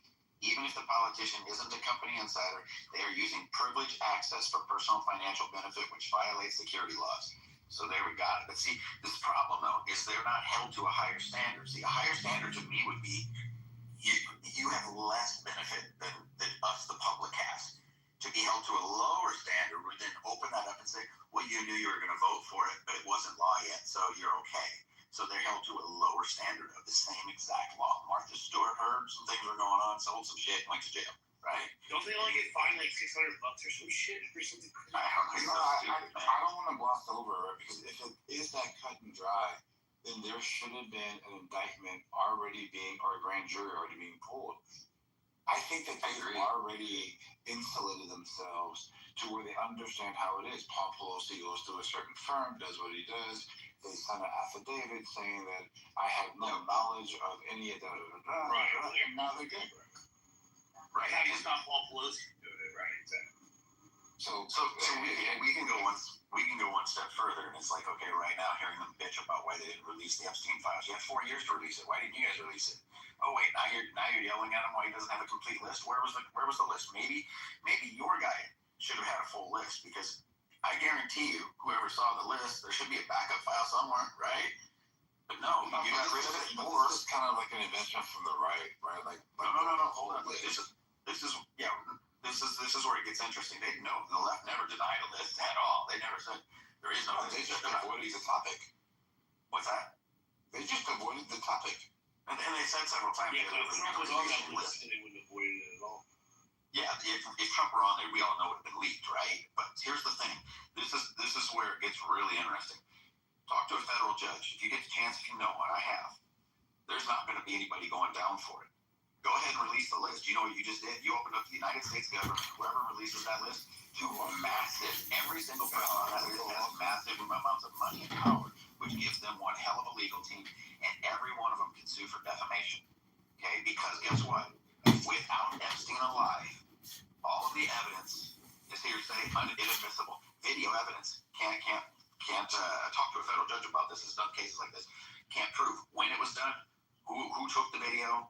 Epstein is dead, and now Ghislaine, she's actually a convicted felon now, so her testimony is garbage. Okay, so they have a judge. Finally, would let it in. This is from a federal judge.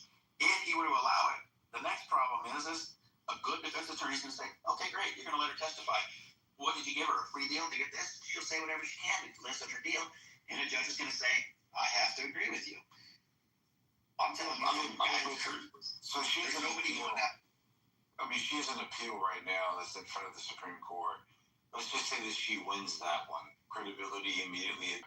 There's no evidence that there was anybody being, or any minor being trafficked to anybody.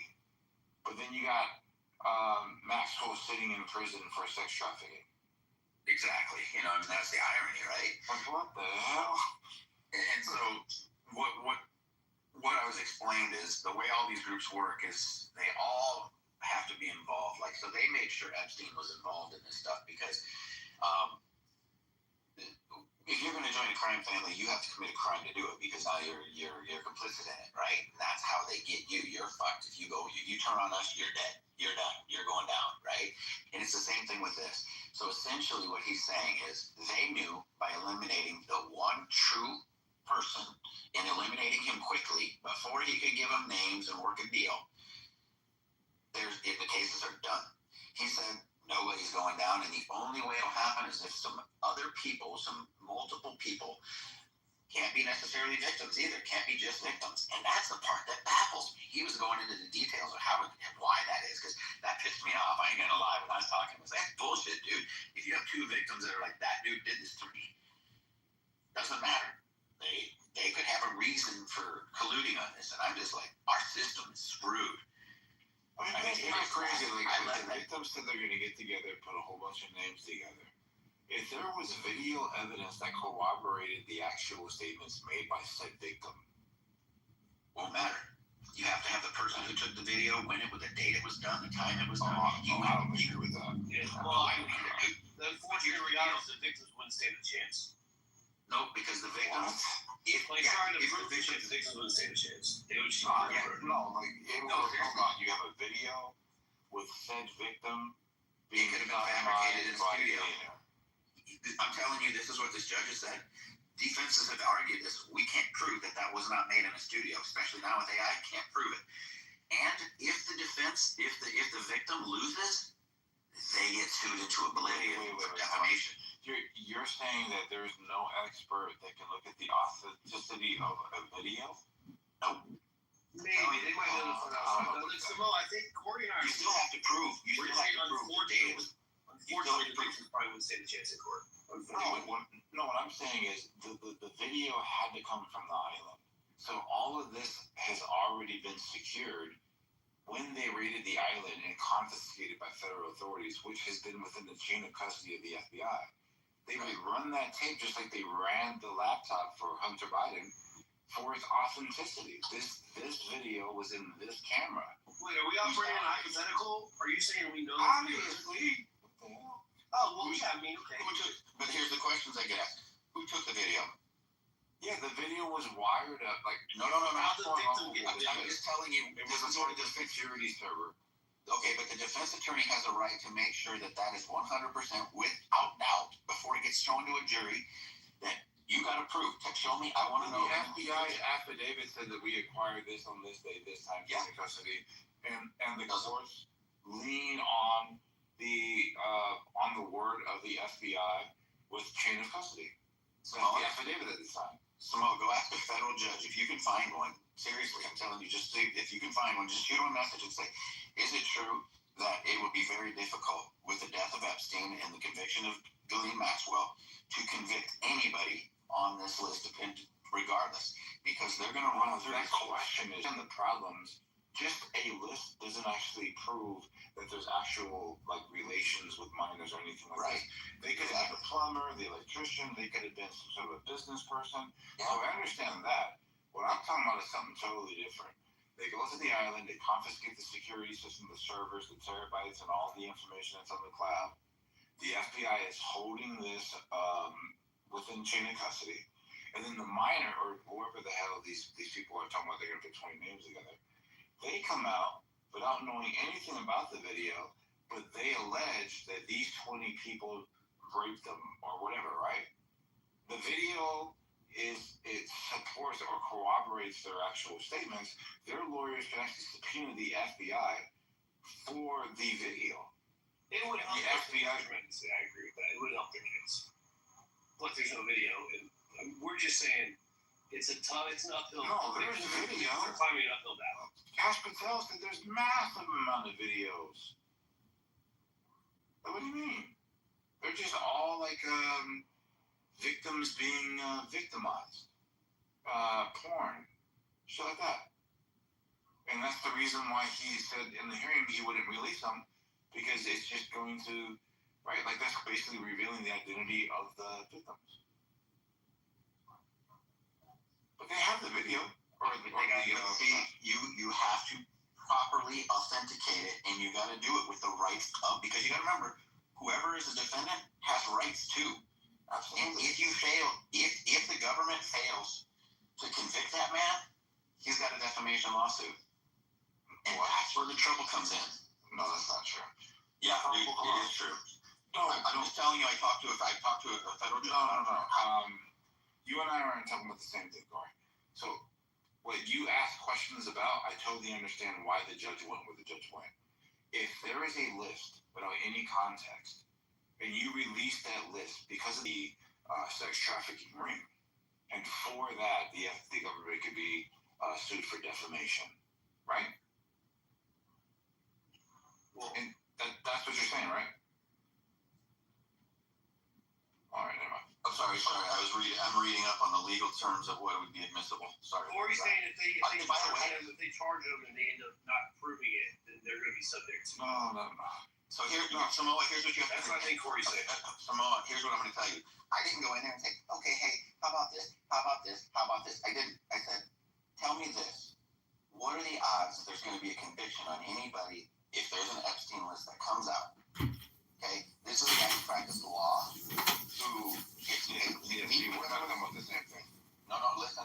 I just said, what are the odds? He went through verbatim every single reason that he does not believe as a federal judge there's going to be a time to think that. And he went through it because on cases that he sits in, he's watched these things all get destroyed. He's listening to me. What are you trying to say? I'm just telling you that this is what some of these I think Samoa was saying if there's a victim statement. Hold on, man. Come on. I'm saying that what you're saying makes absolute sense. I offered a alternative scenario on how the videos that we're taking on the island could be used once subpoenaed by victims releasing names, not the government releasing the quote-unquote list, but all these quote-unquote victims that are saying that they're going to put out 20 names and have their own civil lawsuits, right? Right. So okay, we can do that. They could do that. But again, right. I just want you to know that you and I aren't talking about the same thing. I agree with what your federal judge said. Right, because you just throwing out names out there of billionaires is reckless. Right. So, but what I'm telling you is, as soon as a victim, why do you think the victims haven't done it to this point? Because I guarantee you that they said, "I know who raped me. I want to do it." And what do you think? They just announced, they just got legal representation. It was like 3 or 4 of them, right? Yeah, it was about 3 days ago. Yeah. So we'll see where this goes. I mean, I hope. Trust me, there's nobody who wants to see these bastards go down more than I did. And I'm telling you, I was not a happy camper because I would then try to spin it and say, well, what about when they do this? What about when they do that? And he told me all the ways a good defense attorney is going. And this is when he was telling me, I was pissed, like viciously, like trying to come at it from all the different angles. And you're just like, these motherfuckers, they knew by killing Epstein and getting Ghislaine Maxwell prosecuted quickly and quietly. Notice that case wasn't really tried in the public at all. Get her out of the way. Now she's a fellow. I hope she wins her appeal. That's what we got her transcript from. Like all this stuff about Trump on the plane, the manifest. Like we had all information to all that stuff. That's why it was a little irritating that, when Trump and them said, "Oh, this is the first phase," all they did was release binders of information that we already had access to. There's nothing new. It's pretty stupid. It was like people are that dumb,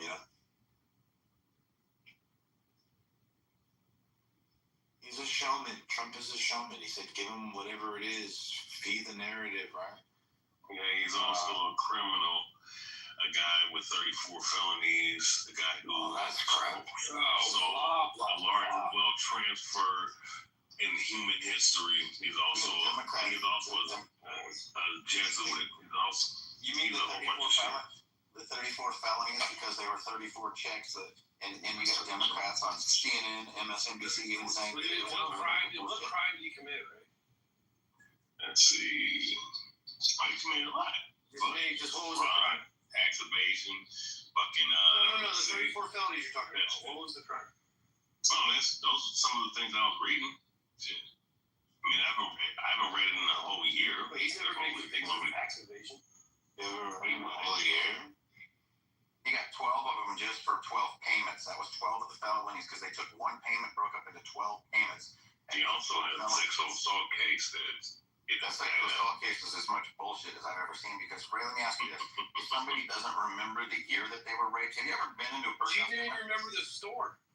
She didn't remember where, but she couldn't tell you anything about the year. Because it was traumatic. You can't get not. People, I talked to a rape victim, one of the girls is dating. Not all rape victims are the same, Corey.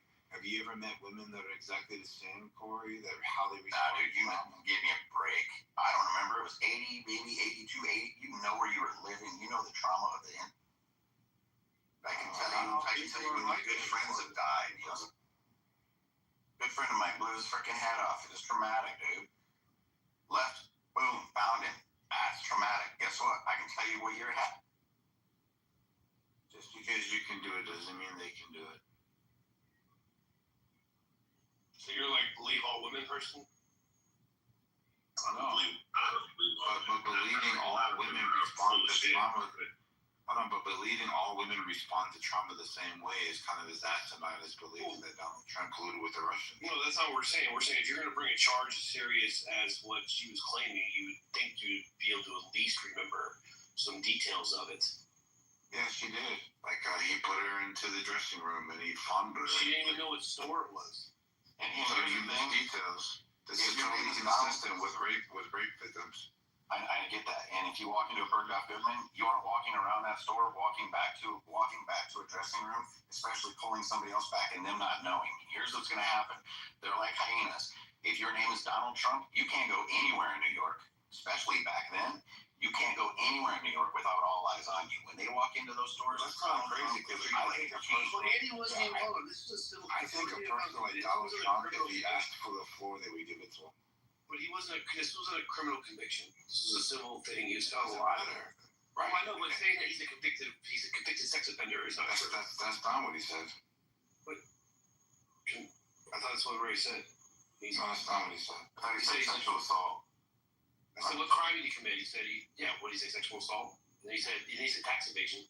No, he was going down a list of things that he was guilty of, and he ended with sexual assault. He was never found guilty of sexual assault. I was found liable of it. Wait, did you not see what happened in the appellate court about a week ago? It wasn't a criminal court. Obviously, that's why we're using the word liable. Right, so he wasn't convicted of any crime. Oh, this is so stupid. All right, bro. Being found liable in a civil case is not the same as being convicted of something in a criminal case. So it's the reason we're using the word liable. So here's the deal. There isn't tax evasion. What it is on here is 34 separate accounts for falsifying business records in the first degree. That's what the charges are, which they changed the rules to be able to do, by the way. And it's under appeal, and a lot of people believe that he's going to win, even Democrats. Yeah, they upgraded a misdemeanor to a felony to get Trump in a state where they downgrade felonies to misdemeanors to not prosecute people. Well, because of the tax evasion, allegedly, what was that? The election interference with the money, the bribes. Right. It was a part of the jury. The instruction to the jury. The gross misdemeanor with the second felony part of it boosted the gross misdemeanor to the felony. What? Yeah, so the crime that he was allegedly guilty of, it was a misdemeanor. and the statute of limitations expired on it.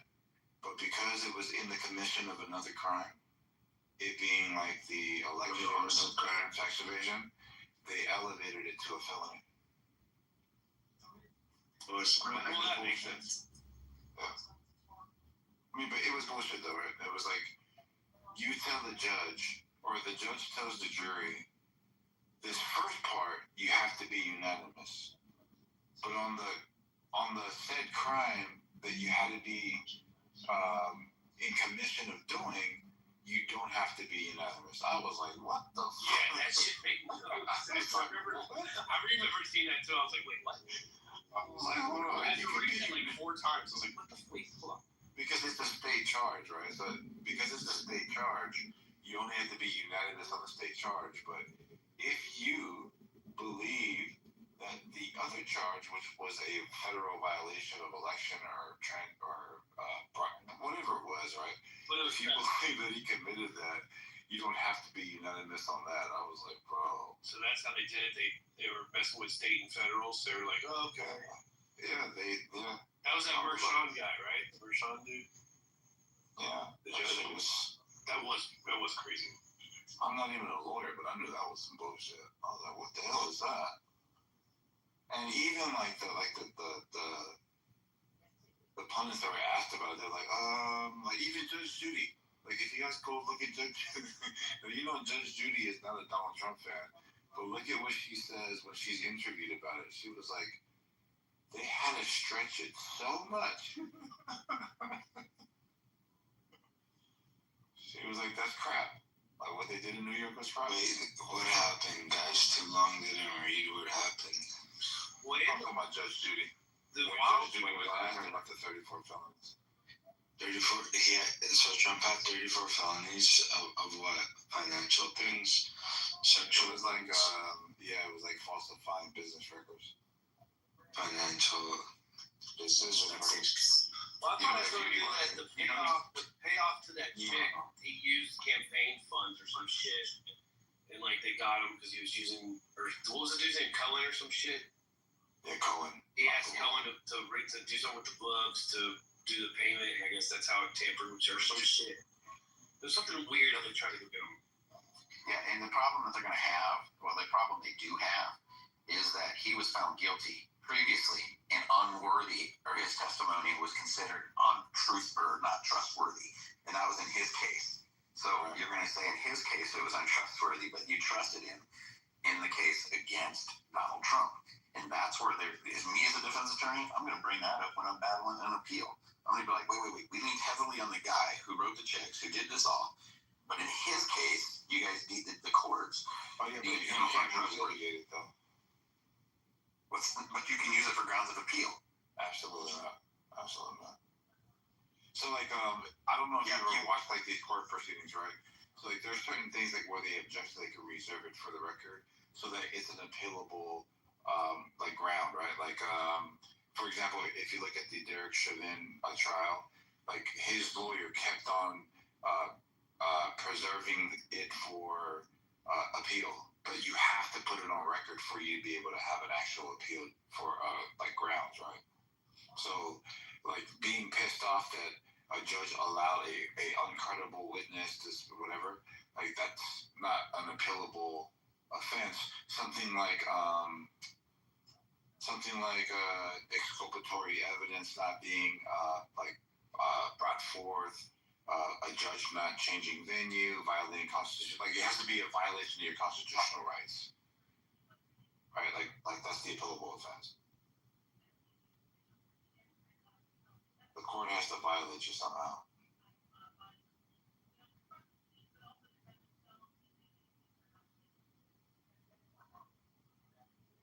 The wild one was when they went after him for the Mar-a-Lago thing, or what I guess was fraud. He was overpricing his properties or whatever. Dude, when she was like the Letitia James lady, she was like, he was saying that Mar-a-Lago was worth this and this. She's like, Mar-a-Lago's only worth like $14 million. Dude, there's a newspaper article of Mar-a-Lago in the year, I think it was 1920, and it was sold for $20 million in 1920. I mean, she's saying it's only worth $14 million now. And then the crazy part about that one is they tried him for that in a certain circuit.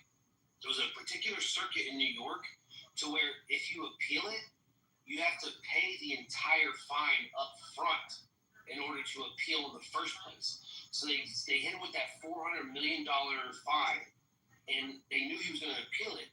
But what they were trying to do to him is because they know he's not liquid with $400 million. He's going to have to sell some of his assets in order to even appeal in the first place. And they knew they weren't going to win the appeal, but they didn't care. They tried it in that particular circuit, slapped him with a $400 million fine because he would have to pay it up front, which means he'd have to sell some of his shit. But remember, the fine got knocked down to the 100-something million, so he ended up paying that, and now he's in the appeal. He's going to win the appeal. But they didn't care about that. Oh, he already won the appeal. They cared about getting the $400 million from him, which was fucking so fucked up, bro. And remember all the banks? The banks testified, they were like, yeah, we got our money back. We fucking loaned him money again. Yeah, he already won the appeal. I mean, like, they were already killed that whole judgment. Yeah, but it's crazy what they did, like the way they went about it. You know what I mean? Like, yeah, I mean, but he knew he was guilty of that. But it's a common practice. Normally, they just give him a fine and he moves forward. But it was just egregious with what she tried to do. Fannie Willis, like out there in Atlanta, Georgia, like she just got swiped. Oh, I forgot about that one. So the irony is they used testimony of a county clerk, tax assessor. On their website, it says that we are not professionals. We do not determine the value of a property. You should have a professional estimated area of a property appraisal done. And the reality was just down the road. So Mar-a-Lago is river to the sea, so it is water to water at 17 point. I've worked there a couple times. I live like 15 minutes away. Yeah, so it's 17 to 20 acres. It's like some say 17 to 8, something more. But anyway, the Estee Lauder lot, if you've seen that one, Mike, that was 2.8 acres only on the ocean, not ocean and intercoastal. And that was 2.8 acres, and it was 200 million. No one hasn't sold it. Sold for 178 for an empty, no house on it, nothing, no historical property. And people were like, well, they're saying it's only worth this. Is it 6 or is it 12 properties in West Palm Beach that are done the same way as that? It's a business, it's like a club, and they do that. There's historical relevance and there's reason. Now, he can turn that back into a personal residence. It's going to take some doing because he's got some waivers, but he could do it. But the fact is the two top agents in West Palm Beach that would sell that, they both said that one said she would put it on the market for no less than $600 million. The other said it would go up for auction and it would start at $1 billion. Yeah, it's crazy. It's like some of the rooms are like made of gold. It's fucking nuts. Oh, and he put a lot of money into fucking crazy. And when they show the thing from the aerial view, they're like, oh, Trump should have a house. He doesn't own the whole thing's not his. He has like a section of it in the side. It's like a little, whatever, borders. But it's like a ballroom. It's like a clubhouse. It's enormous. It's like, but he lives in a certain area of it. But yeah, bro, like tell me that thing's only worth $14 million. It's so fucking stupid. I think it was like 19 million, but or 19, whatever. That was a mistake. It was the actual taxes on it for something, but. Yeah, they messed up there because like an empty lot here, just on the intercoastal, an empty lot right here was $19.5 million for an empty lot, and it wasn't a good view. I mean, it was a good view. Don't get me wrong, but it ain't Mar-a-Lago. Yeah, just go Google Mar-a-Lago and look at the images, bro. Like, get the fuck out of here with 19 million. Got it. No, but the funny part was when is when they said his disclaimer was no good. Like on every one of his like assessments or whatever. Right, it basically says, hey man, you guys go get your own, like I think it's the application, right, that they're giving to the bank. They're like, hey, this is our assessment of what we think it is, but we're not professionals, so make sure you guys spend your resources to get your appraisers out there, and we'll wait for you to give us. Oh no, we're good. Here, go ahead and take this money. Yeah, the bank said that they weren't. There was nobody harmed, and they weren't worried about it because they know. Yeah, they're like, we got our money back. We loaned to them again. Yeah, they said that. They know it. Like, we loaned them again. Oh, they actually disclosed the correspondence between the bank and like their internal messages at the bank, and they're like, oh, dude, like we really need to land this whale. You're like, fuck that. We'll give him whatever money he wants just so we can promote to everybody. Right. Hey, we have Donald Trump as a client. Yeah, because that's, I mean, up there, to be a member of Mar-a-Lago, first of all, you're the cream of the crop up in West Palm, man. And then all those people, they all hang out together. You get Trump, and he's like, yeah, these guys are great. All his other buddies are going to be like, oh, hey, you know, it's like. Which, by the way, Corey, I don't know if you know, I'm sure you do know, but Epstein wanted to get a house there, and Trump was like, yeah, get the fuck out. You ain't getting no fucking house. So, like, Epstein, I guess he came down a while ago, and he wanted to buy a home in the area. Like, because Mar-a-Lago is kind of like a community in itself kind of thing. Yeah, yeah. So, like, there's other houses that get to play on the golf course and shit like that, and Epstein wanted to get a house, and Trump said no. He's like, no, you ain't getting one of these. He wouldn't let Epstein buy a house in there.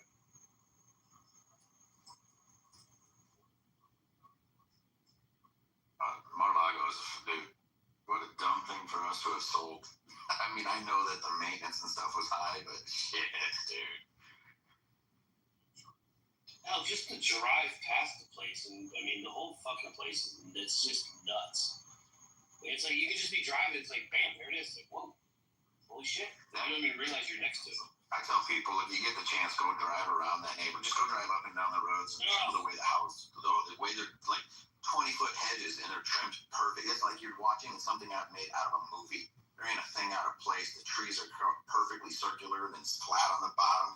5 different types of grass cut at different lengths. It's just like these people spend some money on just having their stuff landscaped. It's so freaking cool, bro. Like the houses that are facing the ocean, and you're driving down the road, and then like they have they're not technically on the ocean. It's their front door, then it's their gates, obviously driveways, and there's a road, and then on the right side of you, or depending on which way you're going, there's like these little cabins where it's the private beach access. And they actually they walk under the road to get to their private beach access. Like, they have their own little private tunnels to get to they don't have to cross the street. It's fucking nuts.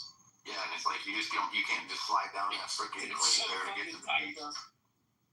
Like, that's like money. It is. It's crazy. Like, there's money down here, and there's a lot of there's a lot of billionaires that live around here. I mean, I'm not gonna name them, but I'm gonna tell you, like, been in their houses, and it's a different caliber up there, man. It's like here, okay, you got a really cool house and stuff, but yeah, it's okay landscape, but it's not manicured, and it's not the class of West Palm Beach. Yeah, it really is. It's crazy. And some of it's only their fucking summer homes. It's fucking crazy. It's nuts. Most of them. Most of these guys, see these houses they're in, it's like, I'll just say this, one that a friend built, the neighbors were, let's just say, some of the bigger names and some of the big names and some retail stuff. The house to the right, in 2 years, okay, that they built this house, 2 years, I think it was 9 people fully staffed every day on that house, and they had never been to the house. If you're on the water, you don't get access in. They have armed guards on the water in that neighborhood. You can't pass. You got to go out and around. It's that level, and I'm just like, the taxes on that house are $400,000, $200,000 to $400,000 a year, depending on what it really values. Easy. And you haven't been there in 2 years, and you got 9 people fully staffed all the time. I'm like, what kind of people are these? Dude, just to furnish the fucking house is like fucking $20 million. It's fucking nuts, bro. Dude, I learned when I got down here, when they say rich people don't pay their fair share, I was like, there's people that got 3 condos in the same building here. And I'm not talking like a $500,000 condo. We're talking a $4.5 million, a $2.9 million, and a $3.2 million. 2 of them had never even been used. They got the plastic on like some of the walls. They have, you know what I mean? Like the stuff comes in and has to clear on it so they can't scratch it. They still got that on there. And I was like, why did you guys take that? We got to do that one of these days. And I was like, going, you got your HOA fees are $10,000 a month for each one. You know, and it's like, it's just sick what they got. But you know, they pay the taxes. They don't care. They don't got kids. They don't use the roads. They don't give a shit. You know, it's just pay the taxes. Let's just go. Yeah, it's crazy. It's fucking wild. You ever been It's so crazy. Like you said, it's right here. Like they're a 10 minutes. That's what, and I'm sure you've gone. Where are you at in West Palm? You said. Yeah, I'm in West Palm. I'm a little bit. I'm like 10 minutes from the Palm Beach Airport, which is close. I see Trump's plane all the time. But I used to work there, like I used to work for an event company. Like they did like parties and stuff, and we would have to set up in the ballroom, Mar-a-Lago and shit. It's fucking wild. I mean, it was way before Trump was even considering running for president, but he was still living there. But it was crazy, bro. Like, just that, the area is like, it's like you're in another world. Like, you don't even realize you're still in the same, like, planet. It's fucking crazy. Everything moves differently. Everything's just like you said, perfectly manicured. Everything looks like it's out of oil painting. It's just fucking nuts. Yeah, I mean, everything's crisp, clean, just like perfect. Dude, we were driving by and Trump was pulling out, and we literally stopped and then turned around real quick, and we were like, oh, let's just see where they're going, right? You know? I don't know how those guys turned, because they must take different ways, but they took one turn, and I was like, oh, we'll easily catch up to them, you know? Go on. Couldn't find them. I was like, they got themselves some secret ass way out of there. Yeah. This is like, they don't mess around when they get that motorcade going. They're gone. Right? Have you ever been down to the boat show down here, the Fort Lauderdale one? Yeah, I worked like right across from the Galleria Mall. In our office, yeah. to get on the roof, and you know, like where the restaurants are in the Galleria Mall, like that Season 52 and the Martini. Our office was right across the street from that, the yellow building with the Texas Station Still in the bottom. And we would go on the roof and watch the boat show sometimes. But hell, even the Palm Beach boat show is fucking nuts. Oh yeah, dude. Down here though, they're getting into the mega yachts and stuff. It's I mean, you got 50, 60 foot boats on the front of these boats, you know, and then a small tender beside it. That's their tender is a 40-foot boat. You're just like sick. It is crazy money. Like it's unfathomable money. I know it sounds wild, like Bezos. Like I heard that one time Bezos. I know Bezos sold the Amazon shit, but in his heyday, he was making like $60,000 a minute. Yeah. Every minute he would make $60,000. But like you said, people say they don't pay their fair share. And let's just say every Amazon employee has direct deposit. Every 2 weeks, Bezos would dish out like $80 million of payroll. Right. And of course he's paying payroll taxes on it. But it's like, people are like, oh, Bezos should have that much money. I'm like, yo, do you know how many fucking livelihoods these guys are responsible for? Like, absolutely. This dude, you're talking about theft when you're talking about just take the money from the rich. Like, it's nuts. It's nuts. Like, think about that shit, bro. Every 2 weeks, Bezos' payroll, who knows how much he's dishing out. Yeah, the level of tax that they pay. I mean, I learned a lot. You know, when you look back, okay, so some of these maybe that's $300 million, right? 10% is the cost of maintenance. That's $30 million a year it's costing to have it. Now he's paying payroll taxes on that. You know, the dock property taxes. You just name all the shit that they've got, and it's all they don't care. You know, that boat just sits there, but he's employing. You know, and those you got anywhere from 8 to 18 staff, depending on what you know. But they're full time captains, engineers. You know, the deckhands. It's like and they're at a beck and call. I know a lot of these people in this industry, and it's like, wow, the amount of money spent. I know for a fact, a good friend of mine's a captain on one, and that boat in a year and almost 2 years, going on 2 years, I think the end of this year, not once has the owner been on the boat. Shut the fuck up, seriously? Not even kidding. And he bought another boat that's down here. You don't even live here. And we take the boat out because he has to. Like one time we're like, hey, our fuel bill isn't very high. You getting it out? He goes, yeah, I get out. I just take it for the runs that we got to do to get our hours in for testing. And he's like, take it out a little bit more. You know? And I was like, go on. Good God, bro. That's crazy. But, you know, I mean, I know these guys, when they do want to use it, they want to be able to fly in, land, and then, like, my boat looks like it's in primo shape and ready to go, you know? But, you know, the people that they employ, these boats always have something being fixed on them. The people that they're employing, the stuff that it does for, and you know this, the West Palm, same thing. Here, the marine industry, the yachts, like Fort Lauderdale, the largest yacht show in the world, you know? Yeah, the boat storage areas, I mean, everything. The marine, all it's a big industry. It's huge. Yeah. The boat shit's nuts. That shit is. You're right. What's that one saying? Like the best days when you, or the second best days when you get the boat. The best days when you sell it or whatever. Yeah. Yeah. You know. Yeah, there was the biggest one I've ever seen was up in West Palm, and it was by a bridge because there was no place big enough to dock it. and they worked with the city. They got to put it by this bridge, and it was like my third year down.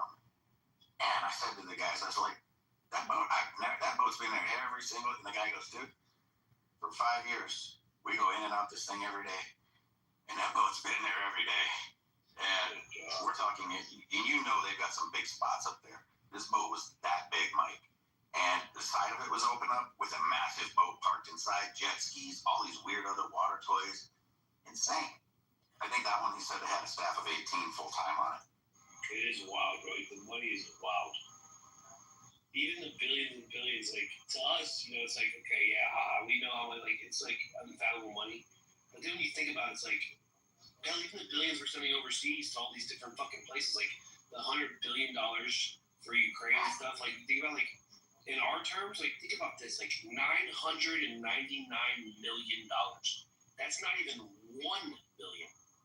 Right. Like, they take 999 million, then go to 1 billion, then go to 1,999 million again, then to 2 billion. Like, it's fucking crazy. Yeah. And that's why, nuts. So you heard about the time when the Ukrainian official's wife was caught crossing the border. She had like 25 million in American cash. I can't remember how many million in euro and then what other currencies. And I'm just like, okay, so do you think that's the only one that was skimming money, or do you think she's the only one that got caught? Like, we know we should not be sending cash, number one. We'll give you resources, you know, weapons. We'll do that, but we should not be sending them guys cash because you know that money is disappearing. Well, yeah, what's so wild with the Ukraine shit is like, it's like a known thing that Ukraine is one of the most corrupt governments in the fucking world. Like, everyone knows this. Like, it's not even like a secret. Like, we all know it. And it's like, what are we doing right now? Like, what's going on? A friend of mine, his family is very well, a good prominent family over there, right? But he's here. When all this started, this dude's big, like 6'7", 260s, muscle, just a typical like Ivan Drago, you know. And like, I've never seen a fight go more than one punch when that guy gets into it. And I asked him, I said, "You going back over?" He's like, "Fuck no." I was like, "Why? Why? So proud Ukrainian." He goes, and he told me the place is so corrupt. He goes, "No." He told me a story that Vitaly Klitschko, the boxer, he's the mayor of Kiev. They were having problems with the waste management, right? So they get an American company, agree to come over there. They spend the money, spend the time, the resources, everything, get ready to start business. They're ready to go. And all of a sudden they get told that Vitaly wants $25 million. And they're like, "Excuse me, what?" And they try to explain to him, says, you know, because he's saying, "No, I need $25 million before you guys can start." He's like, "We've already gotten everything licensed. We're ready to go. I don't know where this is coming from." He goes, "No, he wanted it for himself." So he was wanting basically a kickback. And the guy goes, "Listen, we don't make enough money to pay you $25 million. We're not going to make enough money in 10 years to pay you $25 million. And he's like, "Then you don't work." And so they had to literally shut down all the operations over there because you either pay Klitschko or you don't do business in Kiev. And I'm like, this is the level of corruption that country has. And we want to know why they're such a shithole. Yep. Hell, same with California. Yeah. Same with what's that high-speed rail system? Yeah. Like, they were like, "Oh, we'll have this done." Maybe it's like $700 million later. They haven't built a single thing. It's like, wait a second. Where's the $700 million? Aren't they like 1.7 billion over budget? I thought. Yeah, it's like nothing's been built. It's fucking crazy. And you know this, the Bright Line. Okay, help me out here. Is it Branson that owns that? I don't know. Is it Richard Branson? The dude from Spirit Airlines? He owns that shit. Virgin. Virgin. Yeah. So he built. So when he said we're going to Orlando, right? He built the same distance they were supposed to go. He started after them.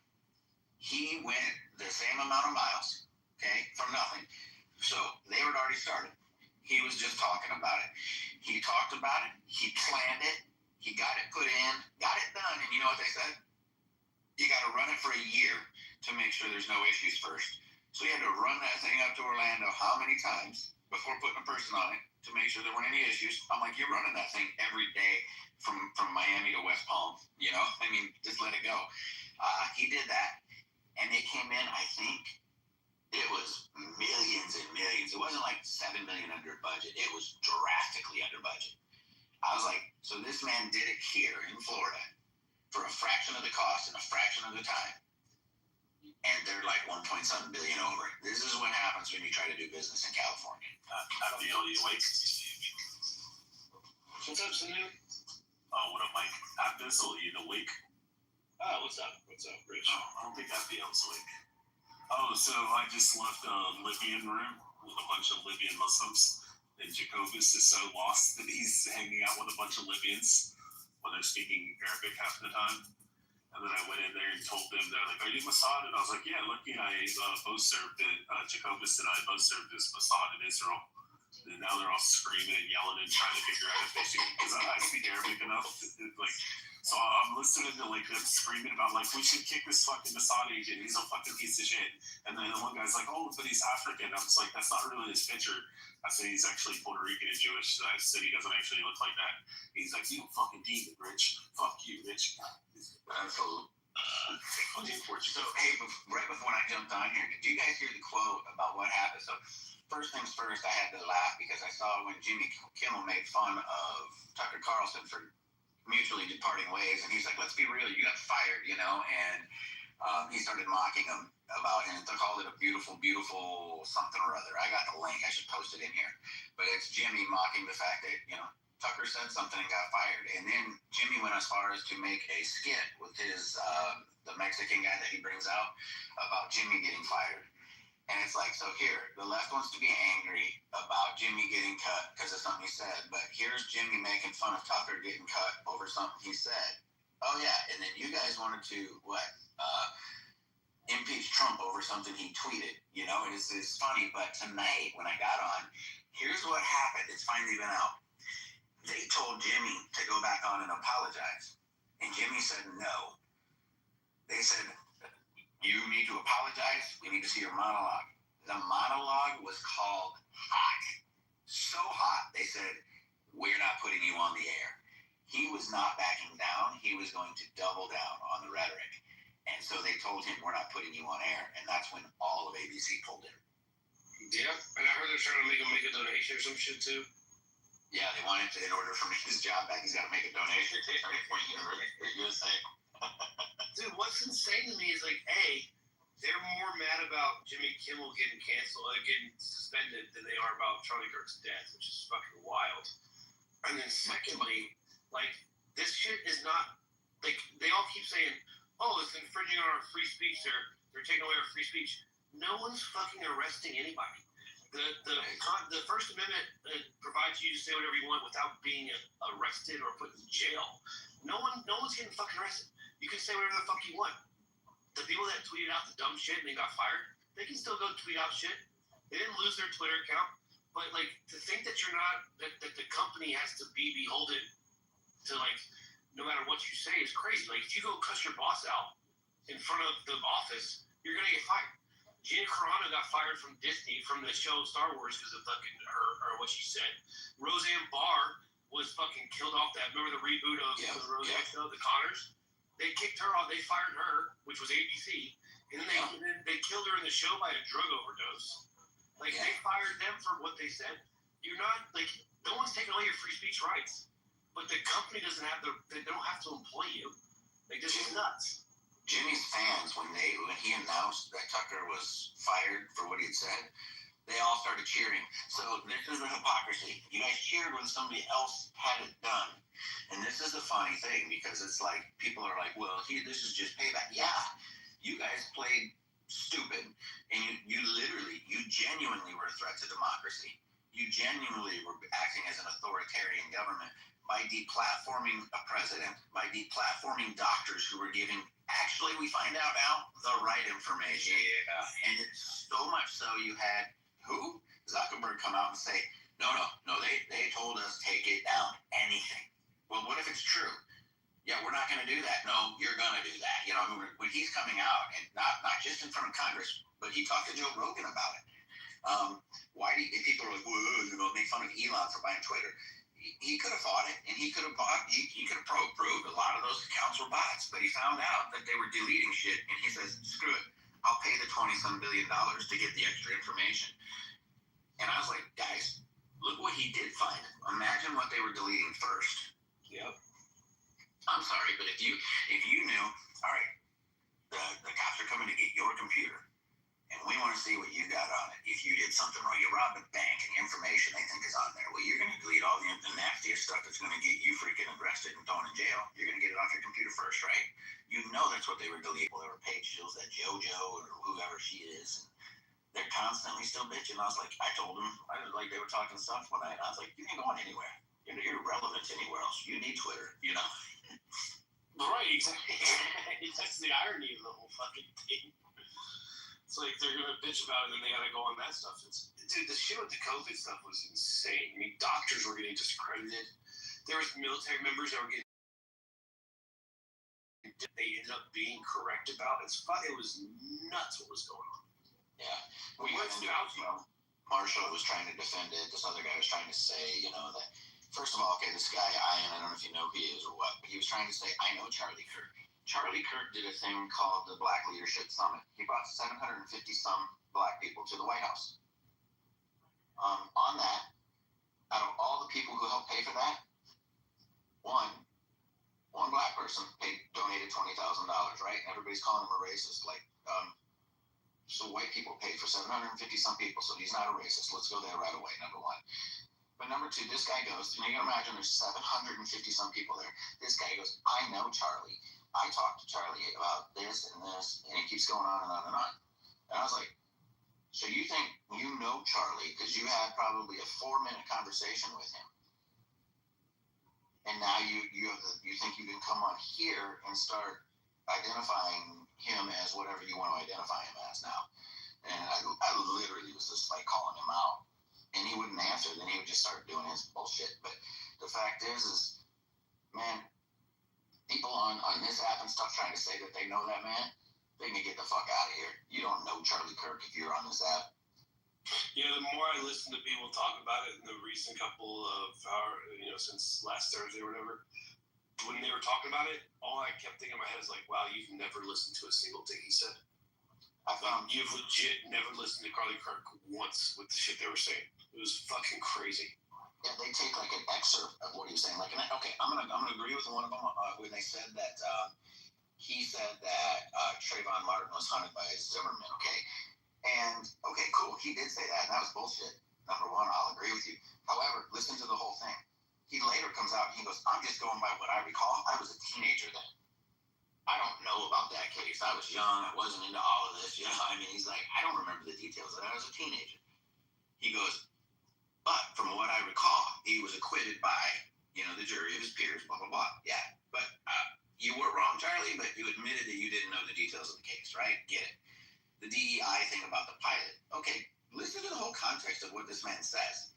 What he said many, many times already was, hey, if you're hiring somebody and you got these practices that are DEI hires, it makes you start to wonder when you're getting onto the plane, is he qualified, right? He could have said he or she, could have done that.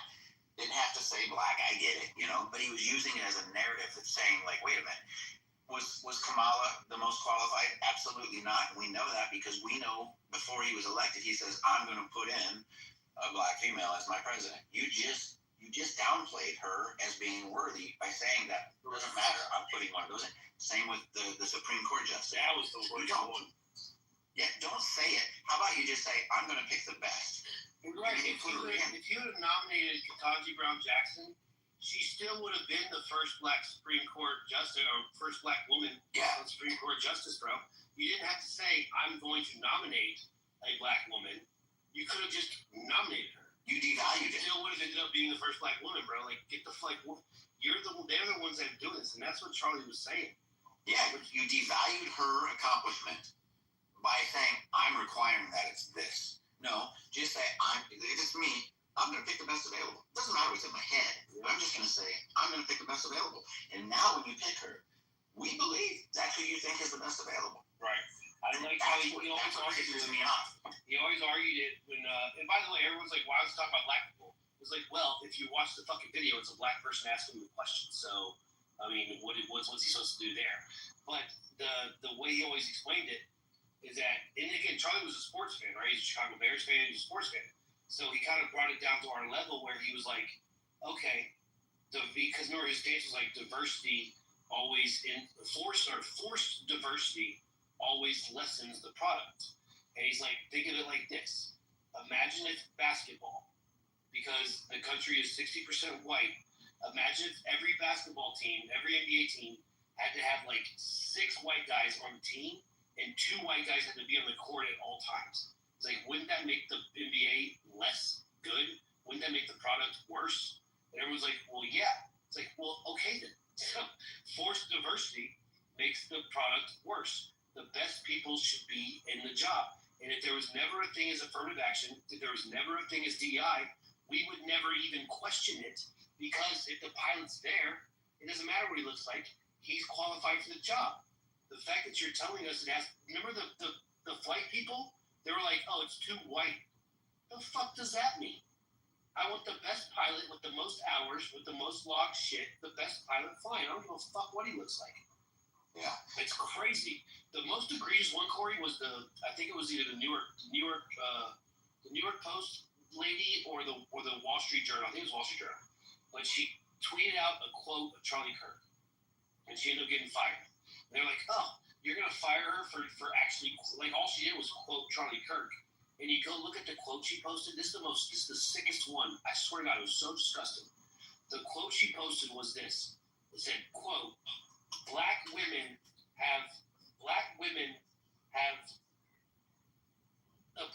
don't have the brain capacity to compete on the level, so they have to steal white jobs. So they have to be forced to steal white jobs, something like that, right? Wow. Black women don't have the brain capacity to compete, so they have to be forced to take white jobs, whatever, right? That was the quote. The main part was black women don't have the brain capacity to compete, and that's where everyone got crazy. Then you go look up the quote, bro, and the actual quote, this was so disgusting. The actual quote was this. Charlie Kirk said this: the problem with affirmative action in DEI is that it makes people believe that black women don't have the brain capacity to compete. And she clipped it just at the part where it said black women, and she tweeted out, quote, black women don't have the brain capacity to compete, end quote, Charlie Kirk. Right. Like, you fucking liar. And they're like, oh, she shouldn't get fired. Yeah, the fuck she should. She's misquoting someone to make them seem racist. That's 100% a fireable offense for a journalist. 100%. Yeah. Well, and what I think what needs to happen from now on, though, is whether it's on the news, everything should say, this is an opinion piece. If it's not factual, if it's wrong and you report it, you should be fined for it or removed from your job. And here's why. There's zero accountability. They pass a lot of bullshit. Let's be real. I mean, the Russia stuff, it was a lie. They're saying they didn't say that now. Well, unfortunately, there's a whole montage going around of you guys for like 7 minutes of you guys, and that's not all of them, saying that Russia hacked the election. No, the impeachment cost $30 million. Yeah, well, in the Russiagate cost more than that. The Russia thing, they said I heard $45 million, but it was how many years? The whole thing was a scam. They knew it was a lie.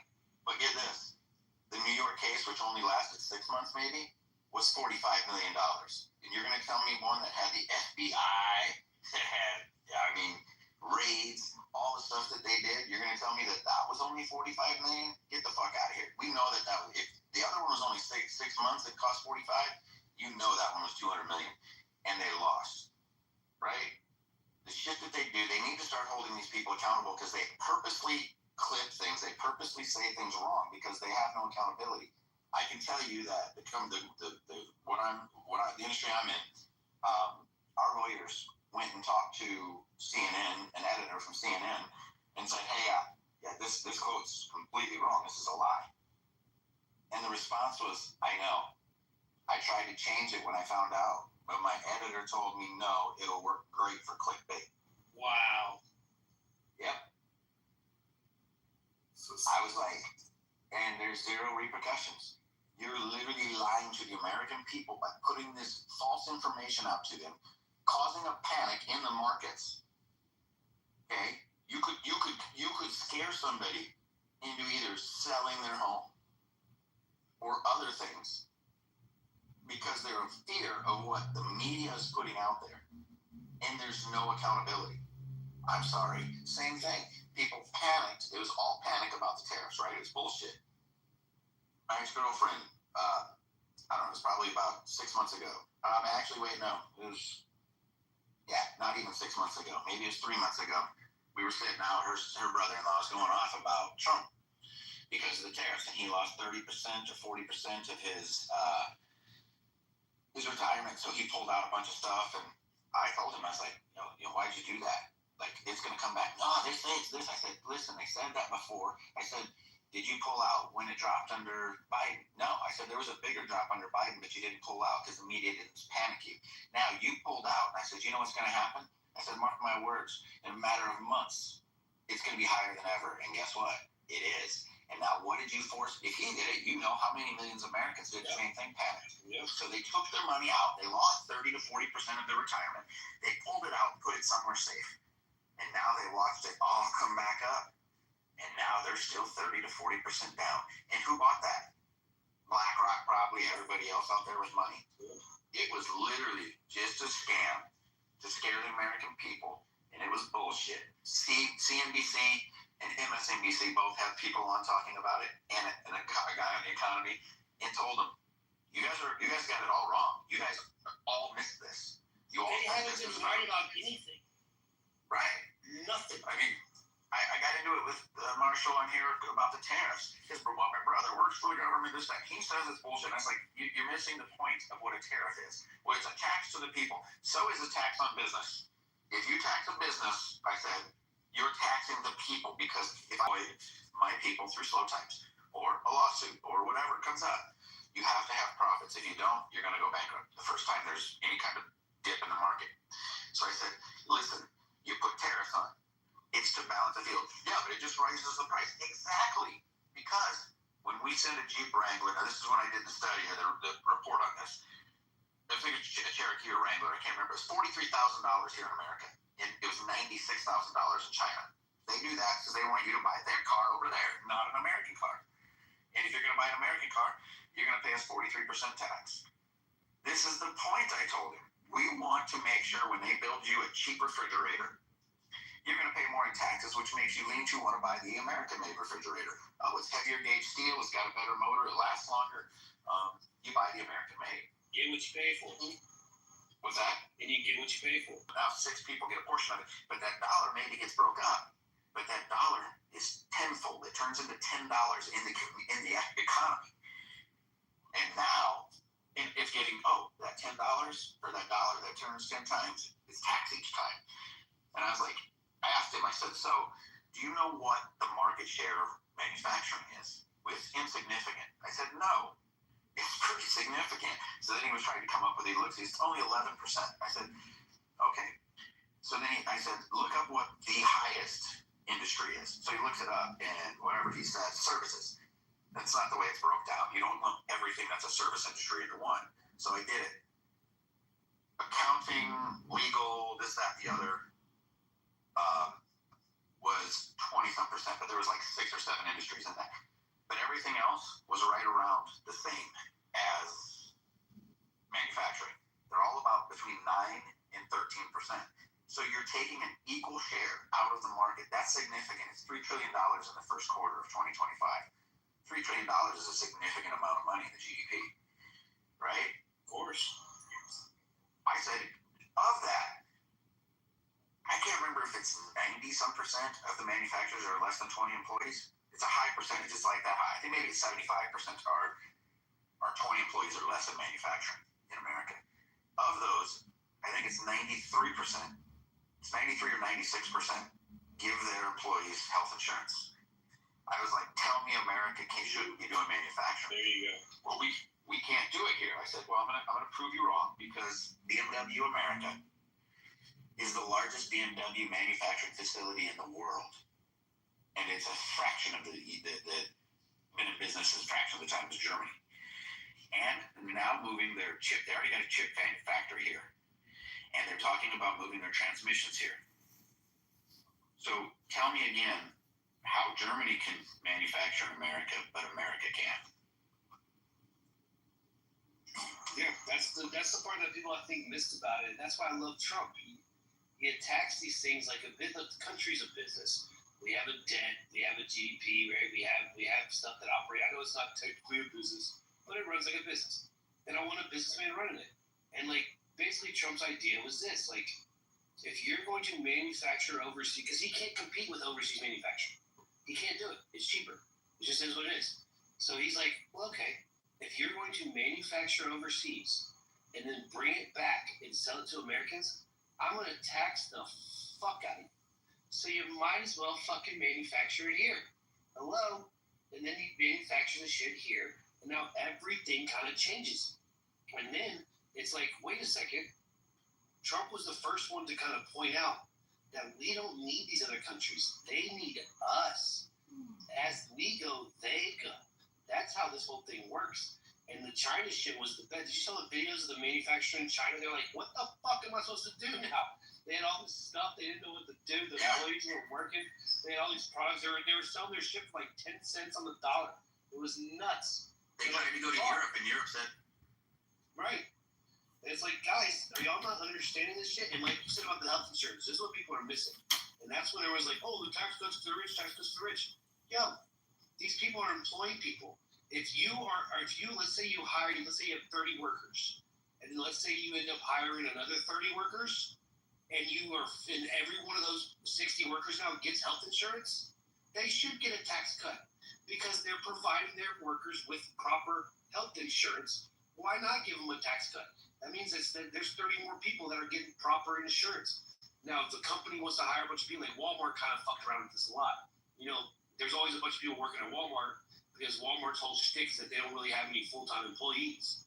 Everyone's a part-time employee. Yeah. So there's so many fucking people walking around Walmart because they're all part-time, so Walmart doesn't have to deal with the health insurance thing. They're all like, oh, they're just part-time employees.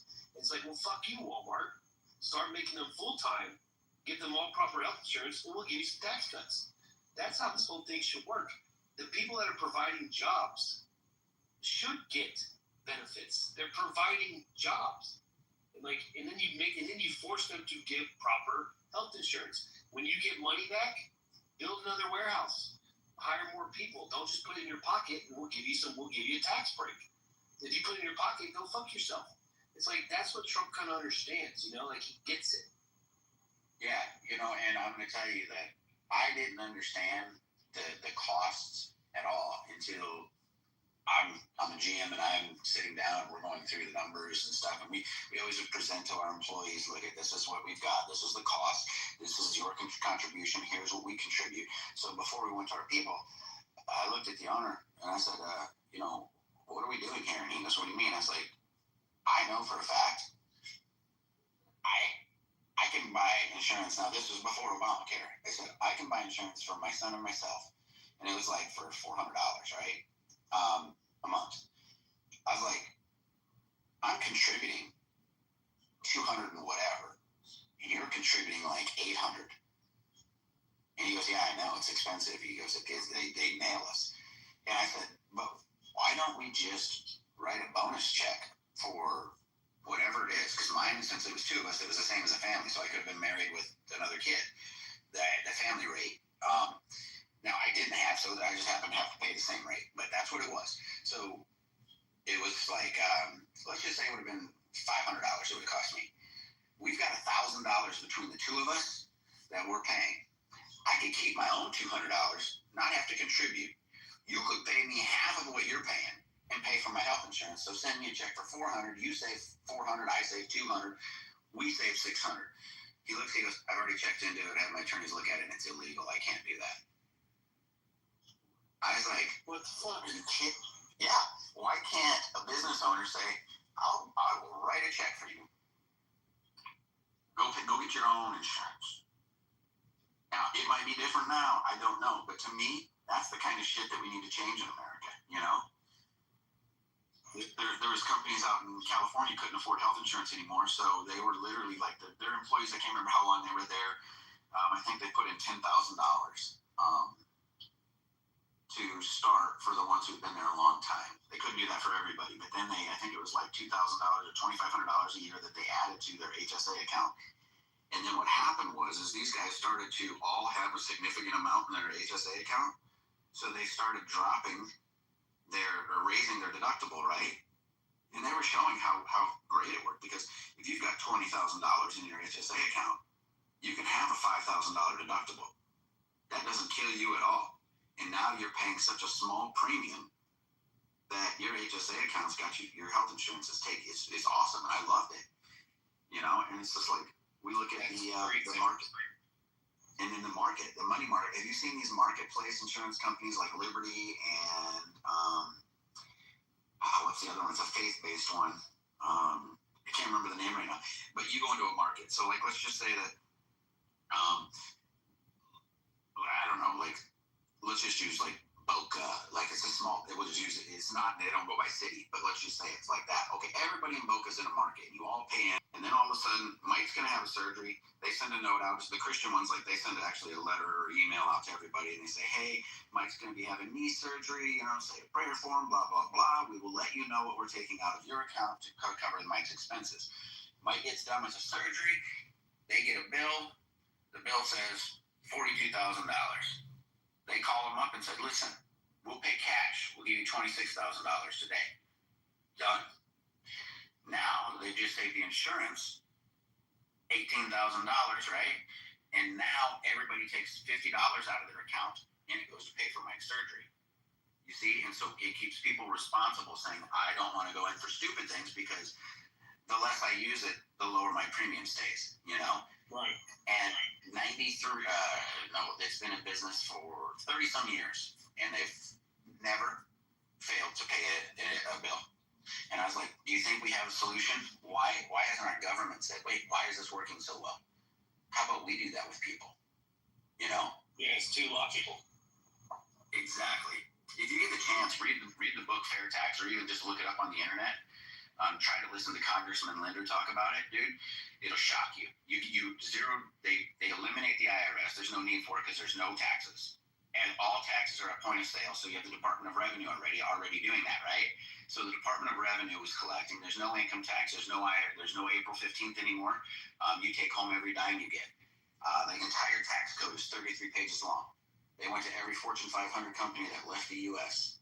Every one of them said, enact the fair tax, we cease doing operations overseas and everything comes back. But the congressman said they'll never vote for it because it takes power away from congressmen. They can't make money and they don't have power without tax incentives. There you go. Yeah, I went to high school in Boca. In Boca? Yeah, I went to high school in Boca. Okay. Nice area too. What's that? So that's a nice area too. Yeah, it's cool. Yeah, it's a little uppity. I mean, I was in West Boca. East Boca is like the richy rich. I was in West Boca. Yeah, they're a little that area, that West Palm, and they're both a little bit. We got our areas here too. You get the Las Olas area here, and they're kind of that same thing. But this whole all along the beach here, that. Oh yeah, yeah. You get up to Hillsborough Mile, they got like cameras. Like if you drive up there, they got cameras, and as soon as you drive past one of the cameras, it automatically reads your license plates and stuff. That's crazy. I used to love those, bro. With the Deerfield, the pier, and Deerfield Beach. I used to love that area. Yeah, Deerfield Beach is shit. Yeah, to me, it's just like, dude, that's getting a little excessive. But it keeps crying out of here. Get out of here, Yeah, that's it. They're just going crazy. They're overstepping. It's just the spending got crazy. Like, and that's when Trump was getting rid of, when he first got in there, was getting rid of all this shit. And like the USAID and all this stuff and blah, blah, people were freaking out. It's like, when the fat gets trimmed, the pigs squeal. And it kind of started realizing, like, whoa, like these motherfuckers are just doing shit, and you didn't realize it, how much money was being wasted. Like, holy fucking shit, bro. Like, you find out about the thing, like, they're buying the USB cables, and they're paying $10,000 a cable when you can go on Amazon and get the cable for like $19, the exact same cable for $19, and the government's paying 10 G's. And then you think of like all these government offices. So it's like, wait a second, if they have an office building with like 200 people working it, every single one of those computers needs one of those USB cables, and they were charging $10,000 for it. Like, they were still getting it for $19.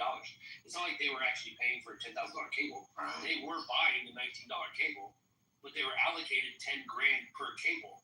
It's like, wait a second. So who the fuck got all this fucking money?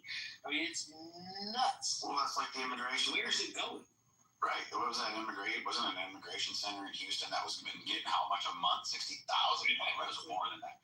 And it wasn't even opening. But I was like, dude, I completely missed the boat on starting a nonprofit. Oh, bro, these nonprofits is insane. These government contracts, and then they don't ever do anything. It's like what was Trump saying after the fire in California? He was talking to the mayor, and he's like, let the fucking people go to their house. He's like, they'll get it done in a week. And she's like, well, you gotta talk to these people and blah, blah, blah. He's like, yo, the homeowners will get this shit cleared up in a week. Just let them fucking do it. That's I love that interview. He just fucking he just says it, and he's kind of like one of us a little bit, and he's unfiltered. You know, like the California with the forest fires. Yeah. And he's like, yeah, clean up your fucking forests. He's like, you have zero forest maintenance. You got a bunch of dead fucking debris laying all over the fucking ground, and of course, any spark's gonna spark it up. Clean up your fucking forest, you dumbasses. Well, and the thing is, okay, we spend when they have one of these, they spend how many freaking millions of dollars, right? Insane amount. Okay, so if you look at amount of water, because they can go and hit a local body of water, fill and get back faster, right? They need a lot less area. Doesn't have to be a big body of water. They on their website, their own personal website, they break down what each fire, the big SOBs that drop water, you might need 6 fire bosses to equate to that, right? But the cost is a fraction, for the equal cost, but the water it drops is significantly more. You're dropping more even with the smaller planes, because now imagine that you had 12 of those little planes dropping. Now you can be dropping as you're coming into it, which means you're wetting the forest in front, which slows the progression at least, right? And you're dumping into it. Well, the next one's picking it up and now going a little deeper, and you're literally just following each other. You could have you're in a state, any state that, in my opinion, that has a risk of forest fire should have these. And then you're gonna, in that time, like, okay, there's certain areas that aren't at high risk. We know that, right? Fly your plane out. Get it done. Have the whole freaking country. The plane can go a long ways on tank fuel. Within 6-8 hours, you could have the plane from the East Coast there help them put out a forest fire. And I don't care what it costs for fuel as a taxpayer. Get it out there. It's cheaper than what we're spending, with whatever thing else we're doing. There's ways to do it. They just don't want to do it. They just don't think outside the box. Yeah, they like to keep the status quo. It's like, if for nothing else, I actually do like Trump's policies. I actually do like what he's doing. I've proudly voted for him 3 times. So, I do actually like it. But if for nothing else, at least he's shaking shit up. We all can agree that the politicians are scumbags. The lifelong politicians are even worse. And so I didn't get what people were so, he's not a politician. The lifelong politicians fucking hate his ass. I mean, the second impeachment, remember the second impeachment? He wasn't even president. They were trying to impeach a fucking citizen. That's how terrified they were of him. It's like, wait a second. If the lifelong politicians don't like him, that makes me like him even more. So I don't understand why everyone was so against it. In the same breath, they're like, yeah, we hate politicians. We hate these lifelong politicians. Politicians are corrupt and blah, blah. Well, then why don't you like him? He's not a politician, and all of the lifelong politicians don't like him. That makes me like him even more. It's just wild, the idea that, all of a sudden out of nowhere, he was a bad guy. I mean, remember the old clips of The View? Have you seen that shit? And the old clips of The View? When he walks up there and Whoopi Goldberg and Joy Behar are like, we love you. When are you going to run for president? They're hugging him and shit, right? Yeah. It's like, dude, what the fuck is wrong with y'all? Yeah, dude, it's insanity. It's nuts. It's fucking nuts. So get this. This is gonna be the comparison, right? So DC-10 flying, max tank capacity 10,800. Availability, I don't know, it says 55,000. I think we know it's more than that for the plane. It must be per trip. So hourly rate $8,200. Stills per hour 1. So you get 10,800 gallons per hour dropped, and cost is 5.85, so it must be 55,000 for each trip. Right. How do they put the water in? Those they actually, I don't remember if those actually have a scooper, or if they must have a scooper too that they fly over a large body of water, or maybe they have to land and fill. I bet you they have to land and fill. the scoopers. Now we're gonna go to this little plane, right? It's just a fire boss. It's called. It only holds 820. Costs $4,500 an hour. So half the cost per hour, right? Yeah. But fills per hour, 20.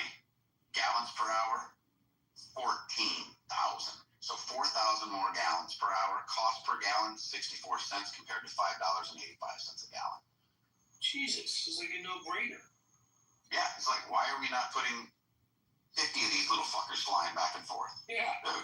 Makes 0 sense. Oh, plus, now you just got more jobs, right? You set up one pilot, dumping 10,000 an hour.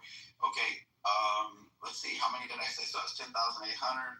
I think they've got a cost comparison. Let me break that down. Advantage, specifications, advantage. Thought they had a picture of how many planes it took for each one. Yeah, and by the time they get back, that 10,000 gallons is dried up. Right, so that's my point, yeah. Right. It just... Instead of, like you're saying, it's almost like my idea, like, you know, when people are, back in the old days, they were doing buckets of water, there's like a line of people, they're just handing water, handing the buckets. You know, it's like the planes could just be in line, like bang, bang, bang, bang, bang, bang. So to deliver 50,000 gallons, the fire boss that I'm telling you about takes it 3.5 hours. And it costs $20,571. To drop the same 50,000 gallons with the DC-10, it takes 4.5 hours, and a cost of $92,000, over 4.5 times more. Why does everything the government touch is ass backwards? Like literally everything. Yeah, dude, it's just like, to me, this makes, and I know, well, you need a lot more volume to dump. Well, then good. You have 10 of these things flying all together and just start dumping, you know? I mean, if these guys are literally flying on each other's tails and dropping, it's the same, you know?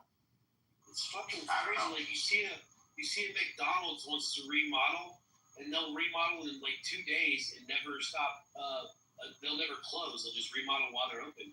But then they can't get a fucking road done in like 4 months. It's like, what is going on? Remember when Sanibel Island the bridge was taken out in the hurricane? And the news was literally saying this. They may never be able to build this bridge again. I was like, they build a bridge wherever they want now. So what is there that they built in the 1930s? Why is it that we can't build it in 2023 or whatever it was? Oh, and then what happened? DeSantis had that bridge open. Or any kind of regulations, or even with the fire people, like before anything can get done, they gotta send like land purveyors to make sure there's no like species there. Then they gotta like test the dirt. They gotta take all these samples. Then like after that's done, they gotta do it all over again. I think Jon Stewart had the guy. I don't know if you ever saw the interview, but he had the one guy on that was reading off all of the regulations that had to be gone through. And then after all of those lists, like all the steps, it had to be redone from a different entity. So like one entity had to do it, and then another entity had to do it. And the guy's like, yeah, the process takes about 3 years. It's like, what the fuck? Like, what the fuck? There's just dumb government agencies that are just getting paid. And then probably taking kickbacks, like you were saying. It's crazy. Did you see, something said breaking news, and they're showing Kamala. Hold on, Kamala Harris says Pete Buttigieg would have been an ideal running mate if she were a straight white man. It's Kamala, you bigot. Yeah. But have you seen, since they cut USAID, have you seen that the Democrats are struggling to raise funds? Yeah. I saw something about how they're like trying to say like, what's going on here? And people are connecting the two, like, maybe you were getting your shit from fucking USAID, scumbags. Well, and let's be real, if I'm a donor, I was like, I just gave you $1 billion, and you got smoked. Not just me, you got smoked. Bro, $1 billion in like 3-4 months. Yeah, dude. And they're like, well, we needed more time. No, the more time she had, the worse it was gonna get. Yeah, well, and I'm with you too on the other thing. I mean, I don't think Kamala would have been good sitting on her own, regardless. Remember in the primary against Biden, she got 0 votes. But like, I agree with you though. I think Biden ruined her career. Like Biden ruined her career. He's like, oh, you're the border czar. Like, what the fuck are you? What? So you just so Biden, you don't have any nuts. So you're just like, oh, it's her problem. Like what? Like what do you what? Like that's not the vice president. Like what are we doing right now? You're just gonna put her in charge of it, and like he ruined her career, ruined it. But now she's always gonna be affiliated with Biden. Oh, but the fact is how bad the border was when you told the world there's nobody more qualified. And I'm gonna say this: it didn't take Trump he wasn't even in office yet. In the morning of his impeachment, there was nobody crossing the border. Didn't have to build a wall. What we did is just had to enforce the laws we have. Thank you. And guess what happens? Now we don't have the problem that we did have. Yep. It's crazy. When Trump got back in office, the secretary was like, oh, what's he going to do for immigration? He's like, he's not going to do shit. He's going to just enforce the laws he already have the fucking books. We already had the laws. Like, they were like, what is Biden supposed to do? Because, like, Biden lost the House and the Senate or whatever. And they're like, well, Biden's anti-tax. Yo, the laws already exist. Just reinforce the stay in Mexico law and reinforce the fucking the detain and remove law. That's right. You already had the laws, you fucking idiots. Right. Listen to this. Democrats' main fundraising committee is losing big donors and so cash-strapped that its officials have discussed borrowing money just to keep the lights on, with one source spilling to the Post that if things don't turn around before 2026 midterms, the party is fucked. We are 6 months in and we're drowning, a source close to the Democratic National Committee told the Post about the current rate of contributions. The RNC was so cash-heavy and hitting us day after day after day when Biden was president. We have no clear path or plan, they added. The midterms are going to be to come before we know it, and then we're going to really be fucked. Well, that's the part I don't get about the Democrats. I mean, look, in Clubhouse, you know this. Clubhouse is not a barometer of the world at all. Like, not even close. And so, like, when you're on here, you're kind of like, oh, you're kind of in your little, you get kind of caught up in it. And then you start, like, actually living in the world, and we can separate the two. But, like, they're so unpopular, it's fucking crazy. And it's like, guys, change your fucking policies, guys. Like, what are y'all gonna do? Like, Trump's not running again. And they're like, oh, Trump's gonna run again, he's a king. But Trump's not running again. Like, sorry guys, I hate to break your bubble. The world's not gonna come to an end. No one's gonna go to a war, and Trump's not gonna run again. So when Trump doesn't run again, what are y'all gonna do? Because all y'all do is talk about Trump.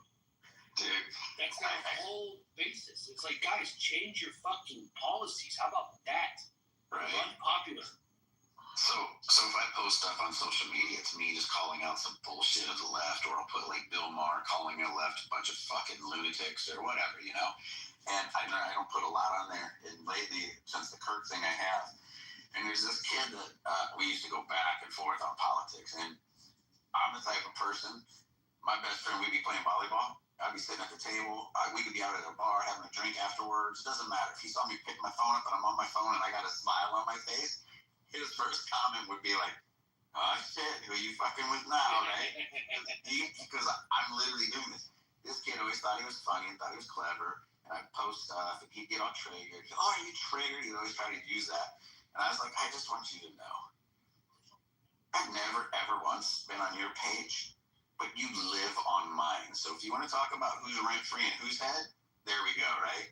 Anyway, I got off of social media because before the last election, what happened was I got this warning or this notification saying that I had to agree to these new terms and services due to security issues with my account, blah, blah, blah. I was like, I've never been hacked. I've never had an issue. F you. I didn't think it was real. I let it go. And then all of a sudden somebody else said they got that. And everybody started mocking him. And he posts a lot all the time. But good posts. But people were like, dude, you're making shit up. And he showed a screenshot. I popped on one day and I saw this post again. And I said, no, guys, watch. I'll log out and log back in and I'll screenshot it. And I showed it to them. I was like, and they're like, why would you guys get that? We didn't get it because nobody else was getting it, right? I agree. I just ignored it. All of a sudden, I jumped on and I couldn't get on Facebook. And I kept tons of pictures on Facebook of me and my son and our vacations and everything. So I only wanted to get my freaking account back just to get those pictures back, right? So finally, I was just like, screw it. I started emailing. I'm like, dude, I need to get into my account. I understand what's going on. I've never posted anything wrong. I've never posted anything obscene. This went on and on and on for about a month. I probably sent 4 or 5 emails. And finally, they reached back out and you didn't agree to our new terms and services. We go into this back and forth dialogue. My account, they said, was getting a substantial amount of views. And so it was at higher risk for Russian interference and something else, right? And I was like, I go, hold on. I go, let me get this straight. My account was reaching so many people. I said, do you know, I don't ever accept anybody I don't personally know and have a relationship with. So everybody on my account, I can tell you who they are by looking at their picture in like a fraction of a second. I know them all. So there's no getting, they go, no, then they fire back and they're like, no, but they're liking, sharing your stuff, and then it's going out from them. You're a Russian asset. And now I'm just like, so you ban my, you can start a new account up. And I was like going, so I lost all my pictures. Yeah, I lost everything because they didn't like that my right-leaning posts were getting some ground because all I did was mock whatever the media was saying, right? So anyway, here it is. Like, I don't know. I've been down here 5 years. I don't know the last time me and him had a back and forth, but I just ignore the guy. I don't really like him anyway. I never did. And anyway, I post something and he jumps on with some trigger comments again. And I just was like total smart ass. I was like, look who it is. The Bears fan, because I'm a Dolphins fan. I mock his Bears team and my Dolphins team, but I mock him for being the one who comes, I go, it's like, oh, look who it is, come creeping in on my page again, and he hasn't responded at all because it's like, who's living in whose head rent free here again? You're creeping around years later, but this is who they are. They get so angry because me, I don't give 2 shits what you put on your page. If I don't like somebody's post, I had a friend. I don't know if you had to have this happen yet. All I did was screenshot something she put, and I posted it. And I went onto AI, and this is exactly what I said. What would it say about somebody if they posted the assassination of Charlie Kirk as a, quote, seriously ironic, end quote? That's all I put. And then I said, use psychologist writings, professional teachings, whatever, right? And holy shit, dude. It was like narcissism, mental illness, this, that, the other. And I didn't edit it for niceness or anything. I didn't write it. I'm just telling you what AI is telling me. So I posted, I'm a piece of shit to write something like that. I was like, yo, I told you right off the top that I didn't write this. AI wrote this. You can dislike AI because you put somebody's assassination as seriously ironic, and she is like far left. She tries denying it, but she is anti anything conservative. And so I held my own. I was just like, I'm not backing down. I do not need to have people in my life like that. A friend of hers, back in Sioux Falls, South Dakota, posted, he's a general manager of a bar, works at 2 other bars, or a bar restaurant, a nice one actually. And he posted, yay, something took too long. Hopefully there will be a lot more. And now it's blowing up. Dude's gonna lose his gig. Unbelievable. Which is, and this how the left does things. Like, it's almost kind of like awkwardly genius, right? Like annoyingly ingenious. They don't even think, I don't think they realize they're doing it. But they have this built-in thing where now they're like, oh, what? So I'm not required to mourn somebody. It's like, yeah, you don't have to mourn them. But you're also not required to talk bad about them right after the shit happens. Like, why don't you just not say anything? Like, well, we can have our opinion. It's like, well, yeah, you can have your opinion. But if your company doesn't like it and they fire you, or in that guy's case, he's going to lose some gigs over it, that they have every right to do that. It's like they don't even understand how this whole thing is working, right? Like,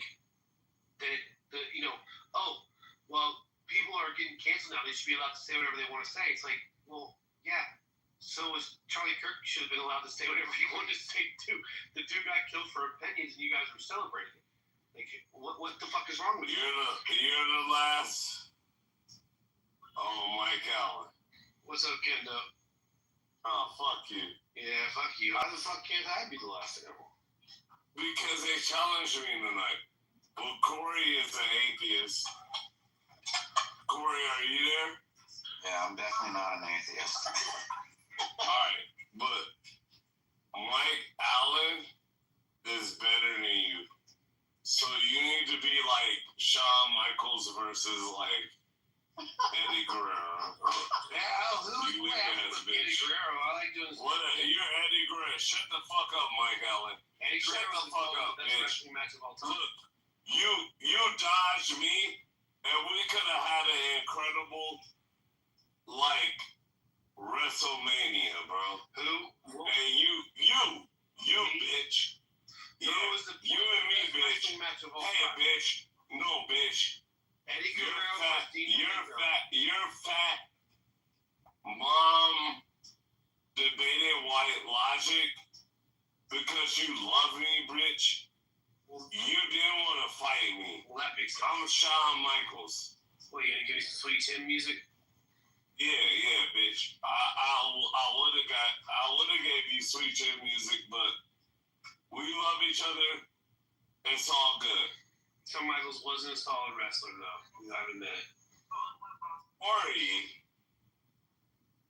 had somebody else other than Mike that wanted to fight him. Who's the best pure wrestler of all time? And Mike Allen, you're not equipped to fight him. You want to like fuck with him on like some Grand Rapture Godzilla shit. No, bitch. No, bitch. Shut up, bitch. Like, why the fuck you want to like argue against that? I'm not sure what Alright, well then argue against me. See, this is where we get to fight. Alright, shut up.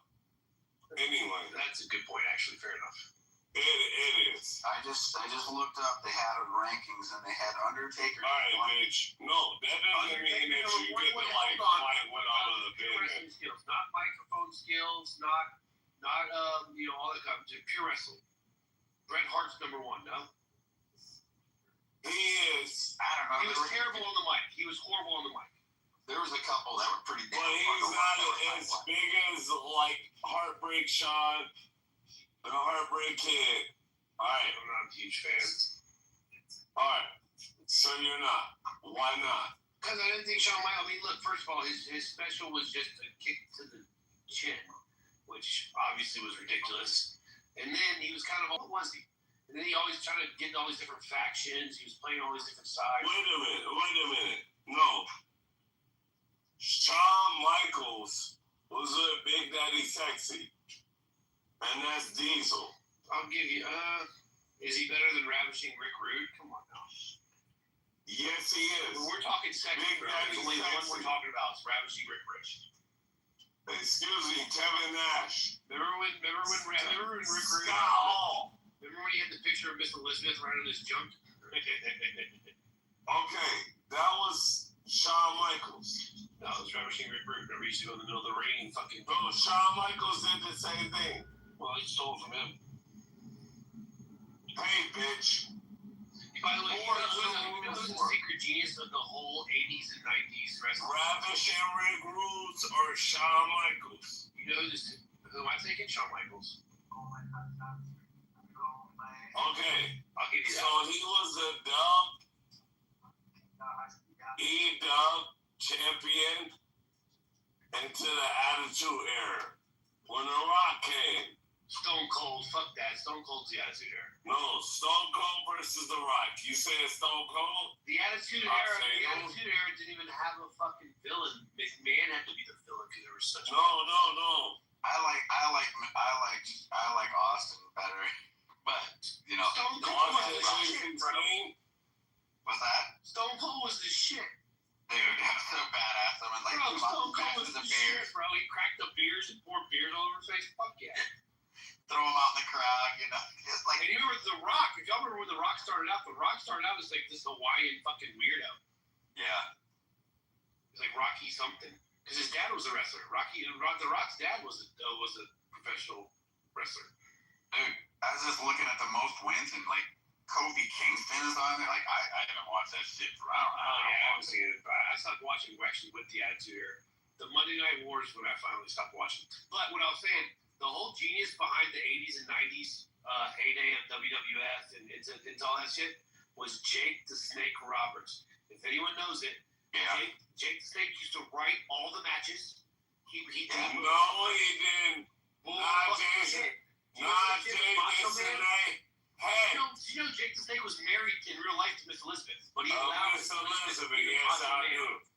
Jake the Snake was married to her in real life, but he allowed her to be his macho man because it was better for the story. He wrote Jake the Snake was the mastermind behind it all. Remember, Jake the Snake was the guy you had to beat to get to Hogan. Jake the Snake never had the belt, but he was the one you had to beat to get to take on the belt. Because Jake the Snake knew that Hogan and the Ultimate Warrior and all that had better appeal. Okay. So Jake was like, I'll be the guy you got. All the Albion guys. Hey, bitch. Right. I'm gonna put on the Archmage hoodie. What was Snake's name? Do you remember the Snake's name? Bet you don't. Hot Rod. You gotta love No. Hot Rod. And no, do you remember the Snake's name? Oh, we left. What a punk. It was Damien. Hot Rod and Ric Flair. You gotta go back to that. Roddy. You know. Was the shit. Dude, wrestling was the shit, bro. Like, people don't realize how, like, wrestling was the shit back then. Dude, I can't believe how big it is still. Like, I haven't watched it. Yeah, there's no wrestling now. Like, I haven't watched it forever. I agree, but there's no, it's all microphones, all shows. They barely, the matches take like 5-10 minutes. It's all like theatrics. When you start hearing some of these guys' real stories about how screwed up they were from taking the beatings that they did. Bro, dude, the one on Netflix about the McMahon one is so good. It's not really, I mean, there's a lot of it about McMahon, but it takes you through the eras of wrestling and shit, days out of the year. Yeah. It's like, that's fucking crazy. And everybody's like, oh, you're still landing on plywood. Oh, dude, that's so nonsense to me. I fucking hate when people say that. It's like, dude, you go land out there and land on your back. I don't care if it's a mattress doesn't hurt, right? If you land right. We watch these guys land wrong sometimes, right? Even if they're hurt, they gotta let it finish. Even if they're seriously hurt, they gotta suck it up and be like a pin, you know? Like, dude, go fucking go shadow box. Like, don't even have an opponent. Just stand in front of a mirror and shadow box for 45 seconds and see how fucking tired you are. And now think about like doing a wrestling match for like 45 minutes.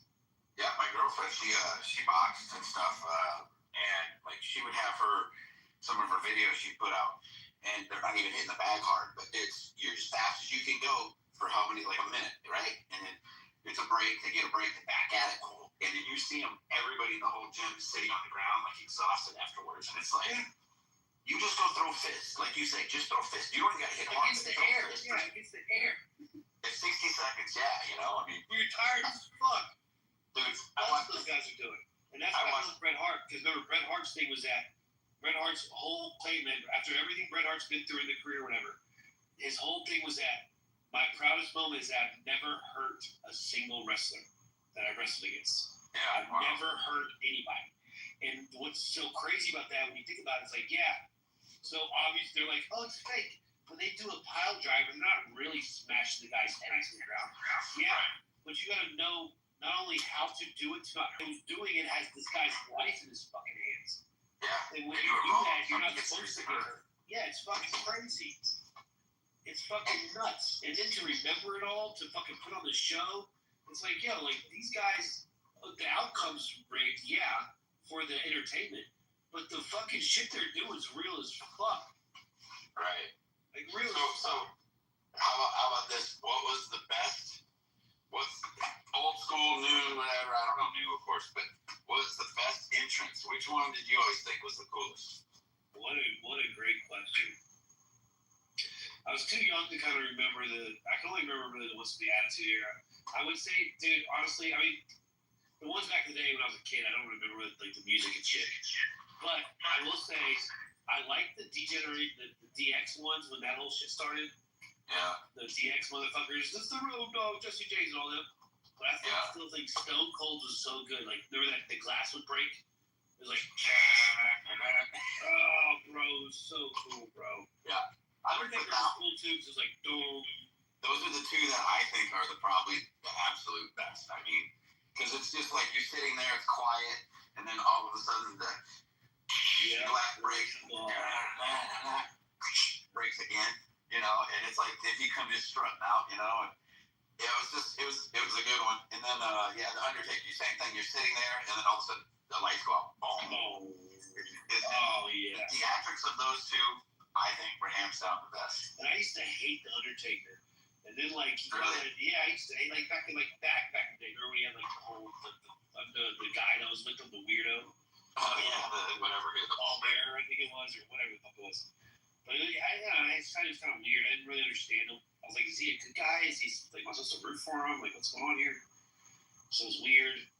But then you get older, you get to the Attitude Era, and then you grow out of it, and you start thinking back on it. And now it's like remember, Hulk Hogan was like a terrible wrestler. Like, but he was great on the microphone, and he had the body for it. He was a company man, and he had the look. But like Hulk Hogan's special was a leg drop. Right. Like a leg drop. Like that's literally what his special was, a leg drop. And then he could pick up Andre the Giant. He's the only one to body slam Andre the Giant. Well, I'm not sure. Ultimate Warrior did it. You know this story, I'm sure. So, yeah, Hulk Hogan was the only one to body slam Andre the Giant because Andre the Giant had a bad back problem. Like, they could fucked him up. But, so, the Ultimate Warrior, who was also a bad wrestler, but he was so roided out during his match. You can look this up and watch it. Like, you can, once you know the story, you go rewatch it, it's wild. So, the Warrior was wrestling Andre the Giant, and no one's supposed to body slam Andre the Giant. Actually, Hulk Hogan wasn't supposed to do it either, but in the match, Andre the Giant tells him, he's like, do it, body slam me. He's like, are you sure? He's like, yeah, and he does it. But then in the Ultimate Warriors match with Andre the Giant, the Warrior gets so fucking lost in the match, he's fucking roided out. He picks up Andre the Giant and body slams him out of fucking nowhere. And Andre the Giant gets up. You go watch it, bro. Andre the Giant gets up, pushes him back into the corner, and punches him in the face twice. Bam, bam. Hits him as hard as he can right in the fucking face. And he's like, yo, you don't fucking slam me, bro. He gets him up, go look at it, bro. It's so funny. Andre the Giant picks him up, pushes him back, and just hits him. Bam. Sticks him twice, bro. It was fucking awesome. He's like, and the Ultimate Warrior was gonna do, he's like, yeah, it's something up. I should have body slammed him. Dude, they had, I don't remember who it was, sitting next to Andre the Giant. It's like a big dude. And they were drinking a beer or something. And the beer looked like a small, like a medicine bottle in his hand. And they were talking about how that guy could drink 2 cases of beer. It was so stuff, 20-something beers in an hour or some crazy shit. It was 12 bottles. He'd drink 12 bottles of wine. Yeah. 12 bottles. What a monster. Yeah, that shit was so good, man. Back then, man, I was you had to call your local cable company to get the pay-per-view, and then you had to get a bunch of your friends, everybody to pitch in. You couldn't get it fucking sucked. Oh, bro, those guys were larger than life, bro. You want to laugh? Go watch some of the old macho bands, promos. Yeah. With BG and Okerlund. Oh, dude, you gotta watch those.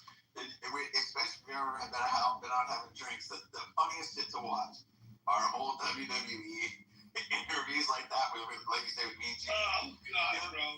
Rick Flair. I spilled more money in drinks than I paid during the year. Ric Flair, they do a good spot with Ric Flair in that movie. And I'm telling you, you should go watch that McMahon documentary on Netflix, bro. It's really fucking good. Ric Flair was I didn't like Ric Flair. I always thought he was a fucking punk. Growing up watching him, I was like, dude, he's a fucking pretty boy. Fuck this guy. So I just thought he was, they played with a rich boy guy. But Ric Flair, because if you know anything about the wrestling, it was the circus, right? The territories back in the day. They had all these territories, and Ric Flair was part of the one territory. And then what they would do is, when WWF started, because McMahon and his father had a certain territory, but they started this WWF thing, and they went around all the territories, and they were grabbing all the talent, and they were just paying them more. So they grabbed all the talent, and Ric Flair always stayed true to his territory. He never left. Because if you watch that movie Iron Claw, about that family of wrestling, the Iron Claw or whatever, with that dude Zac Efron or whatever, they have Ric Flair in that movie. And because the dude wrestled Ric Flair, and Ric Flair's thing was that when they did the interviews, thing of McMahon, Ric Flair said, I never left my territory. He's like, I wanted to be loyal. And finally, Ric Flair did finally leave when everything was dried up, but he was already old, right? He was kind of like not in his prime. But they said Ric Flair in his prime, bro, he did not like fake wrestle. Like he punched you. Like he would like go in there and he would fucking hurt your ass. Okay, it was no joke with Ric Flair. Like he would do, if he put a hold on you, he would fucking put the hold on you and fucking hurt you. Okay, Ric Flair was a beast, bro. And that dude was a party fucking animal. But God, did the Macho Man fucking interviews with me? Let me tell you, BG, no more questions. Oh, dude, you gotta go watch the fucking Macho Man ones. He's a fucking nut, bro. Dude, some of them, if you just do Mean Gene, you laugh your ass off. But then that, or watch 80s videos on YouTube. If you've been out you have some friends over, it's late, you've been out at a party, out drinking, you're hanging out, put them on, you'll laugh your ass off. Like that song, Same As I Ever Was. What is that?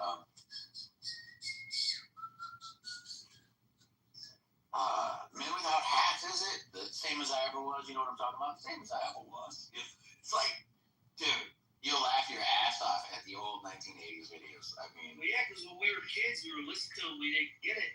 And now, listening back to the shit as adults, the jokes were there, we just weren't picking up on them. Oh, and how poor the videos are. I mean, so bad. Like, they were the shit. Oh, yeah. But they're vulgar as fuck, bro. Like, the jokes are there. I tell my kids, like, my oldest daughter's now in high school, and my middle daughter's in 8th grade. And, like, I tell them sometimes, like, I'm like, yo, because now my youngest daughter's only 7. So sometimes I'll put Shrek on, right? Or put one of the movies on that my older kids watched when they first came out. And you know how Shrek is like one of those things that's for kids and adults. And the adult jokes are in the movie, and the kids don't really pick up on it. But there's also kid jokes. And now, like, when my oldest daughter would watch Shrek, she's like laughing about the adult jokes now because she gets them, like the, wipe your ass and all these other jokes. And like it's like you're saying, like when we watch new things from the 80s now as adults, we pick up on things we weren't picking up on back then. And it's fucking hilarious, bro. Like the shit was crazy. Crazy. I mean, there was no filter back then. They said whatever the fuck they wanted. Yeah, yeah, go look at that one. It's Talking Heads, Same As It Ever Was. Just watch that video and tell me that dude wasn't just, like, high as hell on something. But, yeah, and it's so funny because, like, you talk about songs. Californication, go listen to that one, the lyrics on it. Yes. And it's like going, dude, some of these old songs, like, they just nail it, Well, that's very, just to steer the topic away from fucking wrestling, because I'm sure people are hating this. I'm pretty sure me and you are the only ones that you're talking, everyone else probably fell asleep. But for the billions around the world, because this is an international show, duh. That Californication song, to get back to a serious topic, that's like, the story, the whole thing about the lies are in the media, the lies are in the news, the truth is in like the songs and the movies. That was the Chili Peppers like telling us what was going on. Because you remember that one, the one line was like, little girls in Sweden dream of silver screen flirtation or whatever. And that's now you figure out there's that underground bunker in Sweden that cost like $2 billion. And they were building it way back in the day. That dude, Phil Schneider, was talking about the bunker in Sweden was $2 billion in like the 90s. And they're talking about how the trafficking, they're taking girls from Sweden and moving them to Hollywood. And he was like, little girls, the Chili Peppers said it, little girls from Sweden dream of silver screen flirtation. It's like, whoa, what the fuck is going on here? Yeah.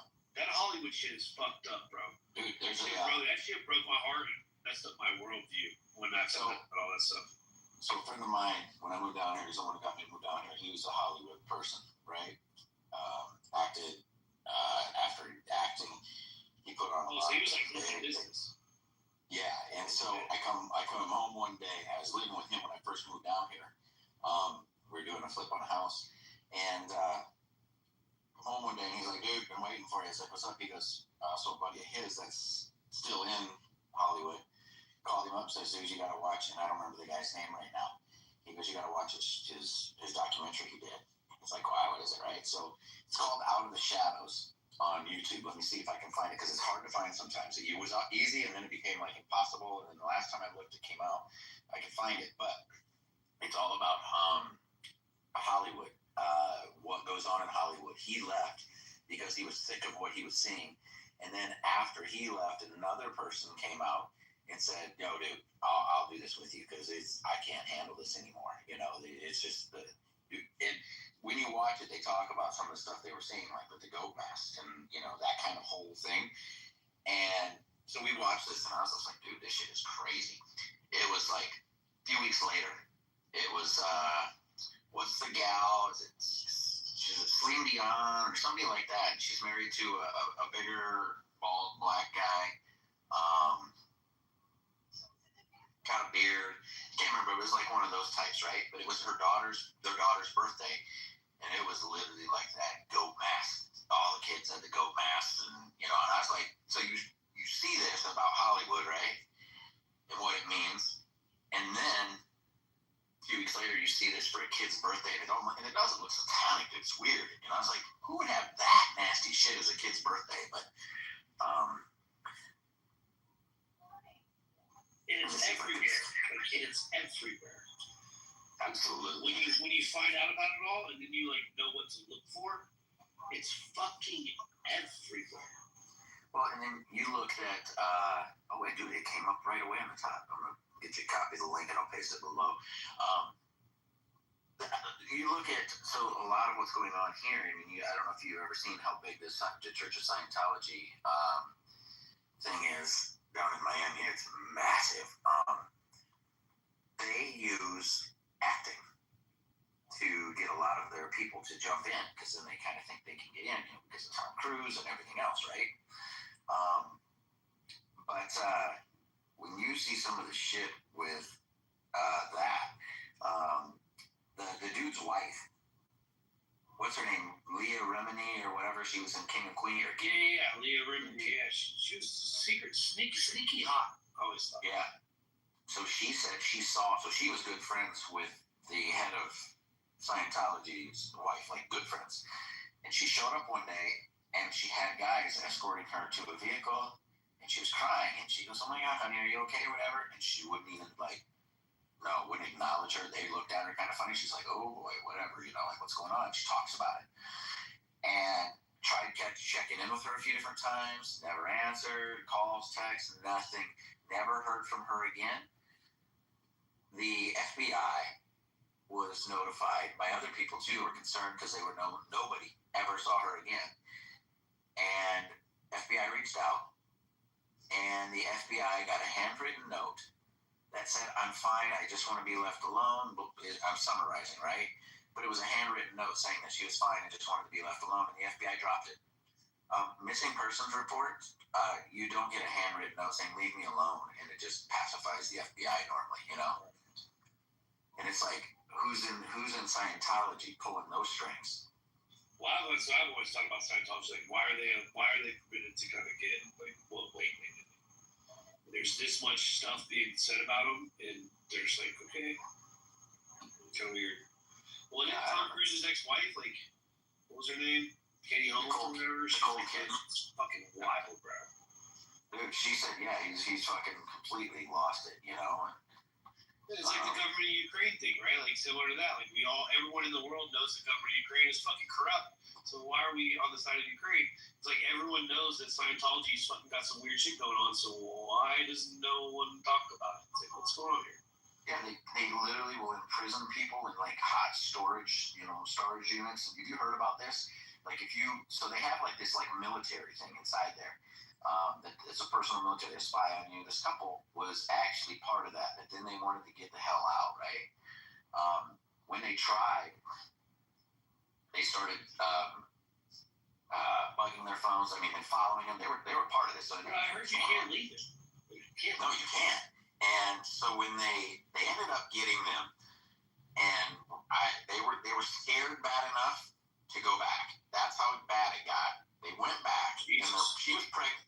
She was pregnant, and I can't remember how far along, but they literally put them both in this hot storage unit out in the sun.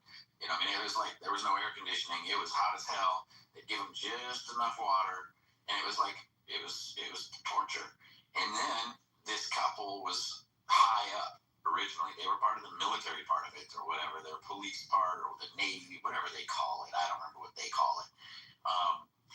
Anyway, they had to wear, it was almost like a prison jumpsuit or something, and serve at the meal hall or whatever they call it, and to show everybody that they screwed up. So they humiliate them basically.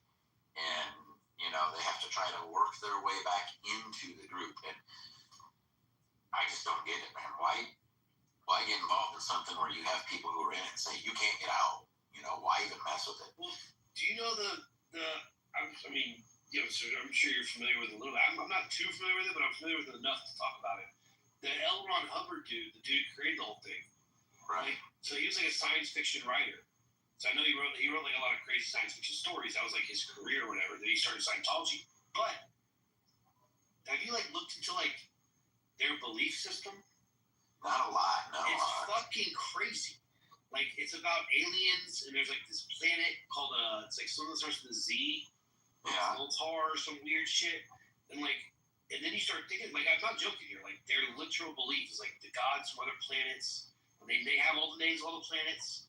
And all these crazy ass, weird ass names. And all this shit's gonna happen. Like they're the real creators. It's fucking wild. Like they have gods, they worship everything. And then you start thinking about it, you're like, wait a second. So like John Travolta worships this? It's like Tom Cruise worships this? It's like it's like some major movie star came out and was like, yeah, I worship aliens from this other planet. We'd be like, yeah, it's fucking wild. But like everyone's like just okay with this. Like I'm not joking, bro. Like, no, I know. You know how the Mormons thing is that like, dude, the dude walked with God. Joseph Smith like met this fucking alien, and like this is the promised land, and blah blah blah. And the Mormons like this shit's all wild and crazy. Scientology, their belief is nuts. I forget the planet. Someone with a Z. It's like Zataria or Zoro something. I don't know. It's not the Zoroaster stuff, but it's like a planet with a god. And they have a deity, and it's like all about this dude that L. Ron Hubbard just like created. It's fucking nuts, and they have such a pool. Like, what's going on here? Right. No, it's crazy. Like, so the other night I was at the gym. I stepped out. I think I was on here, and I stepped out onto the balcony outside the gym, and I'm up on an 8th floor, right? And this is a good sized building. Big complex, and you got a big pool area. So I would say I'm probably, it's a football field away, probably damn near to where this guy is, right? But I got my earbuds in, so noise canceling plus the people talking. And I thought I'm hearing somebody yell, so I was like, kind of trying to focus, and finally I pull one out. Do you hear me? And I was like, what the hell's going on, right? This guy's like, hey, can you hear me? And I was like, who are you talking to? He goes, you. And I was like, okay, what, right? There's a lightning storm. I was like, yeah, no shit, dude, right? Like, what are you on? Wait, and he goes, doing this reenactment right now. Why are you doing this? Yeah, right? So, anyway, he's doing this. He's doing this. Bad story. But this motherfucker is talking about portals opening in the sky and all this shit, right? And there's ships coming through them. So, I go back to lifting. This dude comes up to the gym and asks if he can show me the video. And I'm like, sure, dude, whatever. And he shows me like 3 videos he took out there. And I was like, okay, that's some weird shit. Not even lying. There was some weird shit flying around. And it's not a plane. It wasn't like a helicopter. It was pretty cool. But I'm still like, dude, weird shit. I'm not yelling at people wanting to show off this stuff. Portals is dope. They say the Native Americans had portals. Well, that's the weird thing, right, Megatron? Like, how do we know this crazy dude that Corey talked to is wrong? It's like, no, that's what I mean. Like, just like the Americans had portals, bro. They said we went back into the past. Conspiracy, bro. Yeah, like the crazy conspiracy theorists in the beginning of all the movies, they always end up being right. Right? The Psycho, even that movie Little Nicky with Adam Sandler. You seen that movie Little Nicky with Adam Sandler? Where the blind fucking preacher guy, he sees Nicky's like, you make the Lord very, very nervous. And everyone thinks he's a crazy blind guy, but in reality, he's sensing the devil's son. It's like the crazy. How do we know they're not wrong?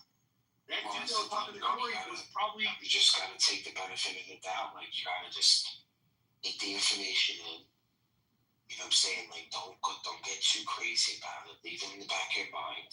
You know what I mean? Collect more information, so that when it comes out, You know what I'm saying? You kind of have it. But the portals, you know what it is with the portals? Like, honestly, like,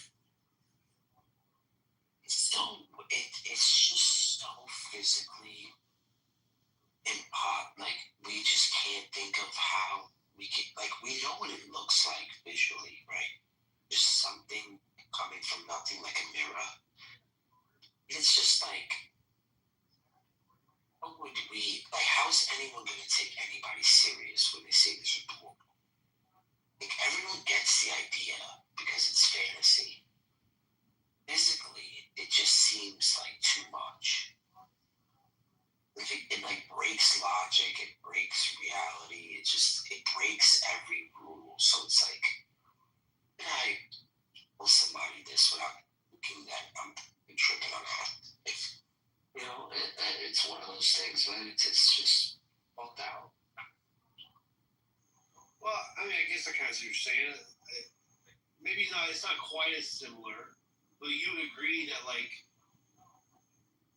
radios are emitting sound waves that can affect stuff. Right? Like we see the videos of sound waves moving stuff. If it's a small object, it's a very loud sound, right? But on the grand scheme of things, or even infrared, right? Or with whatever the microwave gives off, like infrared, infrared exists. We can't see it, but infrared exists. Oh, I know what you mean. Like the speaker, how different sounds create the different vibrations and different patterns. What I'm saying is like we can't see the sound waves, but the sound waves are there.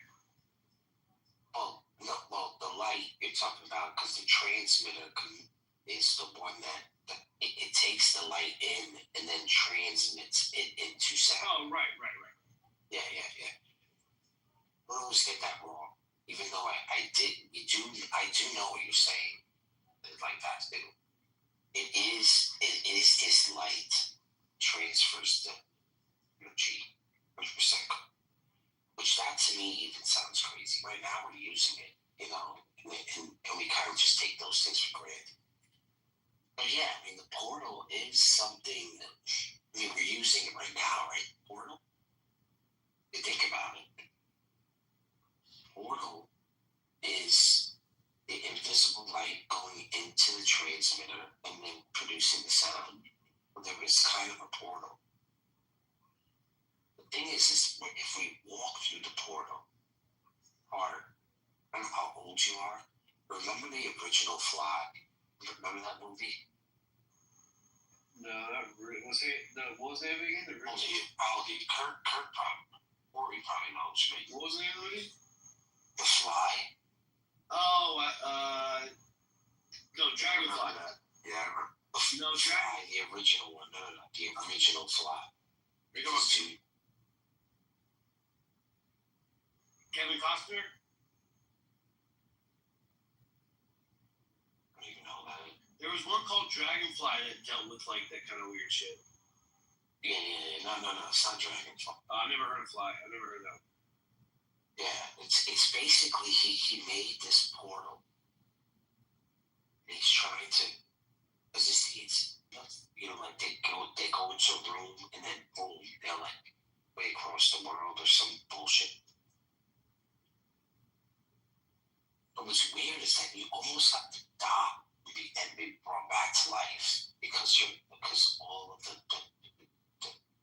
physical part of your body, your soul, needs to be transferred into some sort of energy and then brought to the other side. Yeah, like our physical part is what's holding us back almost.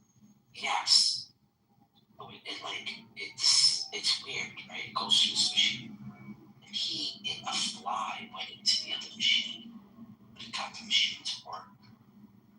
Then days later, the fly started to infuse in his physical body. They started turning into a fly. It's a bugged out film. I thought it was pretty scary. There was no other movie like it. That movie was like one of the first ones about like the portal type shit that you talk about. Just trying to engage the comment. Have you ever come across this like theory that there's like this theory that nothing is made up? So like everything comes from some truth, right? So like dragons. like. Well, dragons are real, bro. That's what I'm saying. It's like dragons never really exist. Dragons might not exist now, but that type of shit did exist at one point. That's how humans thought about it. And so the portal thing, it's kind of like, well, if you apply that to that, it's like maybe we don't know how to get into these portals now. We lost the knowledge, but the idea of them came from some type of truth. So, and yeah, like it is weird, right? They'll think about it. It's like how, just logically, how would that be physically? Like just the logistics of the whole thing. Like what are we talking about? So like where we're living right now also exists, like from the other whatever side they're on. Can they walk through a portal to get to where we are? Like what's going on? Like, but it must have some truth behind it, I guess, is what the theory states. It's like, Jack, anything's possible. This is the whole thing. Like you can't, like if we could think it, it could be possible. This is what I mean. Like, well, yeah, and if you believe in creation, then anything can be created. Anything can be created. The whole thing is that we make things, we don't create them. Have you ever heard of remote viewing? Yeah, that shit's wild. What's that? So remote viewing is where you can view something. So Stanford did this a long time ago. They could view something without being there. And if you've ever seen the movie Men Who Stare at Goats with, what the hell's his name? George Clooney in it. That's that. There's another one called, I think it's called Suspect Zero. That's about it. You see the guy, he goes into this like weird trance type thing where he's doing something. Yeah, and he can remote view at the end. So the first time I heard about it was on the radio one night. I was working super late. I worked for myself, so it was like 2 o'clock, 3 o'clock in the morning. I'm listening to this whack out thing about, aliens and blah, blah, blah. But they were talking about remote viewing and had the Stanford University guy. So I'm like, all right, is this real? Whatever. I was going to look into it. I happened to watch the show Suspect Zero, and at the very end, you have the special features. I hit play. It was this Stanford professor, and it's him, and he goes into detail about remote viewing. And he was talking about, and I don't remember if it was on the radio show I was listening to or on the special features, but he would, when they first opened up the Kremlin, he goes, I'm going to be there, because it was a big deal. Like, nobody's ever been in it, right? So he goes over there for the opening. He stopped looking around, and he just, like, visualized everything, and then started walking around. He went back and started looking through his files. They had somebody that they trained a remote view that had literally remote viewed inside the Kremlin, described it, brass tacks on the red leather. I mean, everything. But you can literally remote view something and never leave where you're at.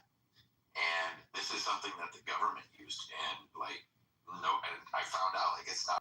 Is it possible that we're looking back at stuff now, but we kind of have technology that has it now, right? Could it have been how long ago was this? 60s, 70s, maybe? That's what I mean. So could there have been the spyware that we have today that we can buy on Amazon? This is what I mean. Like, some people have this technology really early on. We have philosophers like what's his name? Hillary Putnam. Hillary Putnam is one of the greatest philosophers of our time. I mean, I'm talking just so forward. 1972, 1973, he's talking about AI. He's talking about AI at a level that if you watch this video, it's one of his, he starts talking about, what's it called again? Machine state learning. And he's using Turing machine as an example. He's saying that he can take one action, a human, identically use a machine to do that very act. Now just think of welding. We can weld human, we can train the machine with an articulating arm to do the same weld. Now we're doing this in an uncanny rate. We don't have this machine getting tired. doesn't feel pain.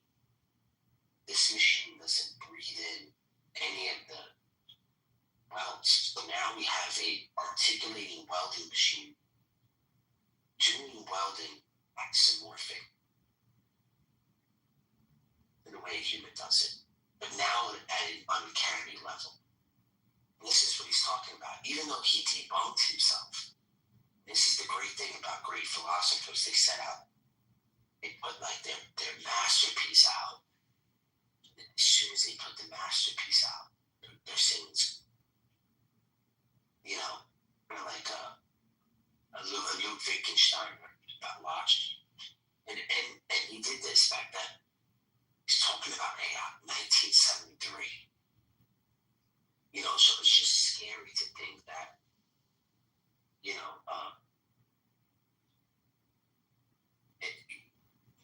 much has developed since then. We've almost said, it's gone. It's like outpaced its logic almost. It's kind of wild. Yeah, and I agree with you. We're Android level now. I mean, just we're at comic book level now. It's ridiculous. Yeah, and I do agree with you. I think that they've had this shit. Like what the public gets is like the leftovers from what they've been using this whole time, right? Like when we first got iPhones, they had iPhones, but they finally were like, okay, now we got something better. We'll give it to the public and make our money off it. And I'll give you no more evidence than this. Do y'all remember that story recently when AI first got big? And there was that story where the AI was trying to hire humans to get past the captcha thing. Like on the computers, the whole, prove you're not a robot thing. Yeah, dude, that was impressive. Yeah, you remember that story where the AI was trying to hire humans to get past the captcha? It did hire. Well, yeah, right. So, but then think about this. When I heard that story, the first thing I thought about is I go, holy shit. Think about how long that captcha thing has been on our computers. We've been having to do that since like the early 2000s. And we're kind of like, what is this dumb shit? Like, what the fuck?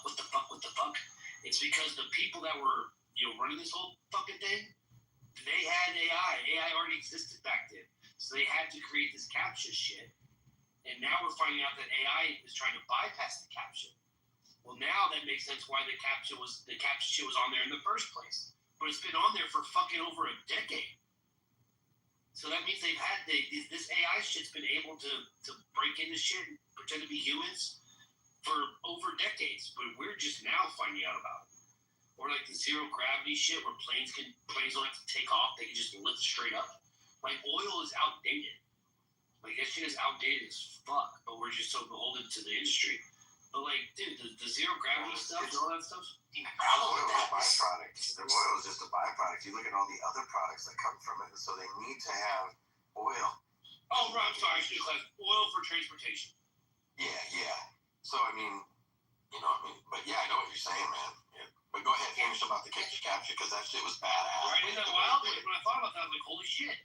Captcha's been. Remember how long? Remember it used to be like the wavy ass fucking letters. We're like, what the? Yeah. Fuck? Like it's been on there since like the early 2000s. Or the the thing is that motherfucker, and then they said, no, it didn't lie. It just kind of fibbed a little bit, Hey, I'm blind, it's not a lie. I can't see pictures. Can you help me? I was like, oh, it didn't lie, I guess, technically. I was like, this was impressive. You're right. And I never like put two and two together, but in the early days of the internet and stuff, now I'm thinking back and I was like, fuck. They knew that there was AI robots out there that were capable of hacking into stuff, so they had to create the captcha. We didn't get it. We just thought it was some weird shit that we had to deal with. And now it's coming out that to hire humans to break it. So they always had that safe. But think about what you just said about the F-35. I mean, how it just lifts, right, and then it just goes. And to me, that is an amazing feat, right? But our best pilots in the world flying F-16s, F-15s, F-18s. So we can't get rid of the fleet of F-16s when they are the superior plane that a human can actually fly. We have the most research and development. We have 17, we have 18, we have 16.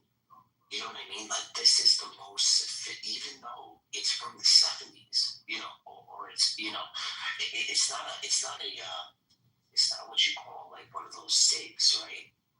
But it's one of the most sophisticated like fighter planes. But in other words, even though the F-22, the F-35, you know what I mean, in a dogfight, the F-35 is going to lose. Even though it's the most sophisticated because of the stealthiness. And so the advantage the F-35 had than the F-22 is that he could see you in the F-15 miles away before you get a chance. But he's going to hit you with missiles before you get a chance to go at it. But if that F-17 gets close to you, they have a dogfight. The F-35 is gone. It just doesn't have the maneuver. It doesn't have that in it to do it. So it's like, yeah, the technology gets so advanced, but sometimes it gears off. Do you get what I mean? Like it's going into a place where it's not developing with us. And I thought that was an excellent example because now we don't need these big ass aircraft carriers. But yet, think about it, we still do. Because they need to fly the F-17. You understand? We just think the technology that's in the F-35 and the F-17 is just, you know, sometimes we get to a point where we're too advanced. You know, we have to catch up to it, you know? Well, or like getting the F-22 is a different bird. The F-22 is considered our top dogfighting one, but it's a different plane than the F-35, drastically different for what they're, you know, like you're saying, it's not a dogfight plane, the 35. The 22 is. Its maneuverability is ridiculous. But, you know, I mean, you got the Sioux. They'll say that's an unbelievable dogfight plane, but they've got how many of those? 12? You know? No, you're right. But that's the thing, like, who's going to be able to, how many people are going to get into an F-22 and take the chance on a dogfight? When it costs so much, we're like, they're not going to take that chance. We're still going to be flying F-18s for the next 20 years. You get what I mean? They're still going to train fire. They're still going to train people. There's only been so many pilots. Wait, we don't even have 1 million pilots. Like, we're close if we have 1 million living pilots in America. And this is with the commercial airfighter. This is with commercial. Well, that number of people that can actually fly these fighter planes are even smaller. Because think of the G-forces that they have to train for. They're not going to put a commercial flyer into a fucking, you know, that's basically just sitting in the cockpit because the plane's pretty much flying, you know. And the F-22 would be better without a pilot. I mean, it's capable of more without a pilot, but it's just we still don't trust letting a computer make decisions, you know, and rightly so, you know. And human mind is still, you know, I'm not going to say superior, but it can make decisions, you know, think differently ahead, you know, than a computer could, per se. Right. Yeah, it's going to have the feeling to say that if I throw a nuke here, people aren't going to live there for a very long time.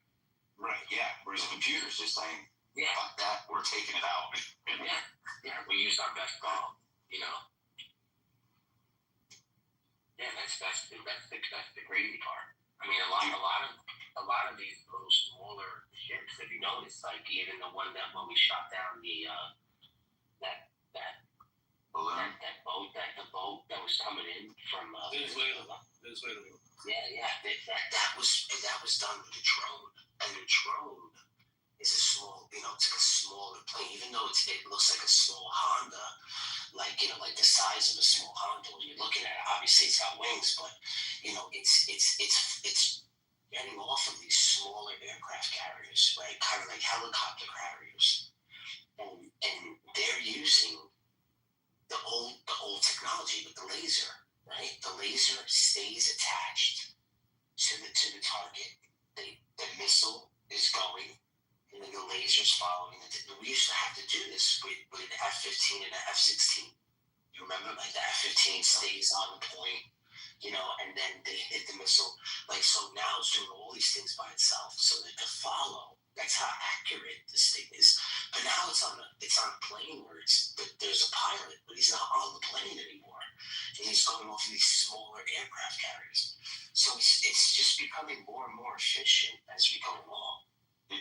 Did you see the F-47 literally flies with a flock of drones? It's unbelievable. Oh, it's like somebody's gonna mess with an F-47, and it's like, dude, he's got 6 drones rolling with him, and they're not small. They're not even the drones like this. They're literally like fighter drones. You know, I'm like, damn. Yeah. And they're using AI. But yet they will use AI so they can actually, instead of just saying, oh, we need to attack, it can strategize for the best way using the 6 of them to attack and then still defend. And it's incredible, the technology. That's the part that's interesting. Because then, like, now the AI is doing AI is basically making war plans. Yeah, you know, and being able to react in unison to best, not only win a situation, but establish for another, you know, if there's other planes. And, dude, did you ever see the one? It was like, it's like a future weapons thing, and they were showing drones, and they literally have like a C-130, and it opens up the back, and it's like 25,000 of these little drones fly out of it, right? And they're trained. You can train them in different ways, or not train them, but you can have them react in different ways. So you can have them all act independently. So 25,000 little drones to go do a job. If you want to take out people, they say basically when one drone hits the forehead of somebody, like it like literally just fly right in. When it hits, impacts, it's like a bullet goes into their head, right? Or they can take these things and they swarm them, and they can either use them so as they hit a certain speed, it's like a bunch of bullets to pow its way through, and then more can go through then the hole, and then continue to look for things, or they can hit as one, and it'd be like a bomb going off. And I was like, dude, warfare is gonna be crazy. Well, have you seen those What's going on in Ukraine? Yeah, the Ukrainians is gotten with the landlines. Do you see that they have like mile-long landlines, like the Ethernet wire, whatever it's called, what is it called again that they're using out there? The wires that they can't be jammed. You know what I'm talking about, right? The Ukraine war. No, I haven't kept up with it. Oh my God, they're using these fiber optic cables. You're going to see there's fields of fiber optic cable, like fields of it. Strands. You have to, if you see this video, you're like, what? They're flying. They use a landline, but they can't detect a drone. It's hardwired. Like, think of a web. Think of a flying web. It follows a specific route over the lines. So think of this thing going a mile or 2 miles. Just strand. And back to a base where someone's getting the information to fly it. But like, let's just say I'm tracking you. I'll wrap myself around a tree. You don't see, but you don't drive them. You know what I mean? And then sneak right behind you. But you're never going to detect it because it's not on a remote. It's on a hard line. So I'm surprised you haven't seen this. So the one story that I have heard, and this is from personal experience, somebody I know very well, met him through our church. He was trying to change his life around and then slipped back up. But he went to a casino, and where he dropped his ball, where he got picked up. He was at a casino, and or actually it was later, but he gets arrested. Bottom line, right? They're in there. They have this big book. They're playing bad cop, good cop, and he's like, "Fuck yeah, you're just bullshit, right?" And finally, they were like, "I'm gonna open this book, but I'm gonna tell you, you're gonna tell me everything, right?" And he's like, "Whatever." And all of a sudden, he opens the book and shows him a picture, and he's like, "Holy shit, how'd you get that picture?" Because he goes, "Every time I get out of the car," he told me this. He goes, "Dude, every time I get out of the car, I'm looking everywhere. I'm looking for drones. This is in rural Iowa that this happened, right?" And he's like, "There is nothing." But he goes to this casino. He goes, "They got a picture from me from looks like 5 feet away, not zoom.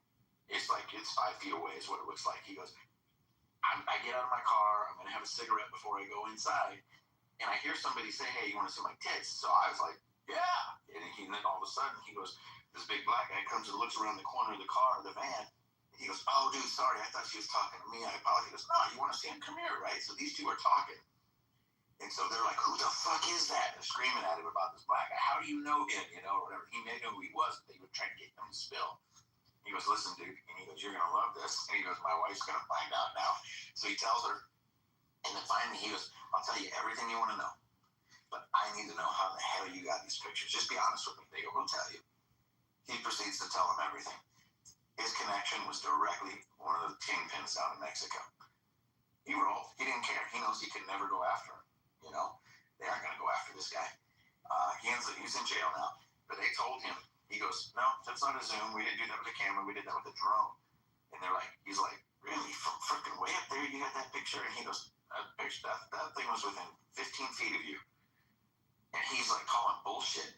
He goes, that thing's so small. He goes, that thing was within 15 feet of you and got that picture. He goes, dude, that's crystal clear. He goes, we were that close. And he goes, I never heard it. And he goes, you won't hear it. And so you know, if they're using that to catch drug dealers, what do you think our government has?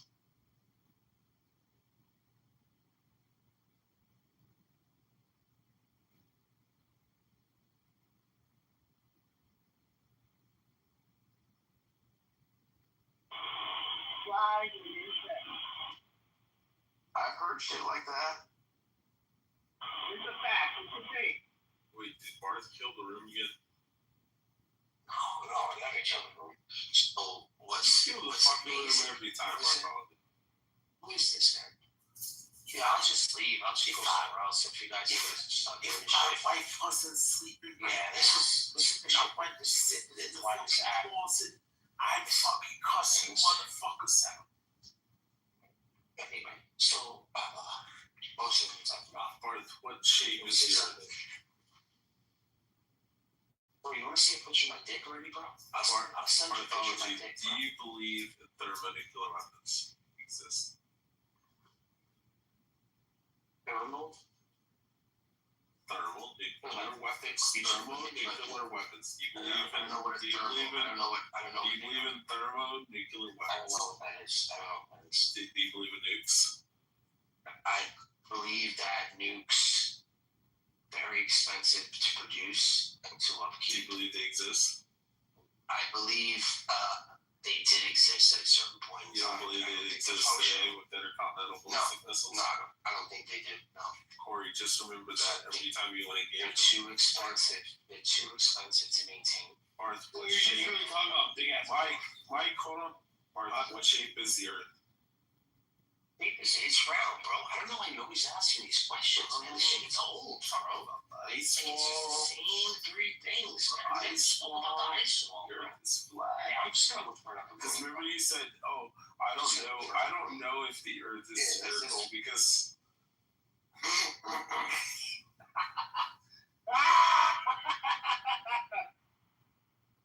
oh, so worth it.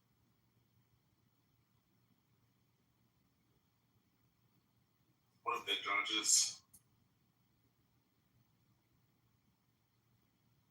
Nothing. Did you enjoy that? Listening to Barth run, yeah, it's always funny. Oh, it's amazing. So, what were you saying, Mike?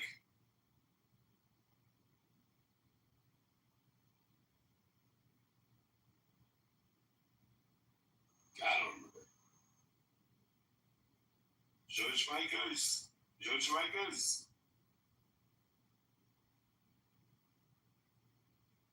Oh, Solomon, you missed it. What happened? Barth ran away. Who? Barthology. What happened? I asked him if he believed thermonuclear weapons are a real thing, and he doesn't want to admit it. And then finally he's like, no, I don't believe they exist. I believe they existed at one time. Wait, what doesn't exist? Barth doesn't believe in thermonuclear weapons because he said he's never seen them. Why wouldn't he also believe in thermal? I know, exactly. And he also doesn't, he believes the earth is flat because he said he doesn't believe it's spherical because he's never seen it. That's retarded. Yeah. Yeah. Flat Earth theory is just. I only put it out there because some people actually take him to be serious. Did anybody talk about the new picture that was released? For Tyler Robinson? What conspiracy are you coming up with now, Solomon? They had Tyler Robinson at a Dairy Queen in Orem at 6:38 p.m. after the shooting. He's at a Dairy Queen. with a different shirt. This is insane. It's blowing up. It's going viral. I'm shocked you guys didn't talk about it. They're charging him. Hey, what's up, Corey? They have. Did you see it, Corey? They have him at Dairy Queen. They have him at Dairy Queen at 6:38 p.m. Same day. And what time was the shooting? Like 11:30. I know it's same day. That would be 10:30 Central. They didn't arrest him. It was about 2 hours away. So I just posted. They didn't arrest him the day of the shooting. So he drove from 6:30 from Dairy Queen to 8:30. I posted it in the chat. The new picture that was released by Candace Owens, by the way. So he would have been there 2 hours early, even if he left right after here.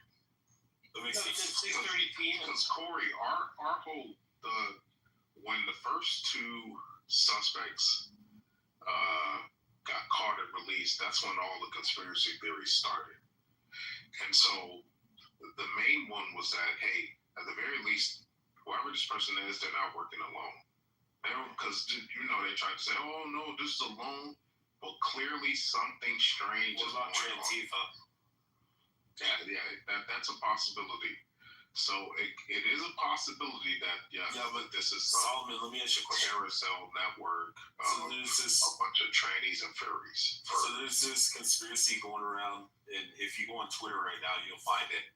And it shows this guy, they cut the audio for it, but it shows this guy standing up after Charlie got shot. He's got like long hair, and he's like giving the thumbs up in front of Charlie.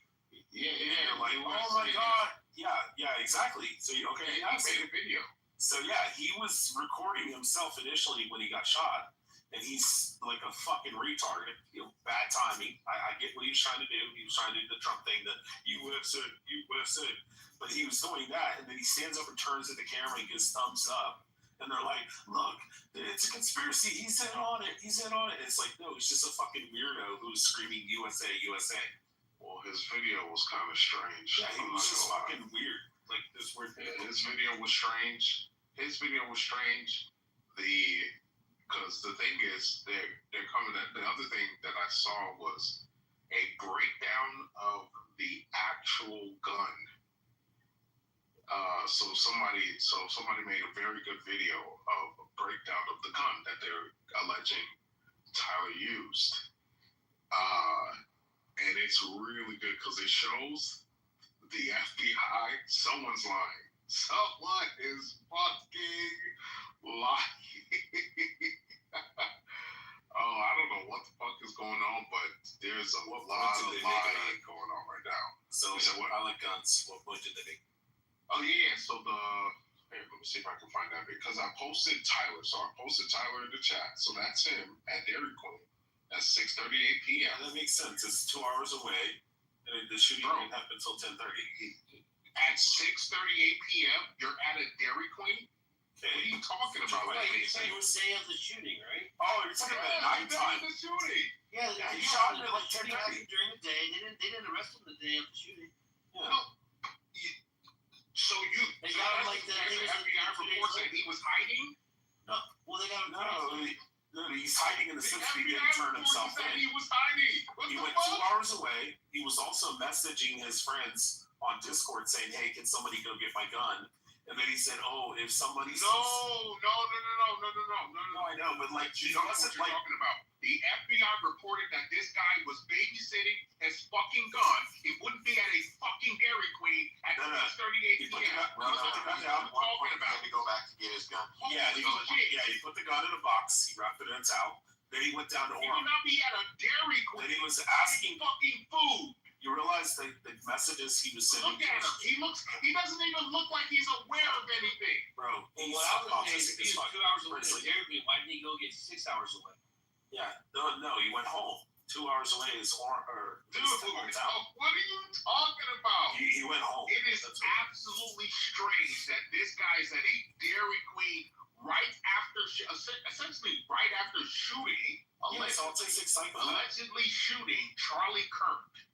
Did you hear when he was laughing? Well, let me write for like 8 hours. Hold on, Mike, hold on. Did you hear about when he was laughing to his boyfriend in the messages saying, "Oh, if somebody sees the fucking shell casing that has the shit about furries," he said, "I'll literally have a fucking stroke, LOL."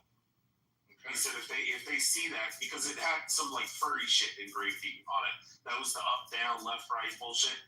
And it was about furry shit. And he told his boyfriend, he said, if somebody actually sees that and I see it on the TV, I'll literally have a fucking stroke, LOL. Like, he was laughing about it with his boyfriend about, like, oh, if they see the showcasing with the furry shit, I'm gonna, like, fucking bust it out and laugh my ass off. Okay. Like, he wasn't, like, hiding in a fucking cave, like, That's what the FBI said. This was 17 minutes. This was 17 minutes away from the shooting. So yeah.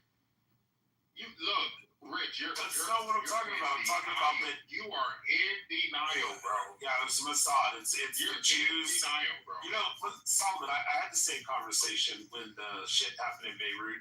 And that fucking facility blew up where they were storing all the explosives. And I called my buddies back in Florida, and I was like, hey, man, I know you guys are from Beirut. Is all your family okay? And the first thing that they were fucking screaming on the phone was, it's the fucking Jews. The fucking goddamn Jews. They fucking bombed our fucking country. La, la, la, la, la, la. And then, like, 2 days or like a day later, whatever, we find out that the fucking Lebanese government had confiscated fucking explosives and was hiding it. Instead of disposing it or putting it in like a facility, they put it in a fucking warehouse because they're secretly working with fucking what do you call it, Hezbollah, and then they're set it right next to a fucking warehouse facility that caught on fire. Like, okay, that or it was Israel. Israel blew it up with fucking fighter jets, is what they said. Like, this is the same shit you're doing. You done? Yeah, just tell us how everything's sort of shit by the Jews. So my account, Frank's account, Sam Samoa's account, and Androgynous' account. We're all Mossad agents. We're all here to get you. They're not here to get me. Shit. No, you better watch out. You're spreading the truth about us. We might show up in the middle of the night, you know? Anyways, like I said, anybody can look at the actual evidence. There's very strange shit going on here. It's clear to see. The FBI is lying to us. The feds are lying to us. Something nefarious is going on.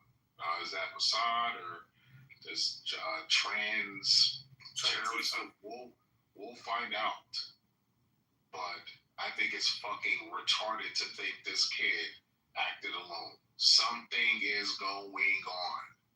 And it's all going to come out because the thing is, we're no longer in the day and age where you can smoothly do something like this, something so open air, and not have multiple angles that can expose the truth or reality. We just don't live in that day and age anymore. And that's really why the government and so many institutions are trying to implement a full police state or a state in which everyone is monitored, blah, blah, possible. You know, so I'm not even sure the text messages that they're releasing to us are real. I'm not even sure about that. Yo, Corey, I got a question. Hey, Corey, do you remember when the guy ran into the White House when Obama was president? Oh, yeah. Okay. Prior to that, I think everybody in the entire fucking world assumed that there was snipers 24/7 on top of the fucking roof of the White House. There was turrets that would come out of the fucking ground and just fucking gap these motherfuckers as they come running across the fucking field. And the reality is, some dude who's fucking a dumb, crazy fucktard jumped over the fence, ran all the way across the entire lawn, ran in through the front door and went down the fucking hallway before finally somebody fucking seen him. It was like a fucking secretary or shit was walking by his house the whole fucking time. We realized, like, no, you could just run in the fucking White House if you wanted. Do you know that on... and they're like, oh, what about October 7th? Oh, Israel, let the Jews... You don't find it strange that Bibi Yahoo, bald-headed Bibi Yahoo, made a video saying, I absolutely have nothing to do with Charlie Kirk. Yeah, because everybody like you was already fucking saying shit. You don't find that strange? No, because he knew that people like you would come out with this narrative. Very interesting that you don't find it strange that the prime minister, the most hated country in the world, make a video with the most hated president in the entire world, with the most he's a retard. That's not the most hated ethnic group of people for 4,784 years. They don't go around blowing up everybody. That would predict that somebody like King Solomon and a bunch of other Black Hebrew Israelites and anti-Semites would be like, it's the Jews. You can call people all the name, brother. Don't nobody get no fuck about none of that shit. You go around blowing people up, bro. I mean, it is what it is, man. You can call everybody any name. Shit, when we see kids with blown out chests. Corey, if we had a time machine and we could go back to the exact moment. I've seen videos literally of like piled up bodies. I thought it was like AI at first. I was like, what the fuck is this? Hollywood. So, Corey, if we could go back to the exact moment, okay, 5 minutes before Charlie Kirk got shot, and we can't tell him, we can't notify him. But if you and I could sit down and make a bet, and I'd say, hey, Corey, what do you think the odds are that a bunch of conspiracy theory people are going to jump on it? We're going to have as soon as he was shot, I was like, oh, here we fucking go. Yeah, that's not true. Yeah, that's exactly what I said.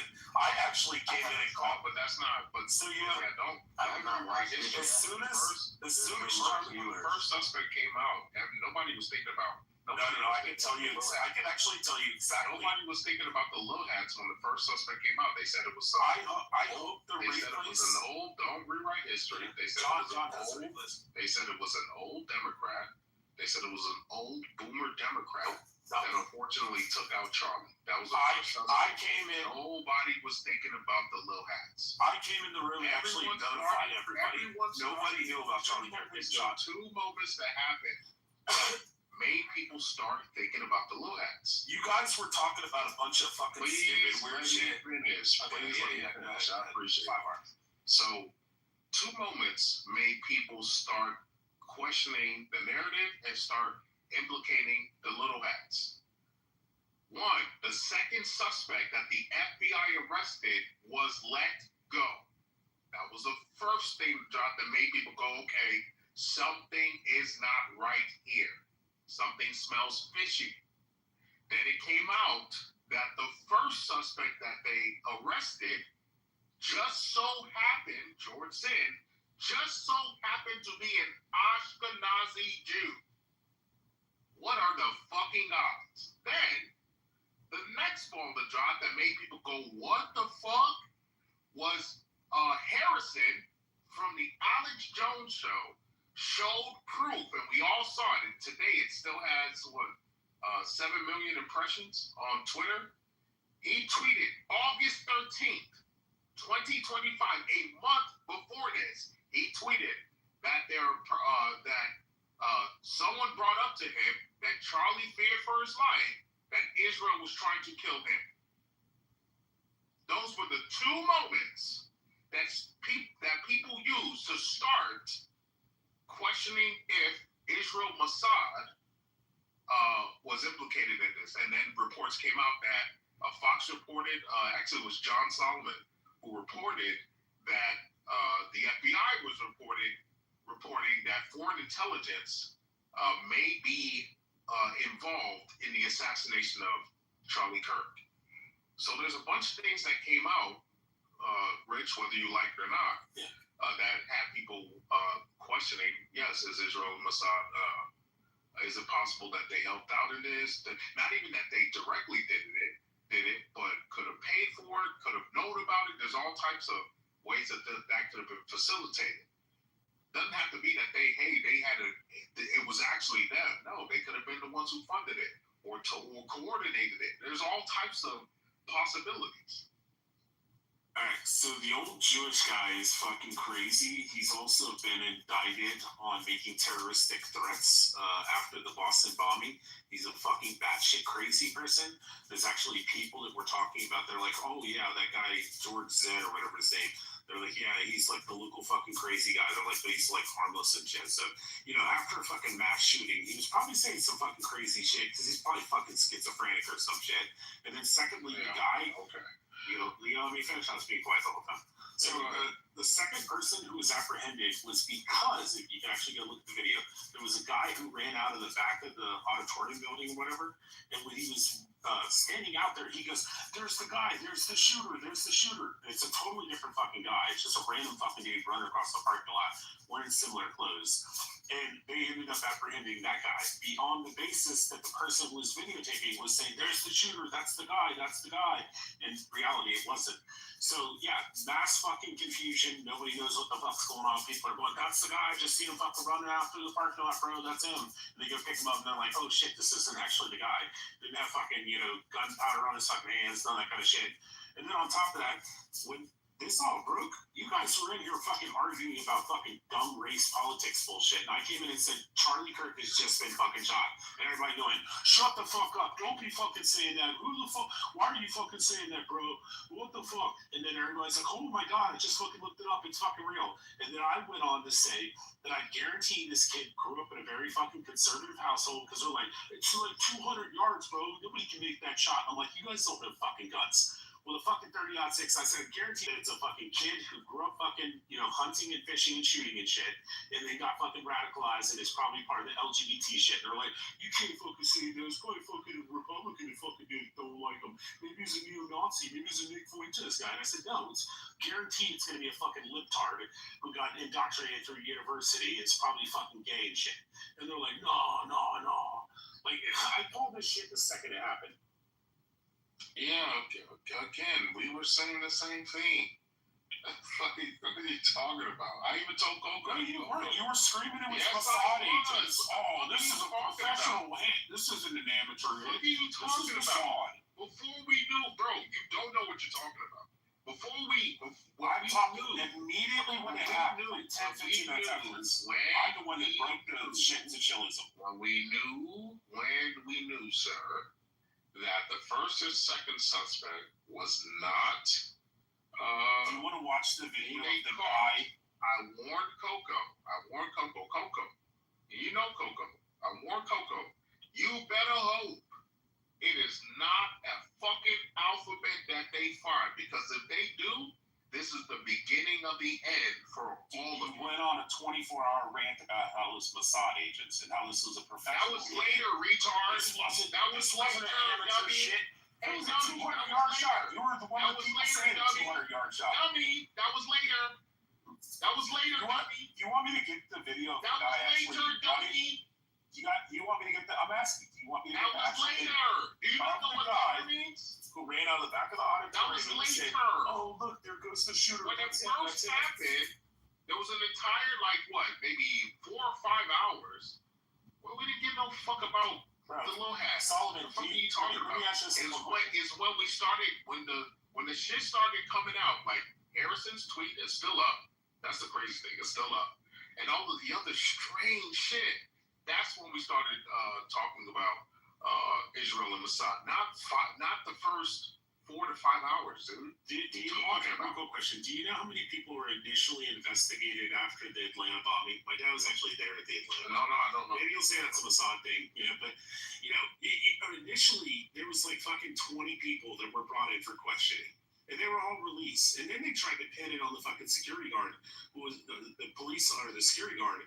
And they tried to make him the Paul Blart. Oh, he tried to save the day and shit. And then they fucking excoriated him for like fucking months. And then they finally caught the fucking real guy. And the actual guy who was the security guard ended up dying of a massive ischemic heart attack. So, like, the reality is, when this shit happens, everybody, including you, would be standing there going, "No, I see the guy running away. He was in all black. That's him. Did you see what he had the mask on? That was the guy." And then they go pick him up, and they're like, "Oh, shit, this isn't the guy." Like, they pick up 2 people. I'm amazed that they didn't pick up fucking 30 people. Okay.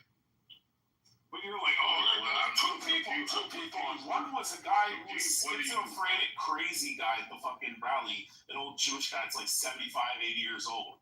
He's like fucking schizophrenic, which everybody said, yeah, he's like the simple fucking, crazy guy that just fucking rambles and talks to himself. Like, yeah, a crazy guy talking to himself. He just so happens to have been there at 9/11 and all the other tragedies, right? You just think that's a coincidence? He's from New York. Yeah, he just so happens to be. He's from New York. He wasn't just He wasn't You know, just a lot of at people from New 9/11. York He and was a lot at of the people from... other two, and now he's at this one. Okay, let me ask you a question. How many Are you people in fucking Chicago? serious? How many people in Chicago and New York live in Arizona? Wait, what are the odds? No, hold on. Don't try to run away from No, this. like how many people move It's out of come cold out that fucking this guy climate, was shitty at areas to several- move to fucking nicer? This guy was at several terrorist No, he attacks. wasn't. He called in Yes, a he called in a was. fake bomb threat. Now you're lying. No, he called in a fake bomb threat after you're the Boston lying. bombing. This is Look it up. great. We The got Boston, the video. yes, We got the the video. Boston bombing happened, We and got then the he video. made a terroristic Now he threat just so about happens to something else. be at Charlie Kirk's Bro, he lived in New York. He He watched was at 9/11. 9/11. He was at 9/11. And my dad was at the Atlanta bombings. My dad was at the fucking Olympic the bombings. Boston bombing. Yes. And Rich wants us to think, oh, that's just a coincidence. He's from New York, bro. It's just a coincidence. He's from New York, and he's Oh, crazy. man. And after the Boston bombing, he called in a fucking bomb threat at another place. He may. It's a He's fucking coincidence. crazy. He's, oh yeah, I'm the crazy one. No, the old man. I'm saying the old man is crazy. He's schizophrenic. When we got terrorist attacks, it's just a What's coincidence. okay, Solomon? Let me ask you. Okay, let me ask Corey, since she'll be intellectually honest. Corey, what do you think the odds are on a fucking Jewish man being in New York during 9/11? Pretty high odds, you think, Corey? What? He's Jewish, the largest Jewish population in It's fucking not New York. just one event. Oh What my the God! fuck Then are he you called it talking a about? terrorist bomb threat after the Boston bombing. It's 3 or 4 He's events. crazy. This And is then he insanity. showed up to a This Charlie is Kirk fucking event. insanity. And he's actually a Trump supporter, if you look at him. Fucking insanity. Then on top of that, because he was running cover for whoever is the maybe Tyler, someone else. I can't wait till this kid comes out and confesses and says, "Yeah, I did it." Bro, Tyler has not come out. No, I said I with can't a wait. picture I of can't him and wait Gary until they make some kind of plea deal where he doesn't get the death penalty. Rich. Then he comes You out are and says, rich. I'll You're admit coping it's right Saturday. now. Dude, you're coping right now. You're just trying to The play kid some the kid has not confessed. He did to his dad and He's on to the suicide watch. pastor. They're claiming he's on suicide He watch. did to He the has dad not and the pastor. confessed. He has not confessed. They're claiming he's on suicide Okay, did he watch. confess to his And father now, allegedly? hold on. Did allegedly Hold on, he Rich. confess Hold to on, his Rich. Hold on, father Rich. Hold on, and Rich. the pastor? Hold on, Rich. For you, Now, pastor. hold on, Rich. Now we have new pictures that shows this guy chilling at a Dairy Queen. He was also laughing about the text messages. Yeah, that's allegedly. That's you. I don't know. No, this is the FBI. This is the FBI's. The FBI said that this guy was babysitting his fucking weapons. That's what the FBI said. Found He was trying to loot them, and now we get a picture of him at a fucking Dairy He Queen. was messaging his friend. Greasy Psychopath to do Let me something get I'll get two cheeseburgers. Yep. And a hot dog. That's great. Yeah, a Thank guy you. who's laughing about furries being engraved on his fucking shell casings and said, "If I see that shit on TV, I'll literally have a fucking stroke." LOL. Wait, Rich. I need to see if you're actually. Yes, it was when they did. It was when the fucking governor came out and the fucking district attorney. The district What attorney. am I arguing? You're talking about a guy who was gloating about What the fucking am I shooting. arguing, Rich? I just want to see if you're listening. What am I arguing? You're saying that he was at the fucking Dairy Queen just chilling out. No. What am I And arguing? then he was like, Right. covered What his am I arguing guns. overall? What is? No, you don't know what you're arguing. You're saying it might be Mossad, it might be the fucking tranny. We don't even need to have this conversation. Yeah, no, right. Yeah. Because the argument, if you were actually listening, the argument is that the kid didn't work alone. Like clearly, I mean, what I said, Mossad or something is up. It's not. You don't even need to name Mossad. Bro, I said Clearly Mossad something- on Trantifa. Clearly something is Clearly, wrong. he's not The feds are not telling us everything. The kid did not work alone. That is the claim. That is There was the like 20 actual people on claim. his Discord. Now, is it Mossad? Is it a terrorist network of furries and trans? There was probably Is a bunch it of some Discord other kids foreign, running their mouth about how they would love to shoot fucking. We don't know. Bro, We're gonna have to figure that out. Solomon. Court It's claim. clearly a Discord with 20 fucking weird kids talking shit about how they would love to kill fucking Charlie Kirk. Rich, stop interrupting. And then one Stop witness. interrupting. Stop interrupting me, bro. The core claim is that Tyler Robinson, unlike what the FBI is currently trying to portray, did not work alone. All of the evidence is pointing to the reality that the kid did not work alone. He didn't.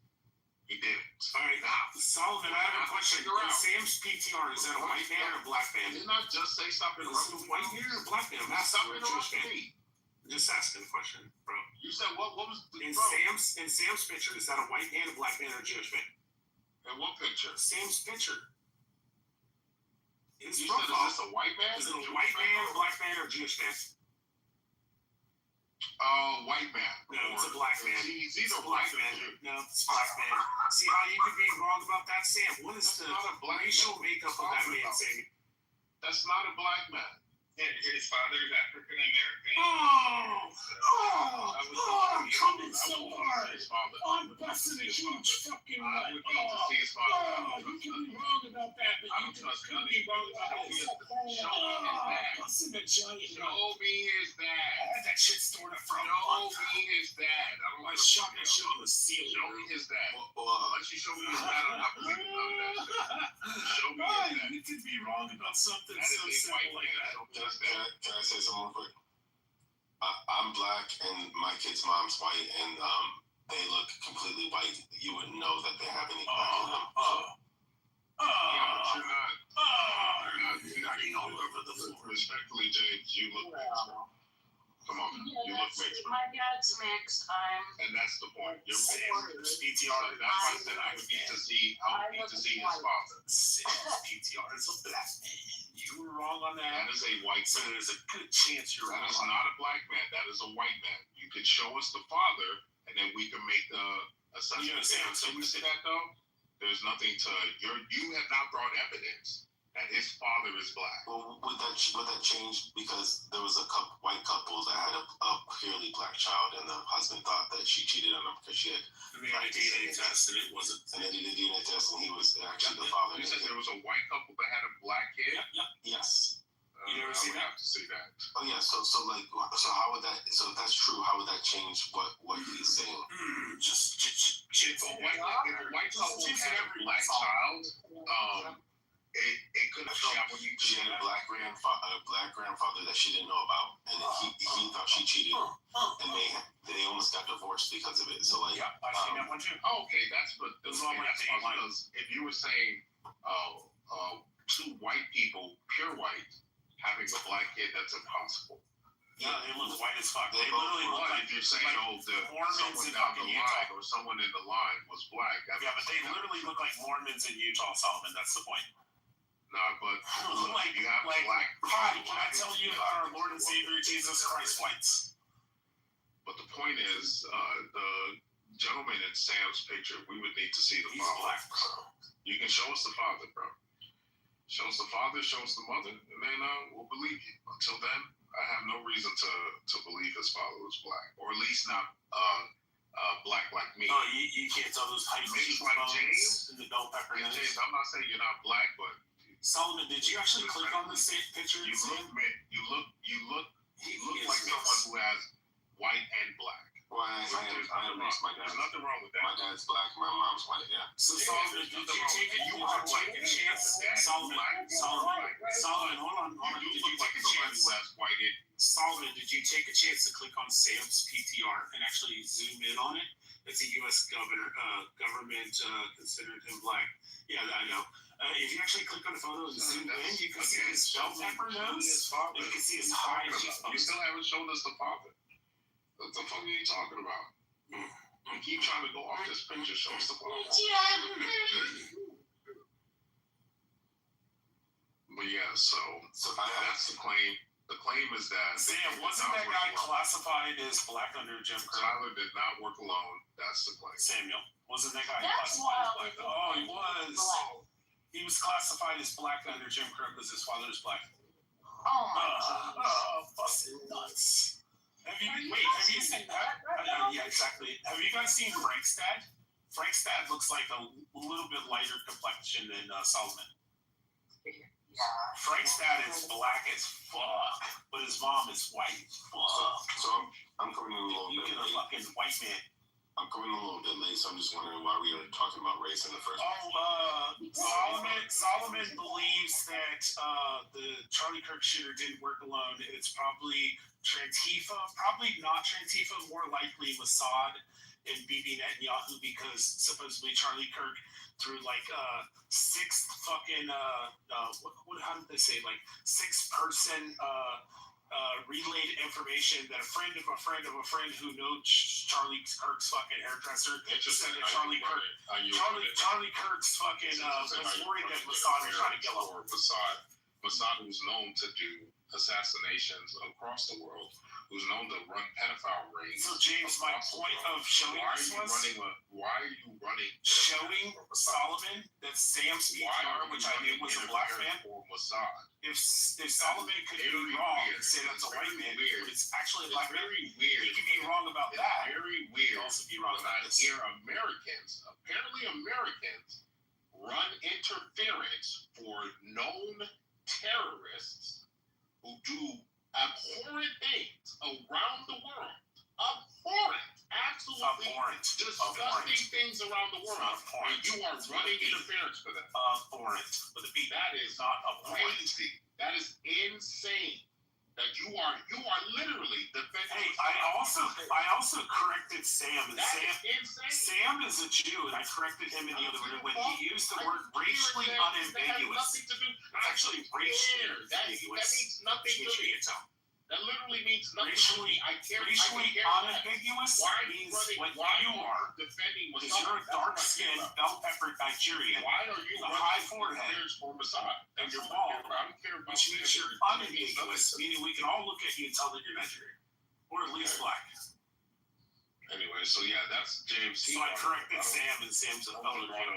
Nobody cares about race. So I don't know why he brought up race. See, you're saying I'm defending Mossad, but I also corrected that. Yes, you're defending Mossad, which is as an American, it's weird. Why are you that I don't attribute everything to Mossad like you? I don't attribute. You said Donald Trump's shooter was clearly and obviously working with Mossad, that it was a Mossad shit, and that Trump turned his back on Bibi Netanyahu. And now it's this guy is turning his back. Isn't it weird that we don't know any more information about what happened to Donald Trump? You also said that Charlie Kirk was shot in the neck. He wasn't shot in the neck. He was shot in the chest. It bounced off of his Kevlar vest and then went up into his neck. Well, that's what they're saying. You can clearly watch. You can see when Charlie Kirk's leaning forward. You can see the outline of the Kevlar vest. I'm saying a lot. You can see the level 3A. You can see the 3A fucking Kevlar vest underneath his t-shirt when he's leaning forward and it's printing. And then you can see when the Kevlar vest actually jumps upwards where it's hit. You can actually see the indentation where anyway, this has nothing to do with this. Has nothing. So you're wrong about that too. So this has nothing to do with what Tyler was working alone with other people. That's all I get. He didn't miss. He hit him directly in the fucking heart. I don't care about none of the details. He hit him directly in the fucking heart in the Kevlar vest. Who the fuck and it did a thing what they call spalding. Spalding is where nobody cares about any of this other shit. It's called splatter or spalding. That's all that meant. Tyler was not working alone. Yeah, I know. That's what matters. People are quick. Yeah, turrets come up out of the White House and shit, I guess. People want. Yeah, people want to make a conspiracy out of everything about people they hate. They want to sweep this under the rug like it's You're not an Israelite, Solomon. Like it's happened throughout history. People want to sweep this under the rug like it's a lone shooter, but we know that that's not the case. I'm sorry, Rich. I'm sorry that you have to make conspiracies out of everything. Mossad might actually. You have so much hatred for Jews that you have to attribute everything else. So you're saying Mossad represents Jews? No, you just hate Jews. Wow. You hate Jews. Ashkenazi Jews. Are you arguing that Mossad represents Jews? Yes, they do. Of course they do. So you're tying the Jews' representation to an intellectual. No, they represent Jews in Israel, and they represent the state of Israel and the protection of Jews. So an intel institution. Yeah, CIA represents you too. Pedophile rings, that's no. Yeah, like the CIA. You're tying Like the NSA, like the FBI. You're doing. That's what you're doing. Yeah, like the CIA, the NSA, the FBI, the Legionnaires. I mean, all these fucking groups do shit. Very interesting. And you know what's so crazy? Now I understand why actual Jews shy away from you. Because what you just did is highly destructive and toxic. Why would you ever tie saying that Mossad has done bad things to Mossad? That makes Mossad does bad things. sense. Your team Mossad's done terrible things. The fuck? Why would you just like that's like me. Okay, let me ask you a question. Do you believe that the CIA has done bad things? That's like me saying the CIA represents it. What fucking retard? The CIA does represent you on a global fucking. They do represent you globally. This is insanity, bro. Wait, you don't like the Chinese controlling all the cobalt in Africa? You don't think that there's fucking agents over there working on that? You don't like that? What are you talking about? Fucking Chinese. Okay. What are you talking about? You think I like CCP? No, the CIA is actively the Central Intelligence Agency is actively fucking working against the fucking CCP. You fucking piece of shit. Did you not fucking hear what I said? No, I did. You're fucking. Yeah, I know. The CIA is actively working against the Central Intelligence. Or the CIA is actively working against the fucking CCP. Okay. How the fuck is that me equating saying, oh, well, I don't like the CCP. Obviously, you like the fucking CIA when they go over and disrupt the CCP. You said I like the CIA? Oh, of course you do. No, I don't. Why you? Oh my God, Rich, we're done. You don't like when the CIA works in our best interest? You're just a retard, bro. You can't. You get too emotional. I know. You get way too emotional. Because you don't listen. That's your problem. You don't know anything about what the fuck you're talking about. You're way too emotional. You're conspiratorial and dumb. You're way too emotional. It's 2025. People don't care about none of those labels, man. We just care about the truth. Well, no, the truth is that you're fucking retarded. Don't know what you're talking about. Okay, Rich. We did a polling. We did a polling here. You know, come on, bro. You know who will win. All the black centric and the black adjacent people would do it for you. Yeah, win for the biggest retard, bro. I know, right? You know that, Rich. Come on, now. You know that. Come on, bro. You know you're the biggest retard in here. There's nothing wrong with that. Just own that shit. Just own it. Yeah, absolutely. So I guess that's what I'm just trying to understand. So are we saying that people believe the CIA isn't working against the CCP? So that's what. No. They are working. They are working. But he doesn't like it. Obviously, the CIA is working against the CCP, but the CIA itself is also nefarious, and we know that for a fact. Yeah, the CIA is exactly what I said about Mossad. No, you said Mossad represents Jews, which is highly. That is retarded. They do. That is the whole point of Mossad is to protect fucking Jews in Israel around the world. That is literally retarded to tie the representation and identity to an agency like Mossad. That's not what I did. That is exactly what you. No, I said that they represent. Their stated goal and objective. You said is to represent Jews. Yes. If you criticize Mossad. No, that's not what the fuck I said. Representation just means that you're like standing for it. You're protecting. You're doing something for it. Let me ask you a question. If one criticizes Mossad, are they criticizing Jews? Yeah. No. That's not what I'm saying. I said that you hate Jews and you attribute everything to Mossad. No, that's not double talk. It's not double talk. It's exactly what I said. I said you fucking hate little hat Jews and you attribute everything bad to Mossad. You said, do you think that Mossad represents Jews? Of course they do. That's their stated goal. This is why. Their stated goal is to protect Jews. Rich, this is Sam, do you not agree? Rich. This is why you all have lost so much. So much clout, so much support over the last. Yeah, we're still winning the war. Doesn't matter. And it's only gonna get worse. because you don't realize these sneaky. Oh, Sam, you didn't realize it. Solomon's they don't raving anymore. anti-Semite. Yeah, that doesn't work anymore. I'm still gonna criticize Mossad. And like, the little hat, those little hat fucking Jews, those little hat fucking Jews that orchestrate all the global events and cause all the fucking bad things in the world. It's those fucking evil synagogue of Satan, demon worshiping, baby sucking, dick fucking Jews. Those fucking little hat Jews. That's Solomon. Okay. Does that sound accurate? So you think just yelling No, you just hate Jews. From being that was my whole point. You hate Jews of a foreign government? You think that's what's gonna happen? No, it's not. You're not separating it out like, oh, I have a problem with the state of Israel or Mossad. You have stated yourself that you hate. Okay, so you hate little hat Jews. Lying. You call them the synagogue of Satan. You call them demon worshippers, and you say that they're the fucking worst fucking scum on earth.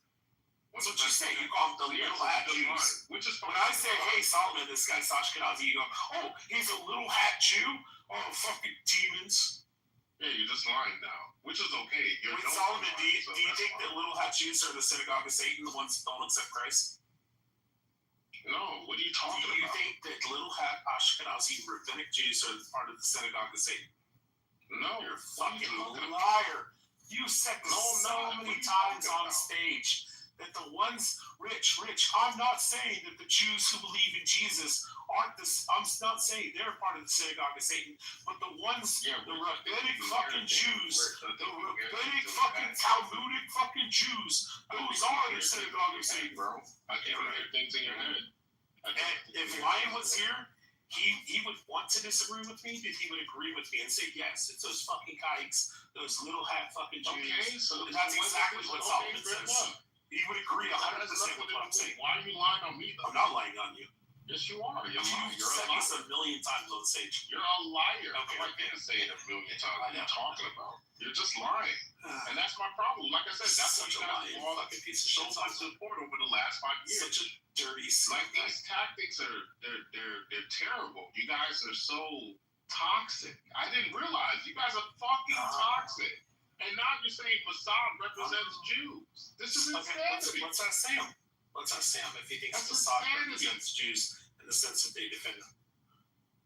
Sam, do you think Mossad represents the Jewish people? Sam, you there? I don't know if he's there. No, he probably fell asleep because you're boring. Nah, you've been the one talking, bro. So you clearly bored one. Look, Rich. You just gotta realize it's 2025, bro. Oh, he's in the store right now. All that shit from 40 years ago doesn't work anymore, man. Separation of synagogue and state is coming.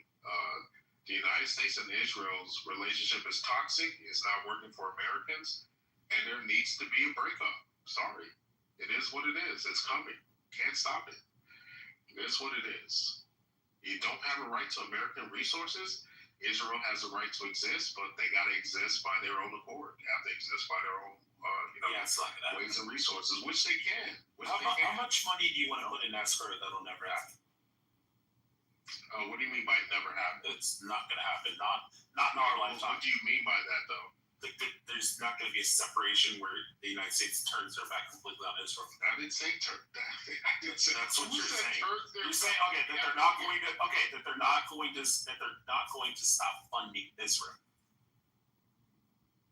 Yeah, the funding will stop. It's definitely going to stop. The next generation will make sure of it. You're clearly not paying attention. Yeah, the 80 million people that follow Charlie Kirk that are going to be voters someday. 80 million globally, 30 million in the United States. Were you not paying attention to the shift that was happening? Yes, I can. You do not know what's coming, bro. It's bad. It's bad. You are, look, Rich, I can't lie to you, bro. You got your head dug in the sand, and you do not realize what's coming. You really don't, bro.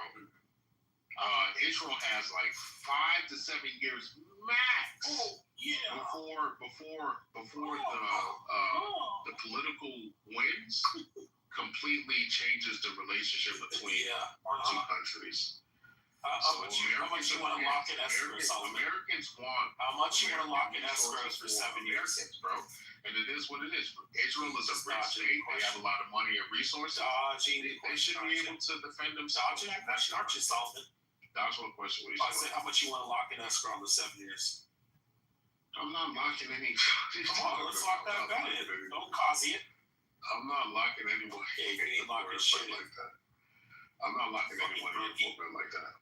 The reality is, Rich, you have to come to grips. I got 1.96 million. I can actually prove it. So, I'm just saying, we can lock some money in escrow for 7 years. I can come back here. You can't 2032. all people collect my motherfucking money for wanting their own country and their own resources to go to their own country, man. Okay. We'll see. None of that stuff works anymore, bro. We'll see, Kazi. It is what it is, bro. None of that stuff works anymore, man. So don't be mad. Don't be mad about it. Just, embrace it. Israel is a rich country. Now you just trying to hide and cover because you don't want everybody to realize. Yeah, I was just gonna say, like, do you think a two-state solution would actually work? No, I don't. I don't think Israel. And this retard. Don't listen to this retard. So, James, I don't think a two-state solution would work. If I'm being honest, I think either Israel needs to be Israel, which is fine to me. It's just don't ship your problems to Western countries, which they're known to do. They do support NGOs. They ship Muslims and others to Western countries. So that needs to stop. Or if Israel cannot, because the reality, James, is that unlike the claim, Israel has not made the world safer for Jews. That country has objectively not made the world safer for Jews. They've made it even more dangerous. So the only other solution that I would be okay with is if Israel is not going to control the areas around the Holy Land, then it should go back to Christians. It should not go to the Muslims. I'm sorry, it shouldn't. That's just how I feel.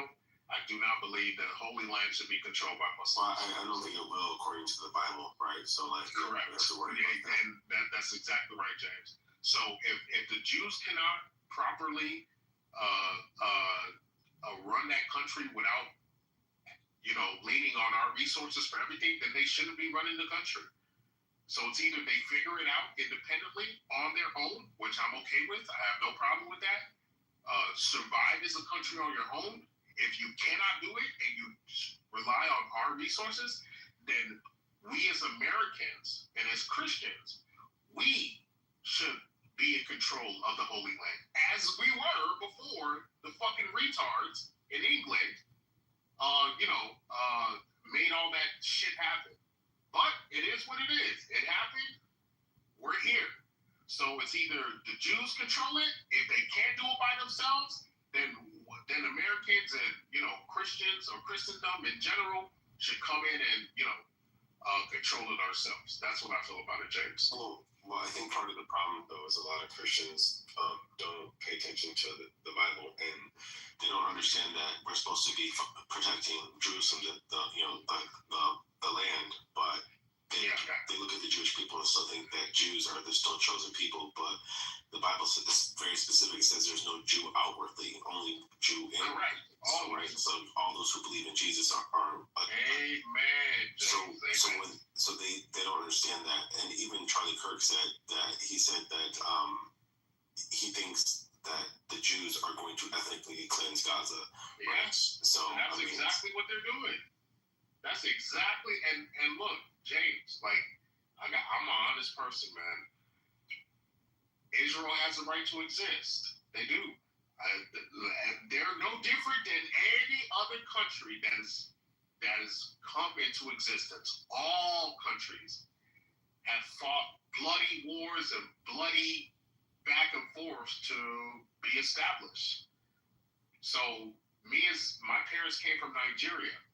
I consider myself American, and I would fight for this country to be here. I'm not originally from here. The Jews in the Middle East, whether you believe they're originally from there or not, they can't fight for their country or fight to be there.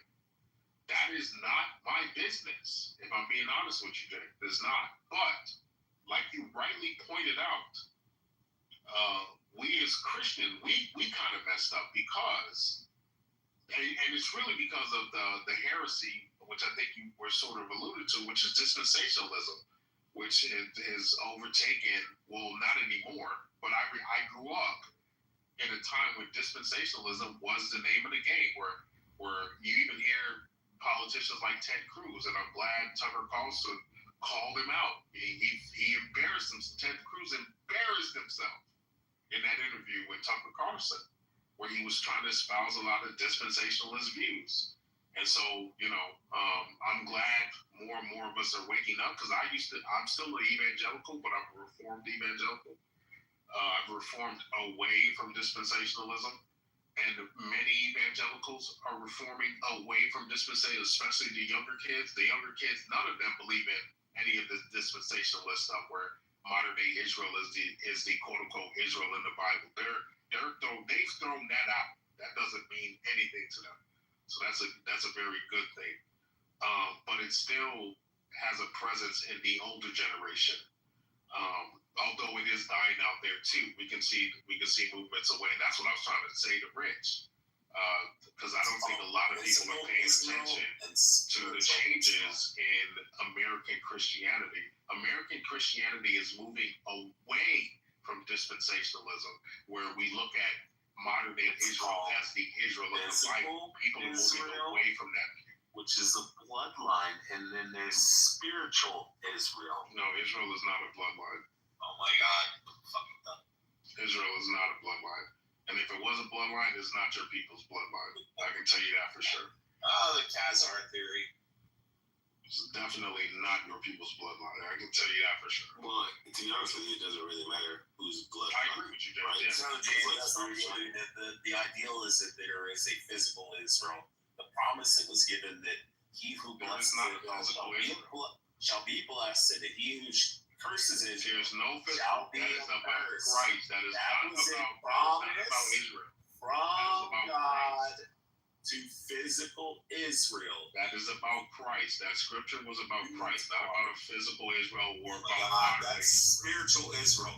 There's a difference between physical and spiritual Israel. Are Christ followers. Is a group of people that still exist today that was given a promise by Hashem. And that was not your even if that was the case. Physical Israel, a promise saying, anyone who curses you shall be accursed, and anyone who blesses you shall be blessed. Again, Israel is not stated in Did he give a fucking timeline for that? Is it over the next 2,000 years or next 500 years? No, it is an eternal promise that anyone who comes against Israel shall be accursed. Israel is That not does stated. not Why are mean. you making shit That up? does not mean. Why are you making shit up, Rich? Why are you I'm making shit not up? saying that You're Jews adding who to do the not accept scripture Christ. that which is not there. I'm not saying that Jews who do not accept Christ will enter the kingdom of heaven. I'm not saying that. I'm saying that every Jew must come to Christ and confess their sins, turn away from their sins, and accept Christ. And that it is by faith alone.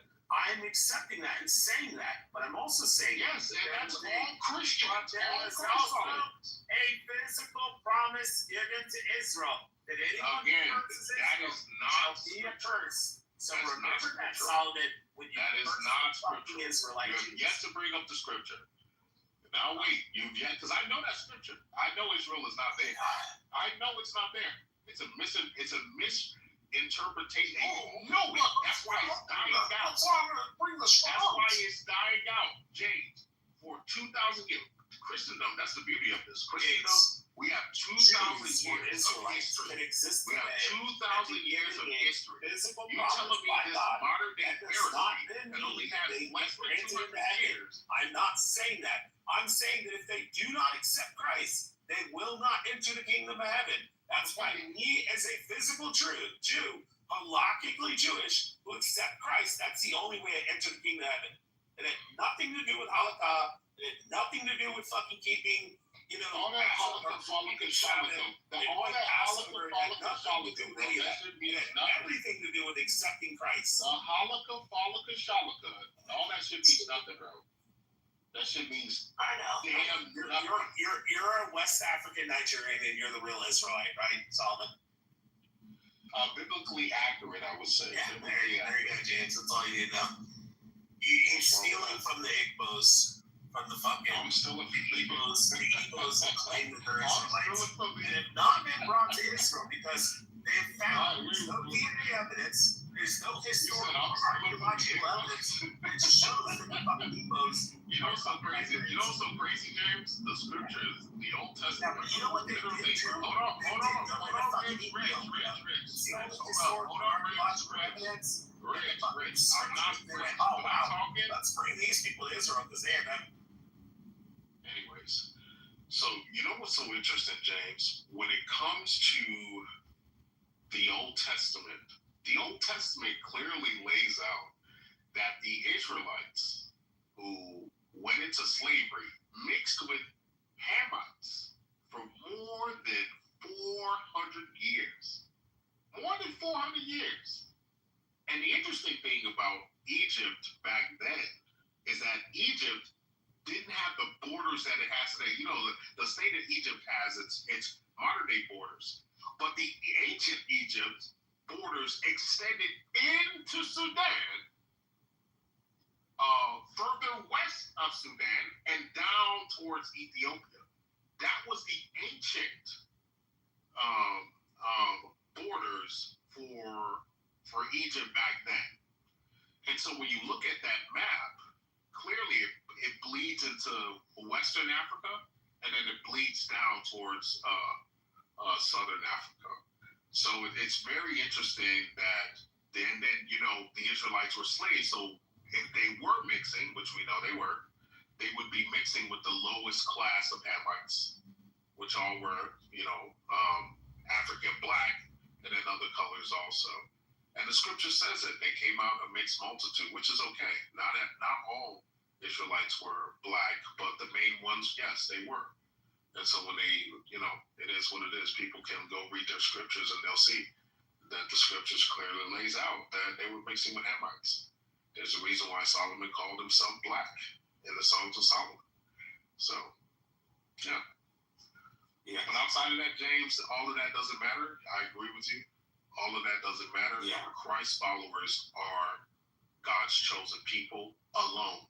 There's no physical claim to any of the promises made to Abraham. It is only through Christ that you get that promise. So I don't know if you believe that, but that's what I believe. So I believe that the promise made to Abraham was made before Israel existed, right? So, that's why I said it's not. Yeah, go ahead. Yeah. No, so and then I understand that his offsprings, became they became Israel. So I can kind of see where they get the idea, but I think the promise was not really. I don't think the promise was meant for the land, but I see where one could argue that. But that's just my belief.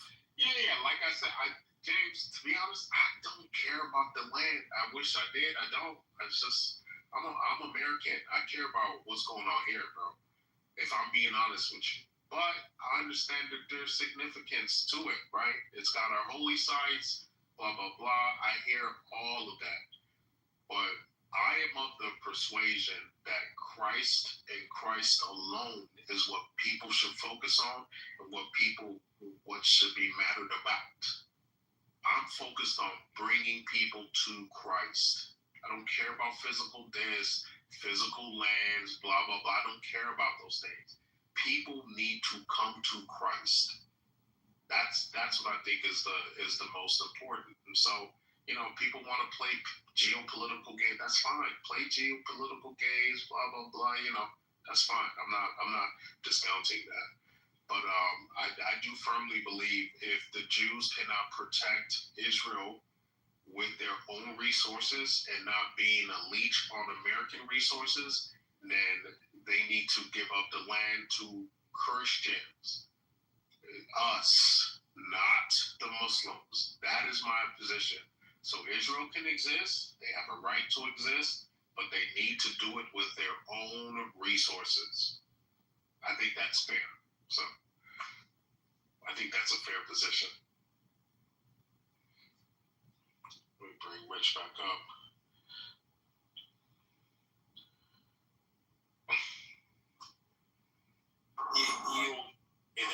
because geographically they can't sustain themselves.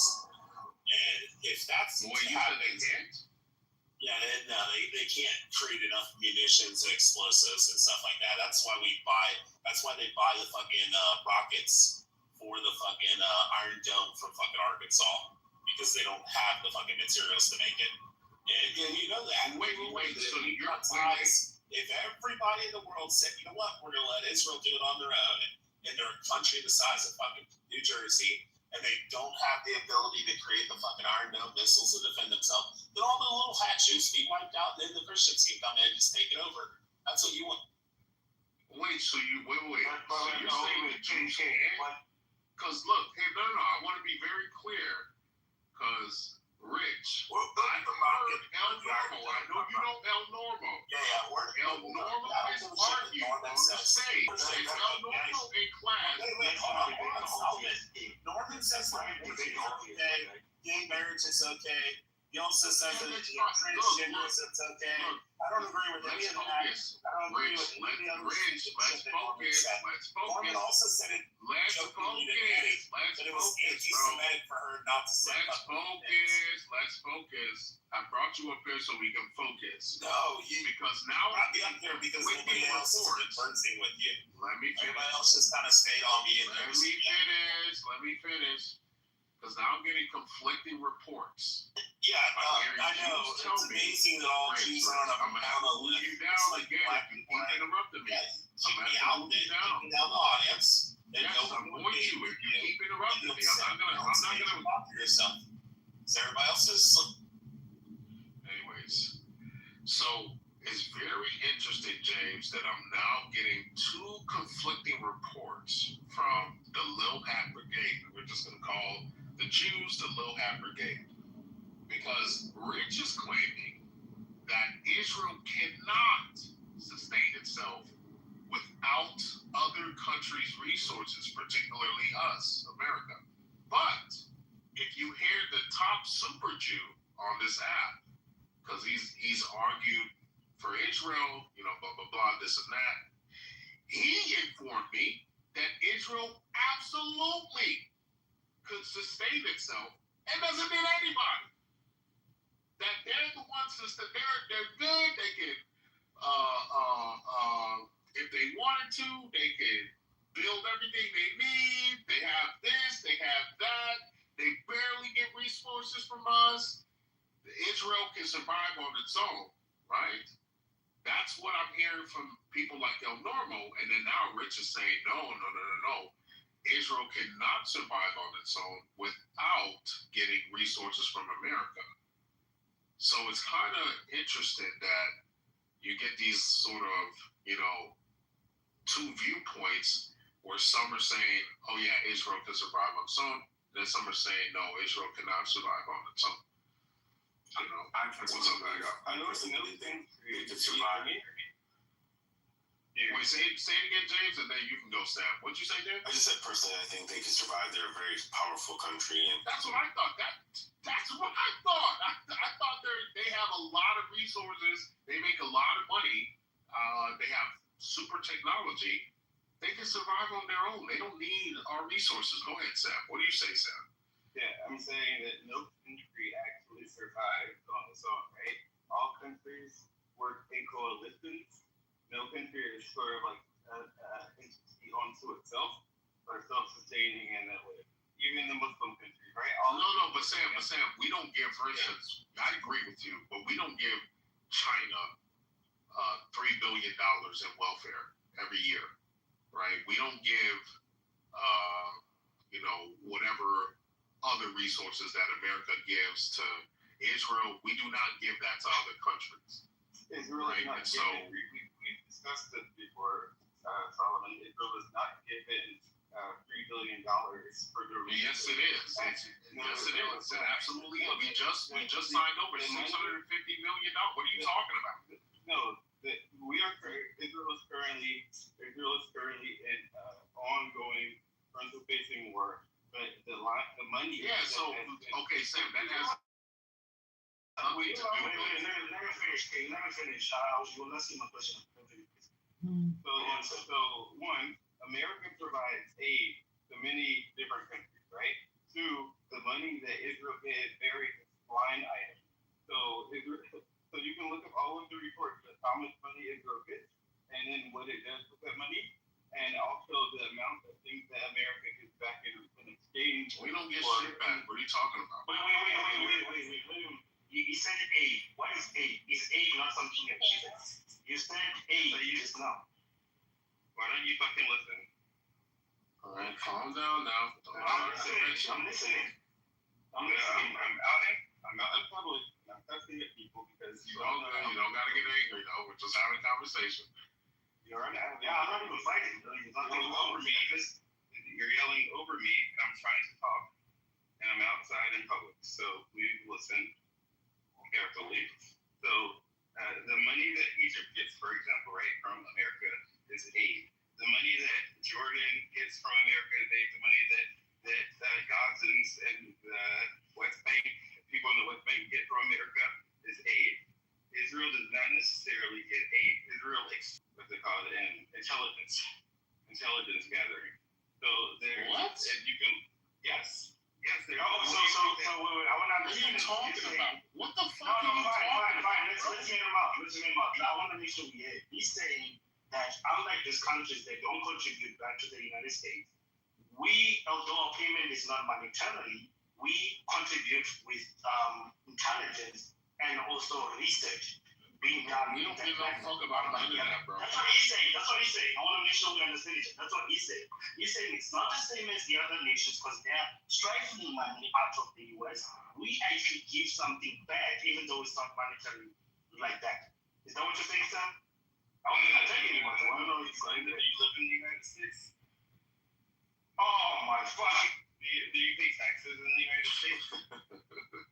He got you, massage. That's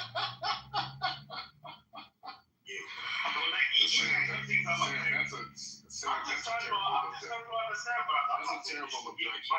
Let me say this. That's a terrible objection. It doesn't matter. Literally doesn't matter. The country that is from America. The country is right now from. No, I'm not attacking you. I don't know why you should attack. Yeah, what country do you come from? What country do you come from? I'm from South Africa. I'm from South Africa. Okay, give me one. It doesn't matter. Who cares? It literally doesn't matter. I don't know why he feels attacked, but doesn't matter, Sam. Doesn't matter. The reality is. Right? I just wanted to see if that's a spoken for that. Unlike these other nations that just takes money out of the US, they contribute back with intelligence. Is that what you're saying? That's literally what I'm asking. Then you see that as an attack. Oh, I see. Well, so the reality, Sam, is that the reality is, however you want to paint it, which you have a right to do, but I think you're playing games. That's fine, fair enough. But the reality is, Americans perceive that their resources are going to countries, particularly Israel, in the aggregate, right, in a way where they don't like it anymore, especially the younger generation. They don't feel like they're getting a proper return on investment. That is the reality. You can paint it however you want. That is the reality on the ground. Americans want all of their resources to stop going to countries abroad. Period. I don't care if it's Egypt, Jordan, Borden, Forden, Lorden, Shiborden, right? All of that money needs to reside in America until all of our cities look better, all of our kids are educated, everything is going right here first, and we don't have a shit ton of debt. Then we can start talking about, let's hand out aid here, let's hand out a couple bucks here, blah, blah, blah. And the relationship will be properly reciprocated, right? Not just these vague, we give you guys intelligence, when it's really just you guys spying on us, right? Let's be honest. Your Mossad agency is the devil of the weapon, is the weapon of the devil, right? That's your Mossad agency if you connect yourself to them. So, given all that, Sam, my thing is, a lot of you need to just come to grips with the reality that the relationship between America and Israel as it is now will likely be over in the next 10 to 15 years. That's being generous. That's being extremely generous. Extreme. All this, we're just going to hand you out $3.8 billion every year for the next 10 years, because that conversation is coming up, I think, next year, because next year is the last year. Greater likelihood that Nigeria will be recolonized by the British. Now what? Likelihood of what? You said I didn't hear what you said. What you said? I said it's a greater likelihood that Nigeria will be recolonized by. Oh, you guys are not paying attention. So I'm not saying it's gonna happen overnight. I didn't say that, because I think that's what you're kind of trying to allude to. I know the relationship to you seems very solid, but you're not paying attention, and I can tell. APAC is losing. Every day is losing more and more clout with Americans. And in the next election cycles, people are going to start, and you'll see it, Sam. So I'm telling you something that you can measure. In the next election cycle, watch this happen, where people come out and say, hey, I'm not APAC. I took no money from APAC. Vote for me. And that voice is only going to get louder and loud. As a matter of fact, Sam, watch this. 2028 is going to be the watershed moment, where you're not only going to see the entire Republican class of runners who run on being anti the Israel-U.S. relationship, but you're also going to see people start calling for APAC. Seriously, you're already seeing it now, but it's going to be it's going to grow to a fervor in 2028 when people register as with the foreign affairs, whatever that FARA or whatever the fuck it is. These are the type of things that are going to start happening in the next couple of years, Sam. So, and you know what's so crazy? I think you're a president. I think you're a prime minister. I don't know if it's president or prime minister. Mr. Yahoo. I think he knows. That's the thing. He knows. There's a lot of people that already know that this relationship is coming to an end in the way that it is now. Not that we're going to be enemies. That's not what I'm saying. I'm not saying we're going to be enemies or anything like that. But I do think that the relationship as it was in the last 20 years is going to be extremely different in the next 10. So that is what I'm saying. Well, I think something that's really interesting is like I think at some point, like the U.S. I'm not saying anytime soon or in the near future. I'm saying like biblically, revelation-wise, at some point the U.S. will have to pull away from